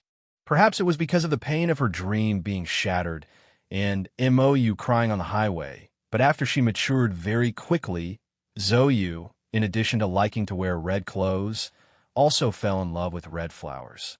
Although until the end, you didn't get together again. Su Lu spread out his hands and said, "But I thought that on this kind of occasion, you should at least change the color of the flower." Zhou was silent for a long time. Although she was quiet, a smile suddenly flashed across her naturally charming face. He said that red flowers are beautiful. 5 years ago, in the same cemetery, in the same rain, Su Lu officially took the heavy responsibility of taking care of Zhou and the child in her belly for Shi Qinghai. 5 years later, the little life in her belly had grown into a healthy little boy. Zhou is still beautiful. Su Lu is still carrying all kinds of pots, and Shi Qinghai was already sleeping underground.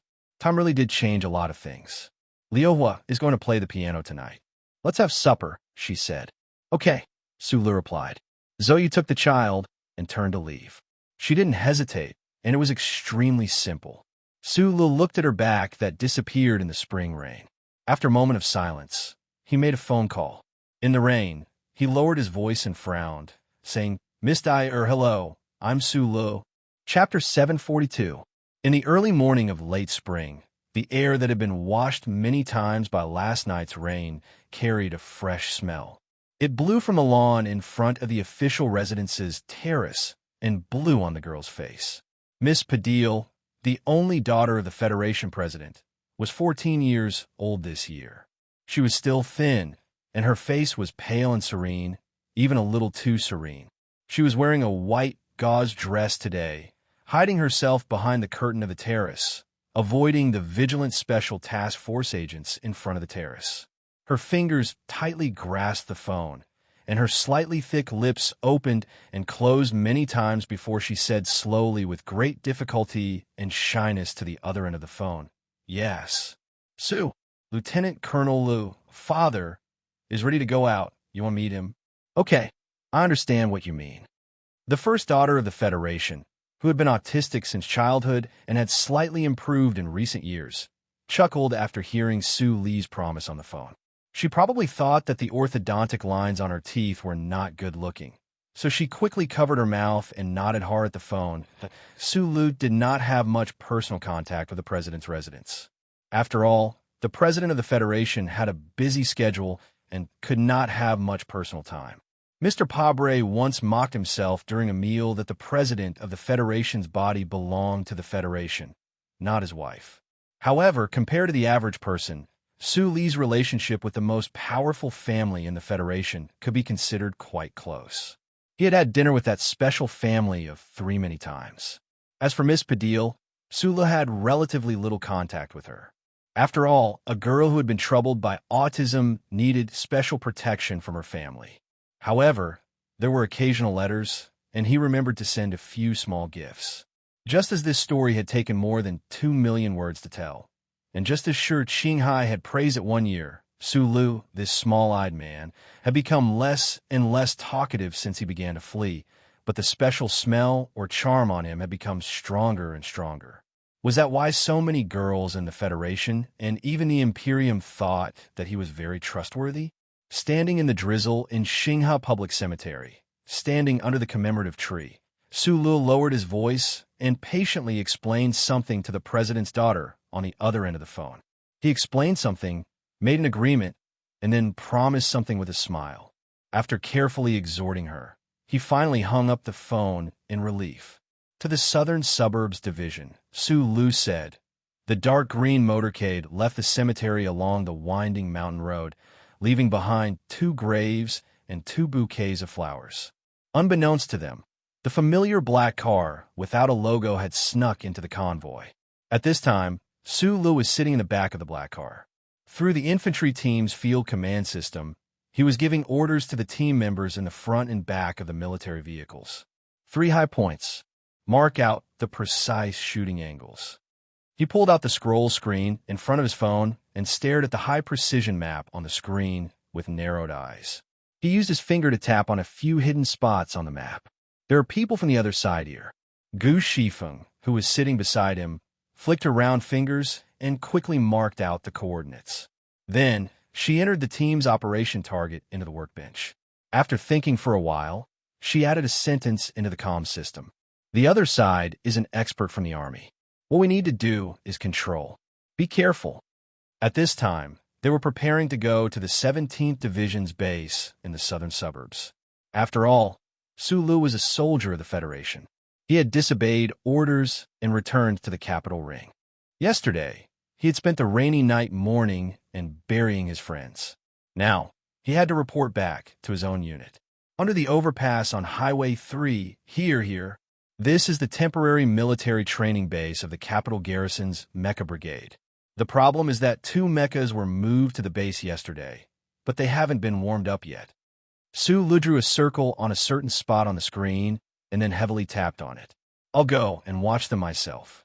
Gu Shifeng quickly replied. When they're warmed up, I'll do a waveband overlap. There's a 70% chance that they'll wedge into the cores of those 2 mechas.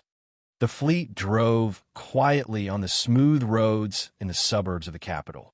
Other than the clear and short replies from Su Lu and his team members, there was only silence in the command system. Occasionally, there would be a minute of silence.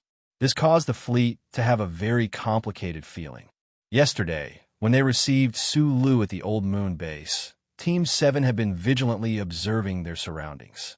Although there was no actual danger, with so many Federation government departments following them at Charter Square and the cautiousness of their boss, they knew that the seemingly peaceful road ahead was actually filled with storms. They just didn't know when they would roll up or calm down. Gu Shifeng, who used an extremely short amount of time to complete the electronic signal conversion and synchronization channel setup, suddenly raised her head and asked, "Boss, this is the Capital Special District after all. Do you really think that those people would dare to go against you so openly? No matter what, you're still the successor personally chosen by the war god." It was very quiet in the black car. Su Lu lowered his head in silence, thinking about how to answer this question. In order to prevent him from returning to the capital ring and uncovering the truth, Those people were not stingy with physical destruction. In order to achieve their goal, they had even inconceivably mobilized the battleships of the Federal fleet. They were already so crazy that they naturally wouldn't care that this was the capital special district and that the war god cared about him. Furthermore, the war god was already dead and buried in Philadelphia. And that person's relationship with the war god was much closer than his own. Those people really want me dead. He looked at the scrolling information on the screen and explained, but you don't have to worry too much. The key is to control the sniping position. Once that is controlled, they won't be able to do anything.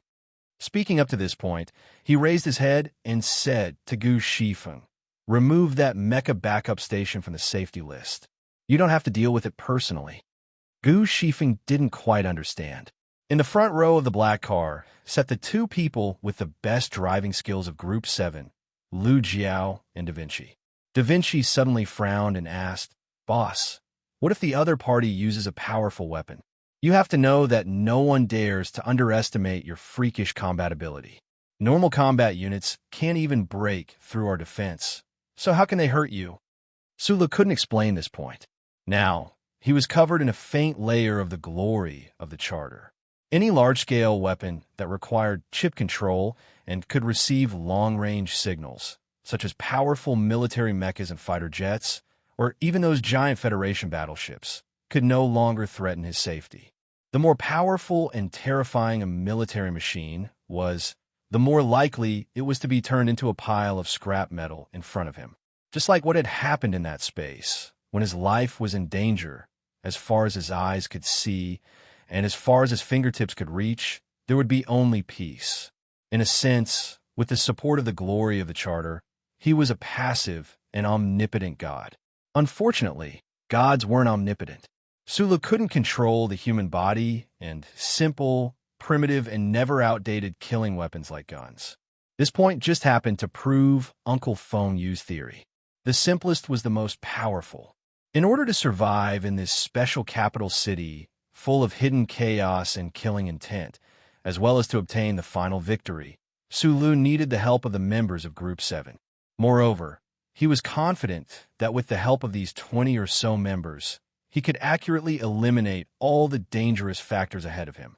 This was the question that Gu Shifeng had hidden in the deepest part of her heart all this time. Only now did she ask, Boss, the accuracy of your information is too terrifying. He used his chubby finger to quickly and nervously point at the accurately marked sniper positions on the electronic map. Looking at the detailed annotations, including the production date of the sniper's equipment, he could not hide his shock and said, just like last night in Charter Square. Where did you get this information? If you can get such amazing information every time you fight a battle, then what's the point of the enemy? Sula scratched his head. After a moment of silence, he smiled and explained, Well, I have someone up there. Someone up there? Who is it? Gu Shifeng and Da Vinci in the front row raised their heads at the same time and stared at the flat roof of the black car. They wanted to see through the hard, bulletproof material and see the mysterious, powerful, and terrifying information provider. After the reorganization of the new 17th Division, they naturally couldn't stay in the Harbor City Garrison Guard District. They were directly transferred back to the southern suburbs of the special capital city. Only the black car that Su Lu was in and a dark green military vehicle that was leading the way had arrived at the southern suburbs. The rest of the vehicles and the swift and fierce soldiers were nowhere to be found. Division Commander Yu Qinghai was sick and was admitted to the Army General Hospital. He was about to be transferred to a military hospital in the southern hemisphere. So Sula didn't see the old soldier that he wanted to see the most and respected the most. The black car quietly drove out of the gate of the new 17th Division like a ghost. Sulu sat by the window and silently looked at the clear map of the military forces around the special capital city.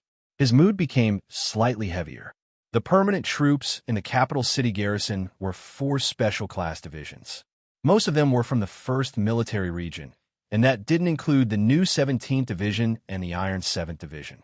If Division Commander Yu Qinghai was really sick, then the new 17th Division would definitely be greatly affected. Who was the one who made the law in the 1st Military Region? who transferred all the troops loyal to the Zhong family from the West Wood's military region to the Empire's front line, who made the Iron 7th Division not return to S3, but forcefully stay beside the special capital city. Thinking of the name of that general, Su Lu was silent. Then he frowned and felt a pain in his forehead.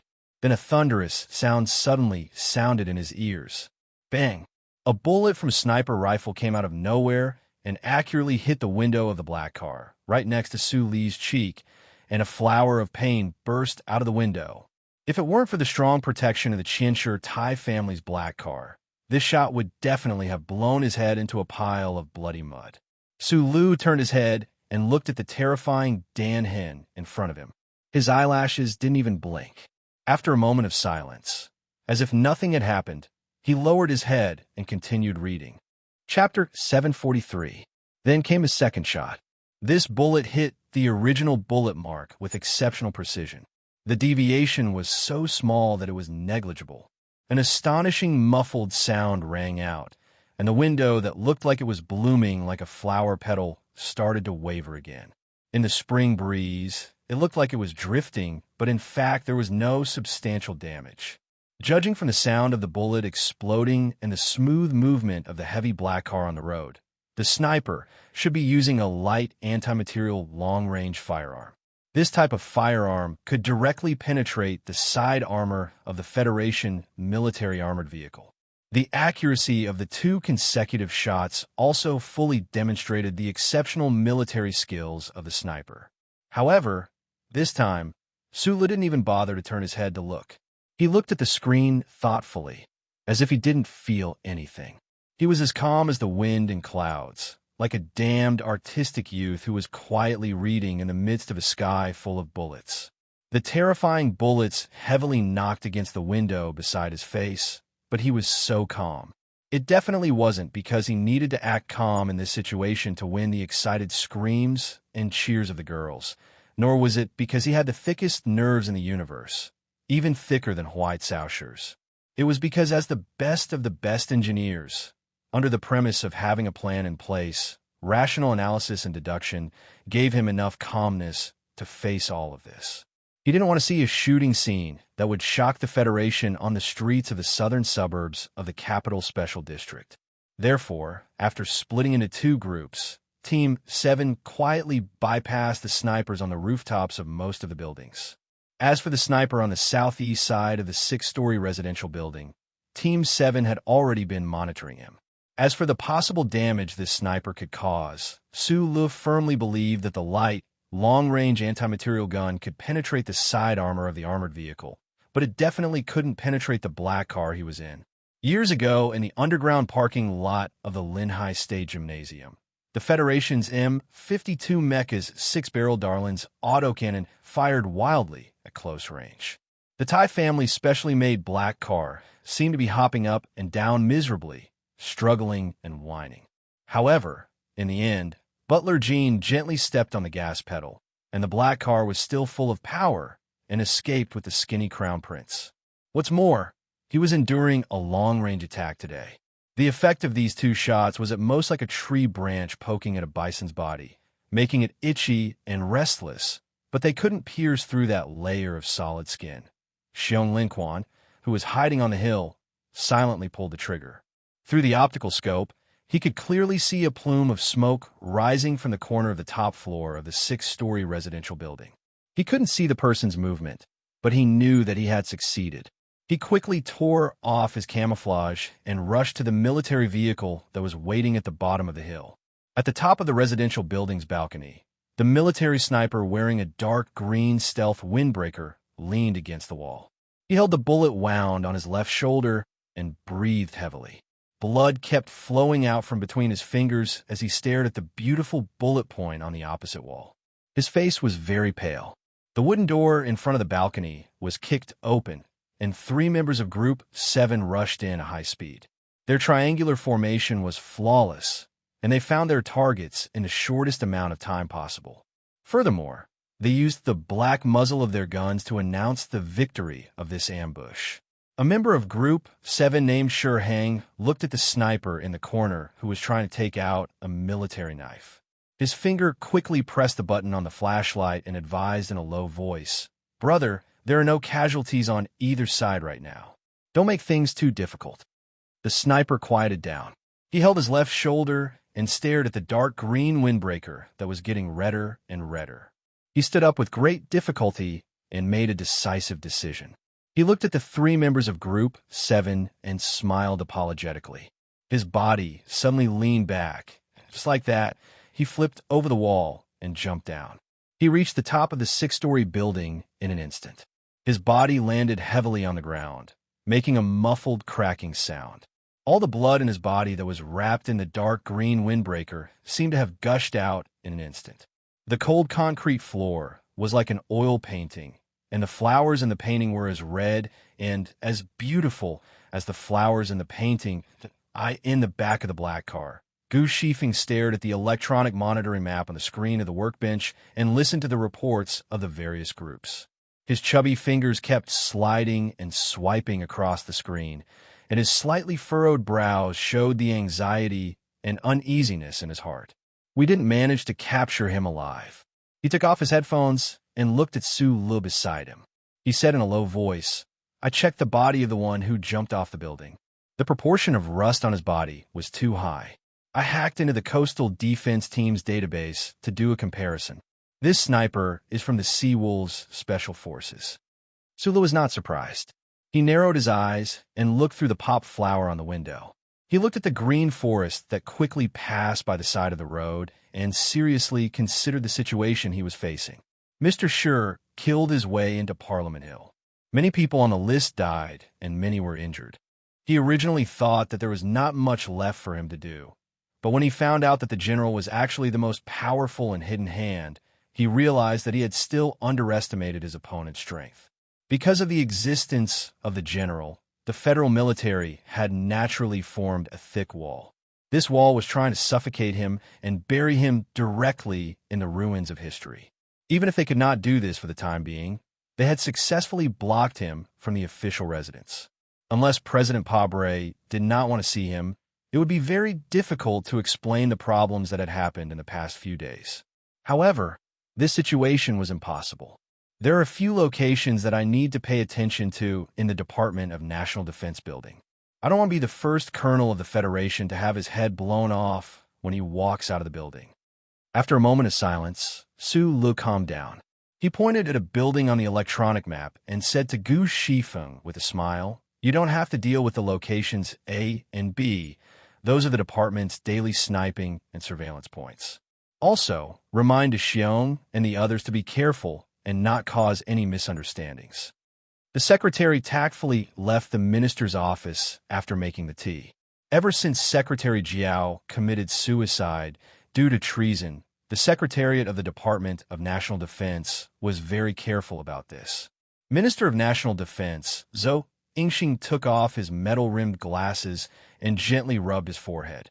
He did not hide his tiredness in front of Su Lu and said in a low voice, "Every action has a purpose. You violated military discipline and orders from your superiors and forcibly returned to the capital ring from the West Woods. What's your purpose? Of course, it's not as simple as just collecting Shi Qinghai's body. I just received a report that there was a shooting incident in the residential area of Yanshisan in the southern suburbs. There was a large amount of firepower and firearms in the incident. Does this have anything to do with you? Someone in the military wants to kill me. When I came back from the West Woods, I encountered 3 battleships. They came from Quasi 355 base. In order to kill me, they did not hesitate to sacrifice the entire battleship I was on. As for the shooting incident you mentioned, I don't know if it's the aftermath or the beginning of a new story. What we found out now is that the sniper was from the Navy Special Forces. Sulu would not hide anything in front of Minister Zhou. On one hand, it was because he trusted this low-key and sincere Federation general. On the other hand, the conflict of interest between the two sides was too deep. It would be difficult for Zhou Yingxing to gain anything by betraying him. Quasi 355 base is very remote. The Federal fleet usually does not use their battleships. Zhou Yingxing said calmly. As for the Navy, which is in a semi-disbanded state, the management of its special forces is relatively lax. It is very difficult to find out anything. Also, you should know that even if I can find out, I can't. It had nothing to do with the balance of the overall situation. It was Zhou Yingxing's direct description. In the federal military system, there were 3 people who assisted the president in defense. They were the chairman of the Joint Chiefs of Staff, the National Security Advisor, and the Minister of Defense. Especially the Minister of Defense, as a member of the government cabinet, had the most direct power to mobilize the military. However, this was under normal circumstances. If there was a serious problem inside and outside the federal government, and the troops began to disobey the federal government's orders, then the head of the civilian organization, the Minister of Defense, because he didn't have a field army that he could directly command like the commanders of the military region and had extremely far-reaching influence, he would become marginal. Mr. President once ordered you to thoroughly investigate the case of the ancient bell. All the problems after that were caused by this investigation. Although Mr. President's order was revoked, I think with your personality, you will definitely continue to investigate. Yes, sure, Qinghai, and I have found enough evidence to prove that Vice President Byron, several members of Parliament, the current director of the Bureau of Proclamation, and several generals were involved in the ancient bell incident. They stopped me from coming back because they were worried that I would continue to investigate, or they were worried that I would use the evidence found to send them to court. Sulu held the teacup in front of him. After a moment of silence, he continued, "The problem now is that if we want to go through the judicial channel to investigate, I need Mr. President to authorize or directly sign an order for the Ministry of Justice to take over. I'm very happy that you have this idea. We are the soldiers of the Federation. The military is not a tool for private people to vent their anger. However, when it comes to the special authorization of the Ministry of Justice, Mr. President," Minister Zhou looked out of the window at the green trees that looked like stars in the sky and said slowly, "Since the Parliament Hill incident, I haven't seen Mr. President. I didn't participate in the Parliament Hill memorial ceremony. I didn't participate in the cabinet meetings. Sometimes when I sit in this office and look at the ant-like people on the streets of the Capital Special District, I feel very uncomfortable sitting in this chair. Because now in the military, most people don't seem to want me to continue to be the Minister of Defense." Sulu looked at his tired and calm face and said, "You are the Minister of Defense appointed by Mr. President and voted by the Parliament Hill. The ordinary soldiers don't understand that the Federation's continuous attacks on the homeland of the Empire have been winning. But don't the generals understand the important role you played? Why should they ask you to step down? Reasons are always the most abundant thing in the universe." Minister Zhou sipped his tea and said with a smile, "My secretary was involved in the ancient bell incident, suspected of treason, and murdered the commander of the West Woods military region. This alone is enough reason for me to step down." Chapter 744.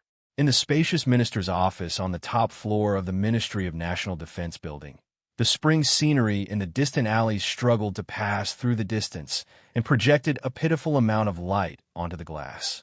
Minister Zhou calmly put down his teacup and rubbed his nose that had a red mark because of the glasses.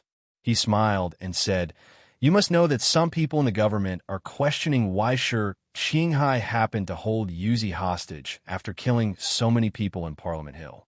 I even heard that some people have started to ask lip-reading experts to analyze what Yuzi said to your friend."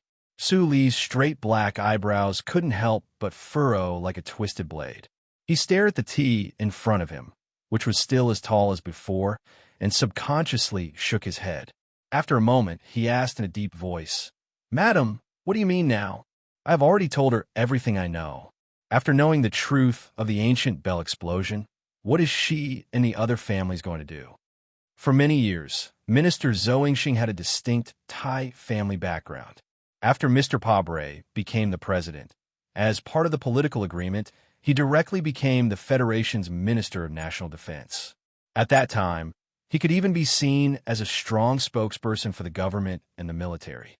However, as he gradually showed his courage and ability in the position of Minister of National Defense, he received recognition and praise from the President and many other officers of the Federation. His factionalism had faded a lot. Madam and the others will probably choose to continue watching. After all, the general's reputation has always been excellent, and the damage now hasn't affected the families themselves. As a millennial family that has secretly influenced and even controlled the Federation for countless years, the crazy ideas of the past few years are probably just some kind of repetitive game in their eyes. However, they don't understand that once the armed army starts to rush forward, it will be a dangerous situation that has never been seen before in history. Do you still remember what I said in the past? Minister Zhou mocked with a faint smile. The army is not allowed to have independent thoughts. Once this happens, it will become very scary. The old man said something similar. As a soldier of the Federation, I have always remembered it. Su Lu replied, I'm glad that you remember. I'm disappointed that more soldiers have forgotten. Minister Zhou slightly frowned. He looked out of the window again and said indifferently, There's something you may not know yet. Half an hour ago, Commander Yu Qinghai was transferred from the Army General Hospital to the exclusive hospital of the 1st Military Region. His resignation letter and medical diagnosis were divided into two and placed on the table of General Li Jiedu and I. As a senior vice division level officer of the new 17th Division, or to be more precise, as the future division commander of the new 17th Division that the federal military had carefully nurtured, Su Lu could no longer maintain his calm when he suddenly heard this news. He stood up abruptly, his lips trembling slightly. He wanted to ask something, but in the end, he didn't ask. Commander Yu Qinghai, who was born a chef, looked like a harmless old man, but in reality, he was the last representative of the entire generation of outstanding soldiers under war, godly Pifu. In the war against the Empire, he led the new 17th Division to silently obtain victory after victory, restoring the unparalleled glory of the undefeated division of the past. But now, for some unknown reason, he was forced to leave his combat post. A few days ago, General Li Jiedu made a special trip to the headquarters of the new 17th Division to meet with Commander Yu. As for what they talked about, no one knows. Minister Zhou reminded. Su Lu slowly lowered his head, a bitter and self-deprecating smile on his face. As the only son of war godly Pifu, senior military figures like General Myers and Commander Yu Qinghai of the previous generation, even if they didn't agree with Li Jiedu's way of thinking, when faced with intense conflict, they would always remember whose descendant he was. Then, making the choice to remain silent and given would not be surprising or shocking. At this moment, Su Lu very naturally thought of the time he spent in the hot springs with the old man in Philadelphia, thought of the flashing lights in front of the manor, and even thought of Li Jiedu's gentle smile at the time. The successor of the war god? At the time, the entire Federation seemed to think that he was the chosen successor of the war god. But if Li Jiedu stood out, who would still think so? This was a very ironic and sad truth. Even if it was the Federation's war godly Pifu, once he left this world, there was no way for him to decide who his successor would be. Minister Zhou looked at him and continued. Commander, you resigned. You were hunted down. It seems that in order to control the troops, some people have lost their rationality and become incomparably crazy. Su Lu raised his head and suddenly asked seriously, Have you ever imagined that General Li Jiedu could be the leader of the radical faction? No. Minister Zhou was silent for a moment before replying. I always thought that he was a gentle and respectable military theorist. It was very difficult for me to associate those conspiracies and murders with him. I also never thought of this possibility, but I didn't expect that the most impossible thing would become true, Su Lu replied in a low voice. Do you want to meet with Li Jiedu? Minister Zhou asked with his brows slightly furrowed. No, there is no meaning in meeting now. Su Lu shook his head and continued. As you said just now, he and those people have already lost their rationality and have fallen into some kind of hysterical madness. In my opinion, this kind of madness means that they have already begun to be afraid and have begun to panic. After a moment of consideration, he continued, I plan to hold a press conference. The time was originally set for tomorrow, but I want to bring it forward to today. Go, be careful. Please be sure to be careful of your own safety. Killing you is because you have the ability to threaten their safety. Minister Zhou replied with a smile. I don't seem to have this ability, so I'm safer than you.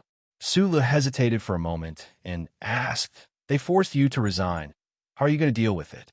Do you want to discuss it with Lady Tai? The lady and those families can deeply influence the political structure of the Federation, but their influence on the military is extremely limited. After all, the military's true strength is a matter of the Constitution, and it is basically under the guidance of the war god. Minister Zhou said with emotion, so only the Lees of Philadelphia can influence the military. Of course, the Zhong family of the West Woods should also have this ability, but unfortunately, those families didn't stop or even tacitly allowed that tragedy to unfold. But I won't resign, Minister Zhou said calmly. While some people are busy fighting for or consolidating their power to realize their ambitions or ideals, someone has to remember that on the front lines, in the distant Empire Star region, there are hundreds of thousands of Federation soldiers fighting a bloody battle. They need supplies, ammo, and mechas. They don't care who wins in the Capital Rings vanity contest, and this is my responsibility as the Minister of Defense. He looked at the young Federation officer and said with a smile, So I won't resign. I will be like a young man who has fallen in love for the first time, shamelessly cling to the position of Minister of Defense, and strive to do something for the front lines. Su Lu saluted the only federal military general who truly had the demeanor of a scholar behind the table. Colonel Su Lu. Colonel Su Lu. Under the vigilant protection of the members of Iron Division, Su Lu walked out of the elevator and prepared to pass through the spacious hall on the first floor of the Department of Defense. The officers he met on the way looked at him in surprise and saluted and greeted him with joy or nervousness. They didn't know why he suddenly appeared in the Capital Special District when he was supposed to be carrying out a mission in the West Woods. Almost at the same time, there was a burst of dense and excited salutes and footsteps from the gorgeous revolving door of the Department of Defense building. Commander Xiaoqing. Commander Xiaoqing, hello.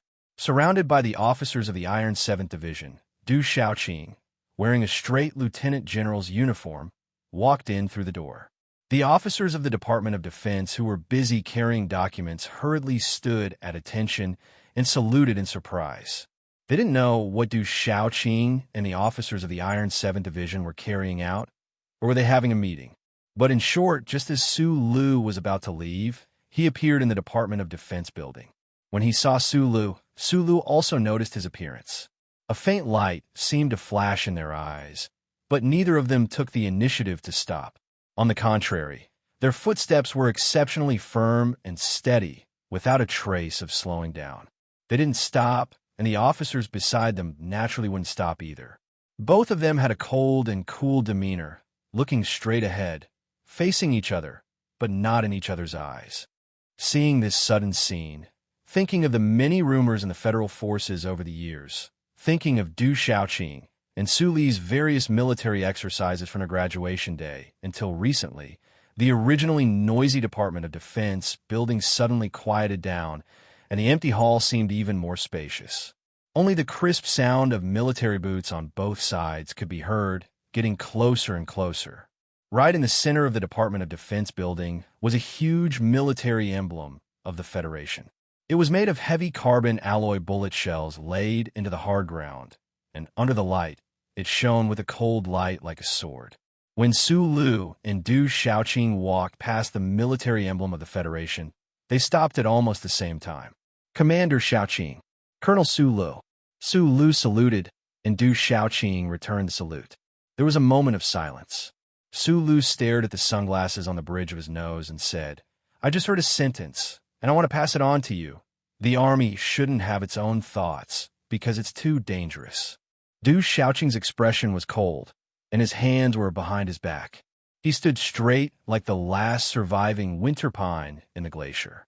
He slowly took off his sunglasses, looked at Su Lu expressionlessly, and replied, Do you think I need you to tell me the concept proposed in Schiller's political drama? Su Lu looked at his eyes and his hair that was obviously whiter than it was a few months ago, and said, History will remember many things. I just want to remind you that no matter when, you and your troops must at least remember one thing. The duty of a soldier is to obey orders. According to the charter, they must completely obey the orders of the elected government of the Federation. Hearing this, Du Xiaoqing's cold expression suddenly had a strange change. The corners of his lips curled up, as if he wanted to smile, but in the end, it only turned into a trace of coldness. Colonel Su Lu, you know your position. I don't need you to nag like a woman. I also know what the duty of soldier is. In the building of the Ministry of National Defense, two groups of officers stood behind the two of them, facing each other. Although it was impossible for them to point their guns at each other, they could clearly feel that the air was filled with the smell of stone after a high-speed collision, as if the stone could be crushed into powder at any time. The current situation was gradually becoming clear. Du Xiaoqing and his Iron 7th Division were one of the strongest supporters of the radical faction in the military. Su Lu hoped that he could use words to make the enemy surrender, but at this moment, he really had a lot to say to Du Xiaoqing. I heard that Shimanjin died. He looked at Du Xiaoqing and the officers of the Iron 7th Division with a serious expression. Then he slowly narrowed his eyes and smiled. It's good that he died. Chapter 745. Colonel Su Lu, you have to take back what you just said, an officer of the Iron 7th Division said, and apologize for it. No, Su Lu simply refused this suggestion.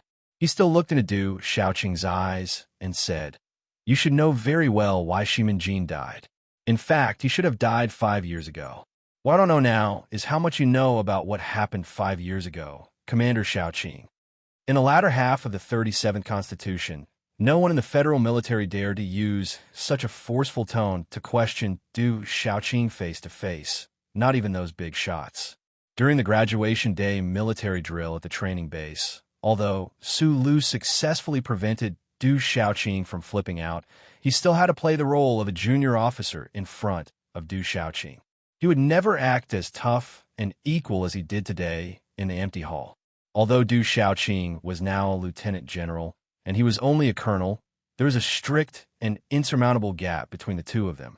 But for some reason, ever since the West Woods Sunset State Army returned after defying orders, it was difficult to find the influence of this difference in class in Su Li's attitude.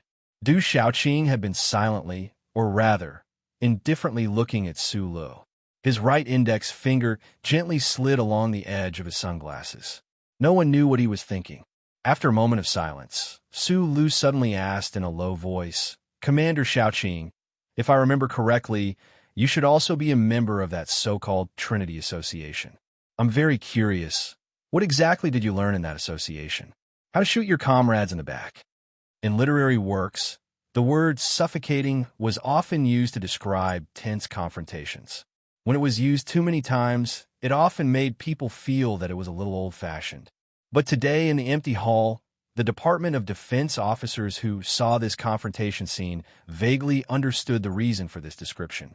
Under the bright lights, the two groups of officers stood facing each other. They looked at each other in silence and did not speak loudly. The invisible collision and friction that gradually heated up seemed to have exhausted the oxygen in the surrounding environment and began to make it difficult for people to breathe. Standing in front of the elevator, standing in the corridor, and standing next to the plants, the officers had long forgotten their work. They nervously stared at the center of the hall. No one spoke. They even collectively subconsciously lowered the sound of their breathing, waiting for Commander Du Xiaoqing to open his mouth to respond. With his usual arrogance and indifference, he would suppress the other party's momentum or intensify the current situation. At this moment, the elevator door opened with an untimely beep. A female civilian officer's documents scattered all over the floor. The officers in the building subconsciously looked over and then cast their eyes back to the place they needed to pay attention to. Du Xiaoqing still didn't say anything. Instead, it was Lu Sifu, the deputy commander of the Iron 7th Division, who was standing to his left, who provoked Su Lu in a cold voice. I heard that Shi Qinghai is dead. Su Li's pair of knife-like thick eyebrows slightly trembled. It's good that he died, Lu Sifu added expressionlessly. Su Li's straight eyebrows finally raised. As if venting his anger, he waved his right arm and forcefully chopped down in the air, as if he wanted to break all the difficulties and obstacles in front of him into pieces of scrap metal. His extremely explosive reply resounded throughout the entire building of the Ministry of Defense. "It's a glorious death." These 4 words were like 4 hard stones that smashed onto the smooth floor of the hall. They smashed onto the insignia of the Federation that couldn't be spoken. They were suffused with a metallic luster and filled with a murderous aura. A dull sound echoed in the hall. Du Shaoqing slightly lowered his eyes and looked at the insignia of the Federation at his feet. He seemed to be feeling Su Li's emotions at this moment. In the end, he still didn't say a word. He didn't reveal a trace of emotion. He slowly raised his right hand and put on his sunglasses again. They brushed past each other.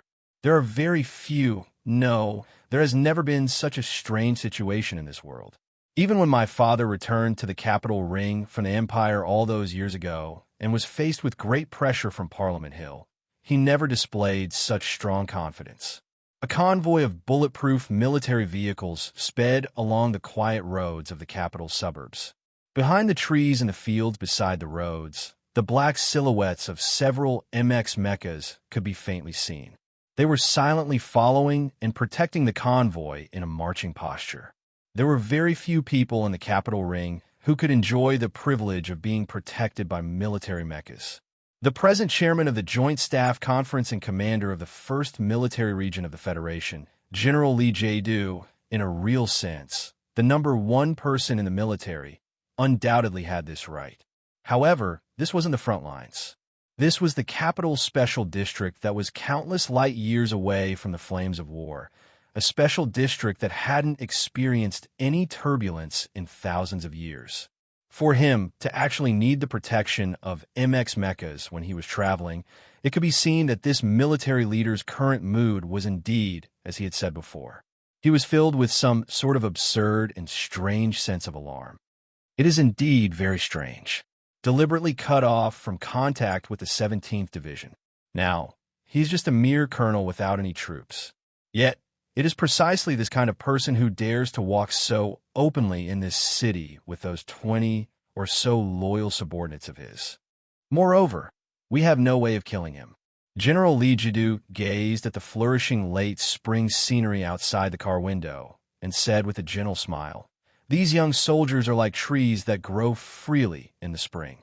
Neither the wildfire nor the spring rain seems to be able to stop their powerful footsteps. On the contrary, it only helps them become even stronger. Of the 17 sniping points arranged, they have successfully evaded 15 of them. 2 of the sniping points have been destroyed." Sitting at the front of the car, the director of the 1st Military Region's Special Operations Room could not understand how those targets had managed to avoid these ambushes. He also could not understand why the general could still maintain such a gentle and calm state of mind in the face of such a strange situation. "I have never hoped that we could use snipers to eliminate the successor personally chosen by Father. These are just some small tricks that are similar to using a tree branch to poke a bull. Through these small tricks, we can clearly see just how far he can go. Then, when we eliminate him, we can make targeted arrangements." Li Jiedu gazed outside the car window. His expression was calm, and no one could see the danger contained in his words at this moment. "Sula should already know that I know where his strength comes from. Then he will think that we will be afraid, will panic, will become crazy, and thus lose without a fight. Those useless bullets will most likely help him think that we have already panicked, that we have already gone crazy. He will relax, and his confidence will become an arrogance that even he himself does not realize. This is very good. Even now, there are still many people who have fantasies about him. They think that they can persuade him or use as peaceful a method as possible to eliminate him. I am very glad that Su Lu is strong enough and confident enough. Then, step by step, he will push himself into an irreversible death zone. General, don't worry. We have arrived at the back of the mountain." The Tai family, whose enormous body was hidden in the shadows of history, was probably the recognized spiritual leader of the 7 major families. The Lees of Philadelphia, on the other hand, suddenly jumped onto the stage of the 37th constitutional era, dazzling and insufferably arrogant. These two families, who were supposed to be enemies, had actually always been in close contact with each other. If it was not because the Lees of Philadelphia had just started their inheritance, perhaps this kind of contact could already be called a family friend. Lady Ty of the Back of the Mountain and the recently deceased military godly Pifu had always maintained a very close personal friendship because of those historical stories and memories of that traitor. This kind of friendship had lasted for many years. Perhaps it had never displayed its power under the sun, but in reality, it had played a very important role in ensuring the stability and rapid development of the Federation. If the glory of the Lees of Philadelphia began to be passed down, the Back of the Mountain formally prepared a purely private lunch. However, on the terrace facing the lake, the conversation between Lady Ty and General Lee J. did not seem to go as smoothly as imagined. The half-hanging late spring plants on the edge of the terrace turned their heads rustling, unwilling to waste time to distinguish how many invisible bullets were hidden in the seemingly ordinary conversation between these two important figures. Madam, as you said, the political situation of the Federation is indeed in dire need of stability right now, especially after the Parliament Hill incident. The public's mood is very chaotic. Lee J. gently placed the silver spoon on the Guna porcelain plate.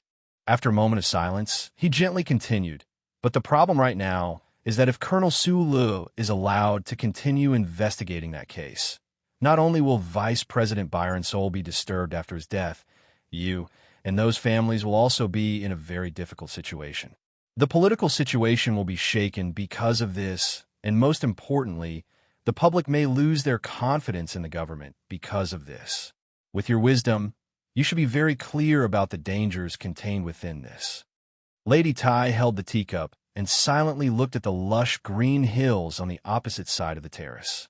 There was a sense of tranquility and strength in her extremely ordinary appearance. Su Lu has the first-order authority of the Bureau of Proclamation, and this authority is helping him in some incomprehensible way. Lee J. continued calmly. The Bureau of Proclamation has not yet found a way to deal with this authority. If you're not willing to help, this matter may really become difficult to control. Generally, actually, I'm not that much older than you, and now that your father has passed away, there is no need for you to still use honorifics with me. As for the issue of Su Li's authority, the old man should have some idea of it, but since he didn't tell me before his death, I naturally won't do anything. Lady Ty turned her head and looked at Lee J.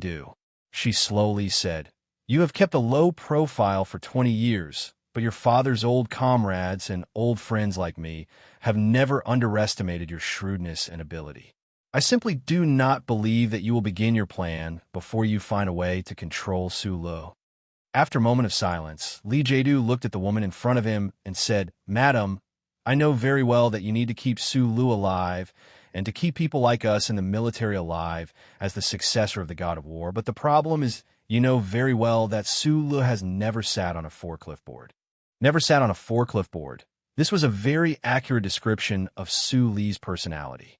Lady Ty's lips curved up in a trace of smile.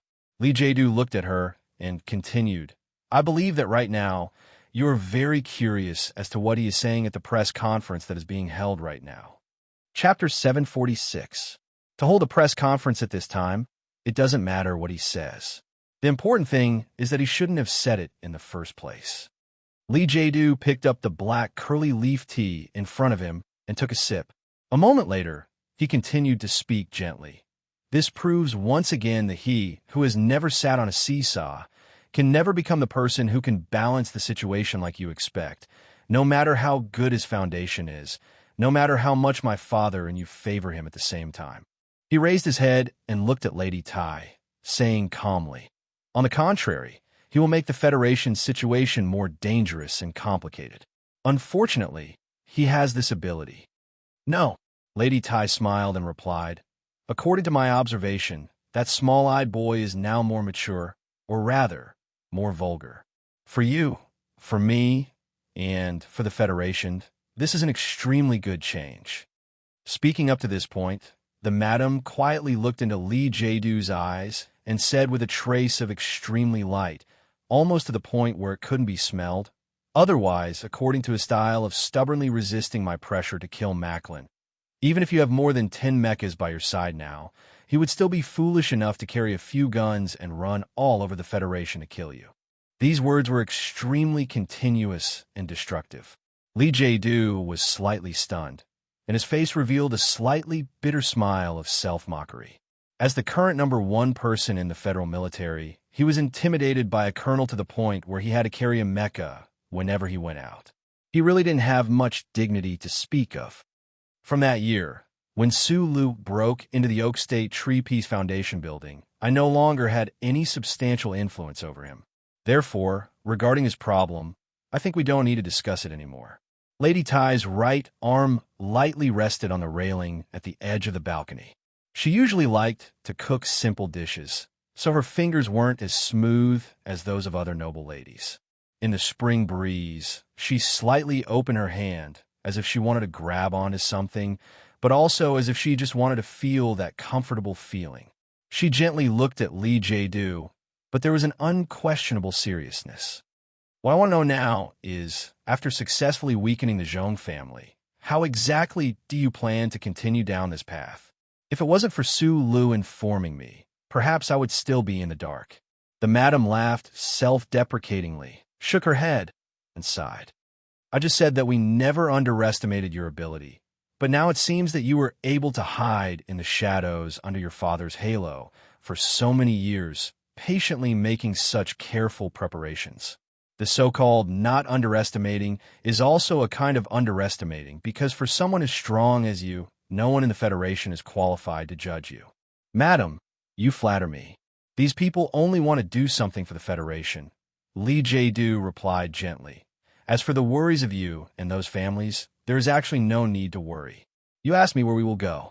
I can't give you a definite answer right now, because once the Federation stabilizes, the most important problem to consider is the front lines. Then, we can only take one step at a time. But rest assured, we will never touch an untouchable situation. Is this a promise? Lady Tai's eyes narrowed slightly, her gaze suddenly becoming extremely sharp. This question was extremely simple, but it definitely wasn't simple. This meant that the radical forces of the federal military would take a stance towards the 7 families in the Federation's political situation in the future. And this stance would, without a doubt, directly affect the Federation in the years to come. However, when faced with this question that carried countless implications, General Lee Jae-doo's answer was actually that calm and concise. Of course. The people left the terrace, and the scenery of late spring was thick. Lady Tai narrowed her eyes slightly, gazing at the lake and mountains in her embrace. Suddenly, she released an almost inaudible sigh, lightly asking in self-mockery, "Do you believe in his promises?" When soldiers become politicians, their promises don't have any meaning. Shunli quietly stood behind Lady Tai, playing a role that hadn't changed for several years. Lady Tai's brows slightly furrowed, her voice slightly cold as she said, "I like a more direct answer, not this type of dramatic tone thing." Secretary Shun keenly sensed that Lady Tai's mood was a bit bad, so he obediently nodded in agreement. "The situation won't change?" Lady Tai expressionlessly shook her head, stood up, and leaned against the railing, leaving no trace on her face. If they didn't want to create a situation that hasn't changed for thousands of years, why would these soldiers be so excited to throw themselves into the dark side of politics that they hated the most in the past?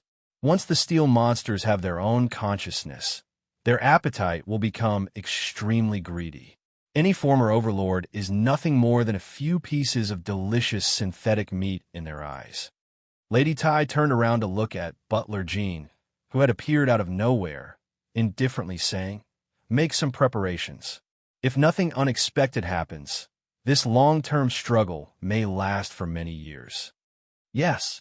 Butler Jean and Secretary Shun bowed at the same time. Lady Tai didn't say anything else.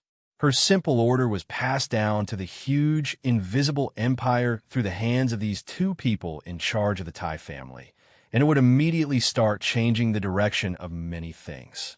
In order to face the unprecedented challenge that might come, these families that had lived, grown, or rotted together with the Federation for thousands of years had to make some preparations. She lightly touched the railing of the balcony, looking at the picturesque landscape in silence. She really didn't understand where the militants' confidence came from. Just one sure Qinghai was enough to put them in a terrible situation, and their partners in the government were all purged and killed. Could it be because of the few troops that Li Jiedu controlled? At the end of the day, Payable was an elected president who was highly popular with the people. He had the innate loyalty of the federal army. Most importantly, outside the official residence, there was still that Su Lu who seemed to never die. Who would obtain the final victory? What did Su Lu say at the press conference? Lady Tai suddenly remembered this matter. For the Federation's press, Su Lu was without a doubt extremely newsworthy.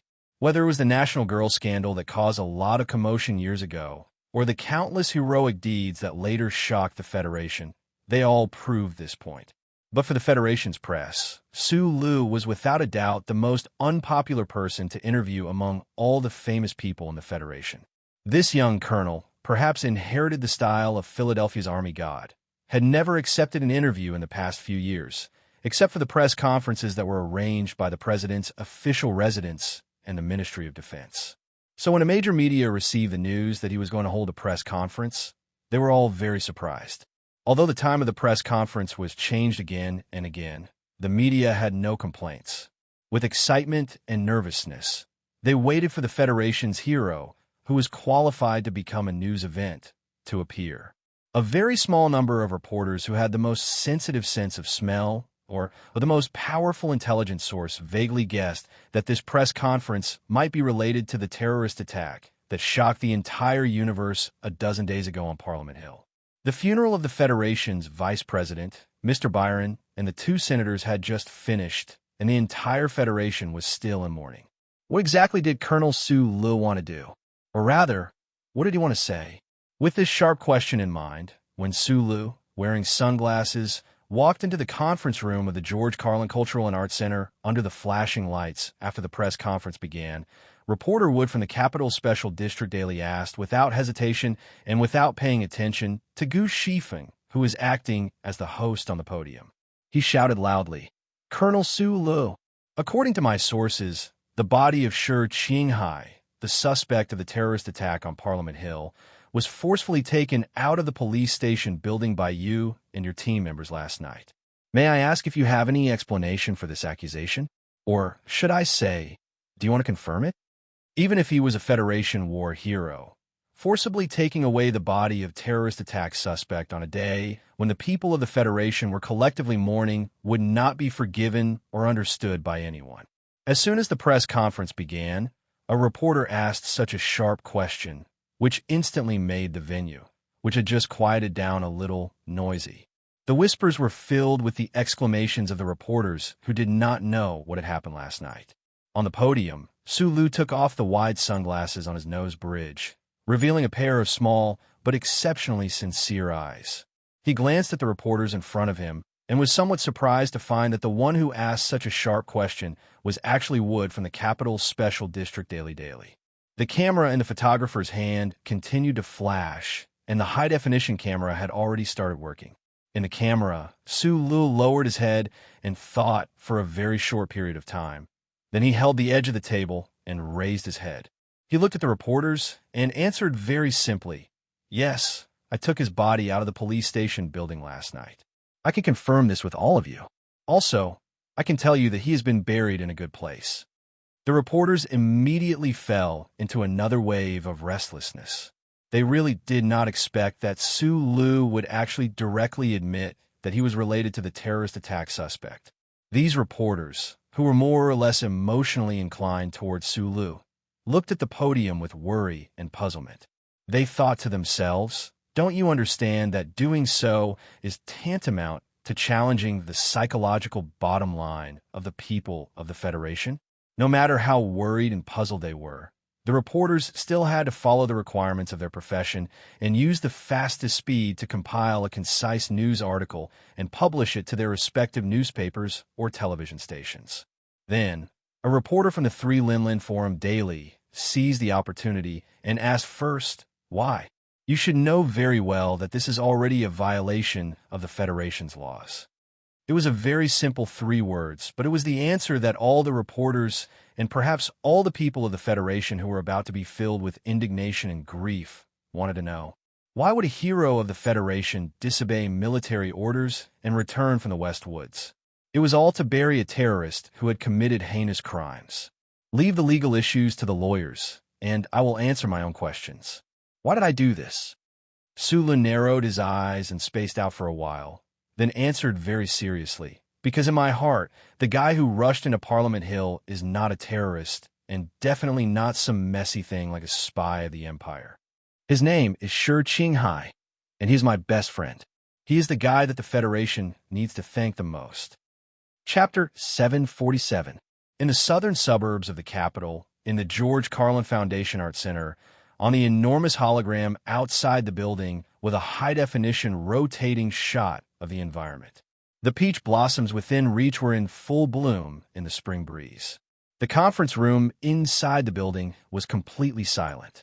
The slightly cool breeze from the air exchange system seemed to want to freeze everything in the room. The reporters were either lowering their heads, biting the end of their pens, frowning, or opening their mouths slightly, listening to Sue Lee's calm and simple narration on the stage. This was the story of a spy from Green Dragon Mountain. That spy was called Shi Qinghai. When he was young, his family suffered a calamity because of a certain large enterprise of the Federation. He used his excellent grades to enter the Capital University affiliated high school, and then entered the first military academy to further his studies.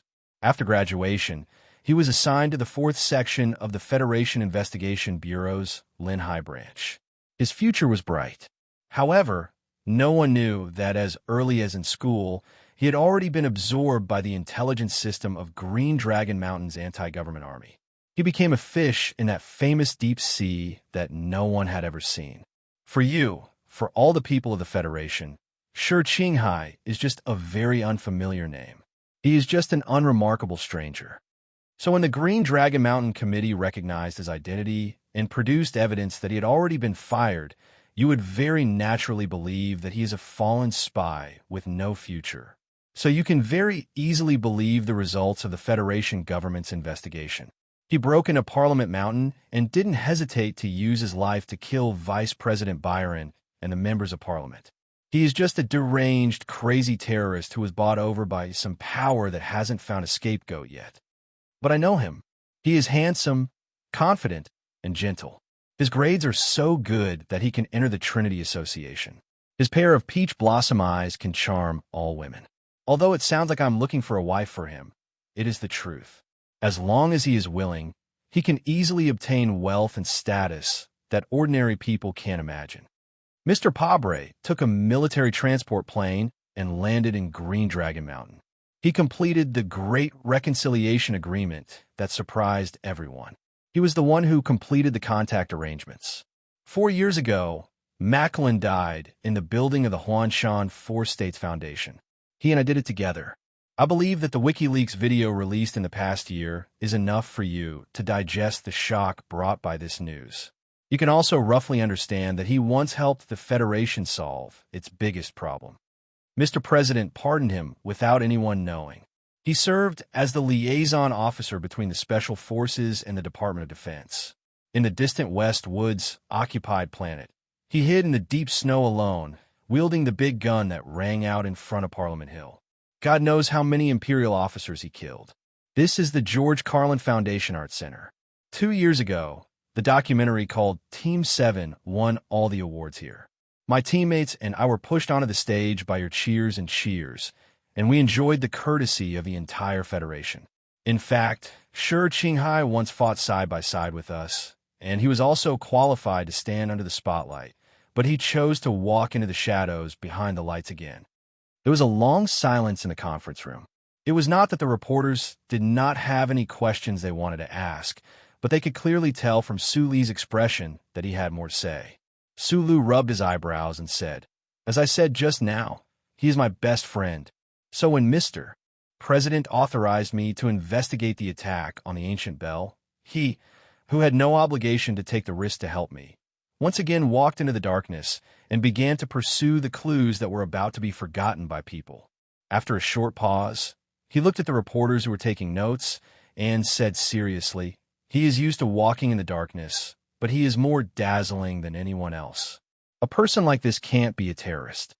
I hope the people of the Federation can understand this.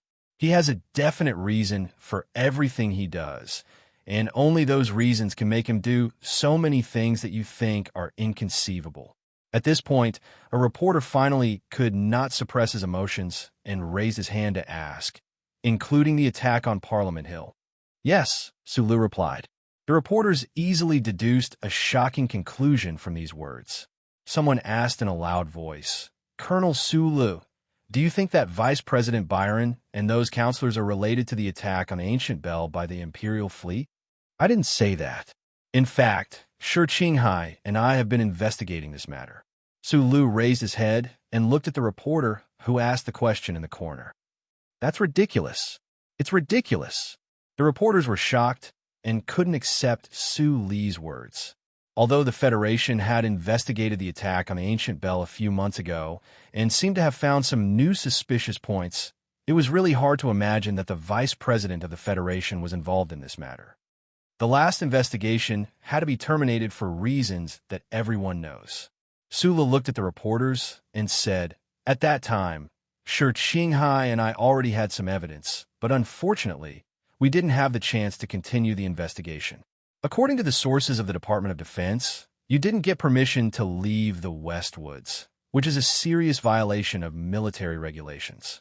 Reporter Wood, who had been silent for a while, held an electronic ink pen between his fingers and asked thoughtfully, "What's the purpose of insisting on returning to the capital ring, even at the risk of being punished by military law?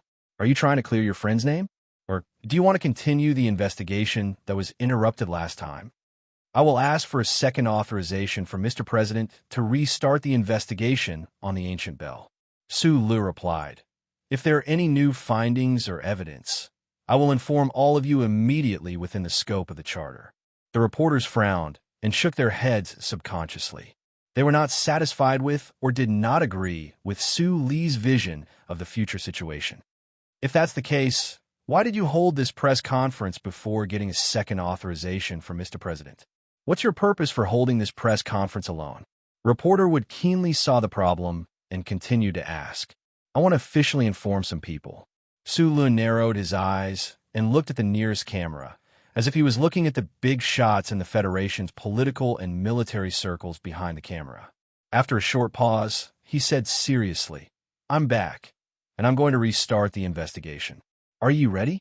After the press conference ended, it was almost dusk. The second day of Su Li's return to the capital ring passed quickly and nervously. The shadows of the buildings and the red clouds mixed into a large, colorful mixture, and the originally pink peach blossoms suddenly became bright red. The reporters left the George Carlin Foundation Art Center in twos and threes, but no one was in a hurry to return to the newspaper office or the TV station. Instead, they chose to call their acquaintances to the nearby tavern for a few drinks. They heard the extremely explosive news at the press conference, but there was no way to share it with anyone. They had to immediately express the countless questions in their hearts and express the shock in their minds with their colleagues. Without Su Li's clear evidence, no matter how much the media worshipped the freedom of the press, it was impossible to publish the news that the Vice President of the Federation was suspected of colluding with the Imperial fleet. This had nothing to do with the pressure of the press director in the president's residence. The integrity of the journalists required them to have evidence, and the atmosphere in which the entire Federation was mourning for Vice President Byron was an invisible ruler. Su Lu did not leave the art center. The members of Group 7 were scattered around the building, controlling all the dangerous sniping points and guarding his safety outside the window in the red twilight.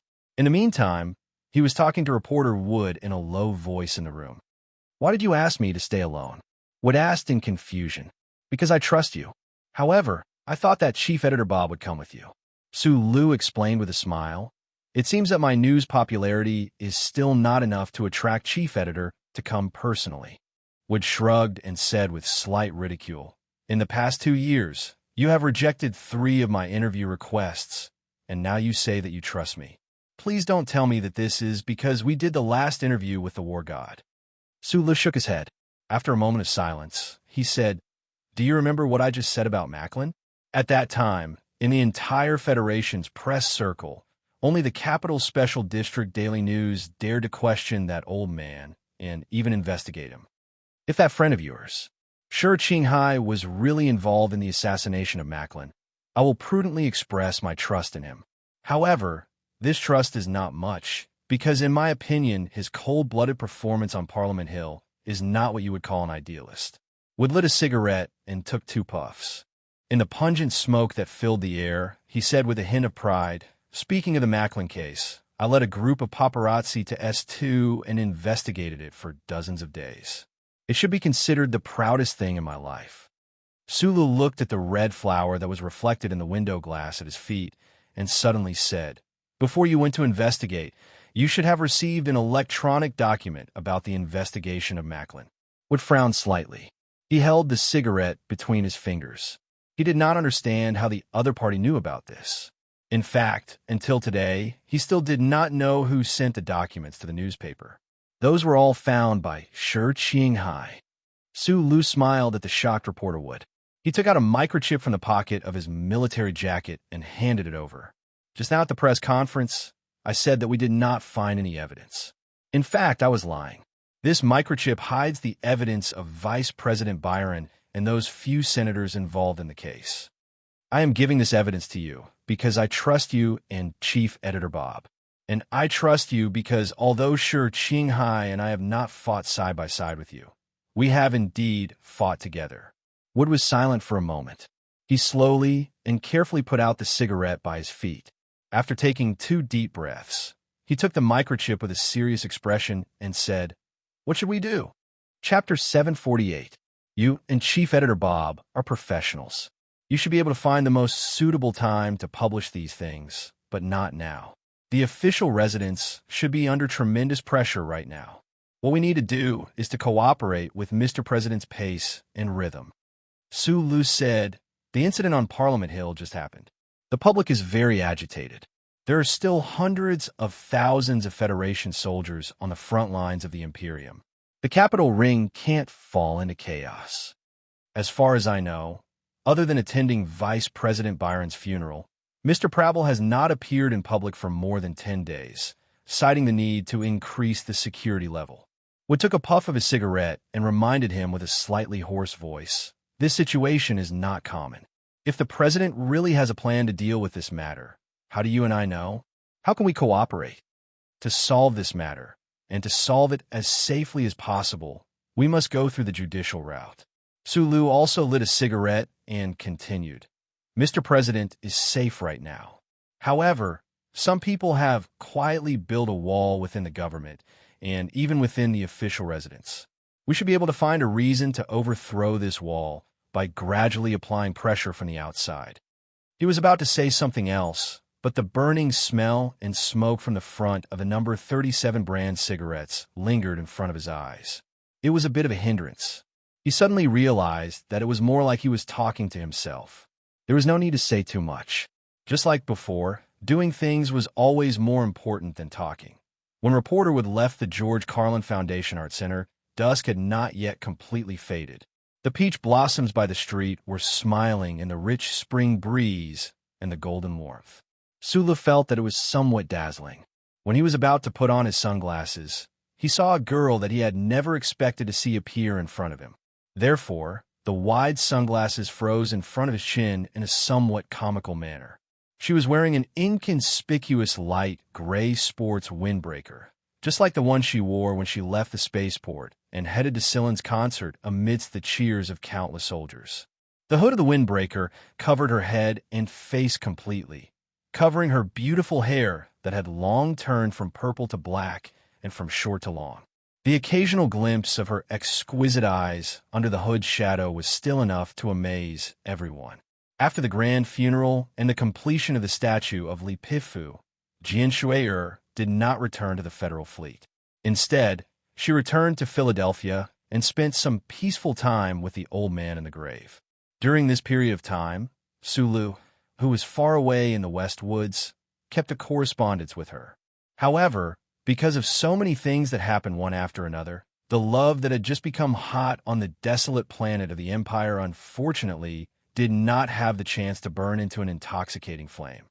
I always thought that men and women in love should communicate more passionately with each other. Jian Shui'er walked in front of him, gently held his arm, and said with a smile, and should not deliberately keep too far away from each other. The members of Group 7 scattered around the stone steps of the art center, as well as the members responsible for sniping and security missions further away, looked at the slender hand that passed through Su Li's arm through their own eyes or long-range binoculars. They could not help but sigh softly in their hearts at the same time. They could not help but feel envious and jealous. Su Lu smiled bitterly and said, "It's been a bit troublesome recently, although our relationship has indeed developed a bit too lightly, and we have not even met much."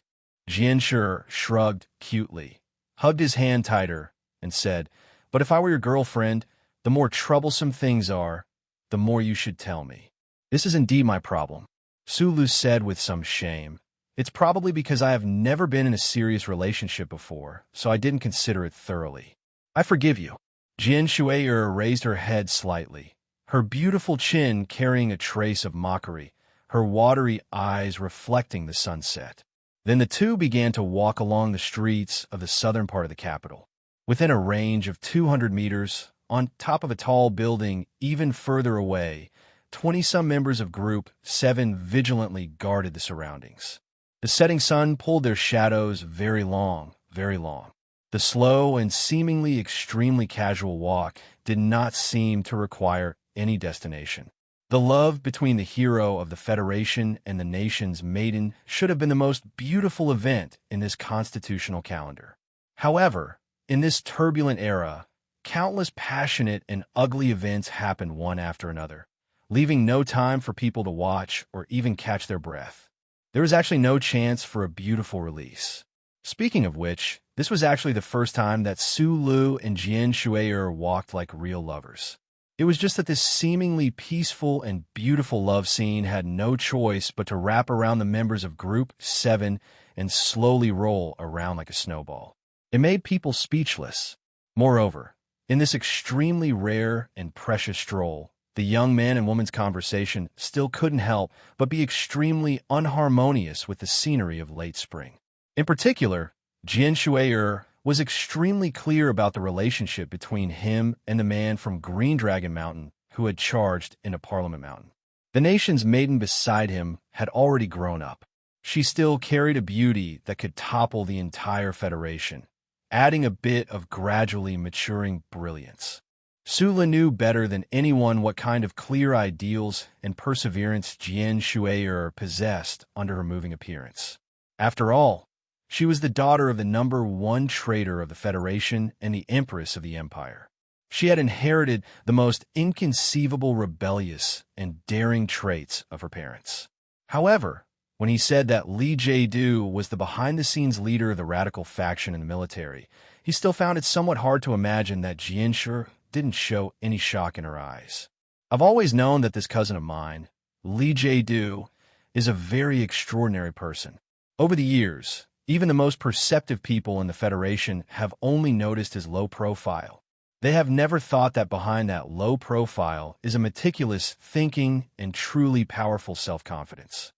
Jian Shui'er leaned on his shoulder and said softly, "For such an extraordinary person to use such a long time to plan something, then the height he intends to reach must be extremely frightening. If you insist on standing on the opposite side of him, then I only have one piece of advice for you. When facing him, you can't be too cautious. Don't worry too much. These days, I've been working hard to learn how to get rid of the color of impulsiveness." Su Lu raised his head to look at the flat red ball in the middle of the street. He frowned, but there was a smile on his face. On the contrary, I think that cousin of yours should be troubled right now. You need to be more careful. How many years have we known each other? Jian Shui'er quietly looked at his face and asked. If we count from a victory concert, then it's the autumn of the 68th year of the constitutional calendar. It's been more than 3 years. Su Lu seriously thought about it, then said with a smile, Of course, if we count from the time you played that little orphan girl on TV, it's been about 10 years, right? You know, I grew up watching the TV shows you acted in. I often hear these kinds of jokes that aren't funny at all. Jian Shui'er shrugged and said with a smile, Actually, what I want to say is that in the past 3 years, you have indeed changed a little. Although you still don't talk too much, you're not as quiet as you used to be. She glanced at the members of Group 7 behind her in the shadows of the street and shook her head with emotion. And you seem to be a lot more confident. With just these few companions, you dare to claim that the most powerful man in the federal military is afraid of you. In the past, because of your unscrupulous father, I became a fugitive in the Federation. I was as nervous as a frozen fart all day long. So of course I'm more quiet, Su Lu said. Jian Shui'er interrupted. I know what's going on in the military, but I'm still impressed by your novel and vulgar way of describing things. Su Lu continued with a smile. Later, your cousin and the vice president who died at the hands of Shi Qinghai wanted to use this incident to pin me down. In the end, my grandfather stepped in and helped me. The biggest hidden danger in my life, the heaviest stone in my heart, suddenly disappeared. Of course, my mood improved a lot. When a person is in a good mood, they're willing to talk more. As for confidence, of course, General Li Jiedu is a very excellent and dangerous person. But as long as I'm not stupid enough to put myself in a dead end, I can't think of any way he can control me. Su Li's thick eyebrows furrowed again. The corners of his lips were tightly pressed together, and he pointed at the few high-rise buildings in front of him and said, You see, I know very well where the dangers are, so these dangers don't exist for me. I don't really understand what you're trying to say. In the shadow of the hoodie, that pair of elegant eyebrows furrowed beautifully. She looked at the buildings in the twilight and laughed at herself in confusion. Then she turned her head and looked very seriously at Su Li's face. She studied his straight eyebrows, small eyes, and the faint traces of hardships that added a bit of a man's calmness. I'm a member of the Lees of Philadelphia. I know better than you that the blood of the Lee family is very stubborn and conservative. My cousin may be the most terrifying schemer, but I don't doubt that in his heart, the glory of the family occupies the most important position. I've never doubted that. Su Lu said, For so many years, for so many things to have done, I believe that a large part of the reason is that he has always been planning how the Lee family can continue to maintain its current status, or rather, its glory after the death of the war god. Why are you suddenly talking about this? He looked at Jian Shui'er in confusion. Right now, this dangerous and sensitive situation is one that we have no way of alleviating. It's probably only under certain circumstances that he will give up part of his plan. For example, he won't kill you, but instead try to subdue you. At the very least, it won't be in the next second that the entire Federation will become a battlefield full of blood and fire. Because of the two of you so, Jian Shui'er looked at him and smiled. Her eyes narrowed into cute moons. She tilted her head and said, Let's get married. Hearing these words, Su Li's eyes couldn't help but narrow. Everyone knew that whenever he narrowed his eyes into two slits, it meant that he was in a relatively nervous state. Perhaps he was preparing to kill, or preparing to be killed, or perhaps preparing to get married. The stroll under the setting sun unknowingly came to a stop in front of an ordinary building. This was the marriage registration office of a certain district of the capital. The light screen above the registration office was broadcasting a poorly made picture of flowers. In this spring, a certain person's eyes narrowed like flowers. Chapter 749. In this moment of twilight, Su Lu thought of many scenes from the past. He watched her on TV. He cried in the woods of Hushi State. He went to her concert, and he thought that it was the most beautiful dream that had appeared before his eyes. He suddenly remembered that he did not meet her before the victory concert, but during that earlier concert filled with slaughter. After that, they became familiar with each other until they went on a blind date. In every similar scene, he would always think of many scenes from the past.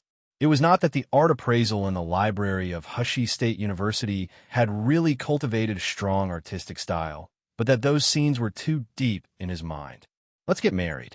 What was very interesting was that in the countless scenes that Sulu, who was not an artistic youth, suddenly and forcefully wedged into the image of that white-robed, bare-legged, ultra-literary middle-aged man. For the peace, love, and justice of the universe, you have to be together.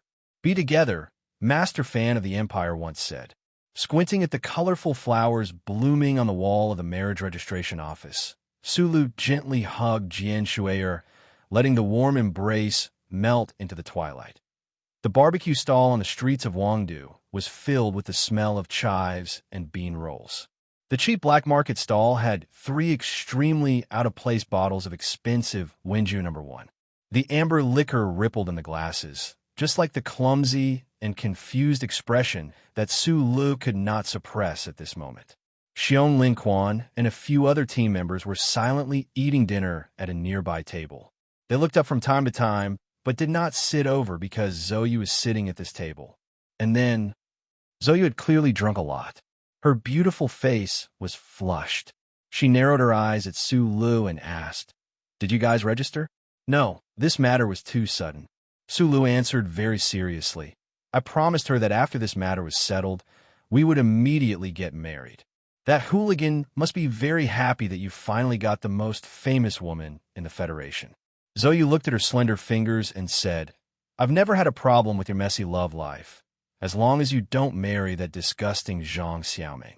She raised her head and looked at him with slight ridicule. "What about Shang Qiu and Nan Xiaomei?" Su Lu stared at the wine glass in front of him. Suddenly, he grabbed it and drained it in one gulp. Stimulated by the alcohol, he frowned and muttered to himself, "I'm only one person. The Federation is not like Bermuda, where I can casually marry a few more."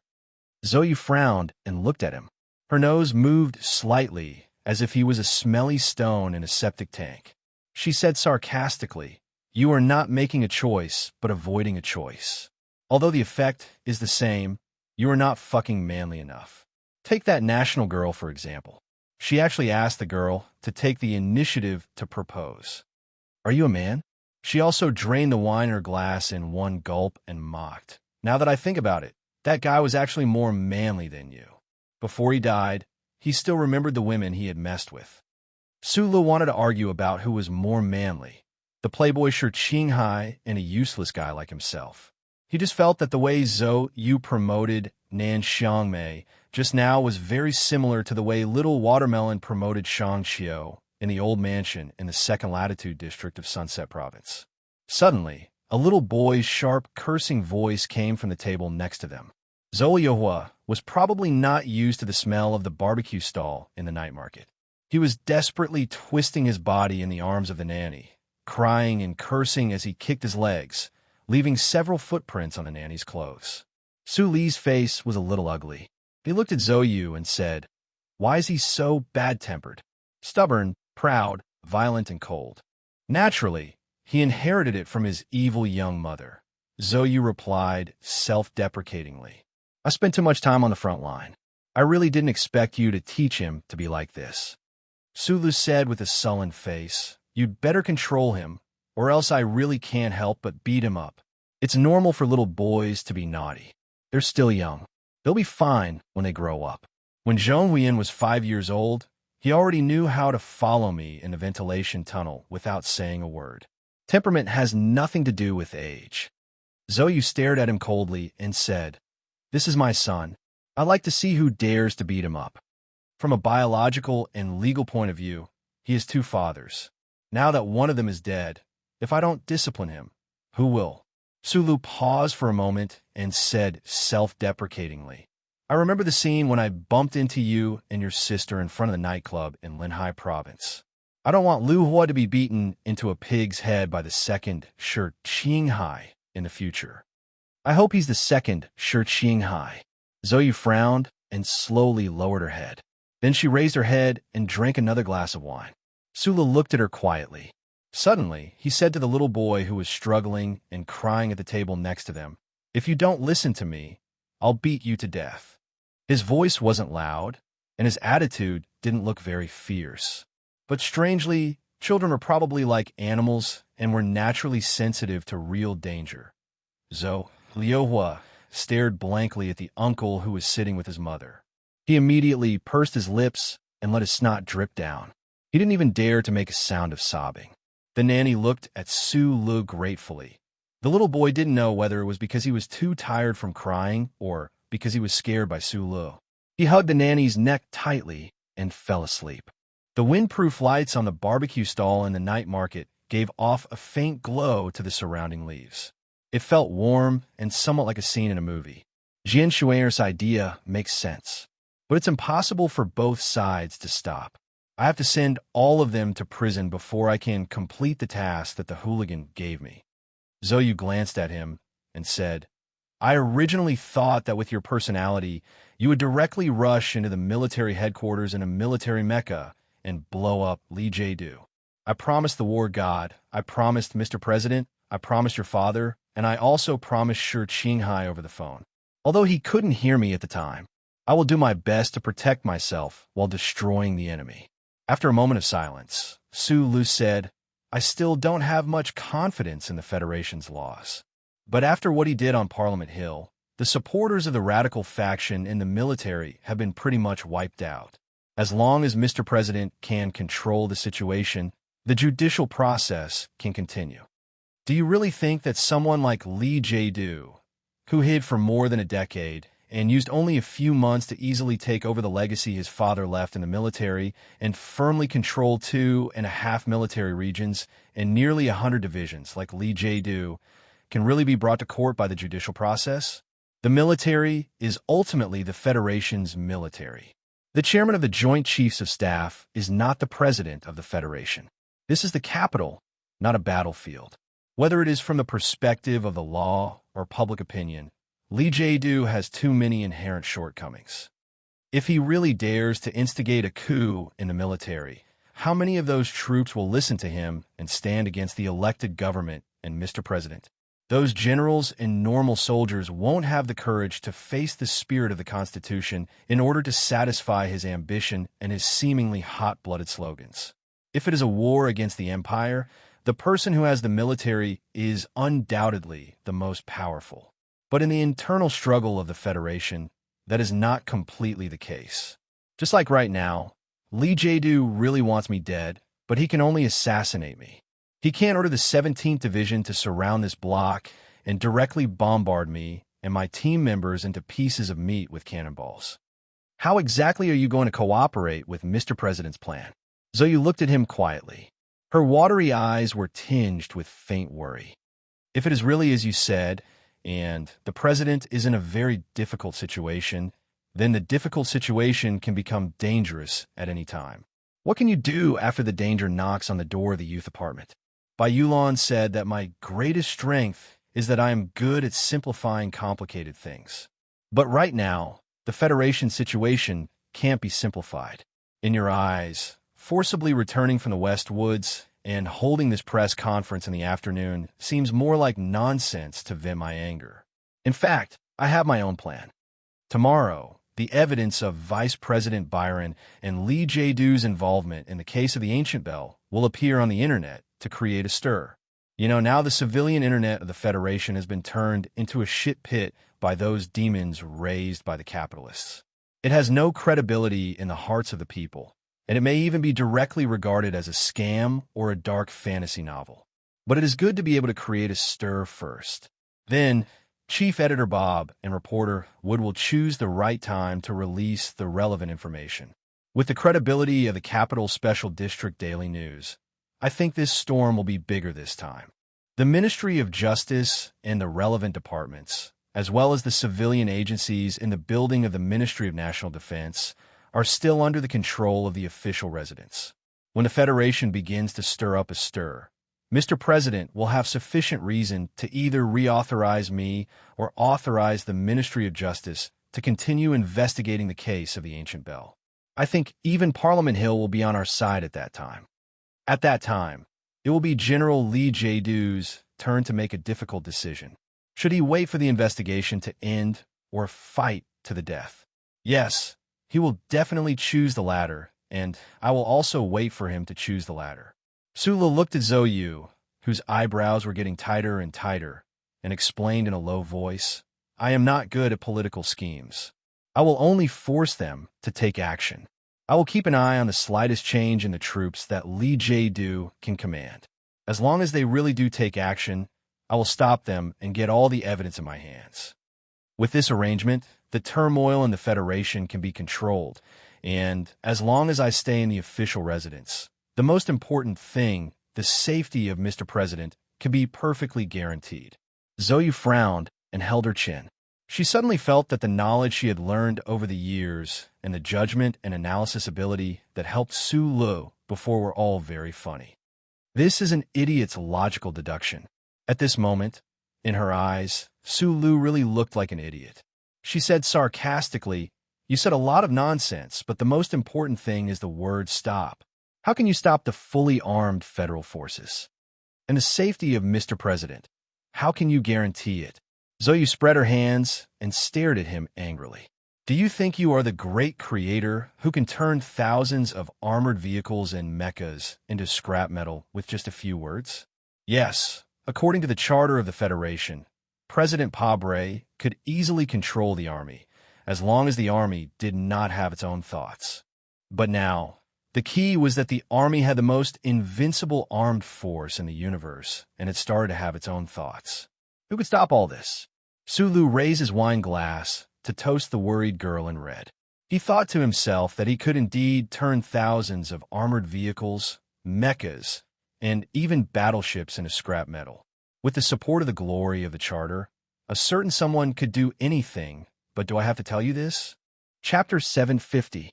Have you thought about Li Feng's problem? Zhou Yu gently swirled the wine glass with her fingers. The beautiful amber color contrasted nicely with the terrible leek paste. I forgot, Su Lu replied. Zhou Yu looked up at him. After thinking for a moment, she said seriously, You forced your way back to the capital ring and then came up with this so-called plan. In my opinion, it's still laughably naive, but it's only natural when you think about it. You're an engineer who's only good at dealing with machines, numbers, and formulas. It's indeed a bit difficult for you to think about these problems. At least you're willing to think about it, which means you've improved. Perhaps this is a kind of regression. Su Lu shrugged. This answer is somewhat interesting. It's much better than the average speech level you've shown in the past. Zhou Yu mocked. Back to your naive plan. Of course, I firmly admit that if you're really the creator, then no matter how boring your plan is, it'll work. And Mr. President will definitely be happy to see this. So, Su Lu, I'll pray for you. Su Lu and the members of Group 7 silently disappeared into the night on the streets of Wangdu. No one knew where their destination was, and no one knew what they were going to do. Zhou Yu sat at the night market stall with a wine glass in her hand. She did not say any useless prayers for a certain person.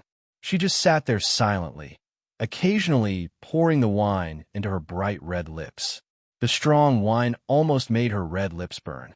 Other than the owner of the barbecue stall, whose expression was much more numb than before, there were no other customers. The nanny carried the child to the car. The two orderlies at the table in the distance looked at her worriedly, worried that she would turn into the rumored unruly and cold young lady when she was drunk. A black car silently slid over like a ghost. There was no logo on the car, not even any eye-catching decorations, but for Zhou Yu, she could easily recognize this specially made black car. There were no more than 10 of them in the entire universe. Zhou Yu waved her hand to signal the two orderlies to stay where they were and not to come over. Zhou Yu took a deep breath and carefully tidied her clothes. She adjusted the angle of the red flower on her temple to be impeccable. Then, she revealed a kind and reserved smile that gave a sense of distance. She stood up and greeted them respectfully. There was no need to worry about the black car at the back of the mountain. Li Ziyuan had officially begun his political career in S2 Oak State. Su Lu had just quietly left in a black car, so the person in the black car could only be that madam. And that madam was qualified to be welcomed by anyone in the Federation, let alone the girl she had single-handedly cultivated at the afternoon tea party back then. Yuzi, long time no see. Lady Tai looked at Zhou Yu with a smile. and then sat down. This simple action surprised Zoyu a little. She never thought that Madame would sit on a roadside stool covered in grease. This was not a ridiculous reservedness of a rich person who had not experienced the affairs of the world, but a very natural minimum requirement of life. "Madam, yes, long time no see." Zoyu calmed her mind and responded with a smile. The curvature of her lips was very beautiful. It was not dazzling, but it was not mediocre. "You are calmer than before, and you are more independent than before. This is very good.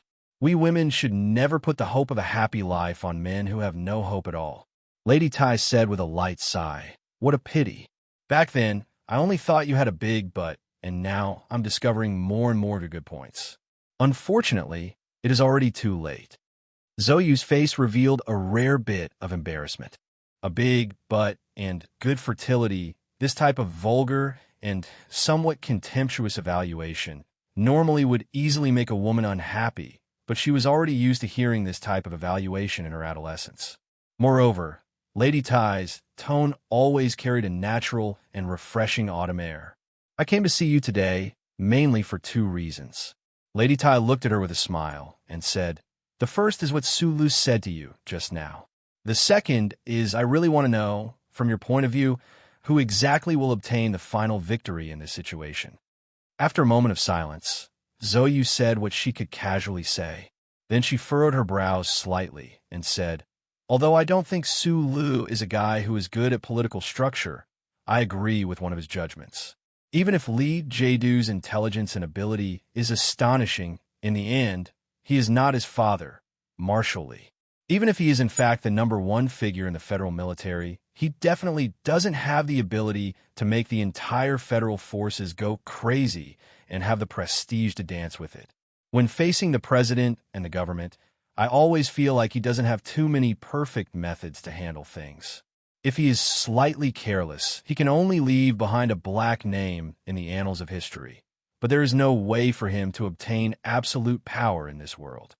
"That's right.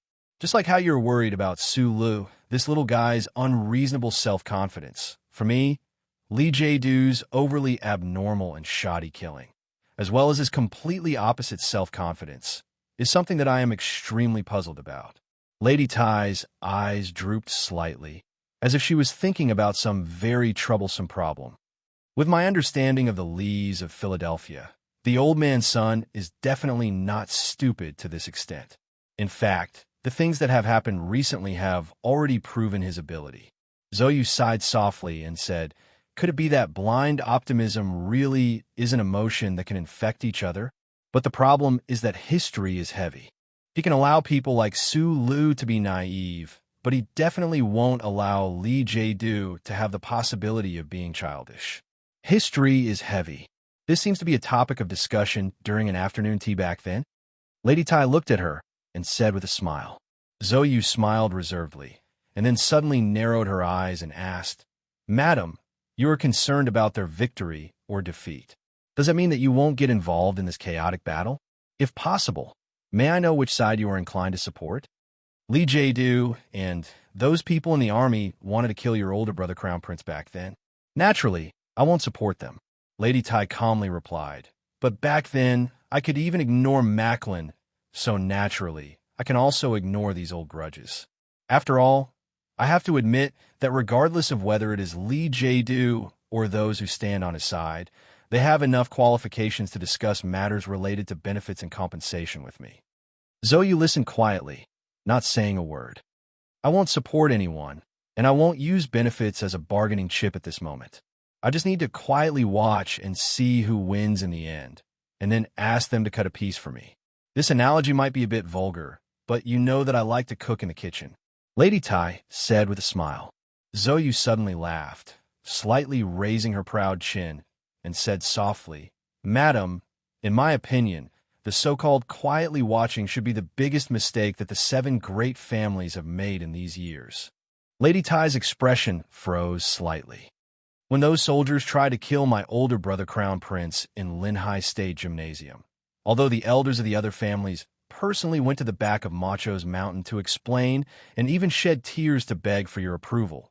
In fact, everyone knew that they were gloating. They didn't do anything specific, they just watched.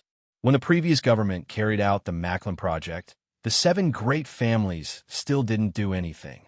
You watched as Macklin messed up the Federation, and you only came out to clean up the mess in the end, trying to obtain a decisive victory. However, you didn't expect that Su Lu and Shi Qinghai directly killed that old senator, and the Bureau of Proclamation even found out that Macklin was actually a spy for the Empire. And recently, the radicals of the government and the military joined hands. They even sent information to the Empire's military department to kill Commander Zhong and his wife in Constellation. Then, the government began to vigorously harvest the West Woods. During this time, did the other 6 families do anything? No, you didn't do anything. You were still watching and then try and follow behind the government to take a few bites. Zhou Yu's expression was calm, but there was a hint of her unique, biting cold. Even in front of the most terrifying lady in the Federation, her tone was still calm and firm. I don't understand what the legendary 7 great families are thinking. Where did your foresight go? You didn't do anything, you just watched, so now the federal military is basically going to fall into the hands of the radicals, and now you can't do anything. You can only stare with your eyes wide open and refuse to admit it, but desperately hope that Su Lu can solve these problems. Lady Tai listened quietly. After a moment, she smiled slightly and said, Yuzi, I like you more and more, but you have to believe in one thing. For deformed existences like the 7 great families, even if they don't do anything, just watching is enough to deter others. Zhou Yu smiled and shook her head. She said, Madam, I believe that the 72 years of history of the constitutional era will definitely be written by people like Shi Qinghai and Su Lu, who do things. The Charter Square was empty and quiet in the middle of the night. The terrorist attack on Parliament Hill a few days ago had raised the security level of the square by 2 levels. In the dark corners and in the old multi-story buildings on both sides of the square, there were countless police and special task force surveillance teams hidden. For Su Lu, these were not obstacles. The members of Group 7 were divided into 3 teams to hide in the forest behind the Windy Slope Club.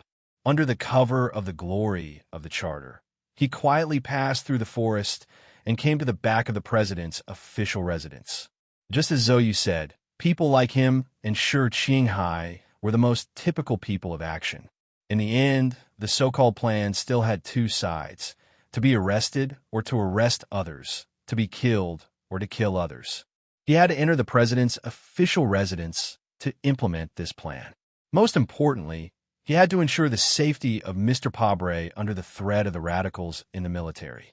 Under the precise coordination of the Federal Central Computer, the 3-level electronic surveillance network of the Federation allowed Su Lu to quietly invade with great comfort. There was no groaning, and no one was alarmed. Then, under the nervous gaze of Miss Federation, Su Lu climbed into the boudoir of the first daughter of the Federation. He looked apologetically at the trampled quilt. The 2 whispered for a moment, and then he came to the president's study. Chapter 751. For the social system of the Federation, 5 years was a complete cycle. This was the political environment decided by the election. As for the dark-skinned president sitting behind the desk, with his outstanding governing ability and wisdom, his increasingly mature and natural political methods, as well as his deeply rooted resume, he had now obtained unprecedented support from the federal citizens. He didn't need to worry about the results of this year's presidential election. The so-called 5 years was just a normal occurrence. The silver frost in his eyes and hair could only prove that President Pabre had put in a lot of effort and care in order for the Federation to go further and obtain the final victory in the war with the Empire. 5 years ago, Tai Ziyuan arranged a scene for Su Lu at the Double Moon Festival Ball in Yue University. Without knowing, Su Lu arranged for the legendary Chao Qiudao from Green Dragon Mountain to meet with Tai Ziyuan. Together with Shi Qinghai, they indirectly facilitated the visit of Pabre, who was still a member of parliament at that time, to Green Dragon Mountain. This set a firm tone for that extremely intense presidential election. In the blink of an eye, 5 years had passed. Looking at the president behind the desk, deep in thought, Su Li's heart was still as calm and filled with joy and satisfaction as before. He was the first president of the Federation who was truly from the poor class. He came from an ordinary family of miners in Donglin. He used to be the most famous public interest lawyer in the Federation. For the sake of justice and victory for the common people, he fought to the end against those terrifying enterprises and families in the Federation. After winning the election, he chose a path that was completely different from the dark political manipulations of the past. He was more direct and passionate, with a clear and calm style. He never made ugly compromises for the sake of the overall situation. He had already proven that he was a real politician, not a politician. Just like what Shi Qinghai said when he raised his glass to celebrate in the bar. Padre, he is our president. The we here refers to ordinary Federation people like you and me. The headquarters of the 1st Military Region requested to discipline you, but the proposal was suppressed by the Ministry of National Defense. Speaking of which, when are you going to marry Minister Zhou's daughter, or are you really going to marry that national girl? When President Padre saw Su Lu standing out from the shadows, he didn't show any surprise on his face. He stood up with a gentle smile, turned off the platform in front of him, and took out 2 cups. Colonel Su Lu, you are a young hero of the Federation. I don't want your messy love life to be imitated by those male students in Lin Hai who are obviously over-secreting hormones. What do you want to drink? Coffee, tea, or wine? Tea. Thank you, Su Lu replied. Although he had already confirmed that Mr. President's safety was not a problem through the old man, when he saw the dark and steady face behind the desk, Su Lu really relaxed. If the military radicals really took crazy measures under pressure and hurt Mr. President, he really didn't know what the Federation would be like tomorrow. President Padre always seemed very casual when interacting with the staff in his official residence. He looked like an ordinary leader of a work group, without a trace of the president's self-awareness. But in front of Su Lu, this kind of casual expression was very natural and full. It seemed that in the depths of his heart, he had always regarded this outstanding young man as his own nephew. Probably because of the inherent thinking habits of his childhood, Su Lu couldn't really be calm and natural when facing Mr. President. No matter how strong he became, the middle-aged man in front of him from Donglin was after all the president of the Federation, and he was the kind of president that deserved to be respected and followed. Holding a slightly hot cup of ordinary jasmine tea that was brewed by Mr. President himself, Su Lu didn't waste too much time. After confirming that the monitoring equipment in the study was turned off, he used the fastest speed to describe the problems found in the case of the antique bell. President Padre listened in silence. His thick lips were tightly closed, and his thick straight eyebrows were slightly wrinkled. Whether it was when he heard that the Bureau of Proclamation indirectly provided the charter network to the Imperial Military Headquarters, or when he heard that Colonel Laker secretly destroyed the escape system of the antique bell, there was no expression on his dark face. There were so many people in the Federation government who cooperated with the radicals in the military, and even his partner, the Vice President of the Federation, was involved. Perhaps this kind of terrible and sad impact made Mr. President forcibly suppress his anger into intense pain under his calm face. Su Lu took out the chip and put it on the table in front of Mr. President. He said in a low voice, "This is the relevant evidence, mainly found by Shi Qinghai. It should be enough to accuse those people." President Padre didn't take the chip. He casually leaned against the big wooden bookshelf, held the teacup, and said with a heavy expression, "The official residence has received this evidence on the day of the Parliament Hill incident." He put the teacup on the table, and his deep voice was full of undisguised admiration. "Shi Qinghai is a very excellent man. I pardoned him at your request and appointed him as the liaison officer despite everyone's opposition. Now it seems that I made the right choice. He didn't let me down." Su Lu just realized that Mr. President had already received the evidence. He was more and more convinced that his judgment was correct. Under the strong pressure of the radicals in the federal military, the official residence really needed the impact from the outside world, or the pressure of public opinion. From the concert in Linhai 5 years ago, to the assassination of Zhong Huiyin, Commander Zhong's daughter, and then to the explosion of the antique bell, the whole thing is very clear. The radicals in the military have been planning for a long time. They are very powerful, but this is not worrying. However, General Lee Jae-do actually played such an important role in the radicals, which really makes me feel shocked and uneasy. Sula looked at the solemn Mr. President and said, when General Miller retired, Minister Zoe, and even many people, including the Army God, thought that it was the best choice for him to take over the position of chairman of the Joint Chiefs of Staff. Because everyone knows that he is famous for being a moderate in the academic faction. I really didn't expect. President Pabre frowned and walked to the window with a bitter smile on his lips. I was the one who proposed this motion. There is one more thing that I have been thinking about. When did teacher Du Xiaoqing join forces with the radicals? Or was he in this organization from the beginning?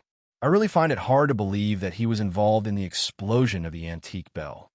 Sula followed Mr. President's footsteps and walked to the window. Looking at his thick back, he said with deep confusion, everyone in the army knows that he and Commander Zhong are lifelong enemies. He and his Iron 7 Division were even forcibly suppressed by Commander Zhong for more than 10 years. But, according to my understanding on the battlefield over the years, although Xiaoqing's temperament is very bastardly and indifferent in some aspects, he really doesn't look like a guy who would shoot in the back. Young man, don't you think what we need to do now is to solve the problem, instead of thinking about the root cause of the problem? President Pabre stood by the window, looked at him, and said with a smile, I believe you already have your own plan. What do you need me to do? Su Lu shrugged clumsily, trying to look relaxed and natural. He replied, I am your subordinate, so of course I will cooperate with you. Tomorrow, there will be some news on the civilian network, and then the Capital Special District Daily will publish a related report. I will use this report to ask for an explanation from the 1st Military Region, and also ask the court to continue the investigation of Colonel Lake's treason case. President Pabre continued calmly. As the report goes deeper and the evidence is gradually released, I can ask the Ministry of Justice to officially start an investigation. There is nothing that can stop this. Except for guns and ammunition, nothing can stop the investigation. Su Lu said, and now this is what I am most worried about. In fact, these days, some of the staff and the official residents are worried about me like you. And I think these seemingly powerful threats are actually just snow stains in the early spring night. They can't see the sun the next day. No matter how cold the snow is, it can only melt under the sun. President Pabre's voice was low and powerful. The army is the army of the Federation. Its duty is to obey orders.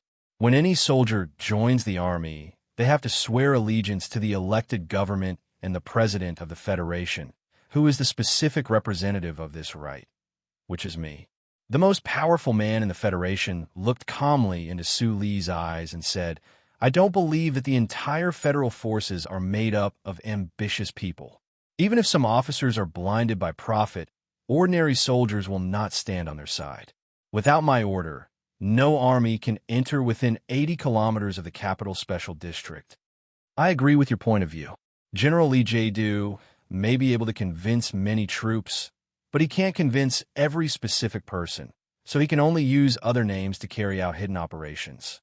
Sula nodded and replied, Mr. President, I promise you, as long as they begin to mobilize troops, I may be able to find a way to slow down the advancement of the mechanized troops.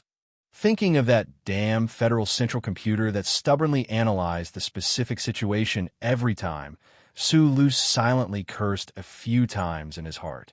Then he scratched his head and said, even if I can't, I can directly arrest or kill General Lee Jae-do before the situation escalates.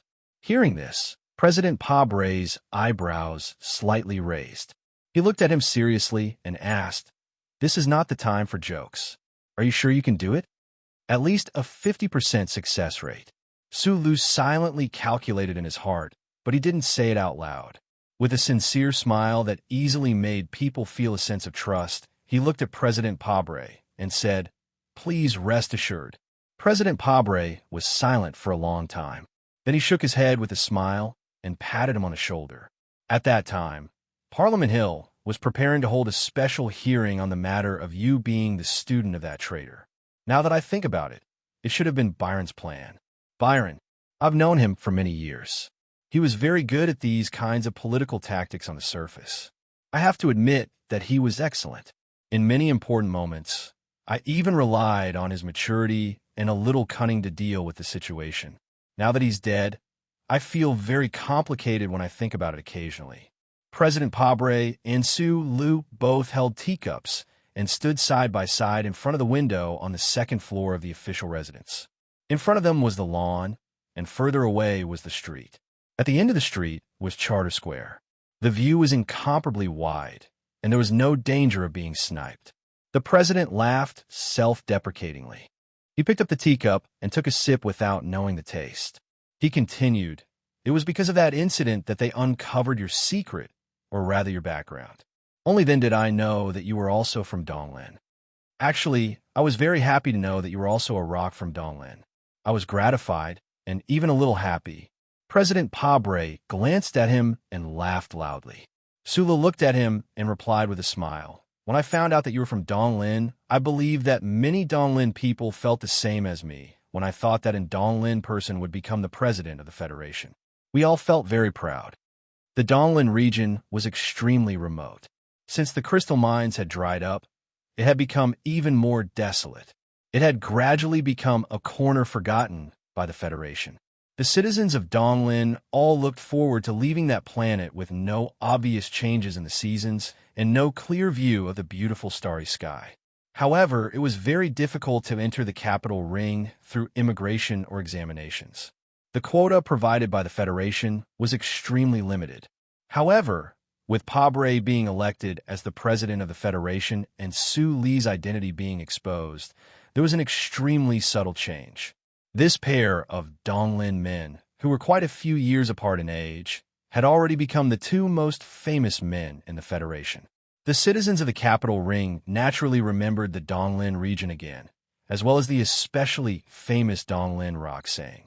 The Federation government, on the other hand, increased their support and immigration to the Donglin region. My wife returned to Donglin on my behalf at the beginning of the year. President Pabre said, "You probably don't know how proud the people back home are of us." Sula smiled. He suddenly sank into silence. He looked at the starry sky outside the window and said faintly, "My hometown can't see such a beautiful starry sky. I can't change this, even if I'm the president of the Federation." It said that the president of the Federation is the most powerful man in this galaxy. But no one knows that even if the president of the Federation wants to do something sometimes, it's very difficult to make even the slightest change in this galaxy. President Pabre looked at Su Lu with an unusually solemn expression. He said, "It's really difficult to do things." There were countless agents of the Special Task Force hiding in the corners of the lawn outside the French windows. After the incident on Parliament Hill, the major organizations of the Federation increased their security levels. The security measures in places like the president's official residence were naturally extremely tight. In the rooms downstairs, the staff of the official residence were busy with their daily work. The rooms at the end of the left and right corridors were a different scene. There were many special forces soldiers with cold expressions. They silently lined up together like statues. They were fully armed to the teeth, and the guns in their hands glowed with a cold light. In Su Li's left eye, the armed forces inside and outside the official residence were like countless dense dots of light. Through these soldiers who belonged to the security forces directly under the capital garrison, he could clearly feel the pressure that the president had been under these days.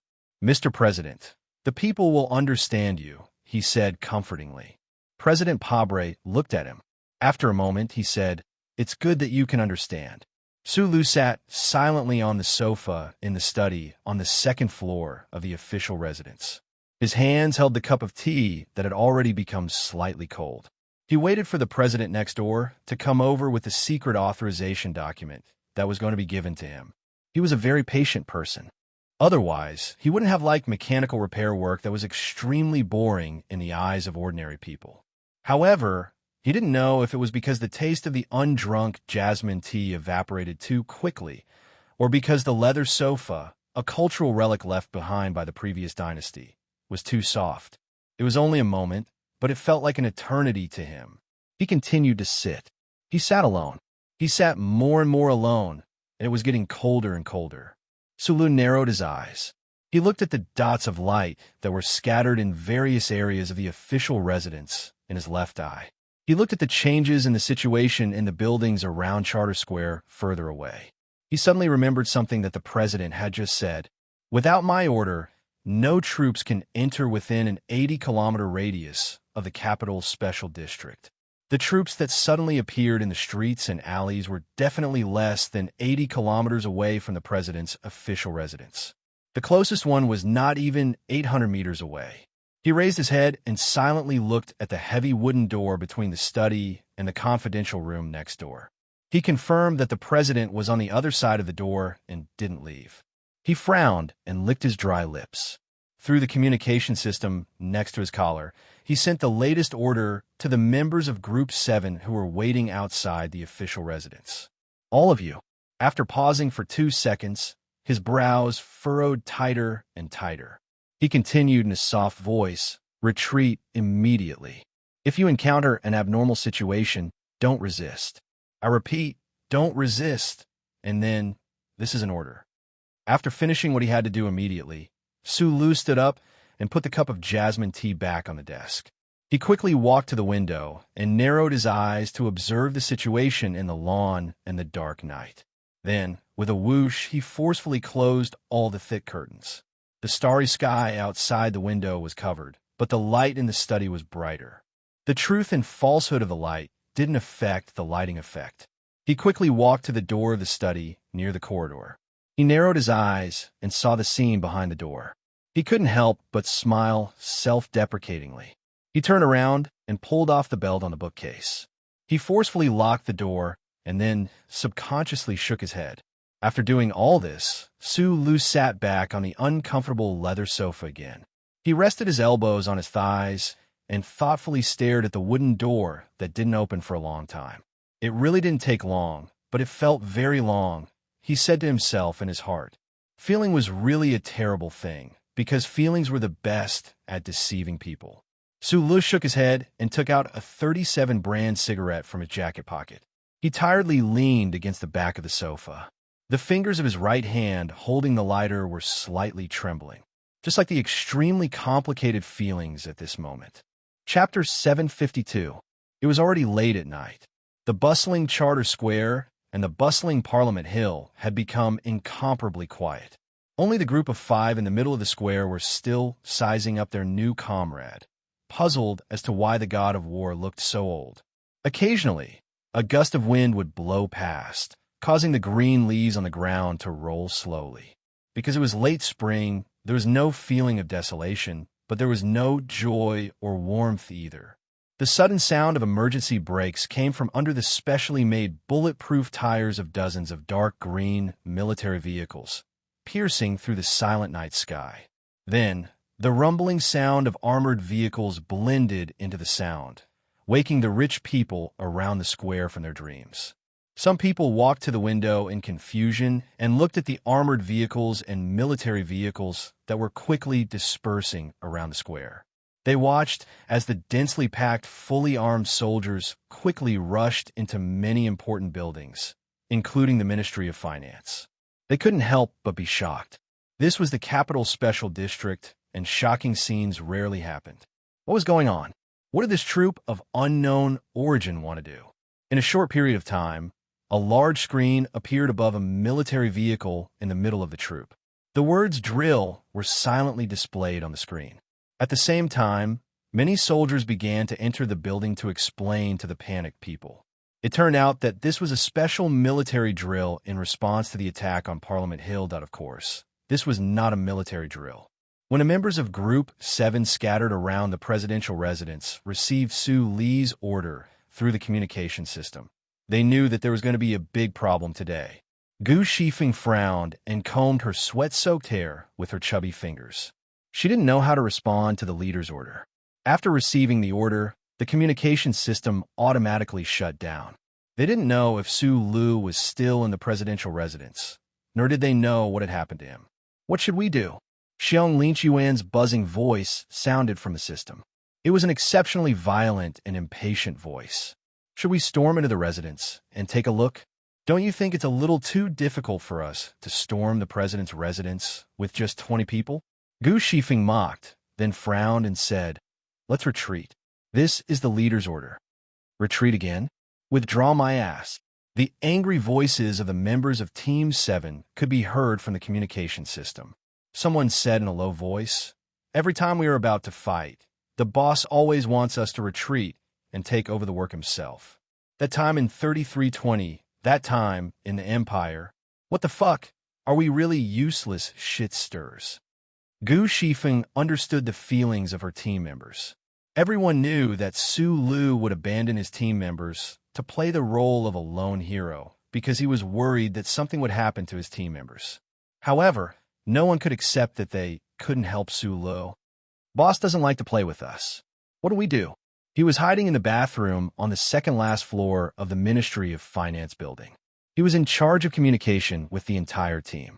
After a slight pause, he returned to his role as the temporary commander and said in a deep voice, "Everyone, quickly retreat. I repeat, quickly retreat from your current positions. Remember, this is an order." A soldier's duty was to obey orders, so the federal forces had to listen to Mr. President's orders. However, for Team 7, Su Lu and Bai Yulan's orders were irresistible. Therefore, no matter how angry, worried, and unwilling they were, the team members still used the fastest speed to pack up their equipment and prepare to retreat from their positions. At this time, Gu Shifeng, who was destroying the 24-hour electronic data, heard the screeching sound of brakes coming from the ground.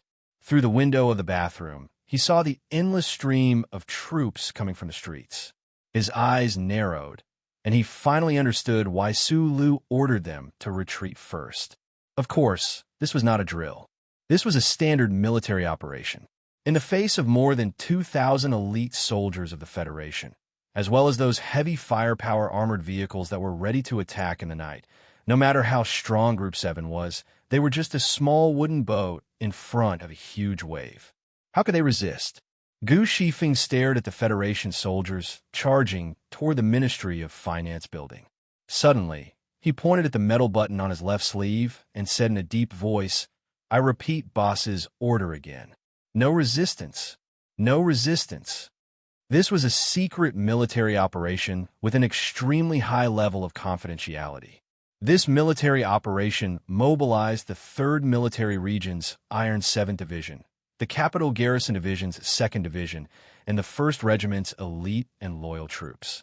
Before the operation began, only the highest military officers of these 3 troops knew the specific details of tonight's operation. This secret military operation relied entirely on verbal orders. There were no radio calls or electronic files. The troops didn't even activate the military command system, nor did they use the mechas. Even the remote control systems and chips in the armored vehicles and military vehicles were completely dismantled. There were no orders in the air, no electrical noises unique to the command system. There were only standard field hand gestures and manual light screen adjustments. More than 1,000 Federation troops, like a black mass of silent ghosts, quickly took control of all the passages around the president's official residence. Sporadic gunshots came from the southwest corner, and then it quickly returned to silence. A staff officer in the army suppressed his strong puzzlement and doubts about the military operation and quickly ran to a military vehicle on the street. He lowered his body and said, "We have captured 8 illegal armed soldiers, which is 14 less than the plan. We're still searching for them. I don't know why, but none of the captured soldiers resisted. Also, the Capitol Police Bureau has sent officers over. The Ministry of National Defense is asking us what we are doing." The car window slowly rolled down, revealing Du Xiaoqing's expressionless and extremely cold face.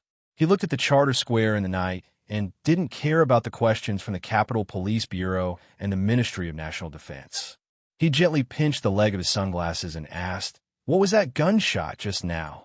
A member of the 7th group tried to escape by jumping over the wall and was shot in the leg by the sniper of the 1st group of guards. "Is he okay?" "It's not a big problem." "Not bad." Du Xiaoqing pushed open the door and walked out. He said, I still insist that those guys can't be considered real soldiers. But during the war with the Empire, those guys have proven their combat strength. The troops need them alive. Since they didn't resist, pay attention to their personal safety." "Yes, sir." The staff officer looked at the commander who was walking in the direction of the president's official residence and shook his head in confusion. After finishing the cigarette, Su Lul lit another one. Watching the flame gradually spread over the three words, Su Li's eyes narrowed. He took it in front of him and carefully examined it, as if he was trying to find a secret that he couldn't understand no matter how much he thought about it. Time ticked by, but no one pushed open the door of the study, which was next to the corridor. Only the sound of heavy footsteps could be heard faintly. Sitting on the sofa, he stared at the burning 37 brand cigarette, shook his head, and cursed a few vulgarities about Didi. Without the old man's help, Su Lu could accurately judge that the soldiers outside the door must be fully armed. They wore hard bulletproof vests, heavy transparent bulletproof helmets, and held dangerous high firepower guns in their hands. The door between the study and the confidential room was also not opened. The most powerful man in the Federation was behind the door. Sulu licked his dry lips, stuffed the cigarette but into his mouth, and took a deep breath.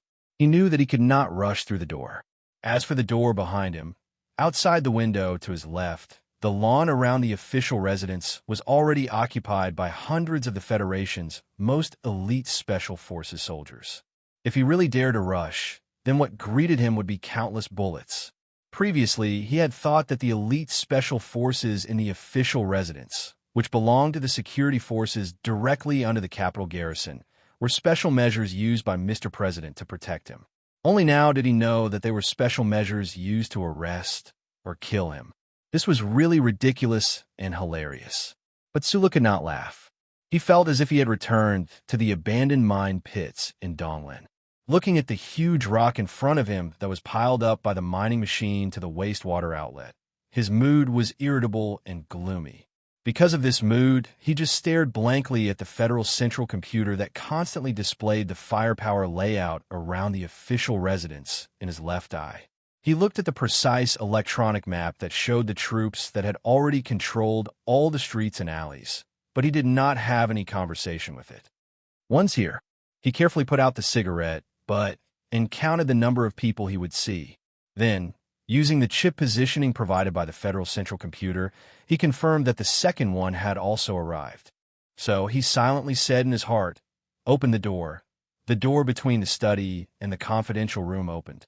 To be precise, it should be that the door, together with a large bookshelf full of books and the wall behind it, quietly opened and disappeared into the thick wall. A transparent glass wall appeared between the two rooms. Su Lun narrowed his eyes and looked over there. He knew that this could not be a real glass wall, but a high-strength composite security wall. He had read the information beforehand and knew that the security measures inside the official residence were very strong. At that time, he was relieved for Mr. President's safety, but now he trapped himself. This transparent wall was thicker, more indestructible, and more infuriating than the wall that blocked in front of him in the Four States Foundation building. It separated him and the people behind the wall into two different worlds. At this time, anger and disappointment were a wall.